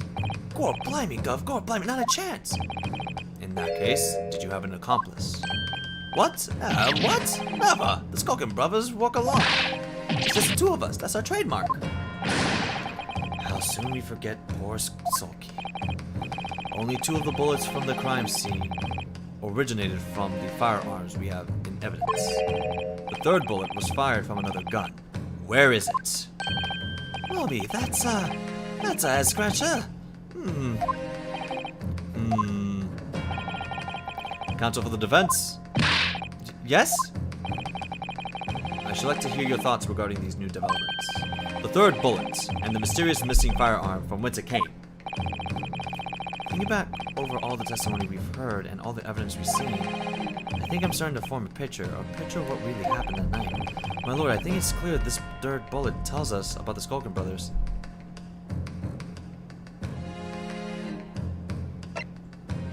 A secret accomplice? A secret... Is it a secret accomplice? It's either that or it has nothing to do with them, and there was a 3rd party. But they'd have to have known. They'd had to have had a secret accomplice. On that... Oh, because they were saying he! On that night at Windibank's pawnbrokery, the brothers must have been working with a 3rd man. The witnesses are clearly doing their best to cover up the existence of this accomplice. But the evidence all points to the fact that there was someone else present, someone carrying a gun. Objection! What have you got, Vampire Man? An accomplice, you say? Pig's will. What does that mean? These protracted proceedings have already forced us to endure 2 summation examinations, and in all that time, there has been not a murmur of a 3rd man. If this apparently Wraith-like being exists, the court must be shown hard evidence. Without it, this fantasy would be crushed. The prosecution demands answers on 2 counts. Firstly, proof, evidence that this accomplice was ever at the scene of the crime. Secondly, the identity of this spurious character. The Skulkins are lying, and I know that. But how can I ascertain the identity of the person they're hiding? Well, counsel? I'm supposed to prove the existence of this accomplice and reveal the person's identity even. In response to the prosecution's demands, my lord, the defense is ready to present answers. We have the answers. The defense is ready. I believe I can provide all the answers the prosecution demands. So, my Nipponese friend, despite the swimming eyes, you seem to think you have something to say. This promises to be interesting. I have to push forward now. There's no other option. I need to use every single piece of evidence available to me if it will make a difference. In that case, counsel, I would ask you to present the evidence without delay. On the night in question, in the moments leading up to the death of the victim, what proof have you that there was a 3rd intruder present at the scene? Take that! The evidence is right here, in this portfolio. By Jove, that portfolio again, is it? Yes. Do you expect the court to rifle through your papers itself? Be more specific. You claim one of those blood samples proves the presence of this 3rd intruder. But which one is it? Take that! What am I looking at here? There appears to be some green paint of such like around the bullet hole in the middle of the calendar. That's a blood stain, my lord. A blood stain? Green blood? Curious, even for you. Is the court to understand that the intruder was some unhuman creature? It's something developed by Mr. Herlock Sholmes. By the great detective? New invention? Not yet appeared in stories? We're living the story. It's this, you see? It doesn't have a name yet, though. This fogger sprays a chemical that reacts with the different elements in people's blood to change its color. Different elements? Of people's blood? Yes, everyone's blood is slightly different, you see? Because it's made up of different elements. So by seeing what color it changes to, you can tell in a flash whose blood it is. That brings a whole extra dimension to looking at blood! Talk of blood in the courtroom. Very exciting! As an example, this one shows the blood of the victim, Mr. Windibank. A striking blue. Yes, so you see, the green color of this bloodstain on the calendar shows that somebody else was shot in the main part of the shop. Now hold fire there, young man. Could be from some unrelated incident, couldn't it? No, it's not unrelated. The date showing on the calendar is the date on which Mr. Windibank was killed. By golly! Therefore, we can assume that whoever was shot on the same day. Then whose blood is it? Well, the Skulkin brothers in the stand don't appear to be suffering from any gunshot injuries. Which means it must be the blood of somebody else. The third intruder. Objection! Whose identity the court is still waiting to hear. You can't delay this any longer, my learned friend. Who is this alleged third intruder? That guy. Take that! Yeah, him. It was him. The man's name is Eggert Benedict. Eggert Benedict? Who on earth are you talking about, Counsel? He paid a visit to Windibank. That guy. To Windibank's pawnbrokery on the afternoon before the incident took place. When the accused attempted to deceive the pawnbroker into releasing this article into her possession. That's right. The man identified by the defense, Mr. Eggert Benedict, then attempted to take the article from the defendant by force. Broker! Yes, sir. I believe this filthy pocket thief has just redeemed an article from you, no? Yes, the article in question belongs to me. I demand for it to be returned at once. Now that's a lie. What are you trying to pull? Give me a break over. Give me back my overcoat, you wastrel. And needless to say, any music box disc too. Inspector Gregson was there at the time and can attest to what happened. In the end, it was the inspector himself who took the disc. Can you corroborate this account, Inspector? Yes, my lord. That's more or less what happened. And in the interest of being thorough, I asked Windibank for a print showing the fellow. Taken from one of his red-handed recorder governors. Yes, that's him talking to Mr. Windibank that morning. And you claim this man is the brother's accomplice? Yes! Well, Mr. Skulkin, I swear to God, I'm gonna keep calling you Mrs. Skulkin. Never seen the geezer before in my life. You're sweating bullets, bro. You both are sweating. On me life, Gov, on me life. Never seen him. Lies. Well, somewhat unsurprisingly, it appears our witnesses disagree with the assertion. I'm sure your lordship recalls my learned Nepalese friend's actual assertion. Which was that he could prove the identity of the alleged accomplice. Yes, and I can. Then show us the evidence. I agree. You must see proof that the clean-cut gentleman in the photograph is the filthy criminal you say he is.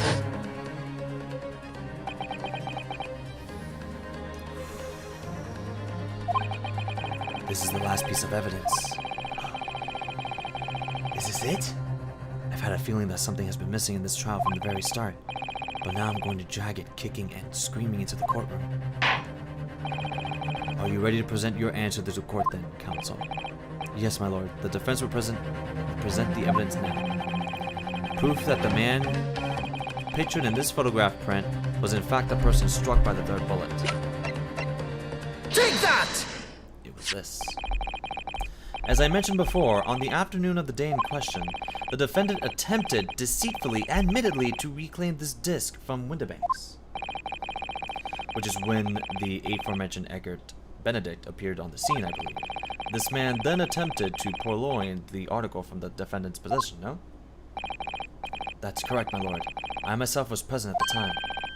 It was following this that a minor incident occurred. But of course, sir, here's the disc for you. Very well. Then I shall bid you farewell. Say goodbye to Stein. as like he has a ripped shoulder pad. Wait a minute, that disc is mine. What do you think you're doing, you little tramp? You've drawn blood, you filthy animal. Being a music box disc, it has countless small but sharp metal protrusions over its surface. Those protrusions cause Mr. Benedict's finger to bleed, and the resulting smear of blood is still visible on the disc now. Goodness, a bloodstain, is it? My assistant and I have just analyzed the bloodstain here in this very courtroom, using my trusty Fogger run gun. Yes, and we added the results to this portfolio. I say! Too busy being baller? Yo, Jess, what you mean? It's green. How have you been, my man? It's exactly the same color as the blood around the calendar. The evidence is conclusive. Tired. Fair, me too. I do gotta sleep for work tomorrow. So this is probably the last, like, not the case, but the last part that I'm trying to finish. I'm gonna save it and then like go back into it the next time. Cause Jesus Christ, this case is long. I started work and I'm just so done. You started work? The man calling himself Mr. Eggert Benedict, who was in Winterbanks earlier in the day, is the accomplice who was present at the scene of the crime that same night. So there was someone else there. Look at those two brothers now. They're sweating buckets. Oi, who are you talking about? It's boiling in here. I do delivery shopping for people. Nice. My lord, it is the opinion of the defense that Mr. Eggert Benedict, I'm going to say Egbert, should be summoned to the courtroom to testify. It would certainly seem that we can ill afford to ignore this gentleman's apparent presence. Objection! This has gone on long enough now, this flagrant ignorance of the mechanics of law. Sherlock Sholmes, you say? Yes, I've heard of the name. The protagonist in the series of short series for the vulgar classes, a god of detection or some such.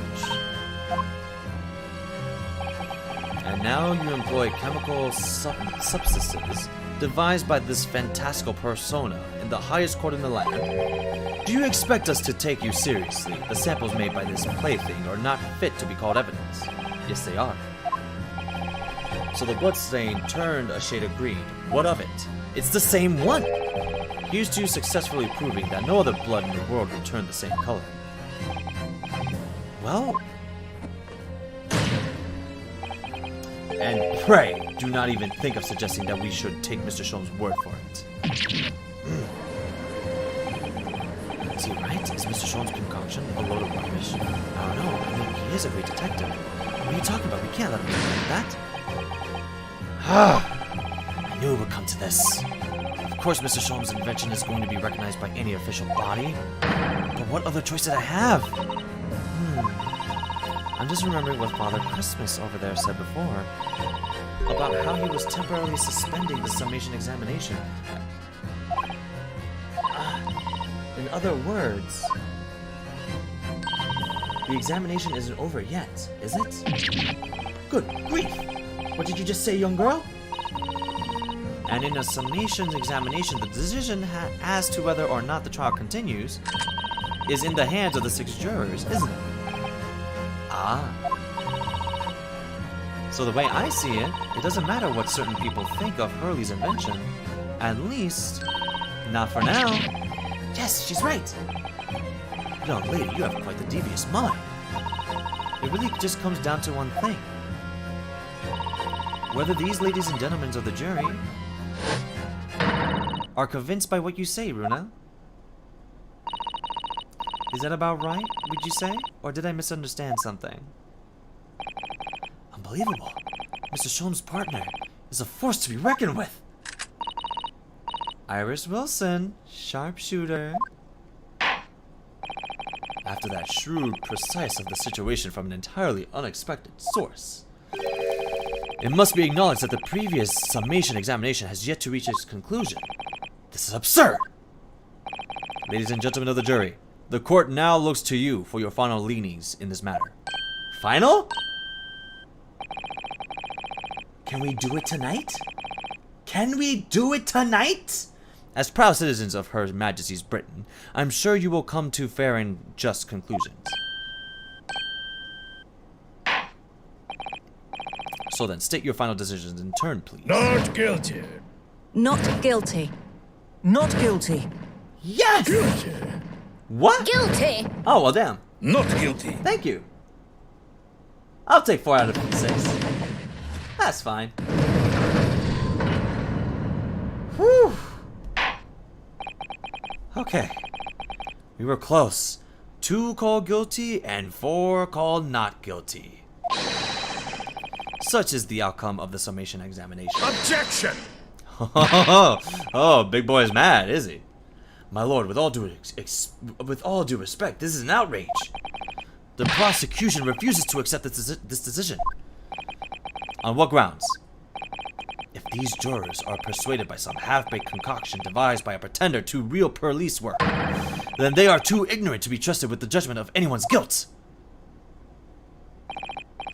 I'm sorry, Lord Van Deeks, but the outcome of the summation examination cannot be ignored. This trial will continue. Ah! Damn it!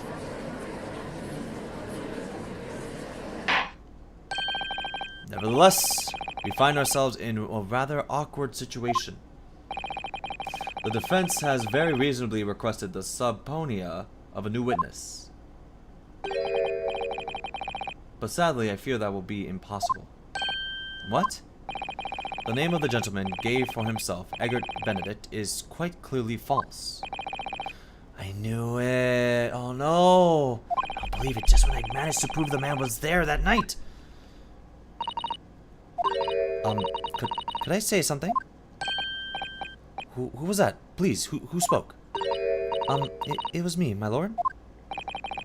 Juror number 5? What have you to say, madam? If possible, Inspector. Me, ma'am? I wonder if you might show the photographic print to me again. The one in which the gentleman is shown. Right, yes. This one, you mean? Of Mr. Benedict? Yes. There's no doubt in my mind. Juror number 5, you don't mean to say. You know this man? Yes, I know him. What? No! Good gracious!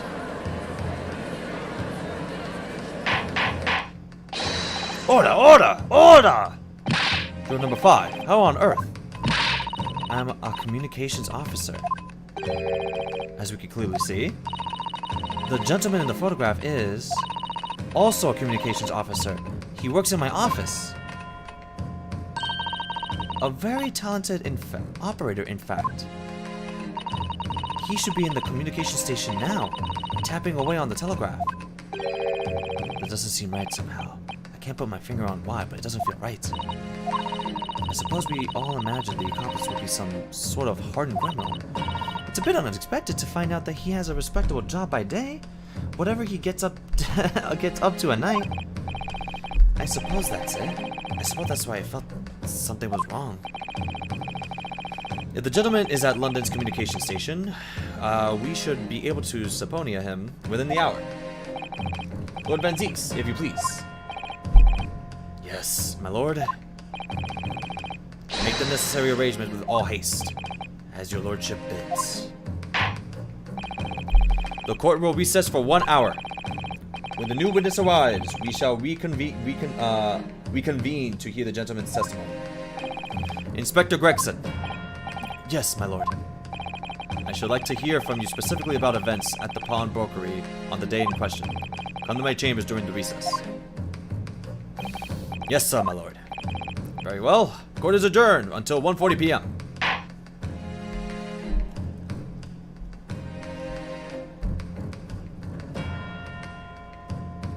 I think this is where we have to stop. I fully believe it. Because if I have to go through another case, it's a doozy. Because we still have 2 parts to go through. Definitely can be set for next time. Because it has been 8 hours. 8 hours and we're not done. Almost 9. So I think we're gonna call it from here. If you're tired, we can wait next time. We could definitely wait next time because I just want sleep. Good sleep for tomorrow so that I can work. Because I literally just I have work at 3 p.m. tomorrow. And it's only 6 hours, thankfully. It's just 6 hours of work. Let me see here. Let me see here. Thankfully the day before after that I will be going to work like at 5. So that means I can definitely probably stream in the morning. Best to recap what happened next stream. Oh, then while I have the morning to myself, I will edit a recap for the morning, cause that was a lot. I'll definitely make a quick edit of like probably the best of what I can do. It's 2-3 minutes can be surmised here. Yeah. It's definitely have to be it.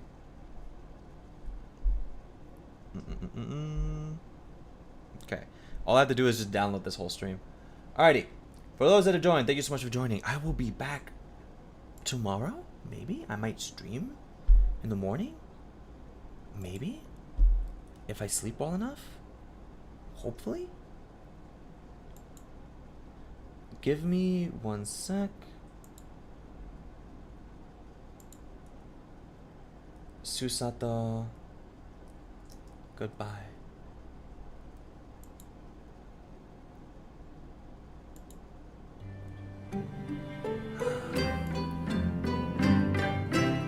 It's the song. Hope you see well. I hope so too. Oh my goodness. Today was a freaking long day. Woo! For those that have joined, thank you so much for joining. I will be back definitely probably tomorrow or the day after. I will be updating on anybody that on what happens, just in case.